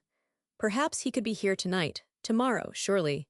Dear Carl, who needed a vacation more than he, who needed the rejuvenation of the spring as Carl needed it. She had walked but a little way when she stopped. Someone was coming toward her, walking fast. Had the sun grown a little dimmer, was something passing before her eyes. The world seemed to darken. She looked again at Mrs. Rolfe coming toward her.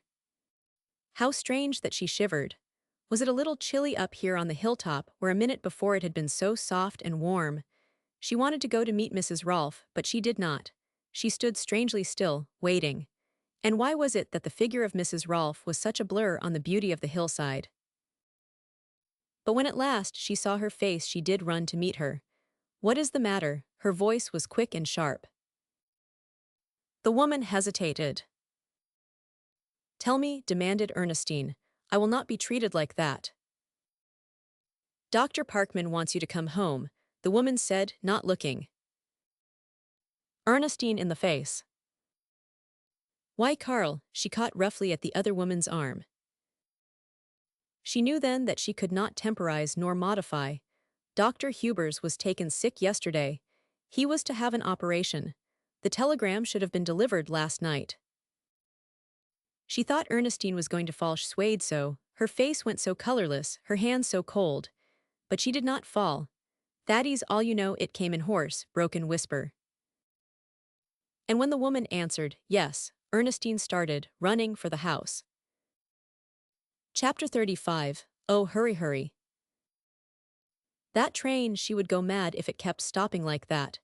She kept leaning forward in her seat, every muscle tense, fairly pushing the train on with every nerve that was in her.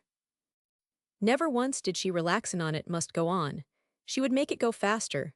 When it stopped, she clenched her hands, her nails digging into the flesh, and then, when it started again, that same feeling that she, from within herself, must push it on.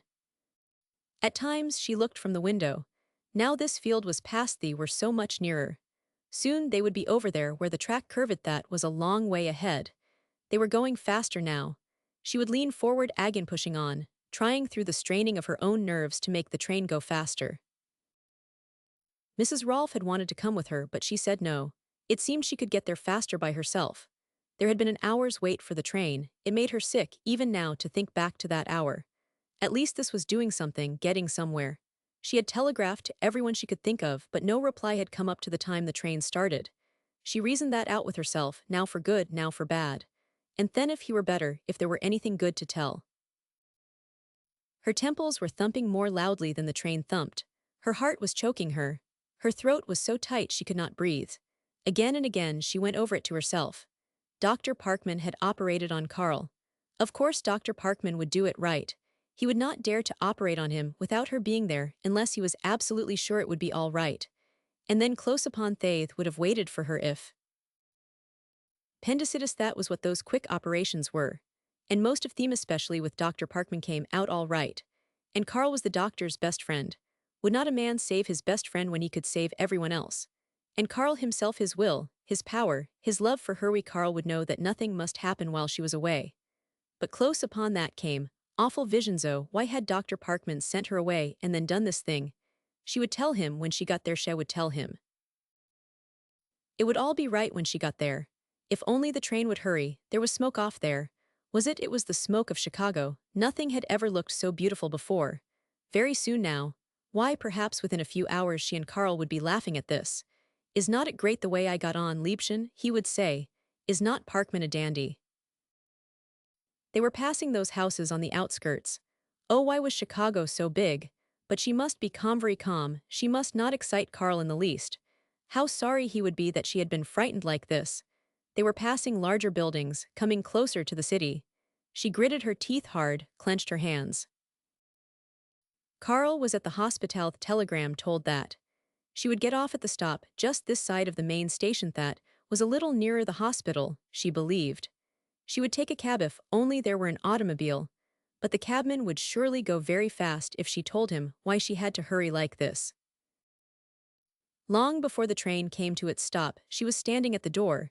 She would not have waited for the standstill if the porter had not held her back. Oh, how she must hurry now. She ran to the nearest cabman. Would he hurry very fast, faster than he ever had before? It was life and death. It was yes, eyes, lady, he said, putting her in. Yes, I understand. I will hurry. But faster, she kept saying to him, oh please, faster. She saw nothing either to the right or left. She saw only the straight line ahead which they must travel. And still everything from within her was pushing her on. Oh, if the man would only hurry. A big building at last, hospital. Only 2 blocks now, then 1, and then the man had slowed up. She was out before he stopped, running up the steps. Somebody in the hospital would pay and up the stairs. The elevator was there, but her own feet would take her faster. Dr. Hubers, where is he? She said in choked voice to a nurse in the hall. The nurse started to speak, but Ernestine, looking ahead, saw Dr. Parkman standing in the door of a room. She rushed to him with outstretched hand, white, questioning, pleading face. Her lips refused to move. Chapter 36, with the outgoing tide. He simply took her into the room and there was Carla live. That was all she grasped at first. It filled her so completely she could take in nothing else. He was lying there, seemingly half asleep, looking much as he always did, save that of course it was plain he was very sick. She stooped down and kissed him and his face lighted up and he smiled a little. Ernestine, he murmured, did they frighten you? It was as she had known. His thought was of her. And oh, how sorry Carl would be when he was quite well and she told him all. She nestled her head close to him, her arm thrown about him. The tears were running down her cheeks. Of the blessedness of finding Carl here breathing, smiling upon her, sorry she had been frightened. She took his hand and it responded to her clasp. That thrilled her through and through. Those awful fierce, those never to be forgotten fierce that Carl's hand might never close over hers again. She leaned over him that she might feel his breath upon her face. In all her life there had never been so blessed a joy as this feeling Carl's breath upon her cheek. Nothing mattered now, work, eyes, nothing. She had him back. She asked nothing more of life. What could anything else matter now that those awful fears had drawn away? She was sobbing quietly to herself. Again his hand closed over hers. Then something made her look up, and at the foot of the bed she saw Dr. Parkman. One look at his face and she grew cold from head to foot, her throat grew painfully tight, strange things came before her eyes. She could not move.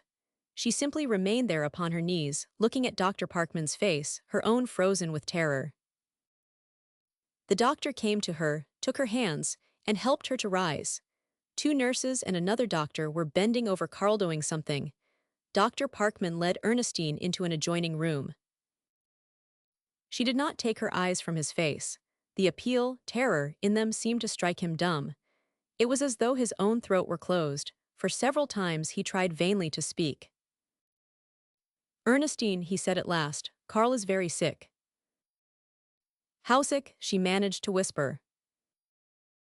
"How sick?" she repeated as he stood there looking at her helplessly. "And finally," he said, as if it were killing him to do it, "so sick that—" "Do not say that," she fairly hissed it at him. "Do not dare say that. You did idiot," and then, sinking down beside him, catching hold of his hand, she sobbed out, wildly, heartbreakingly, "Oh, Dr. Parkman, oh, please tell me you will save Carl." Her sobs were becoming uncontrollable. "Ernestine," he said, sharp-like, be quiet, you have got to help."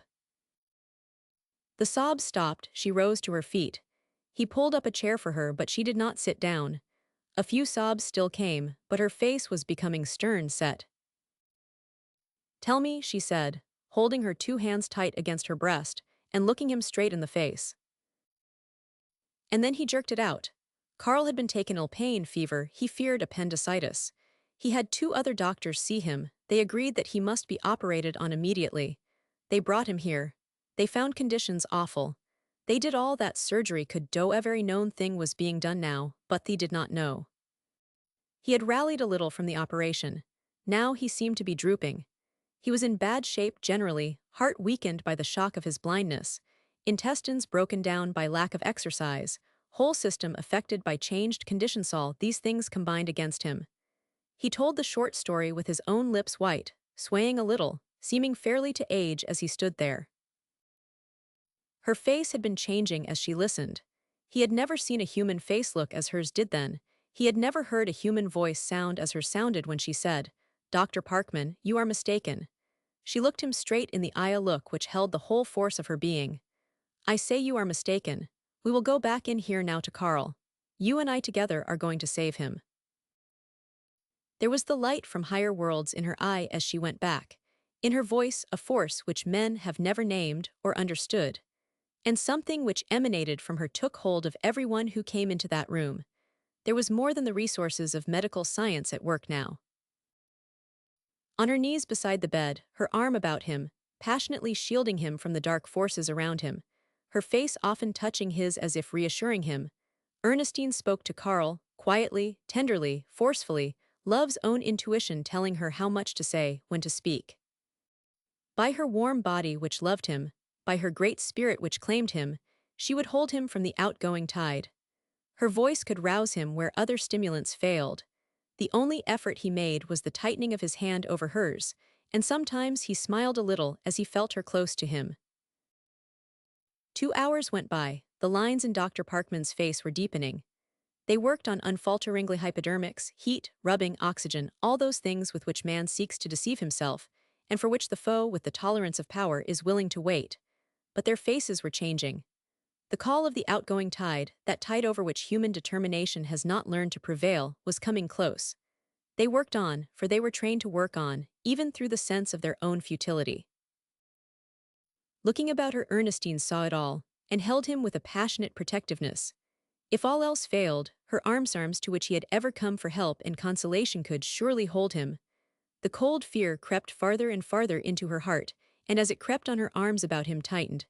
Not while she held him like this. Oh, not while she held him like this. And then a frenzy possessed her. That she should sit here powerless, weeping, despairing, surrendering, while Carl slipped from her. She must do something, say something, something to hold him firm, call him back, make him understand that he must fight. Suddenly a light broke over her face. She looked at Dr. Parkman, who was bending over Carl. "I will tell him," she whispered what I did the secretary about the work. He hesitated. Medically, his judgment was against it. And then, white to the lips with the horror of the admission, he faced the fact that this had passed beyond things medical. Let her try where he had failed. Through a rush of uncontrollable tears he nodded yes. And she did tell him, in words which were not sentences, with sharp flashes of thought, such flashes as alone could penetrate the semi-consciousness into which she must reach. After a moment of pause in which to gather herself together for the great battle of her life, with concentration, illumination, with a piercing eloquence which brought hot tears to every cheek, and deep, deep prayers to hearts which would have said they did not know how to pray, a woman fighting for the man she loved. Human love at its whitest heat pitted against Destinish told him. Carl, at the last you understand. That's the great secret, that's the great picture. I have not painted one stroke this winter. I have been working for you, working in your laboratory every day, studying day and night, getting ready to be your ice, going to give you back your worko. Carl want you, but the sobs could hold back no longer. She had reached him. He took it in just a little at first, but comprehension was growing, and upon his face a great wondering, a softening. Old man, it was Dr. Parkman. No, you get that. See what you have got ahead. God, man, but it was splendid. She came to me with the idea, her idea, thought it all out herself. Carl was not happy. Carl must have his work. Carlet was nothing but Carl. She was closer to him than anyone in the world. She could make him see what others could not. Then she would be his eyes. Mando, you know that this woman has fairly made over her soul for love of you. Do you know that she has given up becoming one of the great painters of the world to become your assistant? Do you get it, Carl? So help me God, it was the pluckiest fight I have ever seen or heard of. And she's won. I am no fool, and I say she can do what she says she can. She's ready. She's ready to begin tomorrow. What do you say, old man? What do you think of Ernestine now? Is not she worth taking a good brace and living for? And then he got it all. He was taking it in, rising to it, understanding, glowing. And a look that was very wonderful was growing upon Carl's face. Ernestine, he whispered, dwelling long upon the name, his voice a voice of wonder, you did that for me. I did it because I love you so, she whispered, and it seemed that surely death itself could not withstand the tenderness of it. And then his whole face became transfigured. His blind eyes were opened to the light of love. His illumined face reflected it as the supreme moment of his life. In that moment he triumphed over all powers set against him. He rose out of suffering on wings of glory. He transcended sorrow and tragedy, blindness eyes in that moment death. He saw behind the veil, he saw into the glory of a soul, he comprehended the wonder of love. Compensation for suffering and loss, understanding, victory, peace. It was the human face lighted with divine light. They did not dare to move or breathe as they looked upon the wonder of his face. Ernestine, little one, he whispered, the light not going from his face, you loved me like that. You see, Carl, it was this must reach him what you have to live for now. But he did not get that. He was filled with the wonder of that which he was seeing. You see, old man, said Parkman sharply, what you have got ahead of you. But he only murmured, happily, faintly, as one about to fall asleep. She loved me like that. It terrified her. It seemed, not as though the great idea were holding him, but as though he were taking it away with him, even as though well content to go, having this to take with him from life. Carl, she sobbed, don't you see how I love you, do not you see you must live no for me. But he had far transcended all sense of suffering or loss, even her suffering and loss.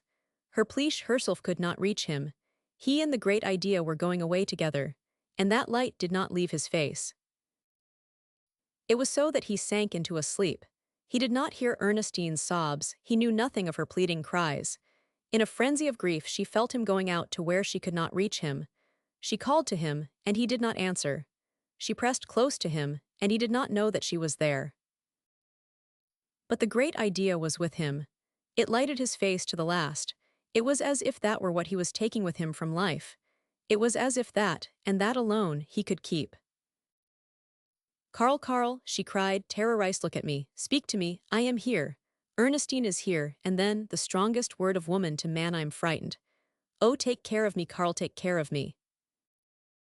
Dr. Parkman tried to take her away, but she resisted fiercely, and they let her stay. And during the few hours which followed, she never ceased her pleading to him to come back to her, to them to help.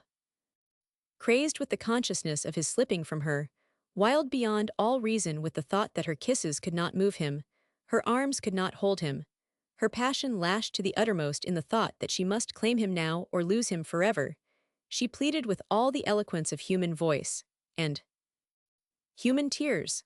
She could not believe it that he was there beside her and would not listen to her pleadings. Again and again she told him that she was frightened and alone, Thatcherly Thaith must hear. It could not be that he was there beside her, breathing, moving a little now and then, and did not hear her call for help. And when at last she heard someone speak a low word, and saw someone bend over him to close his eyes, she uttered one piercing, heart-breaking cry which they would bear with them so long as they lived.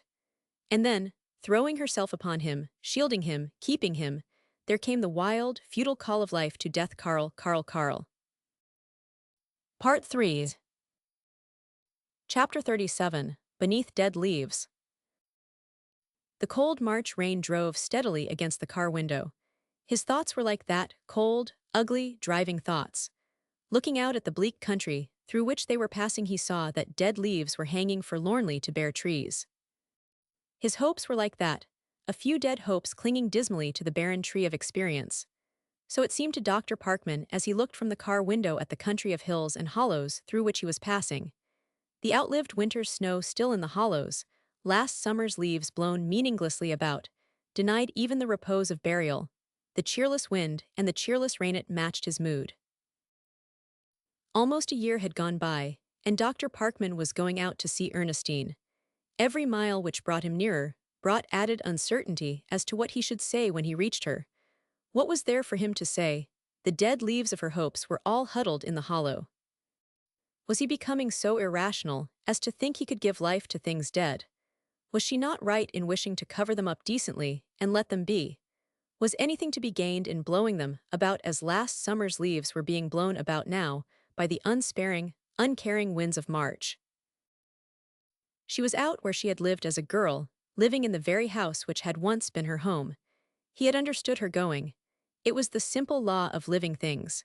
The animal wounded beyond all thought of life seeks only a place of seclusion. But when Georgia returned from her visit to Ernestine the month before, she came to him with, "Dr. Parkman, you must do something for Ernestine." And after she had told him many things, and he questioned still further, she said, in desperate desire to make it plain, she is becoming a great deal like you. And from then, until the time of starting on this trip, he had had no peace. He understood far more deeply than she who would have him see. Was anyone better qualified to understand that thing than he? Well, what then? What now? Was there any other thing to expect? Was he, of all men, going to her with platitudes about courage and faith? And even so, would sophistry avail anything? Did he not know Ernestine far too well for that? His own face bore the deep marks of hard and bitter things. But the loss and the sorrow showed themselves in strange ways, little understood as manifestations of grief. He ran his automobile faster, showed even less caution than before in his business ventures, had less and less to say, was called more and more strange by those associated with him. And the thing which mocked him most of all was that the year had been attended with the greatest professional successes of his life. He never heard his plaudits sounded without a curse in his heart. It went mighty hard with Parkman not to be able to save Hubers, medical men said with growing frequency as the year advanced. But there were none of them who dreamed into what deep and vital things the cut had gone. With his own will and his own skill, he patched it up on the surface, not the man to leave his wound exposed to other eyes. But he knew its hopelessness too well ever to try and reach the bottom of the wound. It was not a good, clean, straight cut such as time expects to heal. Indeed, it was not a cut at all, nothing so wholesome and reachable as that. It was a destroying force, a thing burrowing at the springs of life, a thing which made its way through devious paths to vital sources. Did a patched-up surface mean anything to a thing like that? The evening of the day he had seen Georgia and she told him of Ernestine, he sat a long time in his office alone.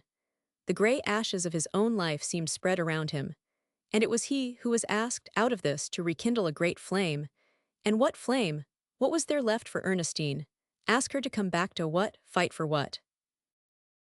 He did not know, or at least he said he did not know, and yet Georgia saw it as all wrong, unendurable, not to be countenanced, that Ernestine should shut herself out from life. Perhaps he was going to her, because he knew so well the desolation of ashes. Was it because he had lived so long among them that he hated to see another fire go out? Could it be that a man who had dwelt long among ashes knew most surely the worth of the flame? He had reached the end of his journey. He had come to the western college town for which he had set out. From the window he could see some of the college buildings. Yes, this was the place. He rose and put on his coat. A few minutes later he was standing on the station platform, watching the ongoing train. Then he turned, with decision, in the direction Georgia had bade him go. Chapter 38, Patchwork Quilts.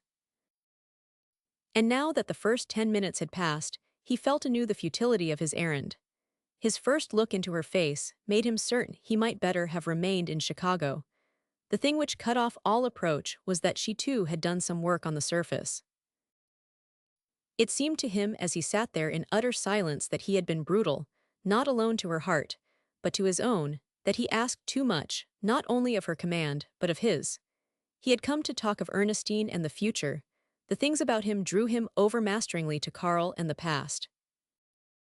She had taken him to her little sitting room upstairs, forced to do so because the fire downstairs had gone out. He understood now why it was she had faltered so in asking him to come up here. Here was Carl's big chairmany things from their library at home. It was where she lived with her past. She wanted no one here. She would make no attempt at helping him. She sat there in silence, her face white, almost stern. In her aloofness it was as though she were trying to hold herself from the consciousness of his presence. He too remained silent, for he was filled with the very things against which he had come to protest. It was Carl who was very close. It was the thoughts of Carl's life which filled him. His heart had never been so warm for his friend, his appreciation had never been so great as now. Carl, and all that Carl meant, had never been so close and so dear. And the words he finally said to Ernestine, words of passionate tenderness spoken in utter unconsciousness of how far he had gone from his purpose, were, I do not believe any of us half appreciated Carl. Startled, she gave him a long, strange look.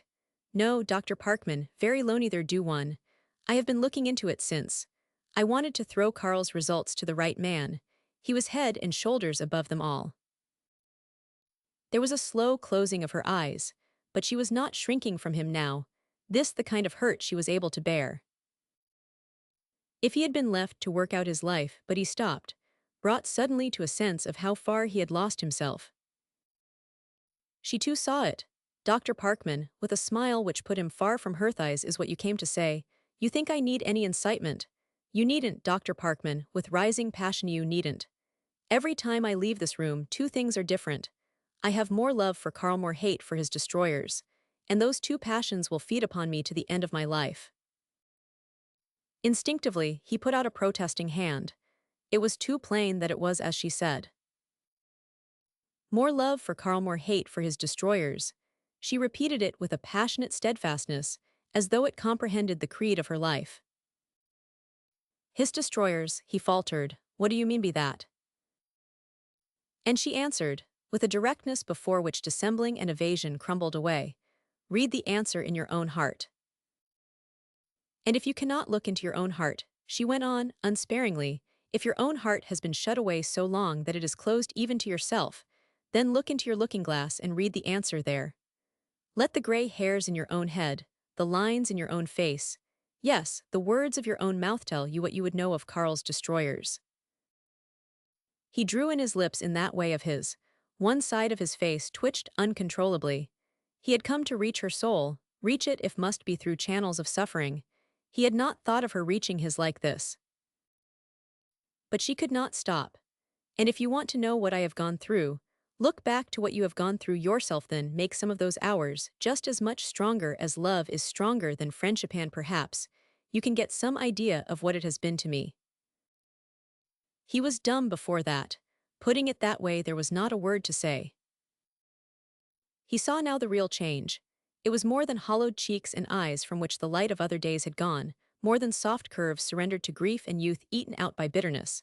It was a change at the root of things. A great tide had been turned the other way. But in the days when happiness softened her, and love made it all harmonious, he had never felt her force as he felt it now. Reach this, turn this. The moment brought new understanding of the paltriness of words. It was she who spoke. Dr. Parkman, looking at him with a keenness in which there was almost an affectionate understanding, you did not say what you intended to say when you came into this room. You intended to speak of me, but the room swept you back to Karl. Oh, I know. And it is just because you were swept back here like this that I am going to tell you something. Doctor, blinded with tears, we never understood. None of us ever knew what it meant to Karl to be blind. After he had gone, I found something. In this book, reaching over to Karl's copy of Faust, I found a letter, a very long letter Karl wrote in those last few days, when he was there alone. I found it the day I went out to the library alone, the day before they broke it up. Oh, doctor, what it told. I want you to know, but she could not go on. When she raised her head, the fierce light of hate was burning through the tears. Can you fancy how I hate the light? Can you fancy with what feelings I wake in the morning, and see it light from which Karl was shut out, which he craved like that and could not have? Do you see how it symbolizes all those other things taken from him and me? He talked of another light he must gain for himself, light which the soul must have. And Karl was longing for the very light I was ready to bring. He would have believed in it, into it. Eager lithe letter shows that. Do you wonder that there is nothing but darkness in my soul, that I want nothing else? Look at Karl's life. Always cut off just this side of achievement. Every battle stopped right in the hour of victory. Made great only to have his greatness buffeted about like held up for sport. I will say it. In fierce response to his protesting gesture, it's true. He tried to speak, but this was far too big for words which did not come straight from the soul.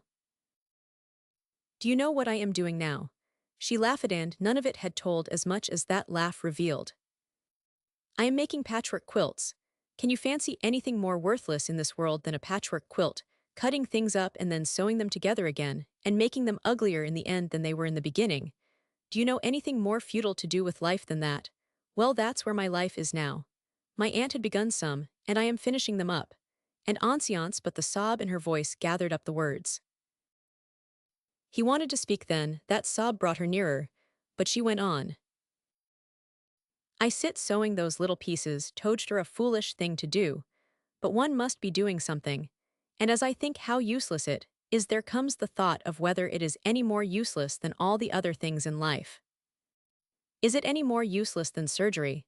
For can a great surgeon save his best friend? Is it any more useless than science? Ever can science do anything for her own?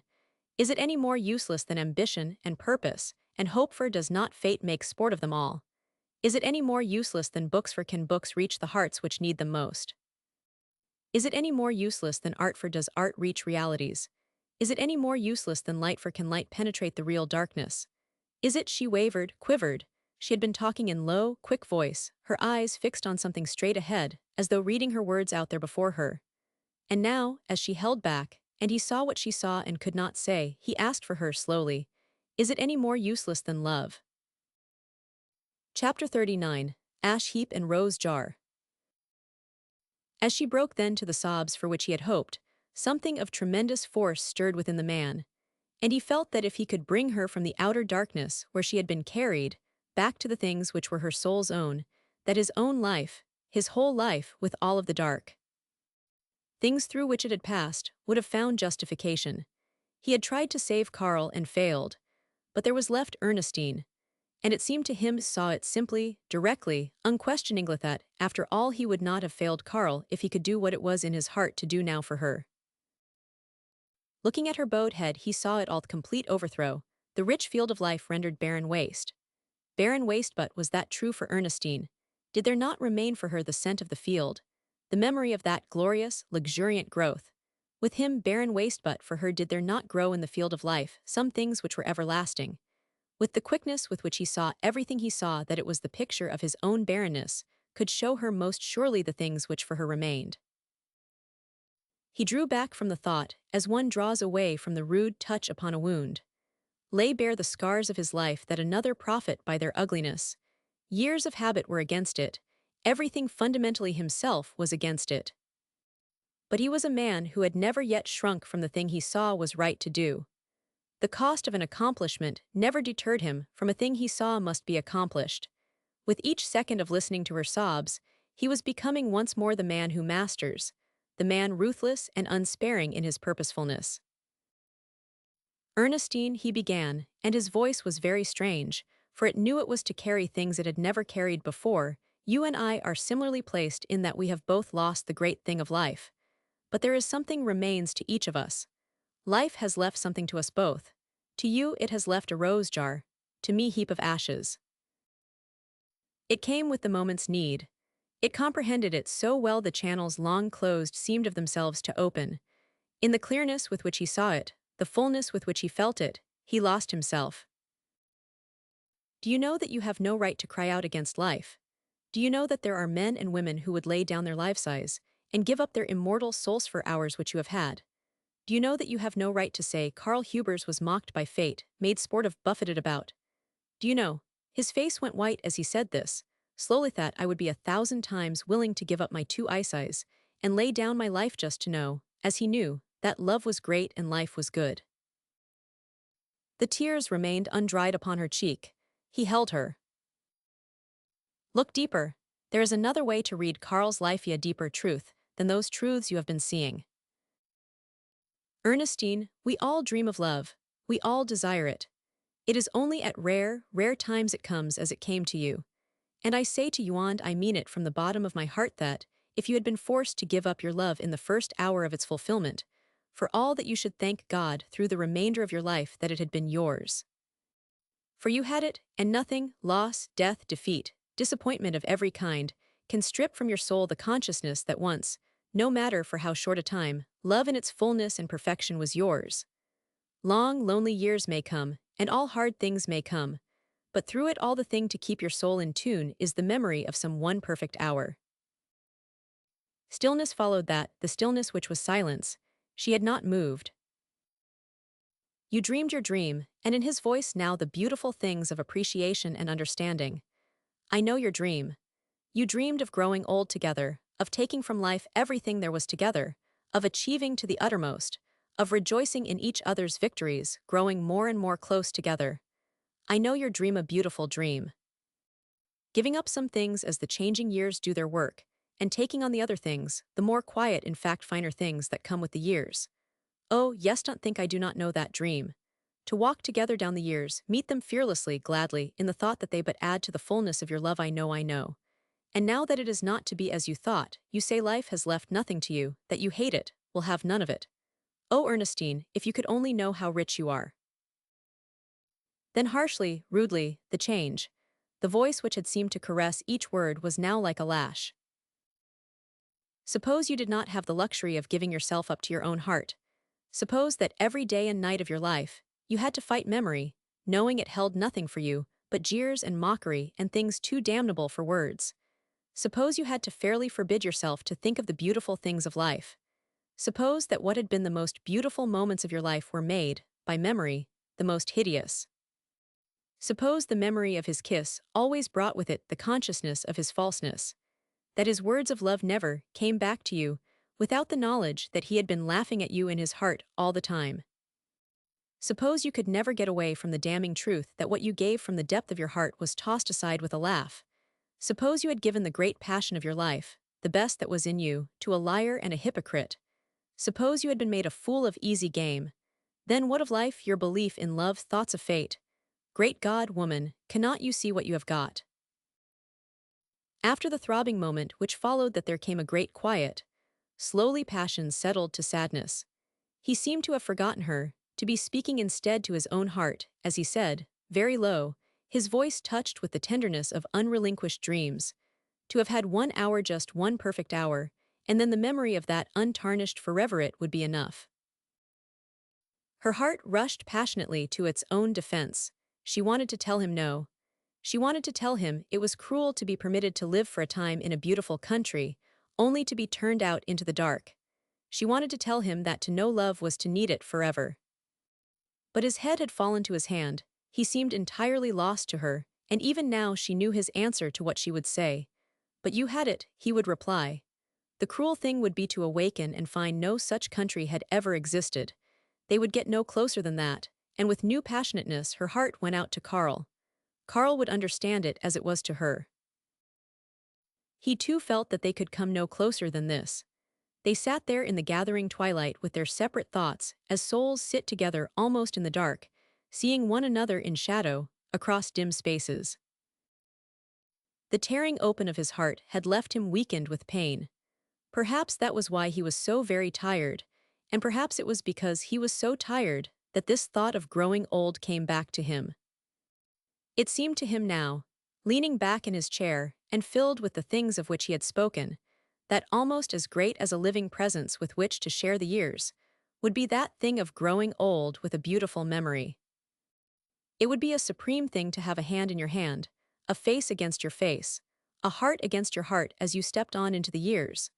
But if that could not be, and perfection is not given freely in this life, surely it would keep the note of cheer in one's voice, the kindly gleam in one's eye, to bring with one into old age the memory of a perfect love. It would be lonely then when one sat in the twilight and dreamed, but what another loneliness. If instead of holding one's self away from one's own heart, one could turn to it with, "She loved me like that. Her arms have been about my neck in true affection, her whole being radiated love for me. She had no words to tell it and could tell it only with her eyes and with the richness and the lavishness of her kisses. She would have given up the world for me. She inspired me to my best deeds. She comforted me in my times of discouragement and rejoiced with me in my hours of cheer. She is not here now, and it is lonely, but she has left me, in spirit, the warmth of her presence, the consciousness that she loved me with a love in which there was no selfishness nor faltering, and the things she has left me I can carry through life and into eternity." And all of that was Ernestine's, could she but see her way to take it. He knew that it was growing late. "I must go," he said, but still he sat there, knowing he had not finished what he had come to say. But need he say it? Would it avail anything? Must not all human souls work their own way through the darkness? And when the right word came, must it not come from Carl himself, through some memory, some strange breath of the spirit? He knew, but she would have to see it for herself. That each one seeing it for one's self was what made life hard. Would there not surely come a day, somewhere in the upward scale, where souls could reach one another better than this? But he had stirred her, he knew that by the way she was looking at him now. Finally she asked, tremblingly, a little resentfully, "Dr. Parkman, what is it you would have me do?" "Do something with your life," was his prompt reply. "Help make it right for Carl." She caught that up breathlessly. Make it right for Carl. You say he was always cut off just this side of achievement. Then you achieve something which will at least show what he was able to inspire. That sunk so deep that her face went very white. "But you do not understand," she whispered passionately. "You mean that I should paint, and I tell you I cannot. I tell you it is dead." "Not necessarily that you should paint. Not just now, if you cannot. But come back into touch with life. Do something to force yourself back into it, and then let life itself show you that the other things are not dead after all." "But I do not want to," came bitterly from her. "Sometimes," he said, with more of his usual manner, "we do things we do not want to, and through the doing of them, we get to want to. Do something, whether you want to or not. Stop doing futile things and dwelling on the sense of their futility. Why, Ernestine, come up to the hospital and go to work as a nurse. Heaven knows I never expected to advise you to do that, but anything painting pictures or scrubbing floors that will bring you back to a sense of living the obligations of life show you that something is yours that life and death and hell cannot take from you." And still he sat there, thinking. In just a moment he must go away, leaving her alone with the years which awaited her. For just an instant it seemed as though all of the past and all of the future were in his keeping. What word leave with her? He knew by her passionate breathing that he had reached her. And now he was going away. Could he have done more each deeper? In this too had he failed. What word leave with her? His heart was so full of many things that his mind did not know what to choose. He remembered the day she had come to him filled with the spirit to ride down an adverse fate and win triumph from defeat. Her splendid spirit then. Would that spirit ever come again, could it? Carl was very close in those final moments, and even more close than Carl was the spirit of love. Many precious things seemed in his keeping just then. Ernestine, he said at the last, and his face was white and his voice trembled, you have known. It came to you, you had it. It came to you as June to the roses in season right. I grant you it was short, I grant you it was hard to see it go. But you had it. Say that to yourself when you go to sleep at night. Say it to yourself when you wake in the morning.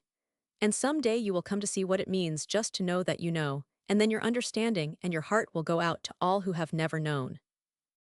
You will pity all who scoff and all who yearn, and you will say to yourself, the world needs to know more about love. More than knowledge or science or any other thing, the world needs more faith in love. Then someday you will see that you not only know but have power to make it plain, and you will not hold back any longer then. And there is to be the real victory and completion of Karl Huber's life. There the real triumph over that triumph of the spirit of love. I see it now. I see it all now. And my goodbye word to you is just this: I do not believe you are going to withhold from Karl the immortality which should be his. Chapter 40, Let There Be Light. Hours had passed, and still she could not master the sobs. It seemed no one had ever been as cruel as Dr. Parkman had been to her that afternoon. Karl would understand, and in her passionate need of Karl's understanding, she turned at last to the letter of which she had spoken, the letter which always seemed a little like Karl's voice speaking from out the silence.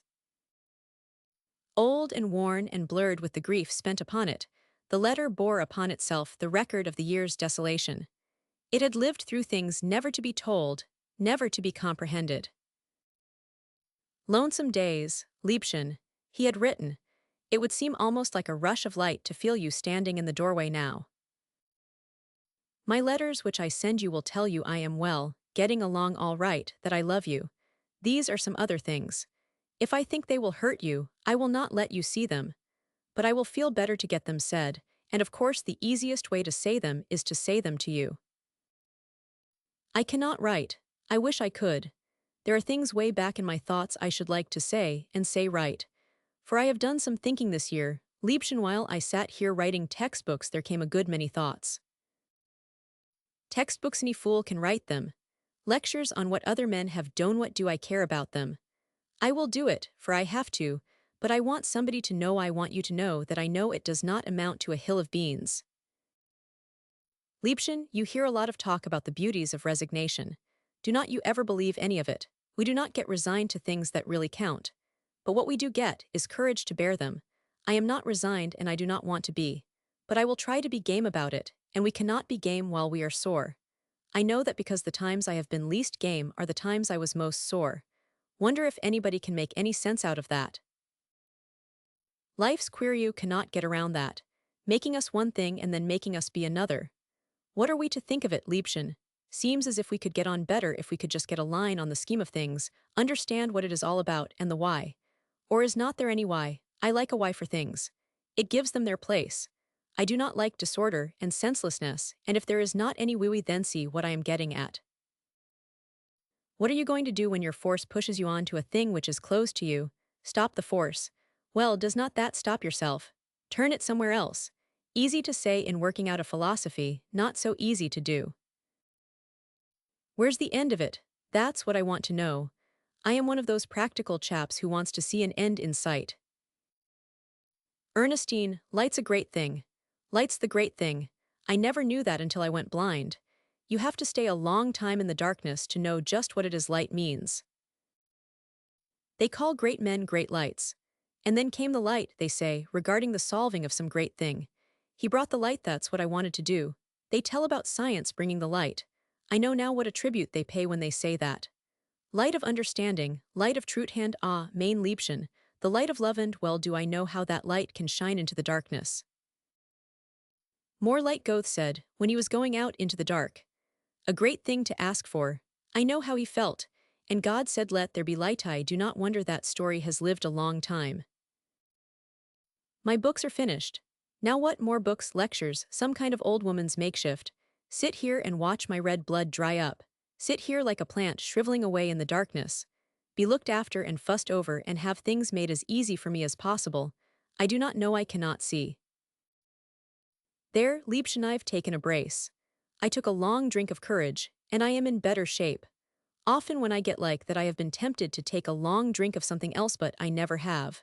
Whiskies for men who feel good, men who have not much to fight, not for men not any such finish as that. I am making bad business of this letter.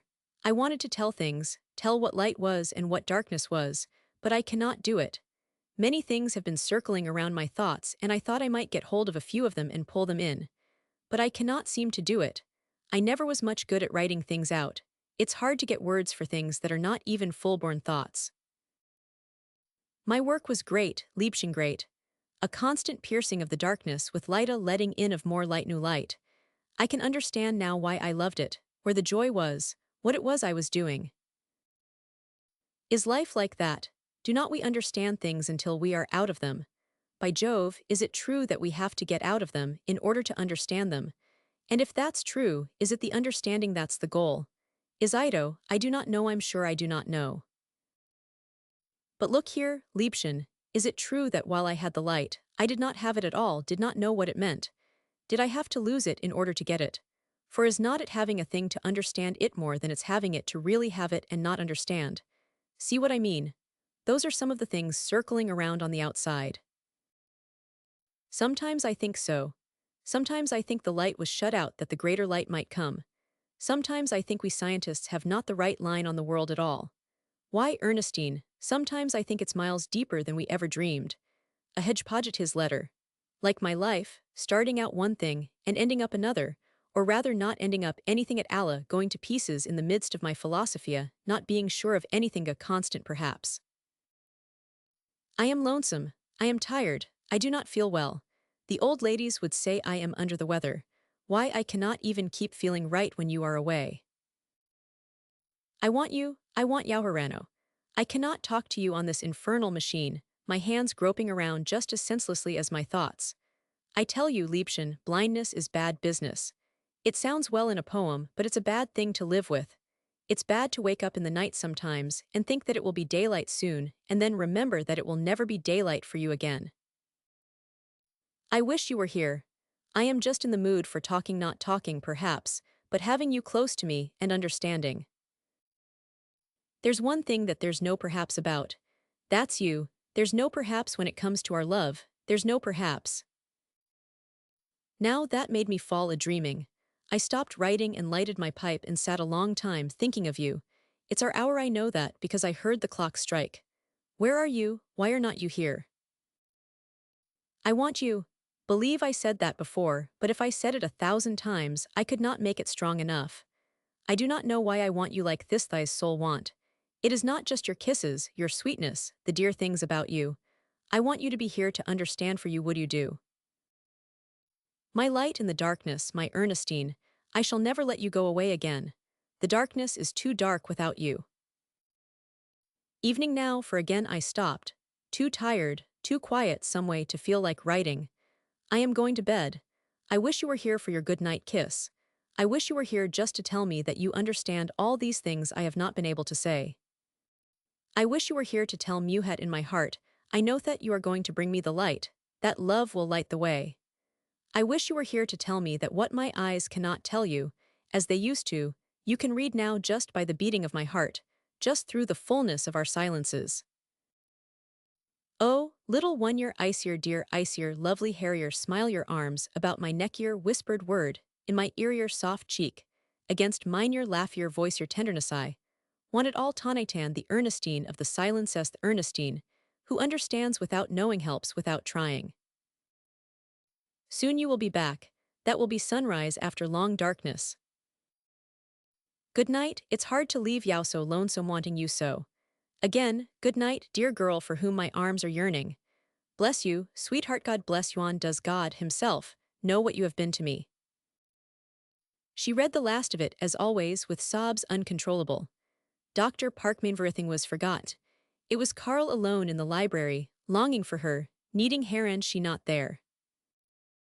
Oh Carl Carl, She sobbed across the black chasm of the year. If I could only have had that hour. Chapter 41. When the tide came in. But the days which came then were different. Dr. Parkman had stirred her to a discontent with despair. She had come west with Georgia and Joe. For 5 days they had been at this little town on the Oregon coast. Through the day and through the night she listened to the call of the sea. It stirred her strangely. At times it frightened her. She did not know why she should have wished to come. Perhaps it was because it seemed a reaching out to the unknown. After she had known she was to go, she would awaken in the night and hear the far-off roll of the Pacific, and would lie there very still as if listening for something from the farther unknown. Her whole being was stir-drawn and reasoningly expectant. There were moments when she seemed to just miss something to which she was very close. Today she had walked clear around the bend. The little town and pleasant beach were hidden from view, and there was only the lighthouse out among the rocks, and the sea coming in wild and mighty to that coast to which no mariner would attempt to draw near. It was the hour of the incoming tide, and as the sea beat against the rocks, it seemed as omnipotent and relentless as that sea of fate against which nothing erected by man could hope to prevail. There was no human being in sight. Man, and all to which man blinded one, were far away.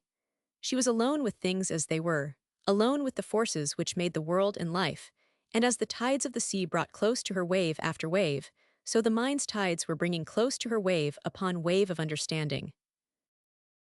Fate had washed them away just as this ocean would wash away the child's playhouse built upon the sands. They had believed they could make their lives, that it was for their spirit to elect what they should do, their hands build as they had willed, and all that the spirit had willed to do, and all that the hands set about to achieve, was washed away by just one of those waves of fate which rolled in and took them with no more of regret, no more of compassion, than the sea would have in washing away the playhouse built upon the sands. And if the sea were chidden for having taken away the house upon the sands, which meant much to someone, it would quite likely answer grimly, "I did not know that it was there." She laughed, and Carl would have hated life for bringing Ernestine to that laugh. But she laughed to think how she had looked fate in the face with the words, "I will prevail against you." Would the child, building its house upon the sand and saying to the ocean, "I will not let you take my house," be more absurd than she? What she had believed to be the tremendous force of her spirit had been as one grain of sand against the tides of ocean. What was one to think of it all then of human love which believed itself created for eternity, of dreams which one's soul persuaded one would come true, of aspirations born in a hallucination of power, of that spark within one which played one false, of believing one could master fate only to find one had erected a child's house upon the sands, and that what had been achieved in consciousness of great power could be swept away so easily that the ocean was not even conscious of having taken it unto itself. Very sternly, very understandingly, their lives swept before her anew just one little wave from the tide of fate had lapped up, unknowingly, uncaringly, that house upon the sand which a delusion of the spirit had made seem a castle grounded in eternity. Why blind one's self to the truth and call life fair? For what had they fought and suffered and believed and hoped? Just to hear the mocking voice of the outgoing tide. The fury of the sea was creeping into her blood. Rage possessed her.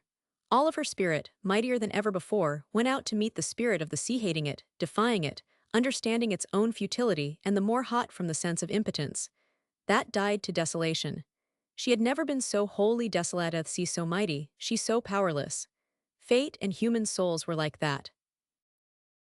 Carl, where was he? Swept out by the ocean of fate. To what shore had he been carried? What thought he of the tide which had carried him out from her? Was his soul, like hers, spending itself in the passion of rebellion so mighty as to shake the foundations of one's being, so futile as to prevail against not one drop of water in that sea of fate? Time passed, the tide was still coming in, nearing its height. But to the sea there had come a change. The spirit of it seemed different. For a long time she sat there dimly conscious of a difference, and then it seemed as though the sea were trying to reach her with something it had to bring. She tried to shake herself free from so strange a fancy, but it held her, and for a long time she sat there motionless, looking out at the sea with all her eyes, reaching out to it with all her soul, becoming more and more still, a hush upon her whole being, moved, held, unreasoningly expectant. The sea seemed trying to make her ready. Each wave which beat upon the rocks beat against her consciousness, driving against her mood and spirit, as if clearing a way, making her ready open to what would come.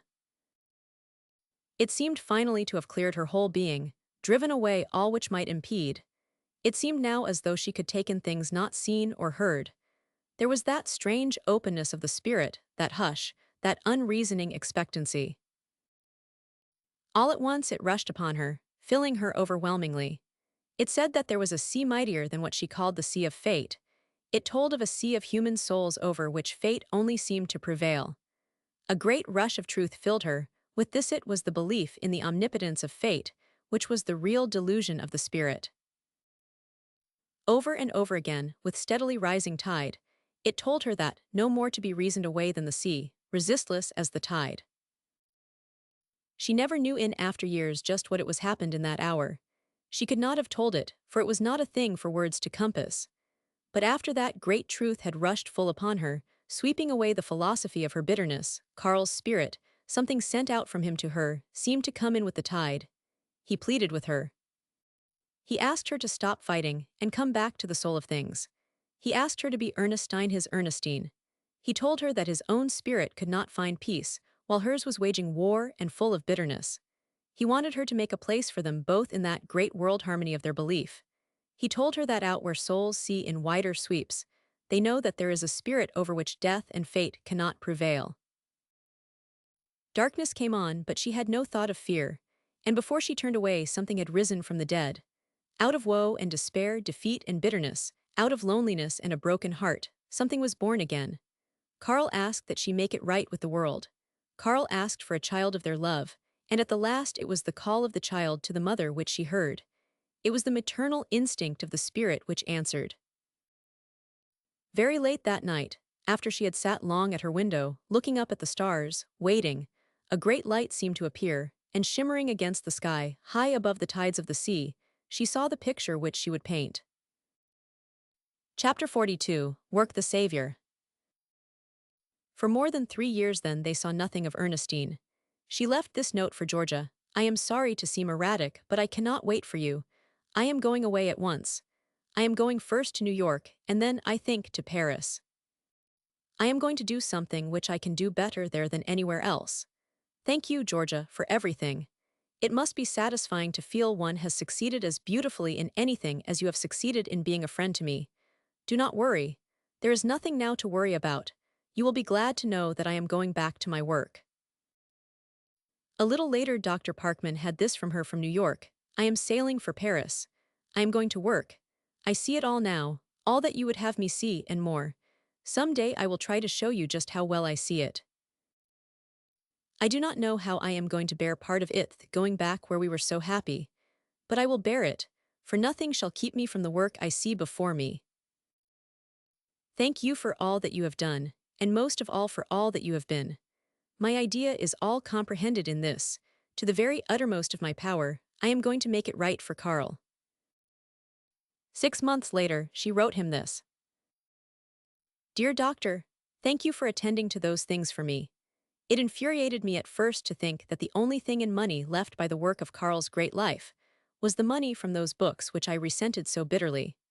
But how wrong to see it that way, for Karl would be so happy to know that the brave work he did after his blindness was helping me now. But I never spent a dollar of this money without thinking of the mood, the circumstances out of which it was earned. No money for the work he did for the blind. Karl intended that as a gift. He would be so glad to know of its usefulness. He thought it all wrong that books for the blind were so expensive and so many of the great things not to be had. Karl used to repeat a little verse of Heine, which he translated like this. At first I did not even hope, and to a hostile fate did bow. But I learned to bear the burden. Only do not ask me how. I have learned to bear it here in Paris. Only do not ask me how. I could not say, I do not know. But I want to tell you of a few of the good things.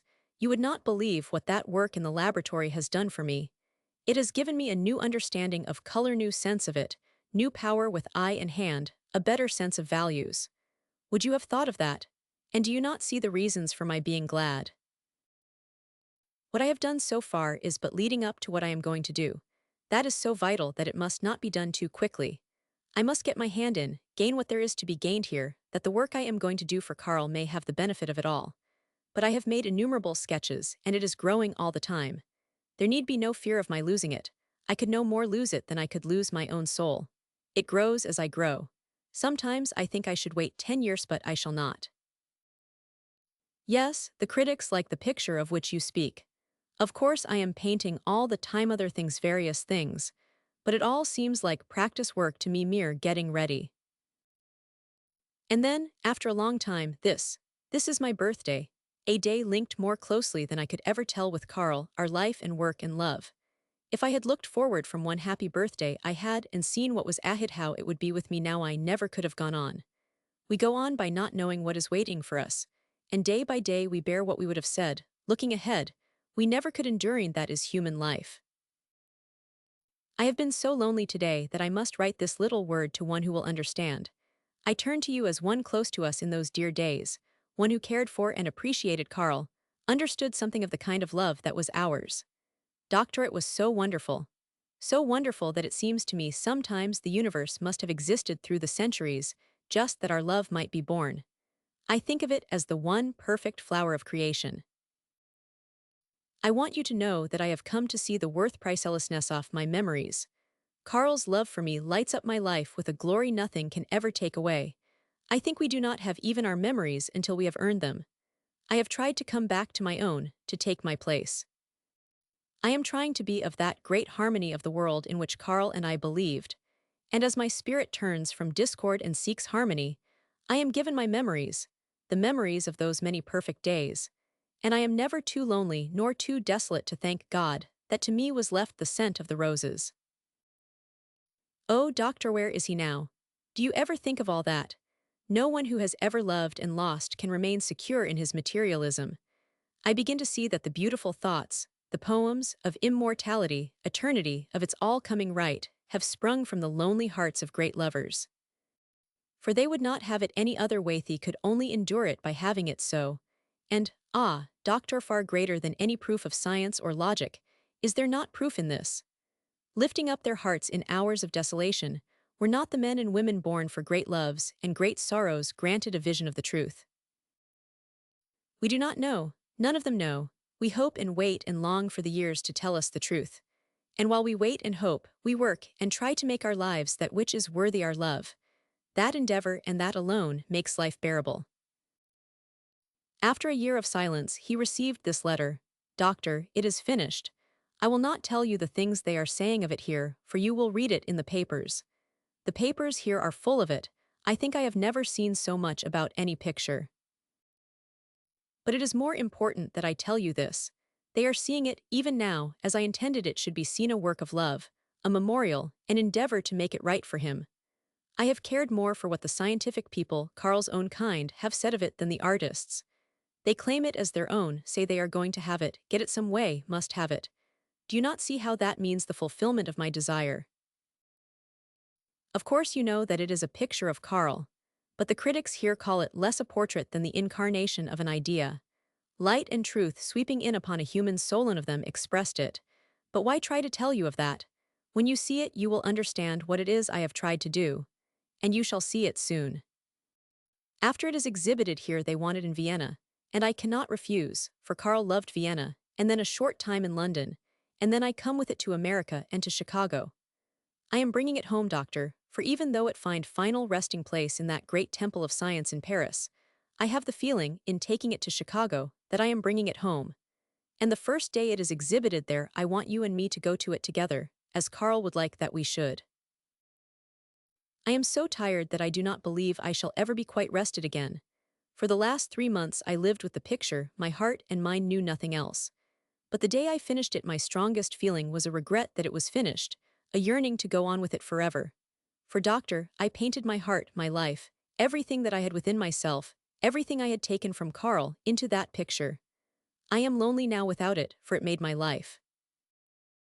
It has revived Carl's whole story. They tell it here so lovingly. I heard one man from the Institute telling it all to a younger man as they stood before it yesterday. I have moved them to a new sense of Carl's greatness. It has been my glorious privilege to perpetuate him, make sure his place, reveal him, for that is what I have sought to do. Was not life good to me to give me power to do that thing? We shall be together in Chicago very soon, you and Carl and one. For as the days go on, Carl comes closer. I hope, most of all, that the picture will bring him very close to you. That was 3 months before, and today he had this note from her, dated Chicago. Yes, I am here and the picture is here. The public exhibit does not open for a few days, but the picture will be hung this morning, and we may see it this afternoon. I shall be there at 3, waiting for you. Chapter 43, And There Was Light. He spent the intervening hours restlessly. The hands of his watch moved slowly. His duties occupied only a small portion of his mind. He was at the Institute at just 3, and they directed him where to go. His heart was beating fast as he walked down the corridor. The hand which he laid upon the doorknob shook a little. He opened the door, and a woman came toward him with outstretched hand. It was Ernestine, but the 3 years had done much. Older greater, more steady flame, more conscious power grief, transmuted to understanding despair risen to resolution, had gone a long way. He looked at her in silence, a reading, understanding. It was all written there, the story of deep thinking and deeper loving, of battles and victories, and other battles yet to fight, the poise which attends the victories. She had gone a long way. And as she spoke his name and smiled a little, and then could not repress the tears which his presence, all that it meant, brought, he saw, shining through her tears, that light of love's own days. She turned and walked to the other side of the room, and he knew that she was taking him to the picture. She watched his face as he took it in, and she knew then that she had done her work. For a long time he said nothing, and when at last he turned to her, eyes dim, voice husky, it was only to say, I can say nothing. There are no words. He turned back to the picture, she standing silent beside him, reading in his face that with each moment he was coming into more perfect understanding. For she had painted Carl's face as it was just before he went into the silence. She had caught the look which illumined his face that day on his deathbed, when she told him what she had done. She had painted Carl as he was in that moment of perfect understanding, the joy which was uplift, the knowledge which was glory. She had perpetuated in her picture the things which Carl took with him from life. It was Carl in the supreme moment of his lifeth moment of revelation, transfiguration, the moment which lighted all the years. It was triumph which she had perpetuated in the picture. She was saying to the world he did not achieve what he set out to achieve, but can you say he failed when he left the world with a soul like this? He saw that it was what she had done with light which made the picture, from the standpoint of her art, supreme. The critics said that no one had ever done just that thing with light before, painted light, in just that spirit of loving and understanding it. Less light, indeed, than light's significance. They said that no one before had painted the kind of light which could make a blind man see. For he was blind, the picture told that, but it seemed no one had ever had light quite as understandingly as he had it there. You feel it, doctor? She asked at last, timidly. You see it all? He nodded. It seemed so far beyond any word of his. But she wanted to talk to him about it. You see what it has meant to me, why I loved it and lived for it. Oh, doctor, I wanted to show that he was greater than all the great things he sought to do. The night this picture came to me, it set my blood on fire, and at no moment since, no matter how tired or lonely or discouraged have I lost my love for it, belief in it. It seems so right. It seems to stand for so many things. They call it a masterpiece of light, and is not it fine great right that Carl's portrait should be a masterpiece of light? For a long time he was lost to it. It was as she said right. To the blind man had come the light, to the man of science the light of truth, and to the human soul, about to set out on another journey, had come the perfect understanding of what had lighted the way for him here. When he turned to her at last, she was looking at the picture with such love in her eyes as he had never seen. Her lips were parted tremulous, there were tears upon her cheeks, her whole face quivered with love and longing. He saw then, In that one glance before he turned away, that time and death held no sway over such a love as this. I did not mean to, she faltered. But I have not seen the picture myself for a long time, and your being here. She broke down there, and he summoned no word with which to answer her sobs. Dr. Parkman, raising a passionate face, I want you to know that if this were the greatest picture the world had ever seen, if it were 1,000 times greater than anything the world had ever known, I would throw it away, obliterate it, glidlich auslifer. Just one touch of Karl's hand. Yes, he murmured, more to himself than to her, and if you were not like that you never could have done it. What it cost, he heard her whisper, what it cost. He told her that it had ever been so, that the great things were paid for like that so many of the things which had lived longest and gone deepest had come from broken hearts and souls tried almost beyond their power for suffering. He told her that the future would accept this, as it had the others, without knowing of its cost, that a myriad of broken hearts had gone into the sum of the world's achievement. In the half-hour which followed, as they sat there, speaking sometimes of Karl, more often silent, some things seemed to pass from the man's heart, other things to come. And as at the last he rose to go, for he felt she would like a little time alone, he said, and his face and his voice gave much which the words missed, "Ernestine, you have done more than you know. For me too you have made it right." She sat a long time before her picture, dreaming of Karl. She whispered his name, and he seemed to answer with, "Liebchen, brave Liebchen, you have been good to me." To her too, the hour brought new light. It came to her now that she had won a victory for them, not because she had painted a great picture, but because she had brought them back to that world harmony from which they seemed for a time to have gone. She had won, not through the greatness of her achievement, but through having made it right with her own soul. The picture itself was a thing of canvas and paint. It was the spirit out of which it grew, his spirit, and hers was the thing everlasting. She was sure that Karl too knew now that it was having the spirit right which counted. The perhaps of his letter was surely answered for him now. And out of this closeness to the past, there opened to her a little of her own future things she would do. For she must work, there's a love which made for work. There was much more to paint, much to show how she and Karl loved the world, what they held it worth, and all of it to speak for their love, glorify, immortalize it. She dreamed deeply, and Tenderlyth passed so real to her, Karl, their love, so great. Now she must go, tomorrow many others would come. Artists would come to pronounce her work good, wonder how she had done this or that. Doctors and the university men would come, proud to speak of Karl, claim him as their own. But who would understand the tears and heart's blood out of which it had come? Who would know, who could? Karl, she murmured at the last, eyes dim with loving tears, dear Karl, dwelling with a long tenderness upon the named it, I indeed bring you the light.